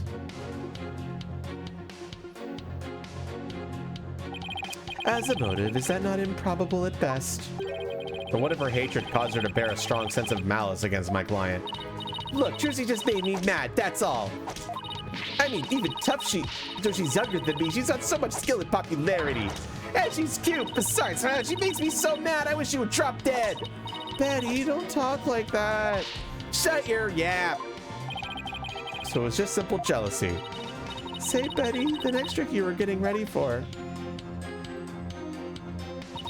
It was the fire trick, right? What Mr. Reyes was supposed to do? Bonnie, we're trying to get Betty's testimony right now, so... Oh, right. I'm sorry. You can step down if you'd like. I'm worried about Betty, though. She can lose her temper and say awful things sometimes. Hey, what are you, my mother? Don't forget I'm the older sister, you got that? Yes, I got it. I guess I'd worry about Miss Mount Betty constantly blowing her top if I were Bonnie, too. So, Betty, you were down under stage getting ready for the fire trick, were you? That's right. It's a very dangerous trick, so I had to make sure we were prepared for it. And you were taking every necessary precaution? Is that right? Of course, every precaution. After all, it's a very dangerous trick that uses real fire. I mean, we had to be ready in case a certain caught on fire or something, right? By the time people realized it wasn't part of the act, it might be too late, huh? If by people, you mean Athena Sykes, then yes. Wow, a fire trick. That sounds really impressive. Your beard would go up in smoke, old man. I bet people would mistake you for a cue ball or something without it. A cue ball? Betty, don't be rude to the judge. Betty, you know that fire trick? It was in the script, and I really wanted to see it, but I couldn't because of the accident. I see the fire trick was part of the script. It seems Mr. Reyes was scheduled to perform it later in the show. Did you not get to see him practice it beforehand? No, during rehearsal he said he didn't feel well, so he couldn't breathe any fire from me. Wait, let me get this straight. He couldn't breathe fire because he wasn't feeling well? My magical powers appear to be on the wane today. That's what he said. So it was just a part of his usual, the great Mr. Reyes shtick. It's really too bad I didn't get to see the trick because of the incident. Which completely unexpected, of course. Hey! Shut up, you're gonna give it away. Anyway, I was real busy. So what exactly do you mean by you're gonna give it away? See, Bonnie, you and your big mouth. Now Lobster Boy wants to know what we're talking about. I'm sorry. Yes, well, you're preparing for the next magic trick. I'm sure you wouldn't have had the time to commit murder. Wow, looks like the old geezer isn't senile just yet, huh? I bet you'll live good, long life. Oh ho ho, I'm glad to be sitting up here at least another 10 years. 10 more years? I don't know about that. Why don't we discuss about inner monologues, Cena? Well, more power to ya, I guess. In any case, I was so busy, I didn't have the time to go off anybody.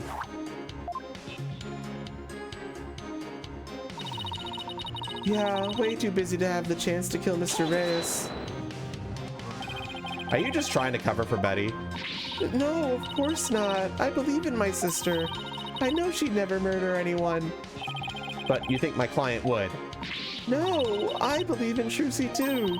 I know she'd never murder anyone either. Well, we just ran out of suspects in that case. Yes, but... See? You should have just kept your mouth shut, dummy. You're just making a fool of yourself. Just be nice and quiet like a good little bunny. Got it? All right. I guess I'm no help. Oh boy. It's impossible to get anything out of Bonnie with Betty right there. So Betty was too busy getting ready for the next trick to have time for Burr, huh? There must be some way to prove that it wasn't the case. All right, chat, what are we doing? It's true, I had business in the understage passage because of the upcoming trick. It was the fire trick, right? The one Mr. Rios was supposed to do? That's right, it's a very dangerous trick, so I had to make sure we were prepared for it. It was in the script, and I really wanted to see it, but I couldn't because of the accident. Shut up, you're gonna give it away. Anyway, I was real busy. Yeah, way too busy to have a chance to kill Mr. Reyes. Where's the contradiction, chat? I actually have to go to the bathroom, so you guys think it over. I'll be right back.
All right, what are we thinking, chat? I'm back, and I don't see any evidence being flown up.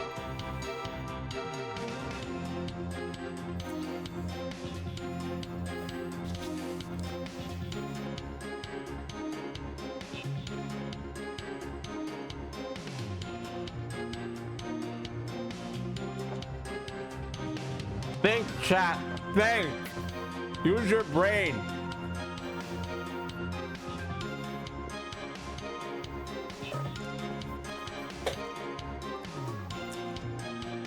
Give me a second. I'm gonna get a pillow. Put on my back to maybe make it rest better.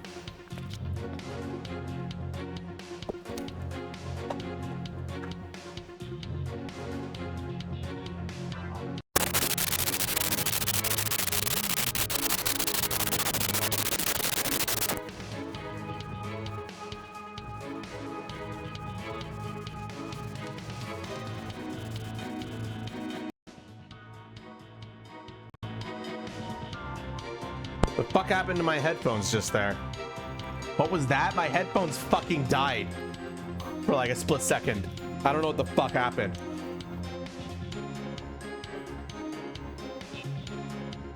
I certainly hope I don't have to buy new ones soon. And this pillow is not working too well for me. Actually, it's okay.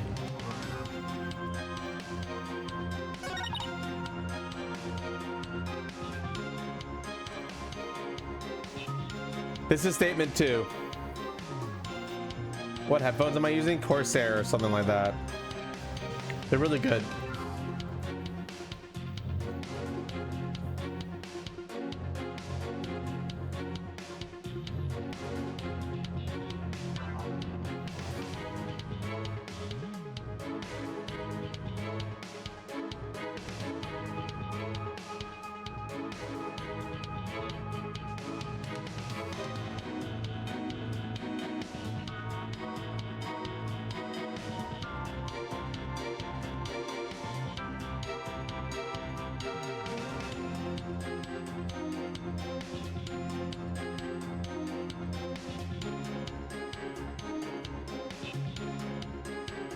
Crypt Warrior on statement 3 wants to present the fire bucket.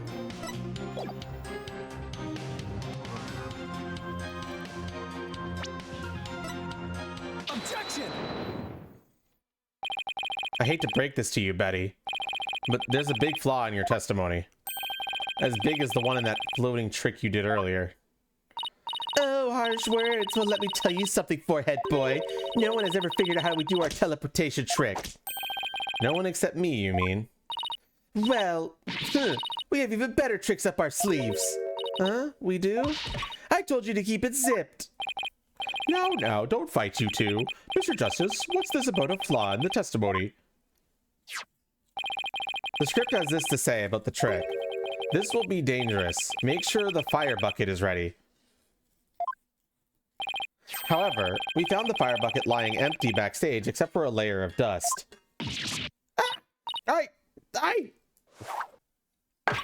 No! You didn't even attempt to get ready for the next trick, did you, Betty?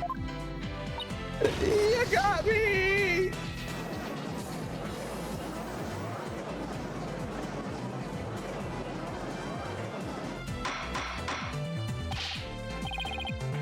Betty, Flam, you will explain yourself. There's nothing to explain. Come on, Betty, we can't hide it any longer. We might as well tell them. Shut up, you can barely take care of yourself. Don't try to tell me what to do. Well, if neither of you will explain, I guess I'll have to. The reason Betty didn't prepare for the fire trick is because she...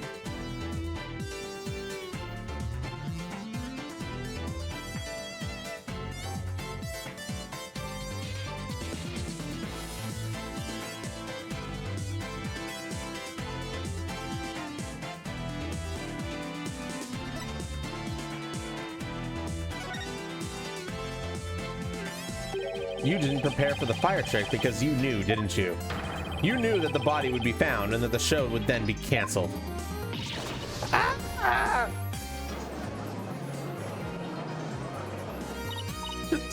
Don't be ridiculous, you insignificant speck of a man! Well, that's one way of wording it. I'm gonna yank those lame bangs off you and that's what you want, huh? Whatever, they could grow back. Now stop stalling and just tell us the truth already. I can't reveal my secrets, I'm a magician! You have been chasing the shadow of an illusory culprit defense. And having chanced upon a convenient target, you have let yourself get carried away. Exactly, where's your proof, huh? And yet, I could see that the witness' taste for false words has also been proven. I advise you confine your deceitful trickery to your magic act, witness. Deceitful trickery! As your coin-appointed therapist, I'd like to add something here, Betty. You finally let yourself be who you really are. But if you continue to hide behind lies, you'll just be imprisoning your heart all over again. But all these questions mean you're trying to put me in prison for real. So I'll be behind bars either way. Does that mean you're admitting your guilt? Of course not. I can't believe you people. Every one of you thinks I did something I didn't do, you lobster boy, cue ball geezer, headcase brat, Cerberus monk.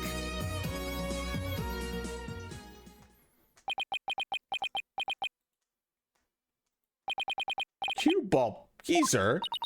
Headcase brat? Really? Betty, calm down. Come on now, deep breaths, deep breaths. Look, I'm not the murderer, I tell you. Then how did you know the show would be called off before the fire trick?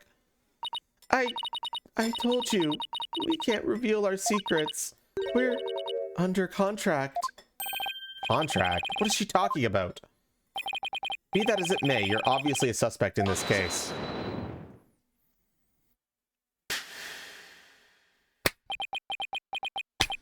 I can't really... whatever. I'm beginning to see the karmic threads that make up the intricate tapestry that is this case. Huh? Allow me to summarize your assertion's defense. First, the victim was killed in the understage passage. And second, that the witness and the accused are the only two who could have done it. Exactly. What's more, Betty knew that the body would be found, and that the magic show would then be called off. Therefore, it's reasonable to conclude that Betty killed the victim understage. But what if Betty knew that the show would be called off for some other reason? Like what? In the course of my investigation, I found it strange that the dragon's set piece fell when it did. That, in conjunction with the body tumbling from the coffin in such a dramatic fashion, all seemed too perfect for mere happenstance.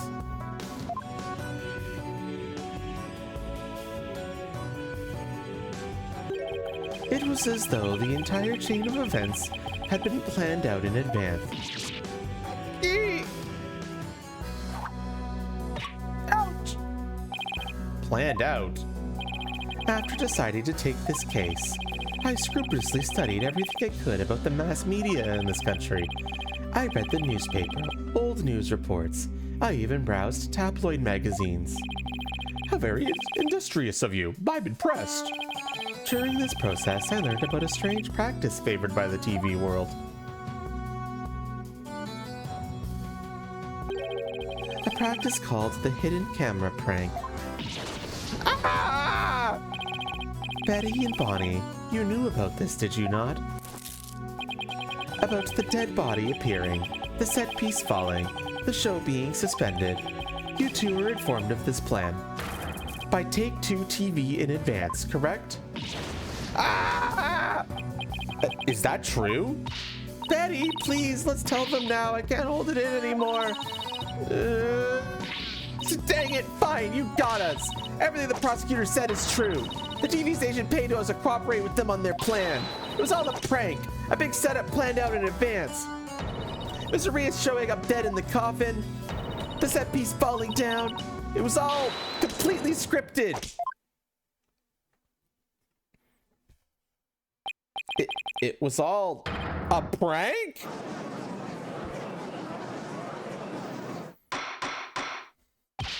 Bloody, is this really true?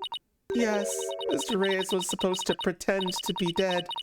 That's how it was supposed to go. So he was in on it too? That's right. He was supposed to show up dead in the coffin. And then your set piece would fall down. Trucy would be shocked and start to panic. That's how the prank script went. What? What the heck kind of prank is that? But we never thought he'd actually wind up dead. Yeah, that was the only thing that was different from the script. Poor Mr. Reyes. I'm so completely lost right now. Well, Betty and Bloody, it certainly sounds like you have some explaining to do. All right. I guess desperate times call for desperate measures. Just this once, we'll share how it was done with you.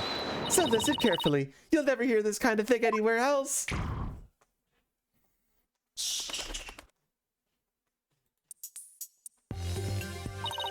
After our teleportation trick, I went down under stage. When Mr. Reyes' body appeared from the coffin on stage, it was time for Betty to do her job in the understage passageway. That's right, I used the remote control for the winch connected to the dragon set piece. And made it fall down. And just before the dragon fell, I called Trucy to the backstage so she wouldn't get hurt. After that, the plan was for Mr. Reyes to come back to life in front of a panicked Trucy. He was supposed to laugh and fly up away. That was how it was scripted anyway. But for some reason, he really did turn up dead, so he just kind of stayed on the ground. What kind of sick joke is that? It sounds like a terribly mean-spirited prank to me. The poor defendant was trying to do her magic show. I guess so. I'm sorry, Trucy. Whatever. It was all the rating Raj's idea anyway. Yeah, it sounds like just the kind of thing a guy like him would come up with. This is the prank plan script we got from the ratings Raja. Dang it, you made us break our contract. Now we won't get paid.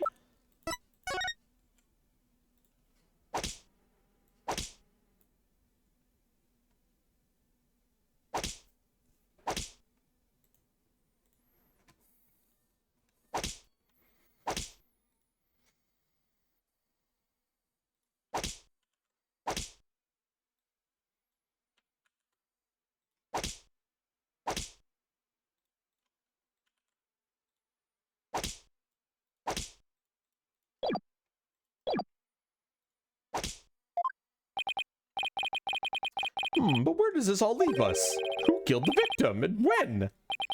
Yes, exactly. Those are the key questions. If Mr. Reyes was only pretending to be dead in the coffin as part of the prank, then when he was under stage, there would still be life within him. And if that's the case, then Betty, who was also under stage, may be excluded from our list of suspects.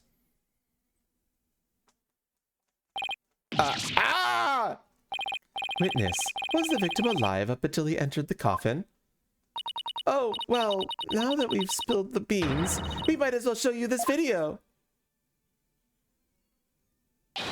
Greetings, viewers. It is I, the great Mr. Reyes. We are currently in the middle of Trucy's escape trick. Having stuck through the understage passage undetected, I am now hiding backstage, preparing to play a little prank on Trucy. I'm about to hide in the coffin, which Trucy will stab with her rubber sword. And when the coffin opens, I will be in it, acting as though if I met my maker. Can you imagine the look on Trucy's face then? Oh, I can hardly wait. He's about to hide in the coffin.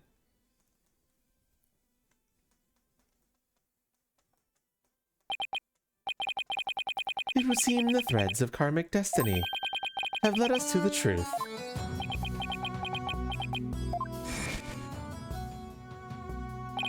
The victim passed through the understage, where Betty DeFemme was,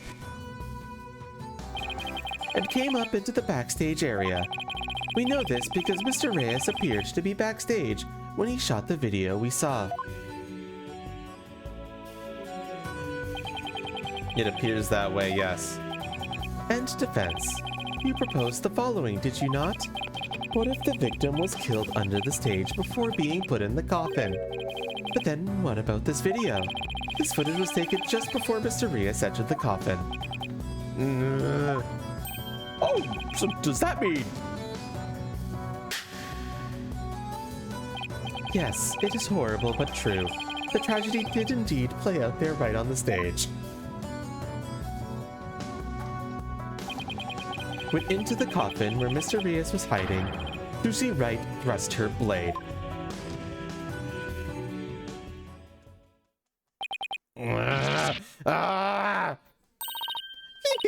See? Told you so!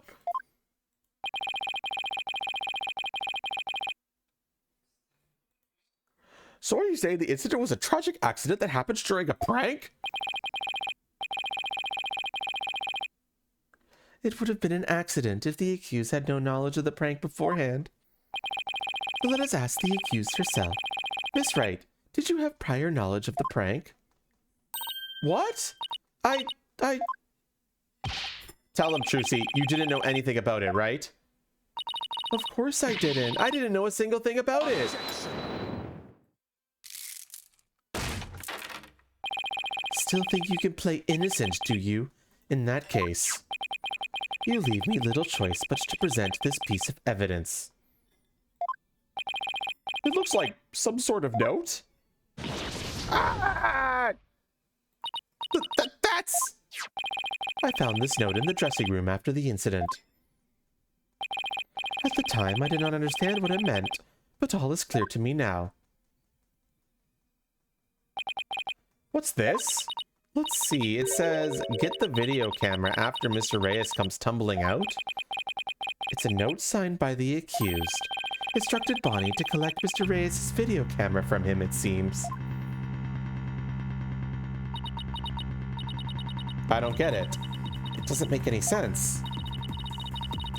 I found it in the dressing room before the show. When I saw it, I realized that Trucy knew about the prank. It does bear her signature. I'll give you that much.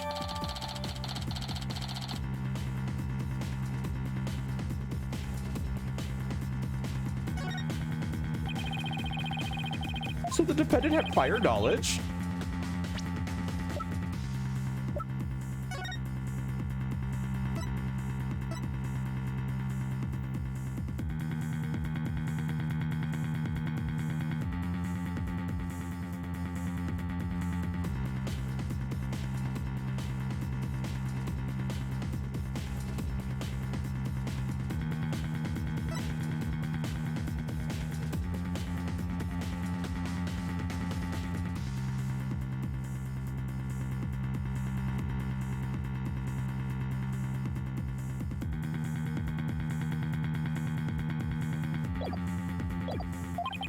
When she learned about the plan to trick her, she decided to use it to her own advantage.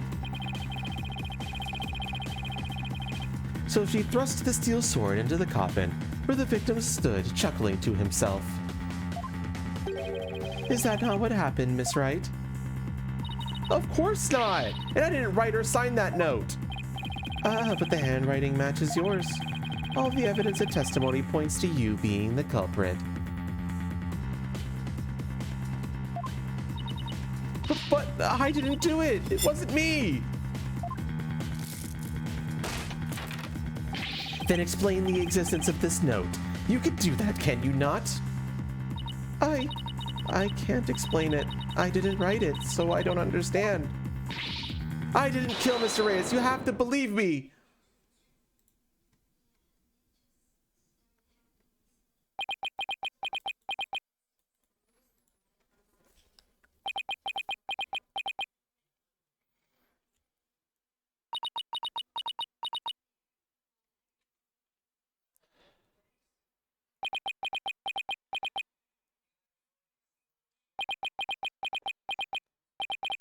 The silence is deafening. Continue struggling against the threads of your own karma if you wish, accused. Even as you are inescapably caught in the web of fate you've spun for yourself.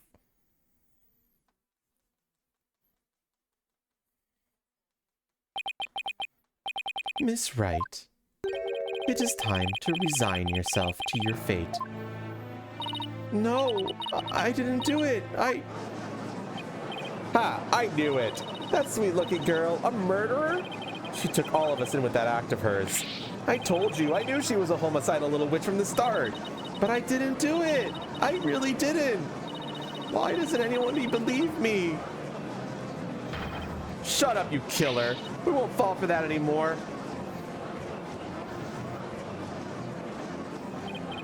This is bad.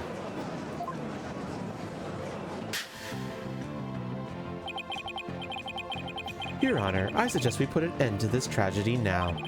Give your official ruling and let us offer the victim's souls the last rites it deserves. Very well. I suppose I have no other choice. This court hereby finds the defendant, Trucy Wright.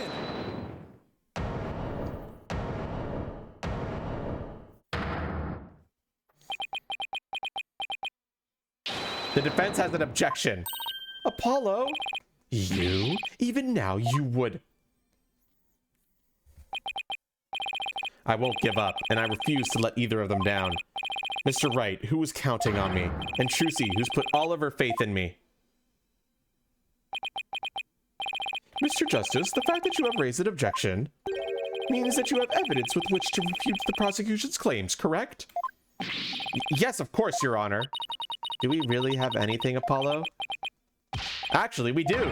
There's one piece of evidence we can present here. Very well, Mr. Justice. You may proceed. As we saw in the show footage, there is no questioning that the defendant thrust a sword into the coffin. The defense doesn't dispute this point. But let us not forget that this was a magic show, filled with tricks and illusions. We can't take everything we see at face value. So you're saying some sleight of hand was somehow involved? Yes, the defense contends that the sword the defendant used was not the cause of death. Now what was it Trucy told me did before he thrust the sword into the coffin? Very well. Let us see your evidence then, Mr. Justice. But remember, you interrupted my verdict to make this claim. You will be severely penalized if I find you are bluffing. Let's make a save then.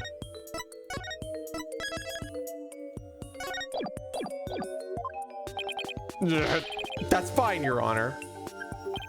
This shows that it's possible that the sword Mr. Wright used was not the cause of death. Your imagination wants to present the sword stand.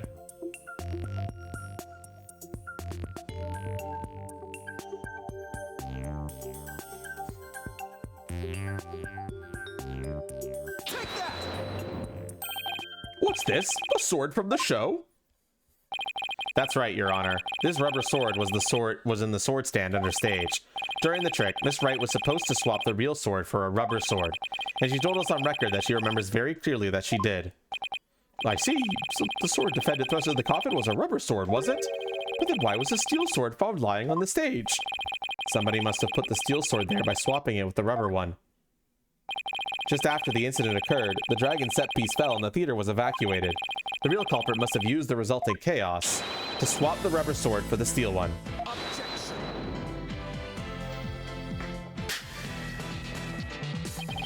Do you not know when to give up, stink bug?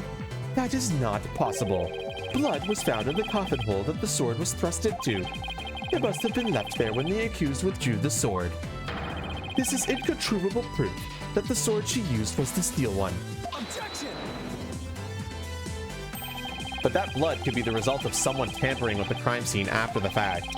After the set piece fell and the audience was cleared out of the theater. There was plenty of time for somebody to plant that blood there.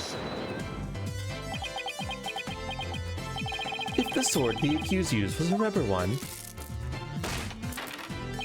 then when exactly do you propose the victim was killed? Given that Mr. Reyes was alive when he entered the coffin. Finding the answer to that question is precisely why we need to continue this trial.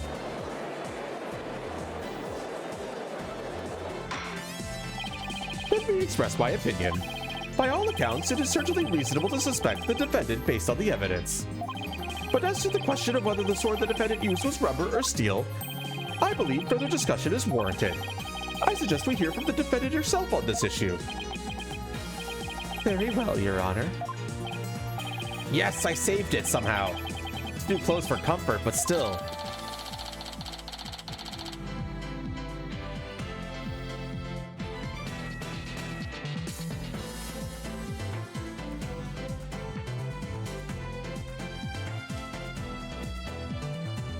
Damn it, my evidence list said that the entire time. Fuck off, man. The fucking... I need to pay a lot more attention to the evidence. Spirit of Justice's evidence is... The list on the wiki isn't good compared to the previous games. Fucked up, man. I didn't have these issues with the previous games.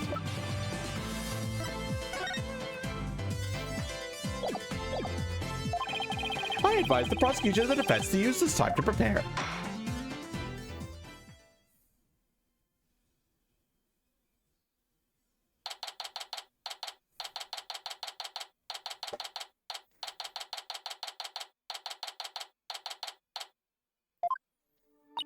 Ooh, that was hairy. Tell me about it. He barely made it through by the skin of my teeth. I can't say I'm crazy about that prosecutor Sadmati either. You know, with the way he says let it go and move on as if it's nothing. Let it go and move on, huh? Oh boy, am I interrupting a secret conclave of villains or something? Got your next evil scheme in the works already? What do you want? Keep making that face, champ, and everyone's gonna change the channel. Look this way, Trucy, now smile for the camera. Let's see those pearly whites. Isn't that what Grammar Creed tells you to do?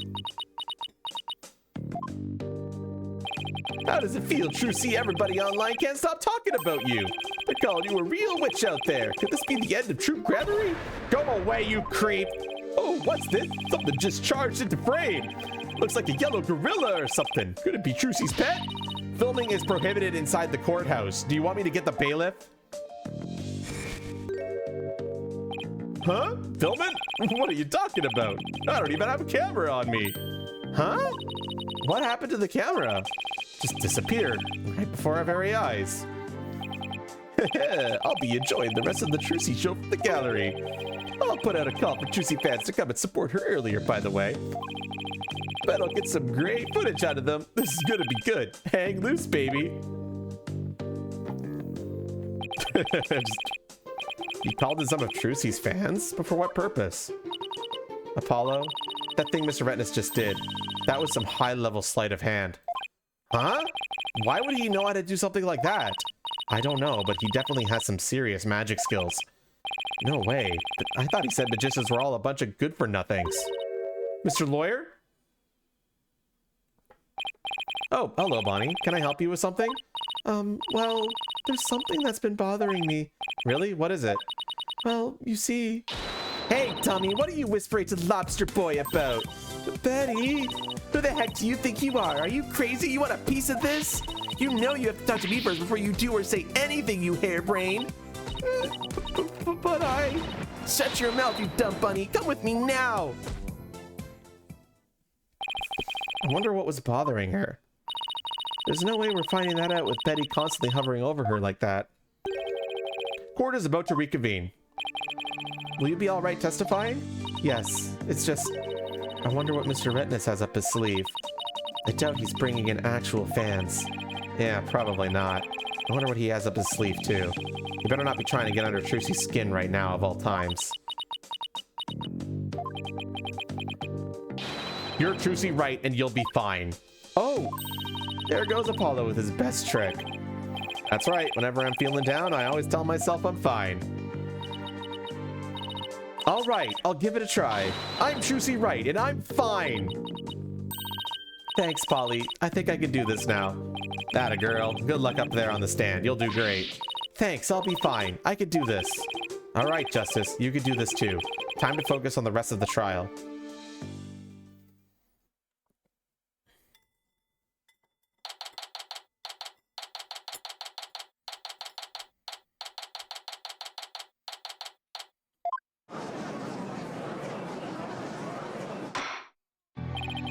Court is now back in session.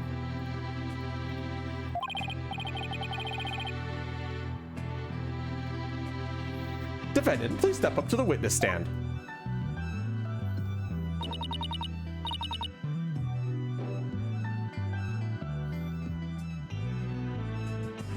Trucy Wright, magician. Here comes the liar, the deceitful witch. Throw the murderer in jail, the last member of that criminal troupe. Boo, we don't want to see you on any stage. Order, the gallery will be quiet, or I will have you all thrown out of the spot. What's with all the hecklers? I bet they're the fans Miss Retinas invited. What a grande jerk. Well, he's not going to psych us out. Now then, Mr. Wright, this court would like to know if you switched from the steel sword to a rubber one on stage. So please testify about this issue. She's just gonna try and trick us again with her magic. Hurry up and convict her already. Give her the death penalty. Yeah.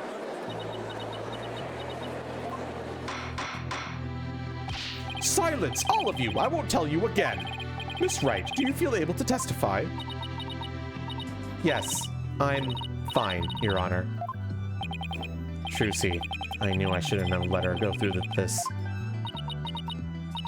I'd like to make a small request. How about instead of testifying with words, I show you exactly what happened. Would that be all right, Your Honor? You can witness my stupendous sword-switching magic and judge for yourselves. In spite of everything, she's still smiling. Our Trucy is amazing, isn't she? She sure is. She's just doing just fine up there. A true entertainer always keeps a smile on their face. She's faithfully following the troop Gramarye creed even now. She really is something else. It's showtime for Magical Drill Trucy Wright. Watch carefully now, everyone.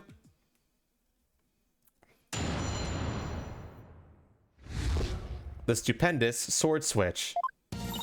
Ladies and gentlemen, please focus your attention on this sword. Allow me to demonstrate just how sharp this blade truly is. See that? No tricks or gimmicks. A very sharp sword indeed. Now then, ladies and gentlemen, watch as I take this sword and... Presto switcho! There, I've switched it. And now...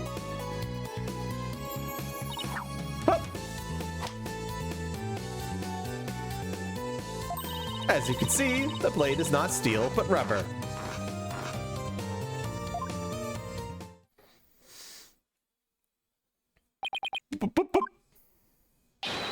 Bravo, Miss Wright! Wow, she switched them in a flash! I couldn't see her do it at all! She's completely turned the room around. The hecklers are being drowned out by all the cheering. Where did the steel sword vanish off to, Miss Wright? In order to deepen our understanding of this case, please tell us if you would. I'm not asking out of your curiosity, just so you know. I usually hide the steel sword backstage when I switch them during the show.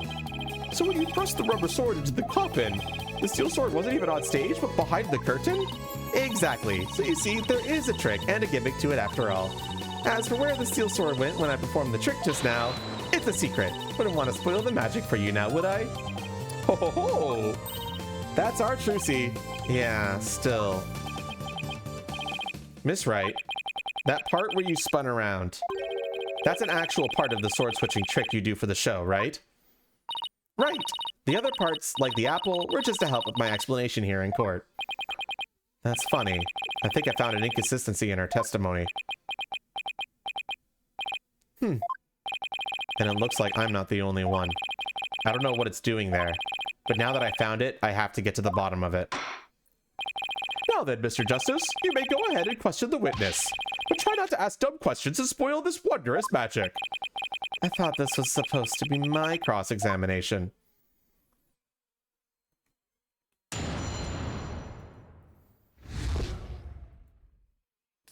Can we watch the video? Sure.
Ladies and gentlemen, please focus your attention on this sword.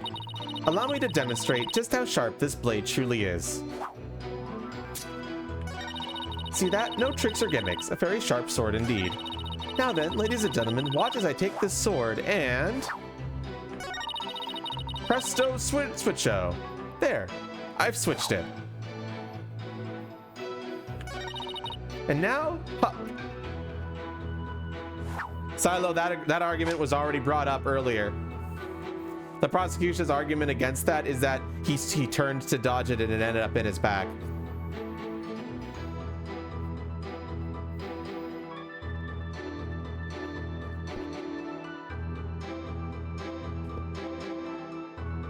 That was actually brought up before the trial even started. As you can see, the blade is not steel, but rubber. Are you sure about statement 3, your imagination? This is statement 3 here. So here, look, statement 1. This is statement 4. The one where she spins, this is statement 5.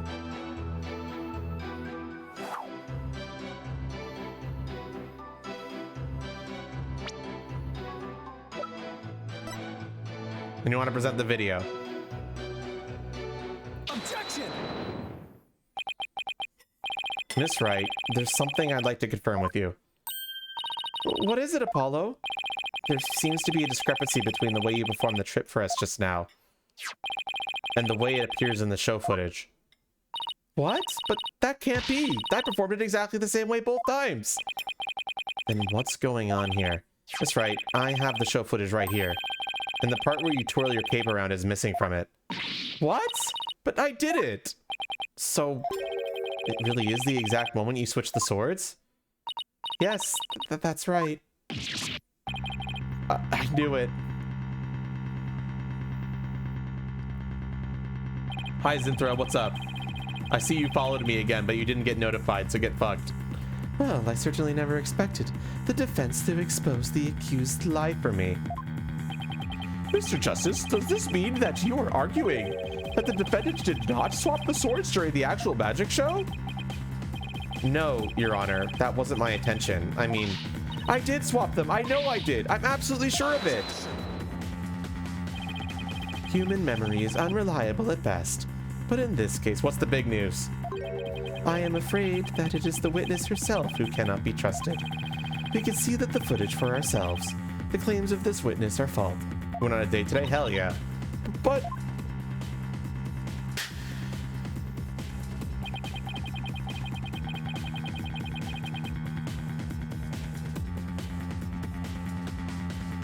now that it has been proven that the accused did not swap swords, it means that the use of the steel sword to pierce the coffin was wholly intentional. And by the way, was it not you, Mr. Justice, who argued that Mr. Rias's death was not an accident, but murder? I assume you have no objections to that still? It was, after all, your own assertion. The defense has an objection. To you, Mr. Apollo. I demand you withdraw the discrepancy you pointed out now. But there is a discrepancy, and it must mean something, I'm sure of it. Would the defense team kindly save their spat until after court is adjourned? Now, after all this debate, it seems we've come back around to the original argument. The defendant knew about the prank plan that would place the victim inside the coffin. What's more, the defendant did not perform the sword-switching trick on stage. Through her actions, I'm afraid I've come to see the true intentions of the accused. Her murderous intentions. It's such a shame. But I did switch the swords, I swear. You're knee-deep in it now, Justice.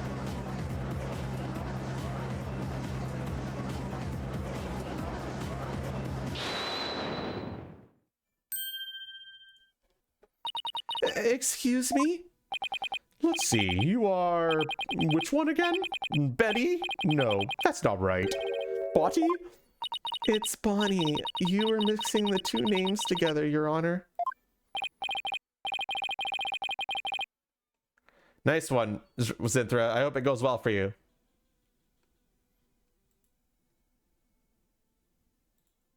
Oh, pardon me. And do you have something you wish to say, Bonnie? Yes, Your Honor. I'd like to testify. About what? The more I think about it, the less possible it seems. I don't believe Juicy killed Mr. Rias. Bonnie? Hey, what's the big idea? Such an incredibly gifted and talented magician would never commit murder. I refuse to believe it. What are you talking about, you harebrained hair? You keep your trap shut. I got a bag of baby carrots for you, so chew on those and pipe down. No, I won't be quiet. What's the matter with you? Didn't you hear me?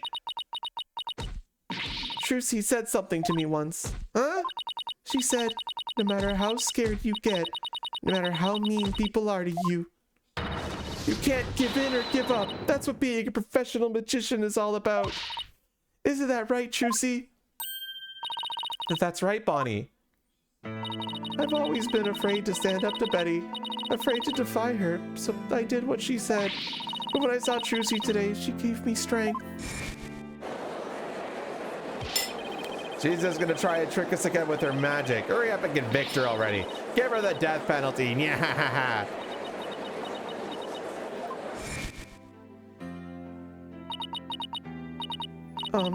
I'd like to make a small request. How about, instead of testifying with words, I show you exactly what happened. Would that be all right, Your Honor? You can witness my stupendous sword-switching magic and judge for yourselves. Seeing her courage, the way she kept smiling despite everything, she's just incredible. So I'm not going to run away. I'm scared, but for once, I'm going to be brave.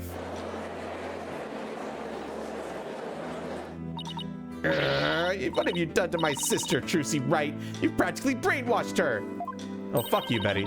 It's the power of Trucy's conviction. That's what it is. It's touched Bonnie's heart. Yeah, Trucy really is one magical girl. Bonnie, is the topic of your testimony related to the thing that was bothering you? The thing you tried to tell us about in the lobby during the resource test? Yes, ever since I saw the show footage, something's been nagging at me. I'm not exactly sure what it is, but something is off. I feel like something about it is different from what I saw on the stage. What do you mean by that, Bonnie? Bye, Angel. I wonder if what's shown on TV is really the same as what happened on stage. Of course it is. The show has been only performed once after all. It can't show anything other than what happened on that stage yesterday.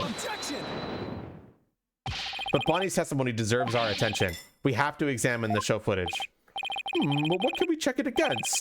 Do you have some other footage of the show? Well, I have some show footage. You do? One of the TV station's cameramen said he was a fan of mine. He kept his camera on me throughout the entire show. And then afterwards, he gave me the footage he shot as a present. He did? To tell you the truth, I thought it was kind of creepy, so I was going to get rid of it. Please submit that footage to the court. Now then, let's take a look at this new footage.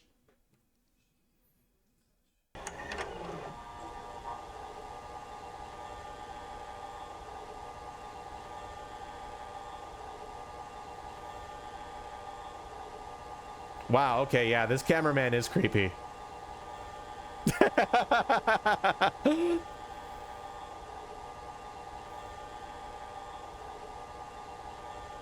This is case number 2.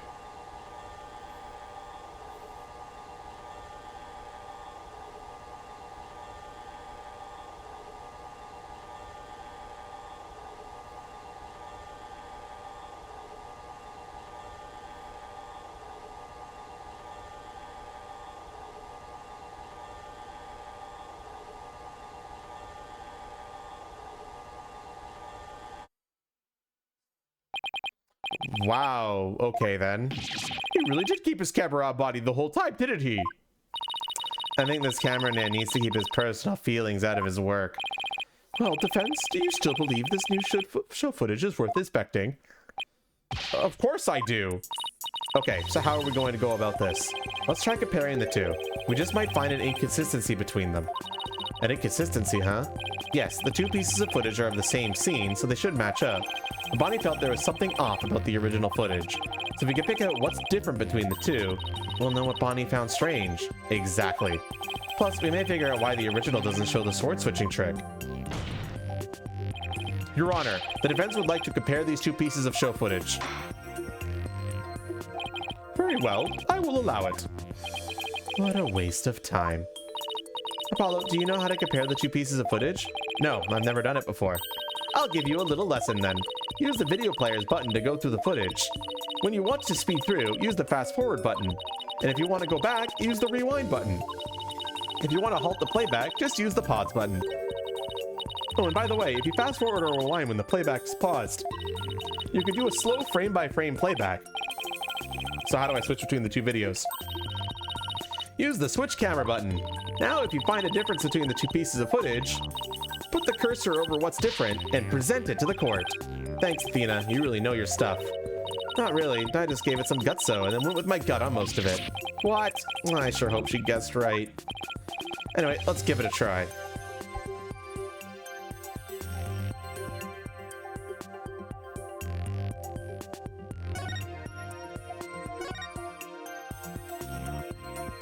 What are we looking for, chat?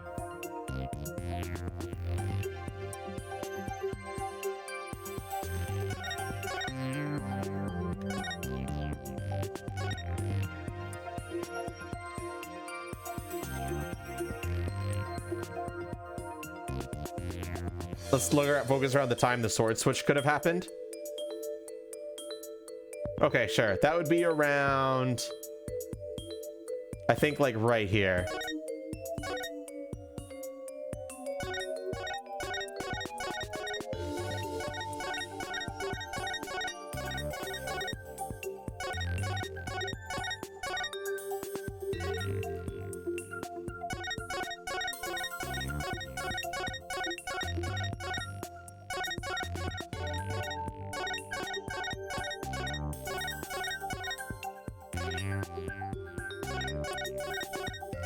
Anything, chat? Or should we go somewhere else in the video?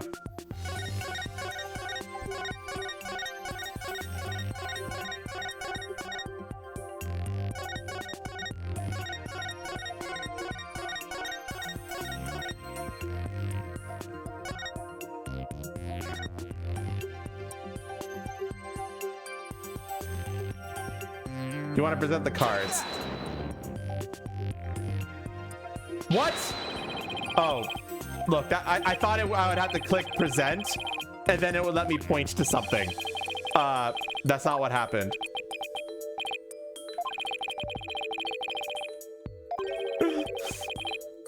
So this is what they call eye strain. Streamer throwing. But besides that, I don't sense anything strange with this footage. No, I fucked up, your imagination. Would you like some reading glasses, Your Honor? As if. Sorry. So we're looking for some kind of difference on discrepancy between the two, right? Yes, I know already.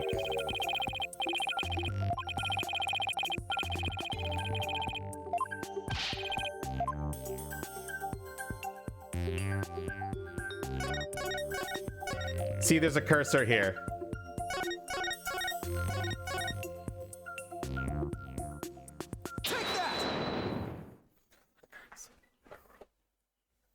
This is it right here. Take a good look at this scene and compare it to the video shot from the front. Oh, the playing cards don't appear in the video shot from the front. Hey, you're right. What's going on here? Miss Wright, what can you tell us about these playing cards? Oh, those? They're the cards I throw when I do the sword switching trick. What? Does this mean? Yes, it means that the sword switching trick was cut from the TV show footage. So the footage was edited? Yes, with malicious intent. That is absurd. Well, we must get to the bottom of this right away. Bailiff, the TV station might still have the unedited footage. Go see what you can find out. Yes, Your Honor.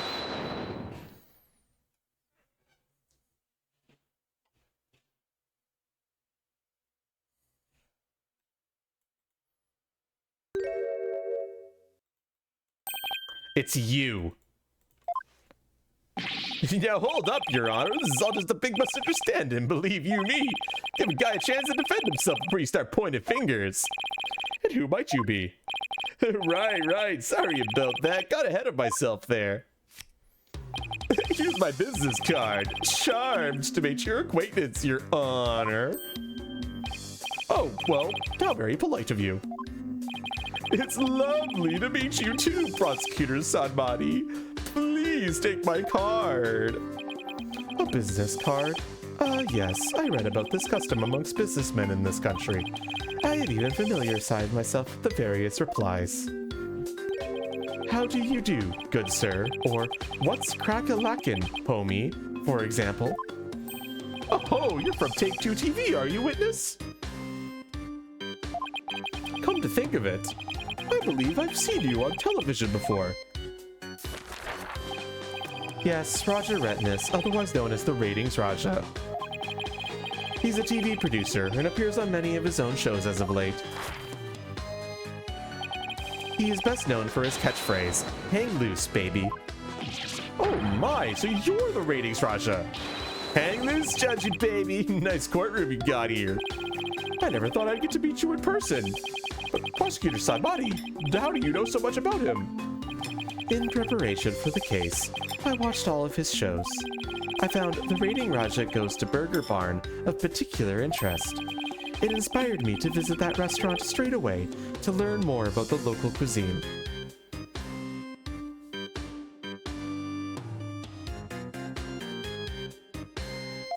That's interesting. What, you went to Burger Barn? Who would have thought? You must have really wanted to try it, huh, buddy? 'Cause that line, woo! Compared to my ascetic training, an hour's wait is nothing. I recommend the Southwestern Burger with jalapeno jack cheese, by the way. Fuck, that sounds really good. I'm having a really hard time picturing him in line for burgers. Prosecutor Sanmati's unexpected enthusiasm for food aside, Mr. Retness, what is this misunderstanding you mentioned? Well, for starters, it's true that the footage was edited. You'll get your hands on this anyway, so I might as well show you the unedited footage. It's a pretty long video, so I'll just show you the part with the playing cards. You can see the cards when Trucy spins around, so keep your eyes peeled.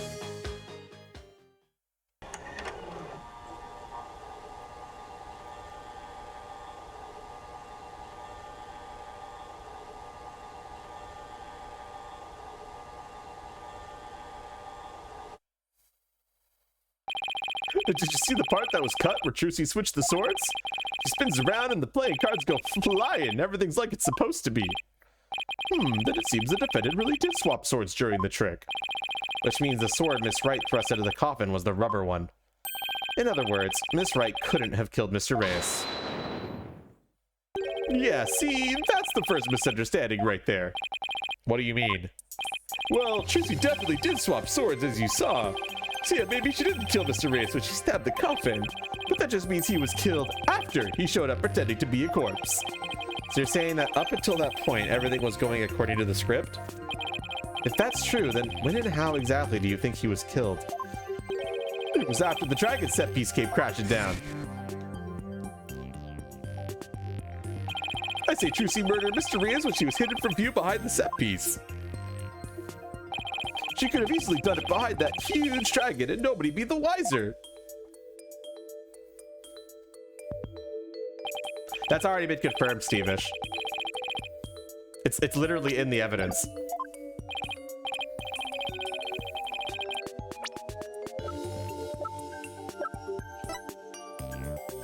Like, it's literally in the evidence, Stevish.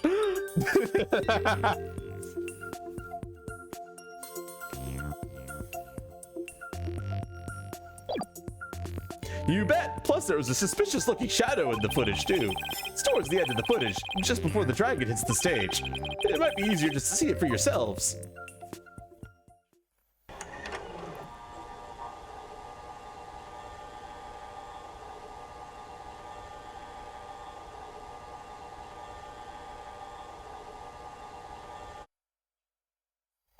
It's only for a split second, so it's hard to catch, but look here.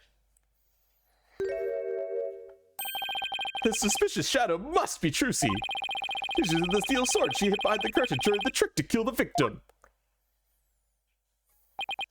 Now that you mention it, I suppose it does look that way. This witness is just trying to ram his theory down our throats, Your Honor. And that's not all. Aren't we forgetting that the witness willfully edited the sword switch out of the footage? You see, there's your second misunderstanding right there. Your Honor, would you mind if I testified about it? I've seen people testify on TV, and I've always wanted to give it a shot. That would be fine with me, Prosecutor Satomati. This is quite unexpected.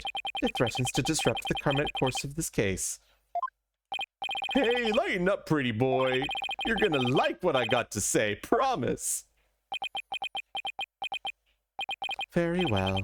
However, if you do anything to impede the last rites for the victim, I will have you removed. All right, with Prosecutor Satomati's permission, please give us your testimony, Mr. Rettins. Roger Rettins, the reigning Raja, now Kaiser of the courtroom. I'm taking over the floor, so listen up, loyal viewers.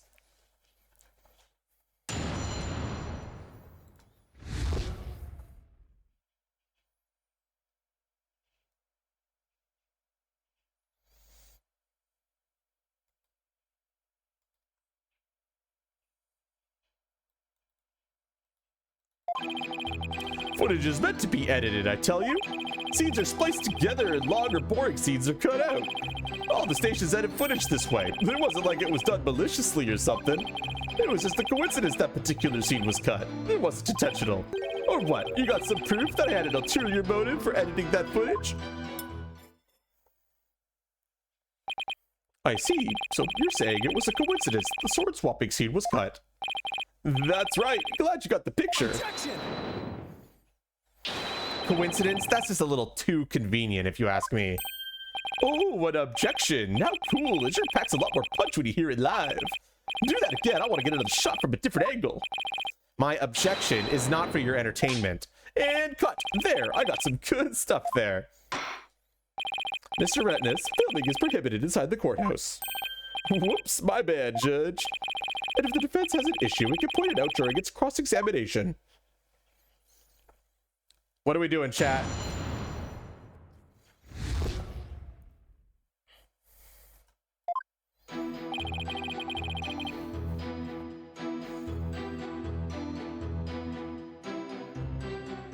It's bedge time? Wow, sleeping on the job. How dare you?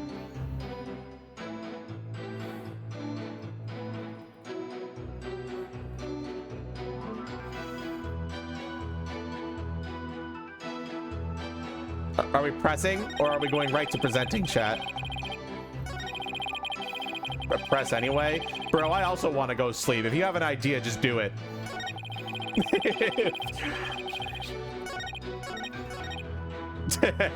But I'll start pressing anyway. Really? I've never heard anybody say that. It's common knowledge in the TV world.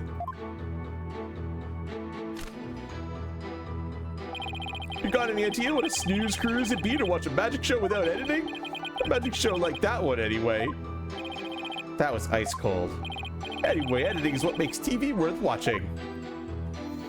It's okay, I don't have work tomorrow, and I want to finish this case. We're very close to the end. Scenes spliced together, and long or boring scenes are cut out. We're not like very, very close. Like there's still quite a bit left, but not so much that we can't do it tonight. Are you saying you thought that there were boring scenes in Mrs. Wright's magic show? You gotta ask. That scripted presentation deserve a place on the cutting room floor. Broadcasting that mess as is would be a complete disaster. So I had to edit the footage. It's just what a TV man does. What didn't you like about the show exactly? The whole thing knew was a major snooze fest. Maybe common folk like you don't get it, but a show's only as good as how loud, flashy, and trashy it is. It was plenty loud and flashy on its own. All you did was add the trash. I suppose each industry has its own way of doing things. Just as we in the legal profession focus exclusively on evidence and testimony. Exactly. Whether it's a showbiz or the legal biz, we do what we gotta do to get the job done. Anyway, editing footage is just a matter of course in the TV industry. Your imagination on this statement wants to present the clipboard.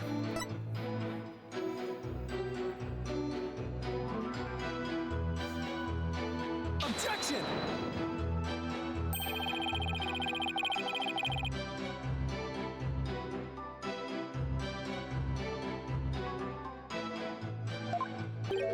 No, it does not. No, it is not. Let it go and move on.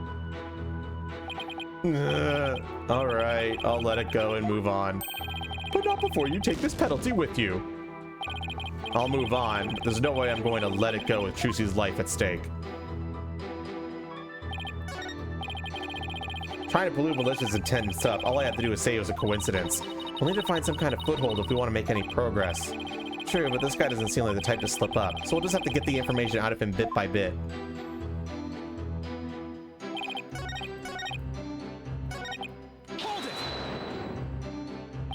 Of all the scenes you could have cut, why the sword switching trick? This seems too much of a coincidence. Oh, so now you're gonna tell me how I'm supposed to edit my programs, big shot? It's hard being the boss, kid. You gotta make the tough choices like which content gets cut. Then let me ask you this. Why exactly did you make such a tough choice in this case? You wouldn't understand, champ. It's all about artistic vision. I tell you, people tell you how to do your job when they don't know the first thing about it. I may not know TV, but I know evidence law. And boy, do I have some for you, champ.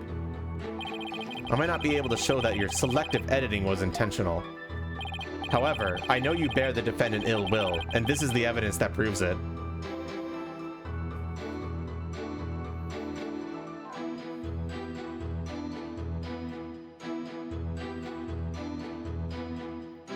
Sorry, my bad on rushing you guys to a press. I guess this is what we're actually supposed to do.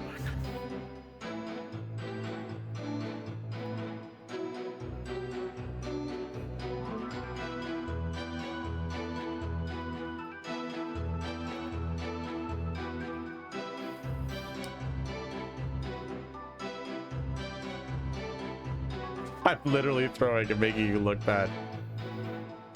Might want to save? Sure.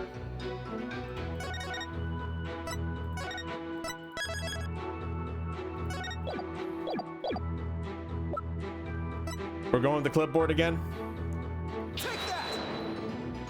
Huh? What's that you got there? This is the contract you had Miss Wright signed just before the magic show. This contract between the first party, Take Two TV, and the second party, Miss Wright, reads, if, through the fault of the second party, the show must be canceled in part or in full, the second party will pay $3 million as compensation to the first party. $3 million? That's a completely unreasonable sum. I couldn't agree more. And of course, Miss Wright doesn't have that kind of money. Nevertheless, Roger Rettins had her sign this unreasonable contract anyway. Or more accurately, he conned her into signing it. Conned her? How did he do that? There's a trick to the clipboard that was used by Miss Wright to sign her contract. It houses carbon paper that can secretly copy her signature onto other documents. Oh, come on now. That's quite a nasty accusation you're slinging my way. For starters, you don't have any proof I had anything to do with that carbon paper stuff. But just because Trucy and her agency can't pay up, that doesn't mean I conned her. But $3 million? That's totally out of reach for the average person. In any case, this is an important new information. Please add it to your testimony, Mr. Rettins. Where's your proof linking me to that trickled-out cardboard? You don't have any, do you? This clipboard is yours, though, isn't it, Mr. Rettins? Well, it belongs to the TV station anyway, that much I know. Maybe it was an old prop from one of our TV shows that got used by mistake. Or maybe you used it on purpose to con Miss Wright. Mr. Rettnis has already stated that he did not. Mr. Justice, please do not use this trial to get out of paying your agency's debt. That's not what I'm doing. Does the clipboard have an inspect? No, I believe it does not. No, it doesn't. Prove Mr. Rettins is connected to the carbon paper, huh? If Trucy's signatures was copied onto the fake contract, then there must be an original contract that Trucy actually did sign. True, but I bet Rettins is too savvy to leave something like that behind to evidence. But what if her signatures was copied on more than just the fake contract? Like a third document with Trucy's signature on it? Have we seen anything like that, though? Hey, what are you guys whispering about? Let me continue my testimony. Or what, you got some proof I had ulterior motive for editing that footage? So this is the new statement. Do we have anything on this chat?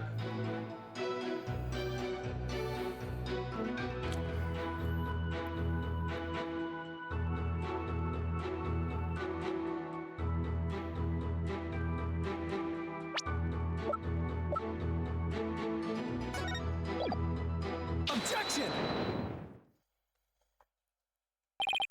You must be quite the con man if you can fool a magician with a simple trick. But if you think you can con a lawyer, you're very much mistaken. Hey kid, would it kill you to enunciate in front of the camera? You know, like a newscaster? I'd like you to take a look at Mrs. Wright's signature here on this note. Now, let's compare that signature to the one here on this contract. Well, would you look at that? They're exactly the same. That's right, Your Honor. Not just similar, but exactly the same. Nobody can sign their name in exactly the same way twice, unless it's a copy. These signatures are proof positive that you conned Miss Wright. And they definitely prove your malicious intent. Say, not bad, lawyer guy. Didn't know you had it in you. This is really getting interesting now. It'll get great ratings for sure. Don't try to dodge the issue, Mr. Martinez. I don't know how to pronounce his name still. The fact that you bear ill will against my client, but the show footage was definitely edited with malicious intentions. Isn't that right? What a forced argument, defense. All you have really proven is not his ill will towards Miss Wright, but his pecuniary greed. That's right, I just wanted money, baby. Fat stacks of cheddar, that's all. After all, I never even crossed paths with Trucy before this magic show. So I'd have absolutely no reason to bear her any ill will, right? He didn't bear her any ill will, huh? Fat chance. This guy definitely had some major hate for Trucy. You'll see, I'll dig up the dirt and expose the dark heart behind that sweet smile. I'll prove those grammary magicians are all a bunch of lowlives. I can't prove it with anything, but the things he said all point to that fact. There must be something between the two of them that gave birth to this grudge. Some sort of connection that not even Trucy's aware of. Your Honor, I'd like to argue that Roger Martinez and Trucy Wright must have crossed paths before. There must be some hidden connection between them. Hidden? Connection? What is it now? So what are you getting at, Mr. Justice? It is futile to even ask, Your Honor. Surely this is another one of the defense's feckless claims. You don't seem to have a very high opinion of me, but once you hear my argument, you'll wish you'd taken me a whole lot more seriously. Will I really? Very well then. To proceed. Did you figure something out, Apollo? Nope, not a thing. What? That was just some good old-fashioned bluffing, courtesy of Mr. Wright's fine training. I hope you know what you're doing. If you're going to make such a bold claim, Mr. Justice, I hope you're ready to elaborate. What is this hidden connection between the defendant and Roger Martinez?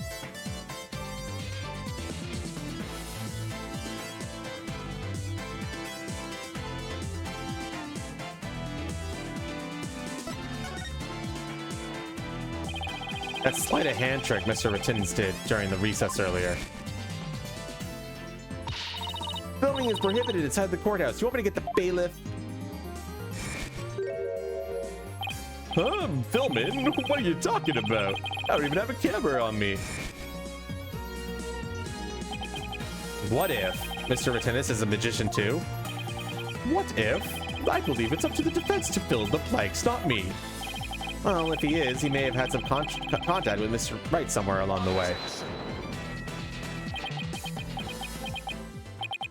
Your argument is hardly worth responding to. But by all means, please do continue. As a passage into the sacred scriptures of Kuranism states, he who gives a sermon is to a monkey is himself a monkey. Yeah, it doesn't matter what you say to a dimwit, he isn't gonna get it anyway. But we saw Mr. Martinez perform a magic trick. He made his video camera disappear in the blink of an eye. Well, I think it would be pretty funny if I were a magician. You must have been seeing things. Want me to introduce you to a good eye doctor? If a connection as tenuous as that is all it takes, then every magician in the country could potentially bear ill will towards the accused. I guess you're right. You're not the sharpest knife in the drawer, are you, short stuff? You would do well to cleanse that putrid mind of yours in the holy waters of Mount Poniponi. These days, under a frigid waterfall, even you should rise to the level of a monkey. Numbskull for a numbskull. Ugh. Well, this numbskull has a thick skin, so there. I think I get what they're driving at. Even if he is a magician, it's not exactly a reason to bear a grudge against Trucy, is it? Hold on. I can think of one person. One magician who has a reason to bear a grudge against Trucy. Or rather, one magician who has a reason to bear a grudge against Troop Gramarye. Oh? No way! Is something wrong, Mr. Justice? Your Honor, the defense wishes to submit evidence at this time. I see. What sort of evidence do you have for us? Evidence that points to the real killer, the one who had a motive to commit this crime. What?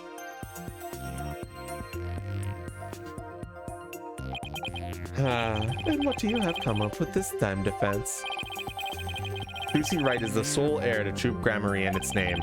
This puts her square in the crosshairs of one particular magician. And this piece of evidence points to that one person with a grudge against Miss Wright.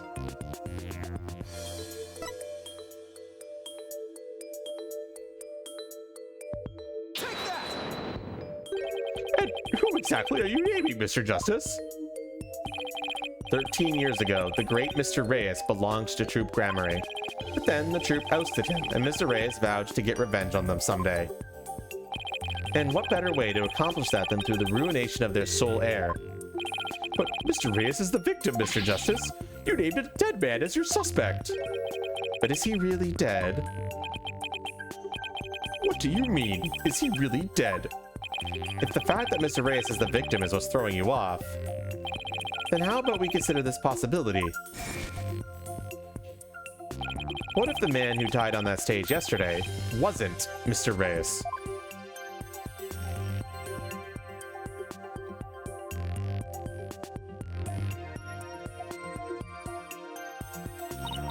What? You mean the victim was an imposter? Not Mr. Reyes. What about the real Mr. Reyes? It would mean the real Mr. Reyes is still alive. That's absurd.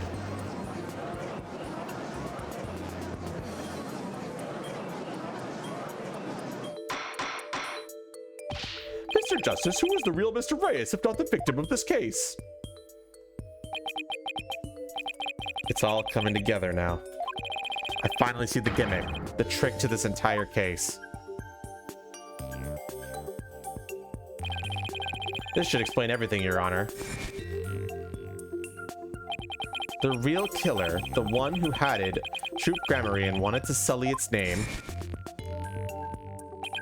The magician lurking in the shadows who set up a fake Mr. Reyes in his stead. They're basically claiming in the autopsy report that Mr. Reyes is a stage name. The real Mr. Reyes is...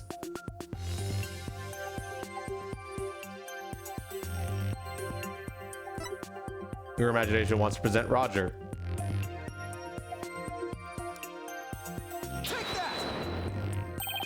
But that's... Yes, yes it is. Roger Ritzinus is the real Mr. Reyes. What? Him?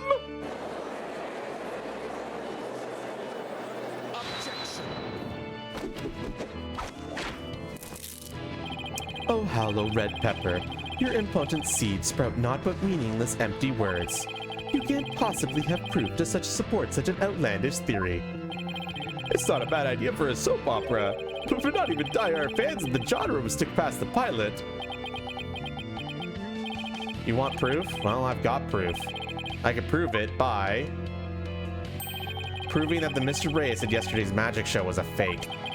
And to do that, I just need you to look at this spot on the poster.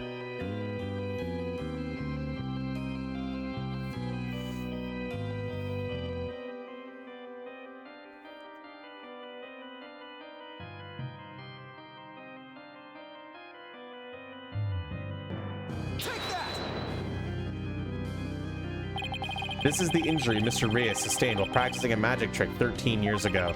However, the video of the victim's shot of himself shows no trace of that injury. Oh my, you're absolutely right! Now, Mr. Retinus, what do you suppose we'd find if we took a look at your right forearm? Is there by chance a nasty 13-year-old scar under that sleeve of yours?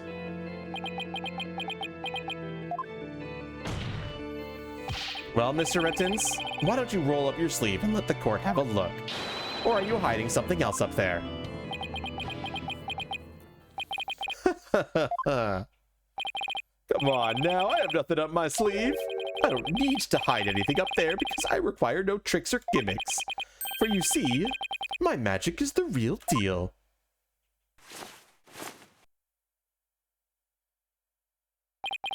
Is this what you were hoping to see? Oh, there it is! The scar! Just as I thought. That's right, I am the forgotten magician, adorned to the dark understage of history. The great Mr. Reyes.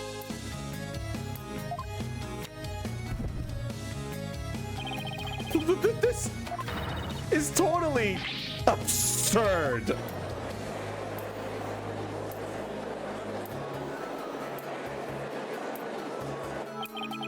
Oh, how ironic, wouldn't you say, that this odious mark carved into me by true gramarye would bring me back into the limelight once more. Strange are the karmic threads before me. If the witness is the real Mr. Reyes, then who is the victim who perished in the magic show? He was but a fan. I met him on one of my programs 7 years ago. He said he had become a magician out of admiration for the great Mr. Reyes. In confidence, I told him my true identity and let him take on my mantle. And when did this man take over for you? About 2 years ago. I taught him my tricks and even acted as his producer. And so, a mere amateur became a popular magician overnight. Courtesy of my magic, on the stage we call television. Hope you enjoyed the show. You really had us all fooled. Mr. Retinus, or should I say, Mr. Reyes, in your hatred of true gramarye, you killed the victim, Mr. Mystery, and then set up Mrs. Right to take the fall, didn't you? You did it all just to tarnish the gramarye name. Oh, I have no idea what you're talking about. I set up the prank, that much is true, but it was simply a harmless joke on Trucy, I assure you. Yet she learned of the plan and made use of it to commit murder.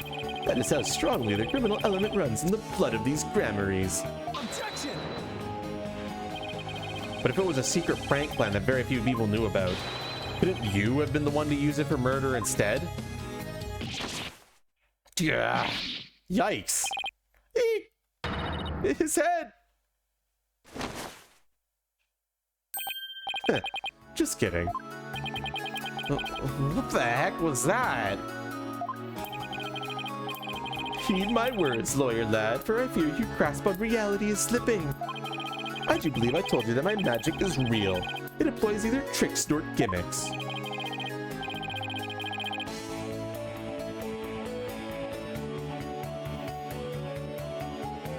Enough with the ambiguity. Why don't you make your point already?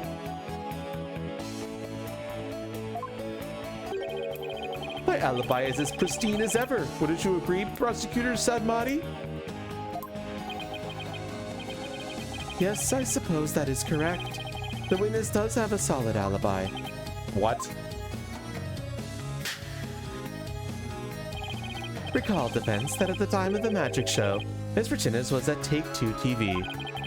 A fact that many people can easily attest to. Duh. That's right. I forgot all about that. Oh, so what do you think, Your Honor? Would you like me to testify on that matter? Yes, I think you better. Please tell the court more about your alibi. Very well then, on with the show.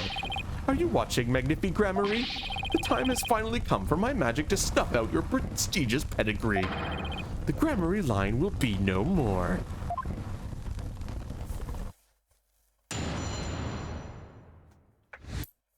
My perfect alibi. I was at the TV station at the time of the Penrose performance. I was busy working on another TV program. I could spare no time for the magic show. Do ask my staff if you doubt my claim. And there it is, a simple and perfect alibi. No tricks, no gimmicks, just the truth.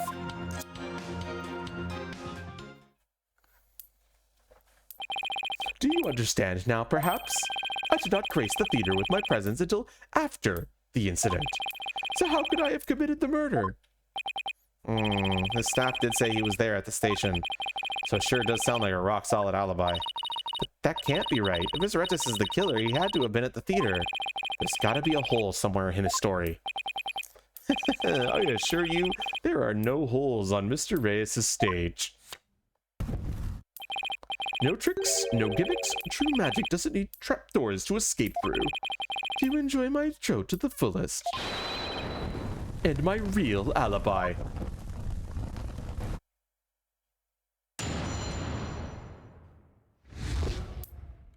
My perfect alibi.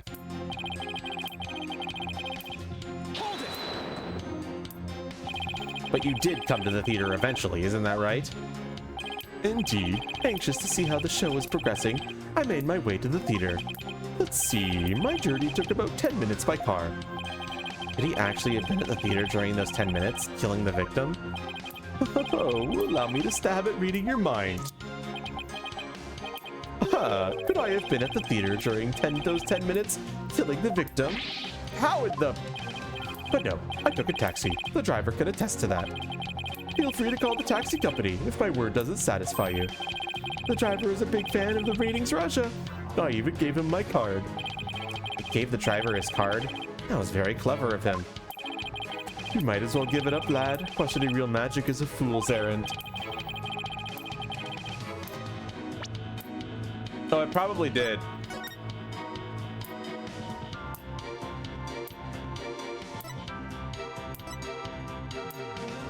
That's it, though. Nothing else. It just changes this to say Betty. That's it.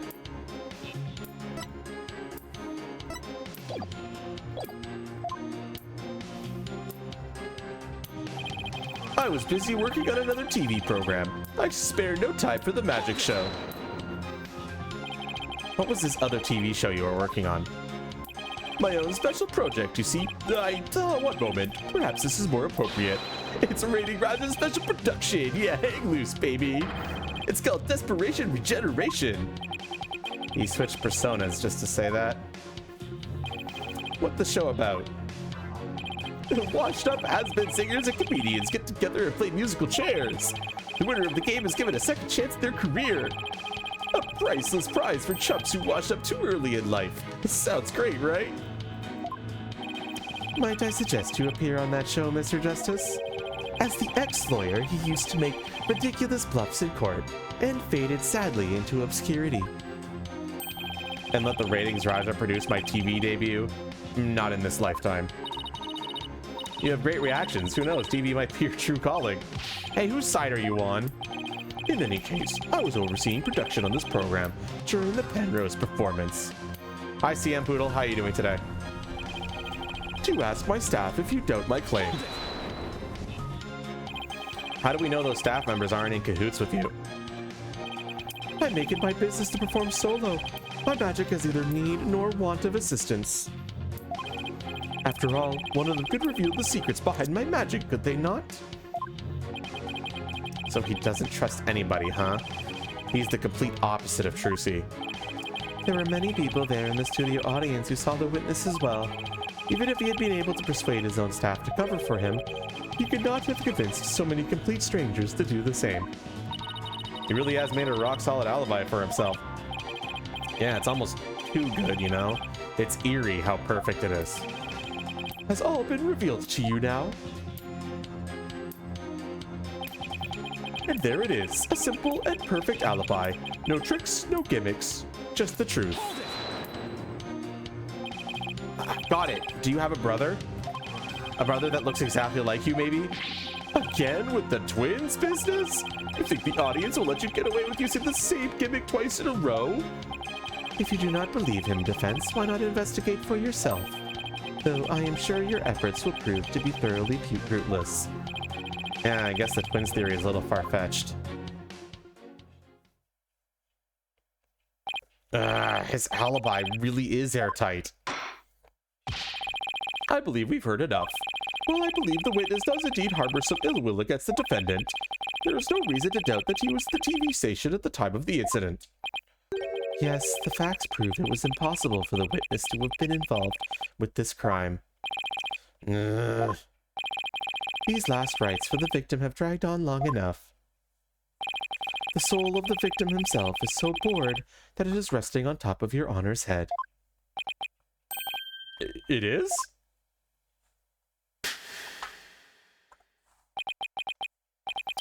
The time has come. Let us punish the sinner and guide the victim's soul to the Twilight Realm. Apollo, Trucy will be thrown in prison and we'll be out of a job. But if you catch tasty fishies, will you sell me some at a good price? I told you I have absolutely zero intention of going off a tuna boat. Think, Justice. You just have to figure this out. It's no use. I can't find a single flaw. So what now? Oh, behold, my never-ending magic show. Come for the awe-inspiring showmanship of the great Mr. Reyes, and stay for my grand illusion until the end of time. Ha ha ha ha. Wait, is he saying that we're still trapped inside some sort of illusion of his? That's what professional magicians do. They make their audience see something that isn't really there. In other words, you make us see illusions, right? We call it misdirection. While we keep you busy believing one thing, we're busy making something else happen. What's to say what we say that is there really isn't, and what we say isn't there actually is.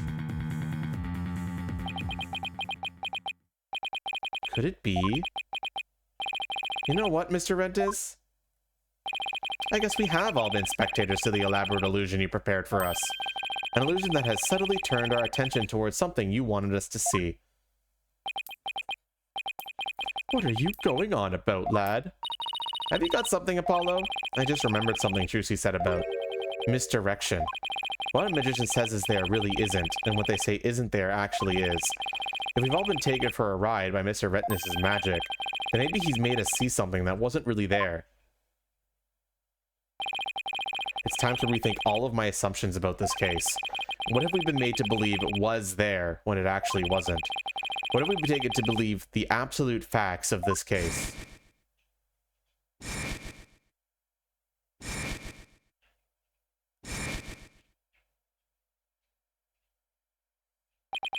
If I reevaluate the validity of all these things, then just maybe... Athena? There is something uncanny about this case. Okay, what is it? Redness's alibi. It's too perfect. That's true. It's like it's impossible to break, no matter how hard we try. Maybe that's the trick. Maybe that's exactly what he wants us to think. I'm not following. We're not making any headway here because we've been so focused on breaking his alibi. Oh, I think I get it. You're saying he's using misdirection on us, right? It's definitely a possibility. Would the defense care to share with everyone what it's discussing over there?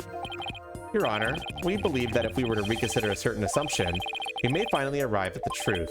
In fact, I think we'll even finally see who's hiding behind the curtain, so to speak. What is this certain assumption you're thinking of? This is the one key assumption we've been taking for granted this whole time.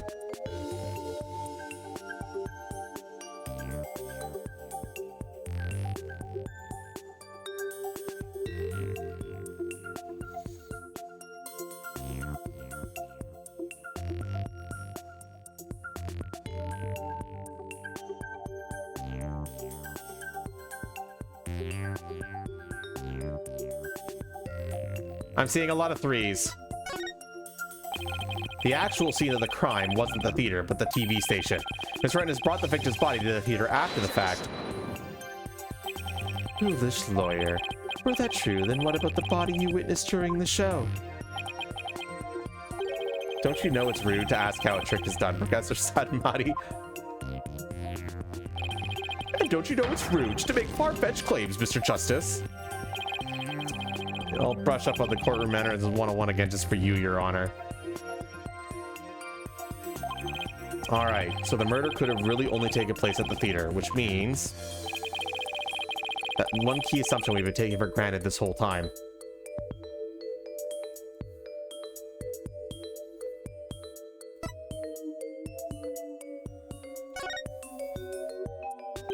What if the culprit was somewhere other than the theater at the time of the crime?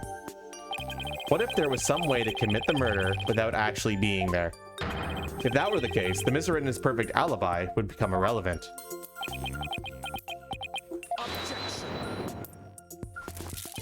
How could one person stab another to death with a sword without physically being there? Furthermore, we all saw what appears to be the culprit's shadow in the footage. But couldn't we just as easily assume that the shadow does not belong to the culprit? Well, if it's not the culprit's, then whose is it?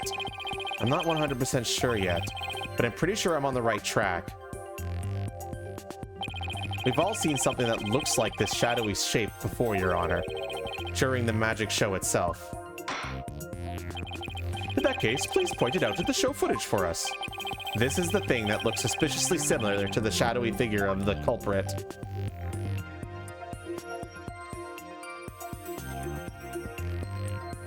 Well, chat, let me know when you see it. What resembles the shadowy figure seen on stage?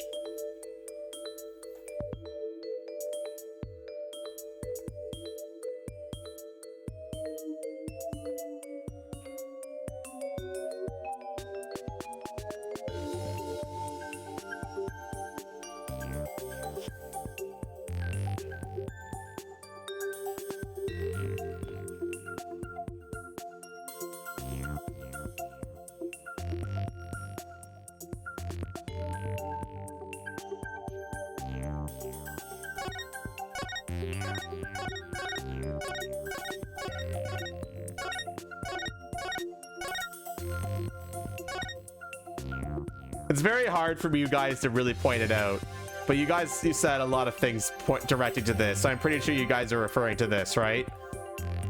Like, it's obvious, I think.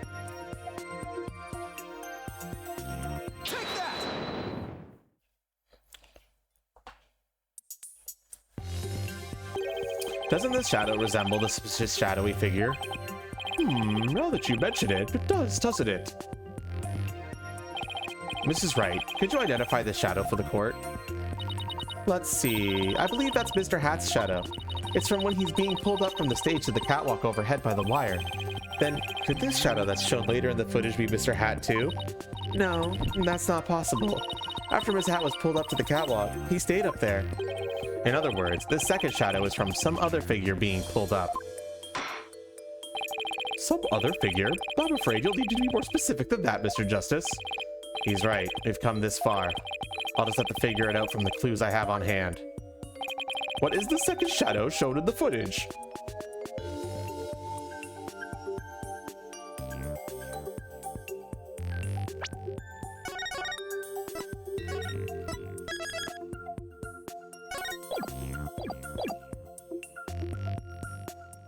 I think I know the answer. Do you, chat? I know what I would present here. Cryptwire wants to present the crime photo.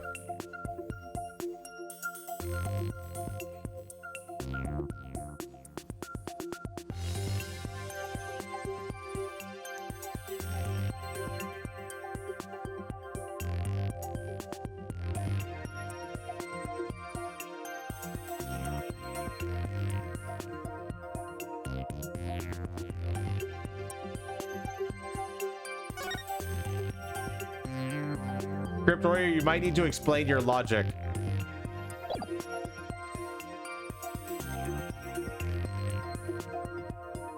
If you want people to start agreeing with you.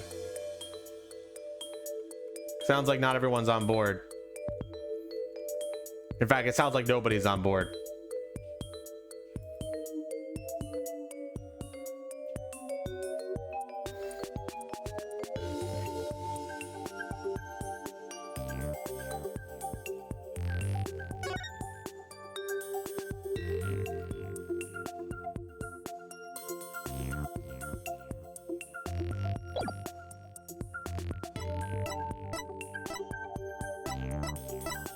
Anyone have any alternative suggestions, or are we going with Crips? Feel free to go for it.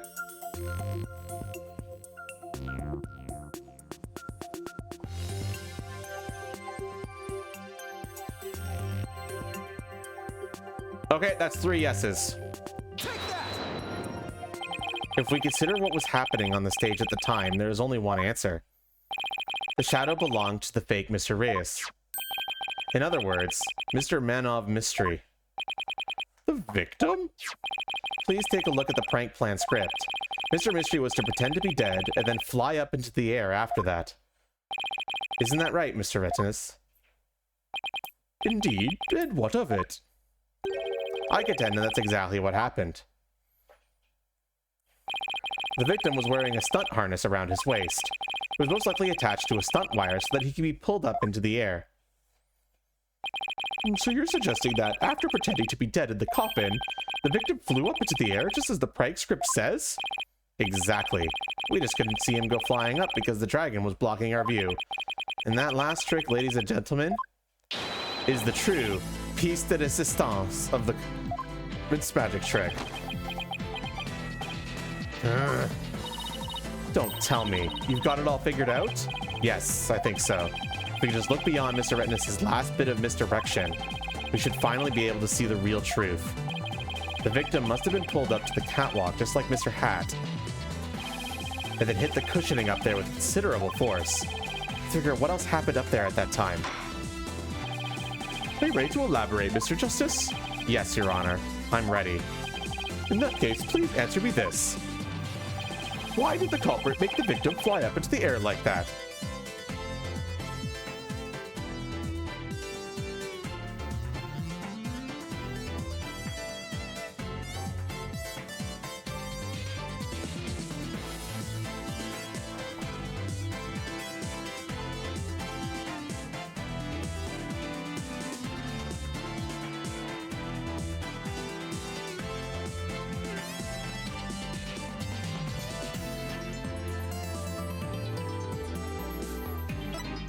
Seeing 2 votes for 2 right now.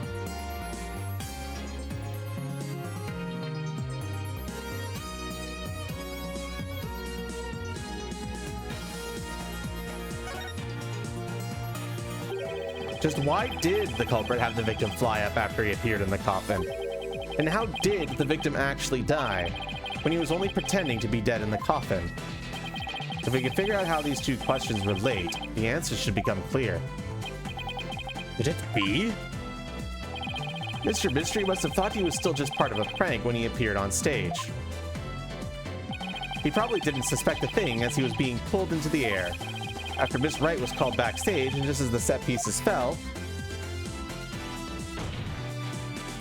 but the culprit had already planted the real murder weapon in a cushion in the catwalk. It was probably a knife or a blade of some sort. What? You mean... Yes, it really was a magical murder. Just as the prank script said, Mr. Mystery was whisked up into the air and straight into a blade there in the catwalk.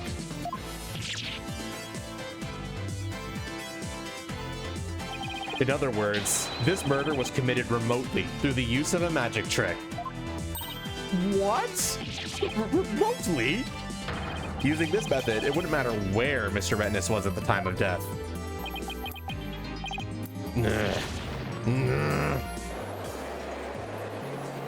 Okay, that's actually such a sick ad. I completely forgot about that. That's sick. This case is awesome. How exactly does it work, Mr. Justice?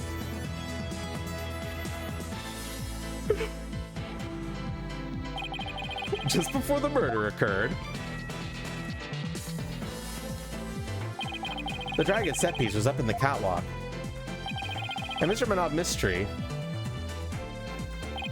were connected to each other by a wire at the time. By carrying out the prank plan, Betty made the dragon set piece fall, which caused Mr. Mystery to rocket straight up and into the blade in the cushion. Oh, that's sick, actually. The cushion was high up enough to be hidden from the audience's view. That's why nobody saw the blade. Oh, that big gash in Mr. Hat's cape? The blade must have been set up overhead sometime before the magic show. Mr. Hat must have been slashed by it too when he was pulled up by the cushion to the cushion. I can't believe it. I had no idea. I was told that Trucy would freak out if I made the set piece fall. That's the only reason I did it. You were used, Betty. Roger Retness used you. I thought he was my little puppet to boss around, but it was the other way around. After the incident occurred, Mr. Retness arrived at the theater. He got the murder weapon and swapped the rubber sword with the bloodied steel one. That's also when he lowered the victim's body down to the stage. But how did he have time to do all that? When the set piece fell, the audience was evacuated from the building. He was able to do all those things after the fact because there was no one around to see. A horrific murder camouflaged by a spectacular magic show. That sounds like the kind of murder only a magician could pull off. As long as the show proceeded as it was scripted, Mr. Mystery was doomed to die. That's why it was you, Mr. Retness, who killed the victim, all the way from the TV station. This prank plan, or should I say murder plan, proves your murderous intent.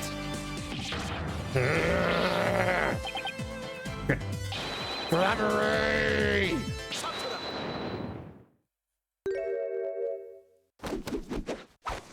Satorai mao mandomo samashi de tashi no ketare gasse o soroka! Enough. You dim-witted, ignorant, imbecilic, putrid red pepper.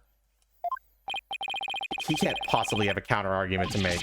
Talk about not knowing when to let go and move on. Do you have a rebuttal or something, Prosecutor Sadmati?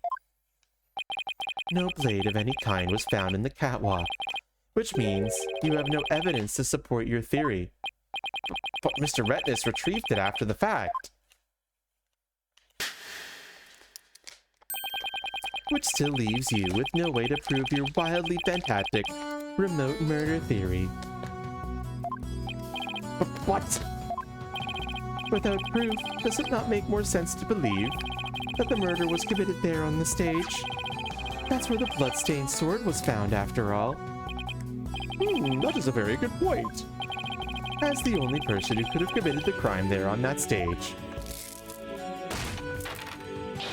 Juicy White remains the prime suspect.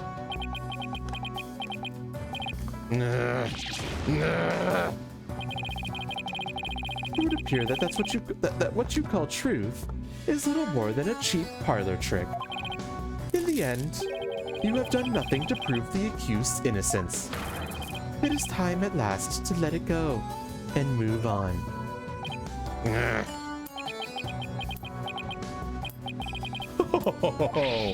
Are you seeing this, magnifique Gramarye? My magic is exacting punishment on your granddaughter. The Gramarye name is done for. Paulo, we need to hit him with a decisive piece of evidence here. I know, that's just what I was thinking. Mr. Justice, do you or don't you have anything to prove that the witness committed this remote murder you proposed? Of course I do, Your Honor. This entire incident was carried out exactly according to the script. Right, so theoretically, there should be no evidence for us to find or use, which means our best bet is to see if something unscripted happened. There's gotta be something Retness couldn't have foreseen, and once I find it, that's how I will expose his murderous trick. Get ready, Mr. Retness, because I'm about to reveal the secret to your magic. There are no tricks or gimmicks here, just some good old-fashioned logic.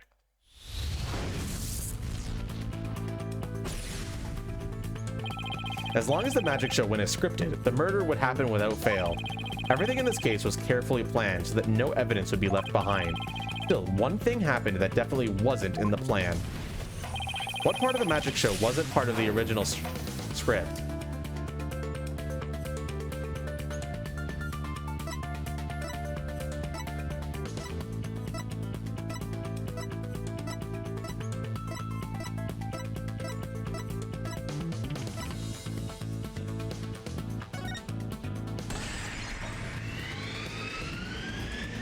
Bonnie made a mistake. Bonnie made a mistake during Trucy's escape trick. What mistake did Bonnie make during the magic trick?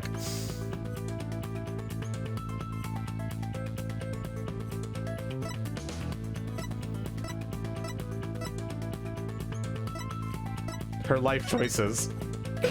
I'm sorry, chat, I get an achievement for this. No, I should never say a person's life choices are a mistake. I'm sure she could be a great magician someday if she works hard at it. Good luck, Bonnie. Anyway, getting back to the case. What was it that Bonnie did during the escape trick? What mistake did Bonnie make during the magic trick? I'm certain everyone's saying Mr. Hat. Hopa did it too. Yeah, you get an achievement for it. Mr. Hat was in the wrong position.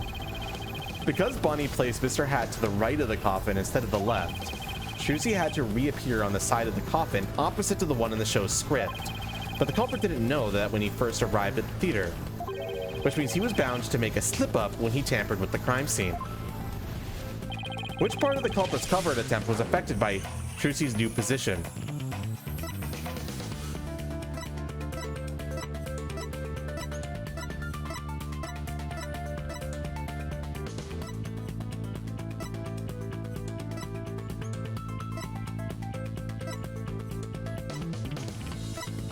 Once 3 people say something, I'll go for it.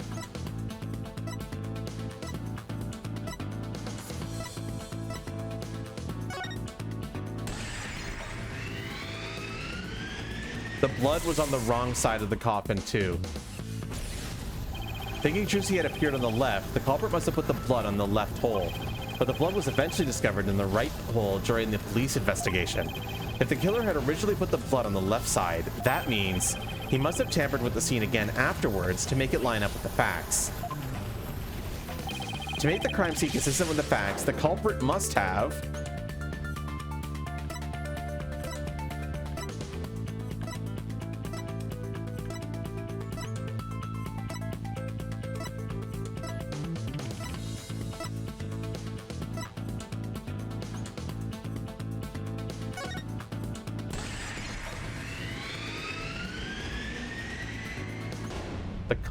swapped the coffin sides. That's right, the left and right panels of the coffin are interchangeable. The culprit must have switched the 2 panels to make the bloodstain fit the facts. But the switch might have also given rise to something unnatural. Oh, I remember now! There was something unnatural about the coffin, and it's just the evidence I need.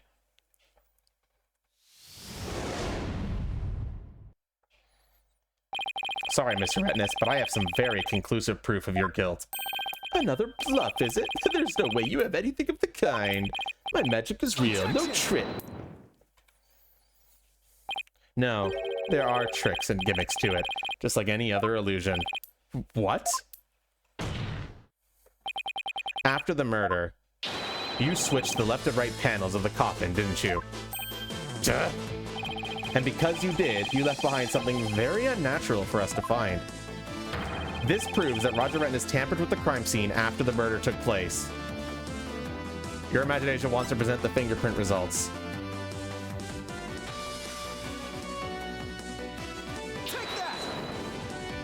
The fingerprinting results? What about the fingerprints as unnatural? Let's take a look at the prints the victim left inside the coffin, shall we? If the victim was facing forward in the coffin, his prints should have looked like this. However, what we found was they were facing the opposite direction. It's quite unnatural for the prints to be facing this way, wouldn't you agree?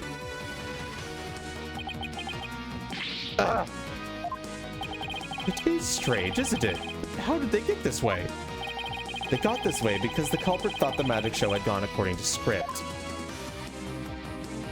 The culprit thought that Mr. Hat would be on the left side of the coffin, and that Miss Wright would also prop up to the left of the coffin as per the show's script. He then assumed she has thrust the sword into the hole on the left side of the coffin. That's why he put blood in the left hole when he was trying to cover up his crime. But sometime after leaving the bloodstain, the culprit must have realized his mistake.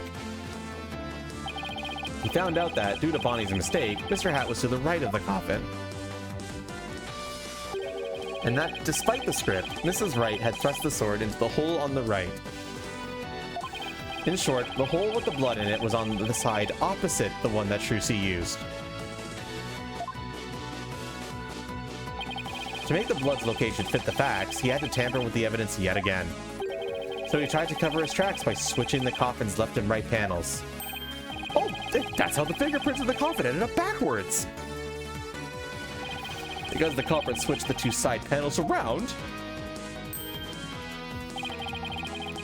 the prints ended up facing the opposite direction. But instead of going to all that trouble with the panels, why didn't the culprit just wipe the blood away and redo it on the other side? I'm afraid that wouldn't have worked, Your Honor, because of a little something called luminal testing. Oh, right! Luminal, I almost forgot. Luminal can detect trace amounts of blood even if it's been wiped away, right? That's right. Wiping the blood away would have only served as proof of meddling. How about it, Mr. Retinas? I did a pretty good job figuring out your trick, didn't I?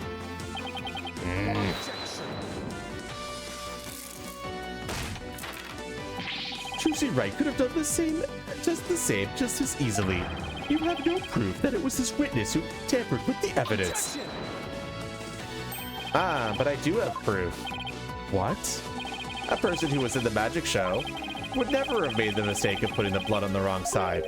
Least of all Miss Wright, who surely would have remembered she was on the other side. Oh my, you're absolutely right.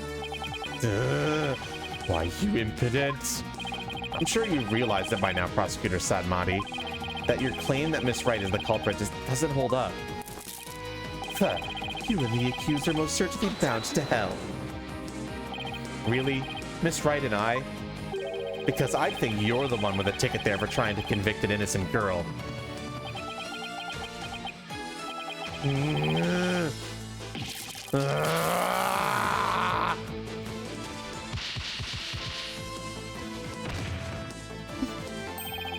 Prosecutor Sadmati, are you alright? Knockout! As for the true culprit, he is someone who knew how the show was supposed to go, but didn't actually see it, and someone who had the chance to tamper with the crime scene after the incident. And the only person who fits the bill is you, Roger Retins. Grammary! All of the secrets to your tricks have been revealed. And with no tricks left, I'm afraid your show has been canceled. Permanently.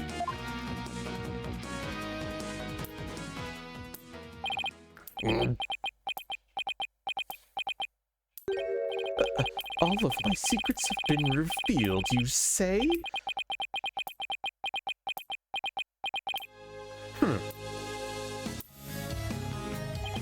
Don't make me laugh, boy. Mine is the true, real magic. There are no secrets to reveal. Behold, ladies and gentlemen, the true power of the great magic of Maris. Witness a magic far greater than true gramarys.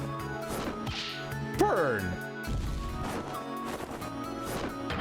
Crumble! Fall to my furious flames!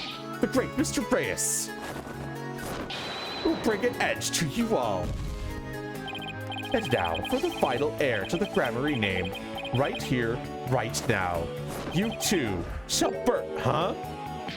No, this isn't right. Ah! No, I didn't do anything wrong. No, it's not my fault. I'm not the one to blame. I'm the victim here. Ah! What? Ah!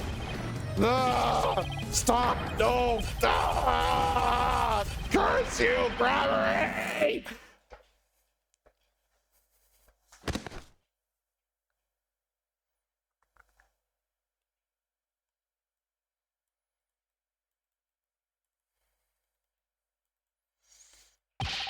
Curse those Gramarys!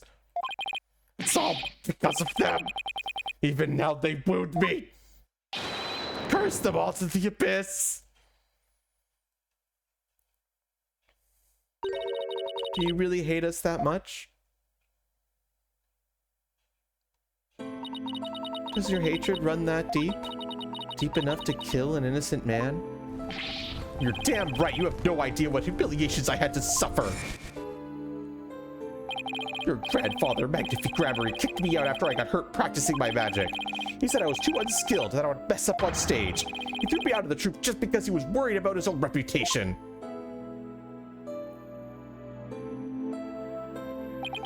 Since Since I was but a child, it was always my dream to become a great magician. But that Magnifi took it all from me.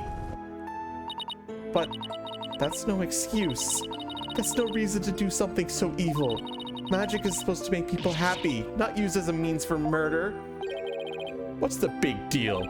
I just used what I had available to me, that's all. I get it now. That attitude towards magic is why my grandfather kicked you out. You don't deserve to call yourself a magician. Don't deserve? I don't know about that. After all, you were completely taken in by my magic, were you not? If not for that lawyer over there, you'd be on your way to prison as we speak. You're right. I didn't see through your tricks. You see, so at the end, Shroop was defeated by the great Mr. Reyes. Oh, you're not fit to lecture me from your on high, Trucy, right? You don't even deserve to call yourself a magician, you naive greenhorn.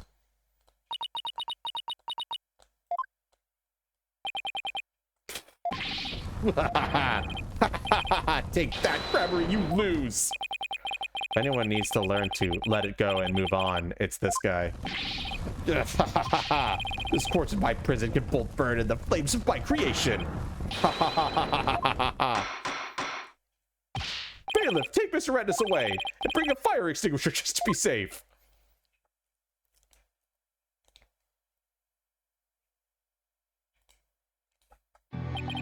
It looks like we've reached the end. I feel as though I've been watching a grand magic show. It was close, but we just barely made it through somehow. Huh? Why does Juicy look so down? Miss Wright?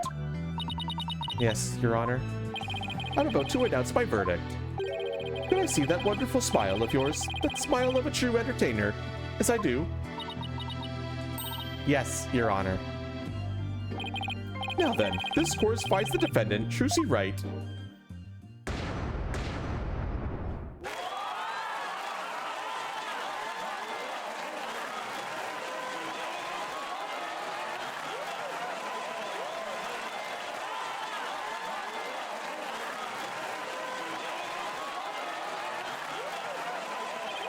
Court is adjourned.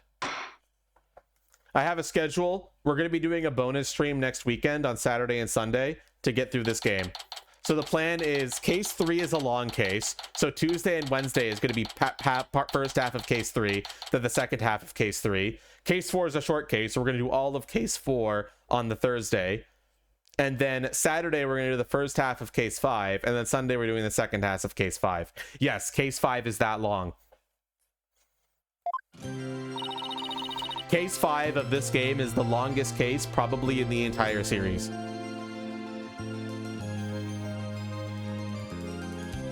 Thank you for everything, Polly. Case 5 is always long. This is ridiculously long. Yes, we're ending the streams after this. Crazy's a Dio. Now you can open your show tomorrow, just as planned. Yep, and it's all thanks to you two. Oh, but now that Mr. Reyes is gone, I'll need to find somebody to replace him. I don't like the way she's looking at me. Like, it's still like investigation trial in terms of its length or for how long it is. But the first part of it, the first investigation, the first trial is relatively short. But then the second investigation is long as fuck. And the final trial is absolutely long as shit. Hey, what are you apologizing for? Roger Redness used us. We're victims too. He even made me an accomplice to murder. But Betty, we have to take some of the blame for this too, you know? Even if we didn't know he was planning to kill Mr. Mystery, we did cooperate with him. It's all my fault, isn't it? Neither one of you is to blame. The only one in the wrong is the person who used magic to commit murder, Roger Redness. I'm probably saying his name wrong. Don't you think I know that? Say what you want, but don't think for a second that I don't still hate you. I guess she really does hate me. But Betty, why? You used to be such a huge fan of Trucy's. Hey, shut up! I've always hated her. Really? But if we hadn't seen Trucy's magic show, we never would have tried to become professional magicians ourselves, right? Speak for yourself. But Betty, you still have her autograph from that day. Ah, just shut up. Was she acting that way this whole time because she secretly loves Trucy? Wow, Trucy. I never knew that being the best could be so tough. Come on, Bonnie, we're leaving. We have to get ready for tomorrow's show. You're really excited about performing with Trucy again, aren't you? That's not true, so sip it, dummy. Polly, do you think I really am a naive greenhorn? Huh? No way. She's not.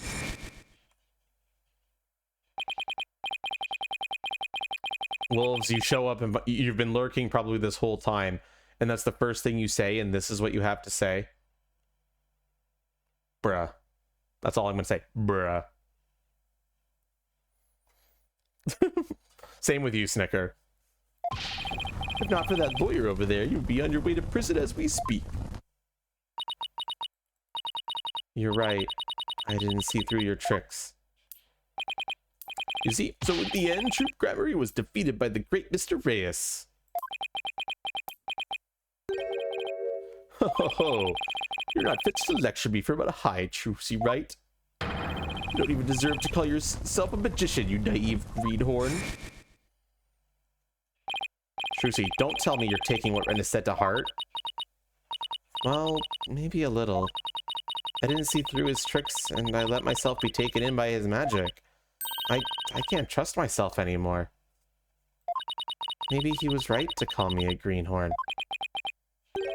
You shouldn't take stock in his words. He doesn't even know the first thing about you. Huh?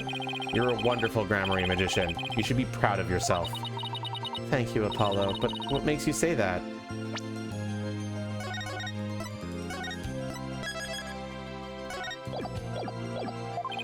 I know you're a wonderful Grammary magician because of this.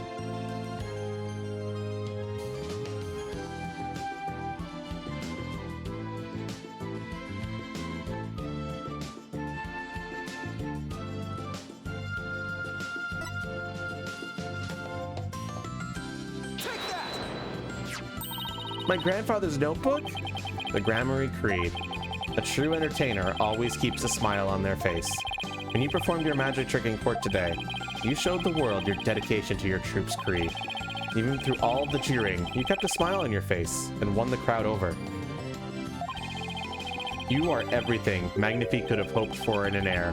You're a great magician, Trucy. A great magician? Me? You really are. That's why you don't have to worry about what Retina said. Oh, Polly, thank you.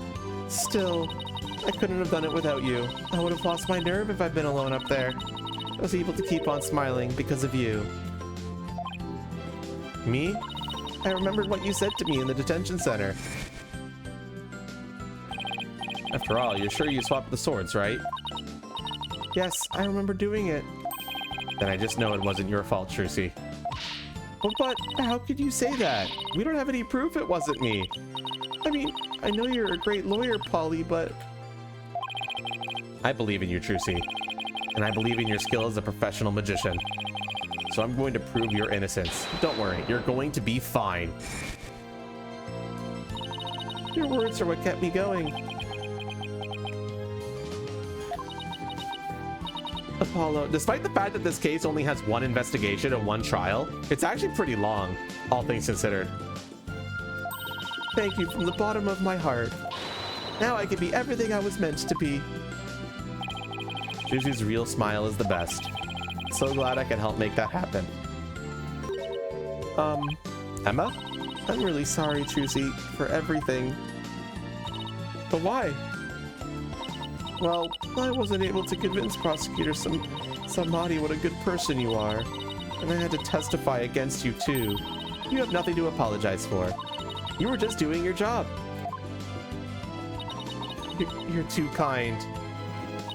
Oh, I don't know about... Huh? Is something wrong, Emma? Oh! Prosecutor Samadi, what are you doing here? Detective Sky. Yes? I require your forensic expertise in order to close this case. Come, let us go. Wait, Prosecutor Samadi. The trial is over, Mr. Justice. You and I are strangers once more, with no further need to interact. Strangers? Have you really forgotten all about me? What?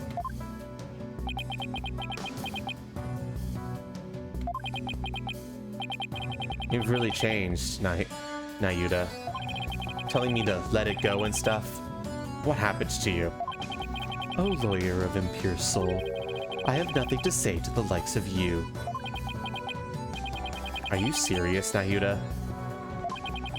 Now, if you will excuse me. There he goes. What was that all about, Apollo? How do you know Prosecutor Samadi? Let's just say we're old acquaintances. Acquaintances? Seemed like something more than that. Yeah, well, you don't like to talk about your past, do you? Because you're always change the subject. I guess I'll have to talk about it someday. But for now, come on, let's forget about the past and celebrate Trucy's future. Sure, if you say so. Hey, it's Mr. Wright. Put him on speakerphone, Apollo.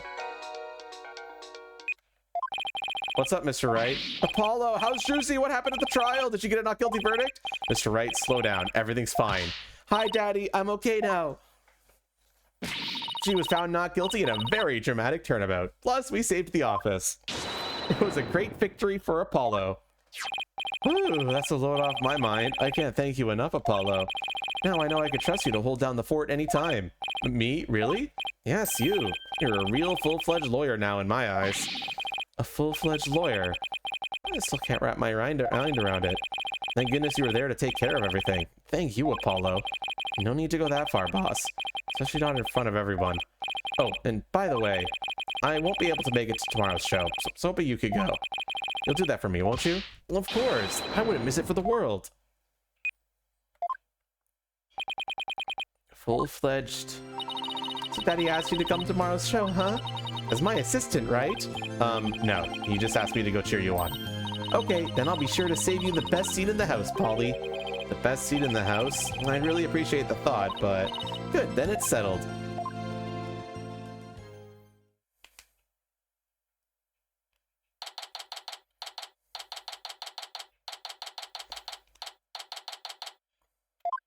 Objection! I should have known.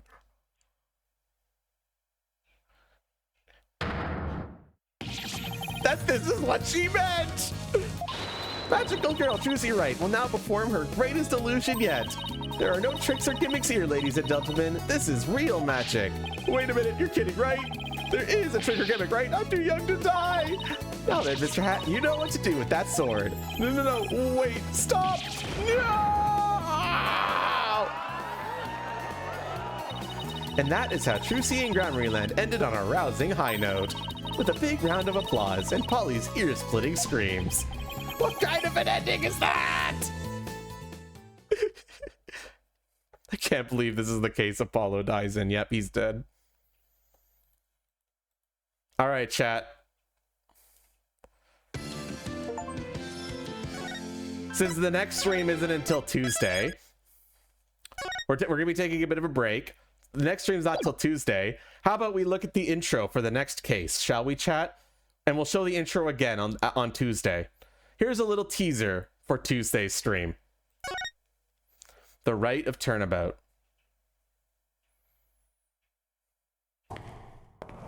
Wakey, wakey, 201. Got some more questions. Sound the alarm! Prisoner 201's escaped! Well, you know, with Dad's back on the streets, things will be on the up and up for us. Keep your voice down. You want that rebel hunter to find us or something? Come on. We're small fries compared to... Huh?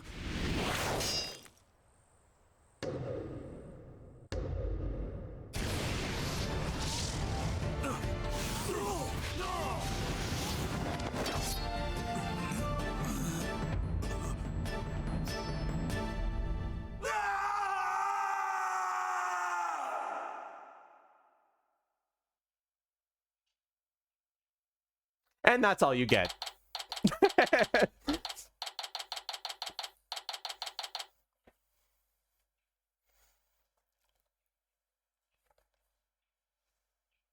This is also a great case. This game's just peak, dude. This is one of my favorite Ace Attorney games, and I'm glad it's holding up. Case 1 is just kind of okay, but that Case 2, loved the murder mystery. The villain is fantastic. Case 2 is brilliant. This case is also brilliant. Case 4 is an extremely fun filler. And Case 5 is mind-blowingly good. I fucking love Case 5 in this game. It's got one of the best twists. Your favorite witness of the series? Yeah, Case 4 is just... A lot of people don't like Case 4, and mostly because it's just so filler and disconnected from the rest of the plot. But if you treat it as just an individual fun case, it's got some really solid shit in it. Does it tie everything together like usual? Absolutely. Case 5 in this game is crazy. It's absolutely fucking insane. And it's also a very interesting, because minor spoilers to Bakiri, it takes place both in America and in Karen. Although I'm pretty sure that's obvious that was going to happen. It's a little bit of both, which is really interesting.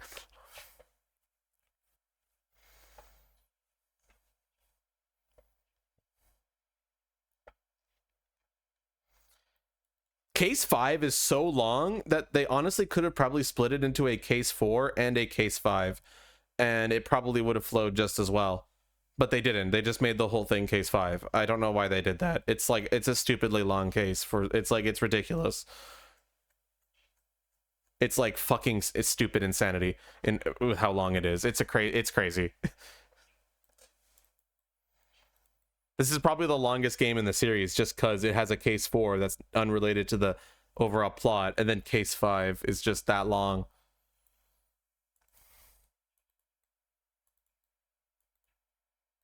Anyway, I'm not going to be loading this particular save I'm making right now, because I'm going to want to make people on Tuesday see that opening again.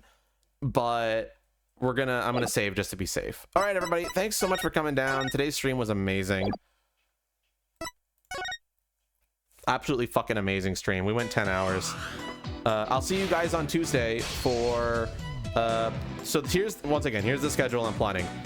Part 1 of Case 3. Tuesday. Part 2 of Case 3. Wednesday. Case 4. Thursday. So Tuesday, Wednesday, Thursday is going to be Case 3 Part 1, Case 3 Part 2, Case 4. Then we take a multiplayer game break. And then Saturday, we do the first half of Case 5. And then Sunday, we do the second half of Case 5. That's the plan.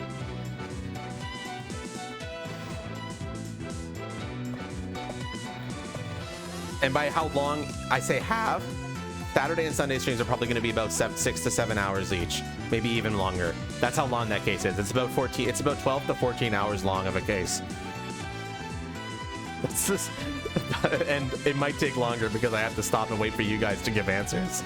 So that's just to let you know how it's crazy.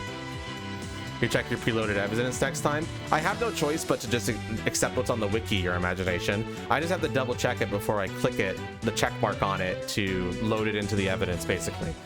I just have to double check that the description is accurate. Stinky wiki, yep, stinky wiki.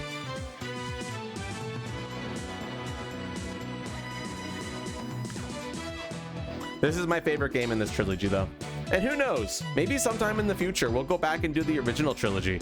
It really depends on how many people in this stream haven't played the original trilogy and would be willing to play along with me. I think that really depends on it, but that'd be like much later on. I'd want to take a long break from the Ace Attorneys before I do that. Oh, and we still got to do the DLC cases, which we're going to be doing back to back. So that'll be probably sometime in March. We're going to do a stream about that. Probably like a double weekend stream where we do one case on one weekend and one case on the other day. And that would be a fun way to do it. Nobody's live right now that I know, so no raid. I will see you all on Tuesday. Have a great night, everybody. I'm going to fucking bed. See ya.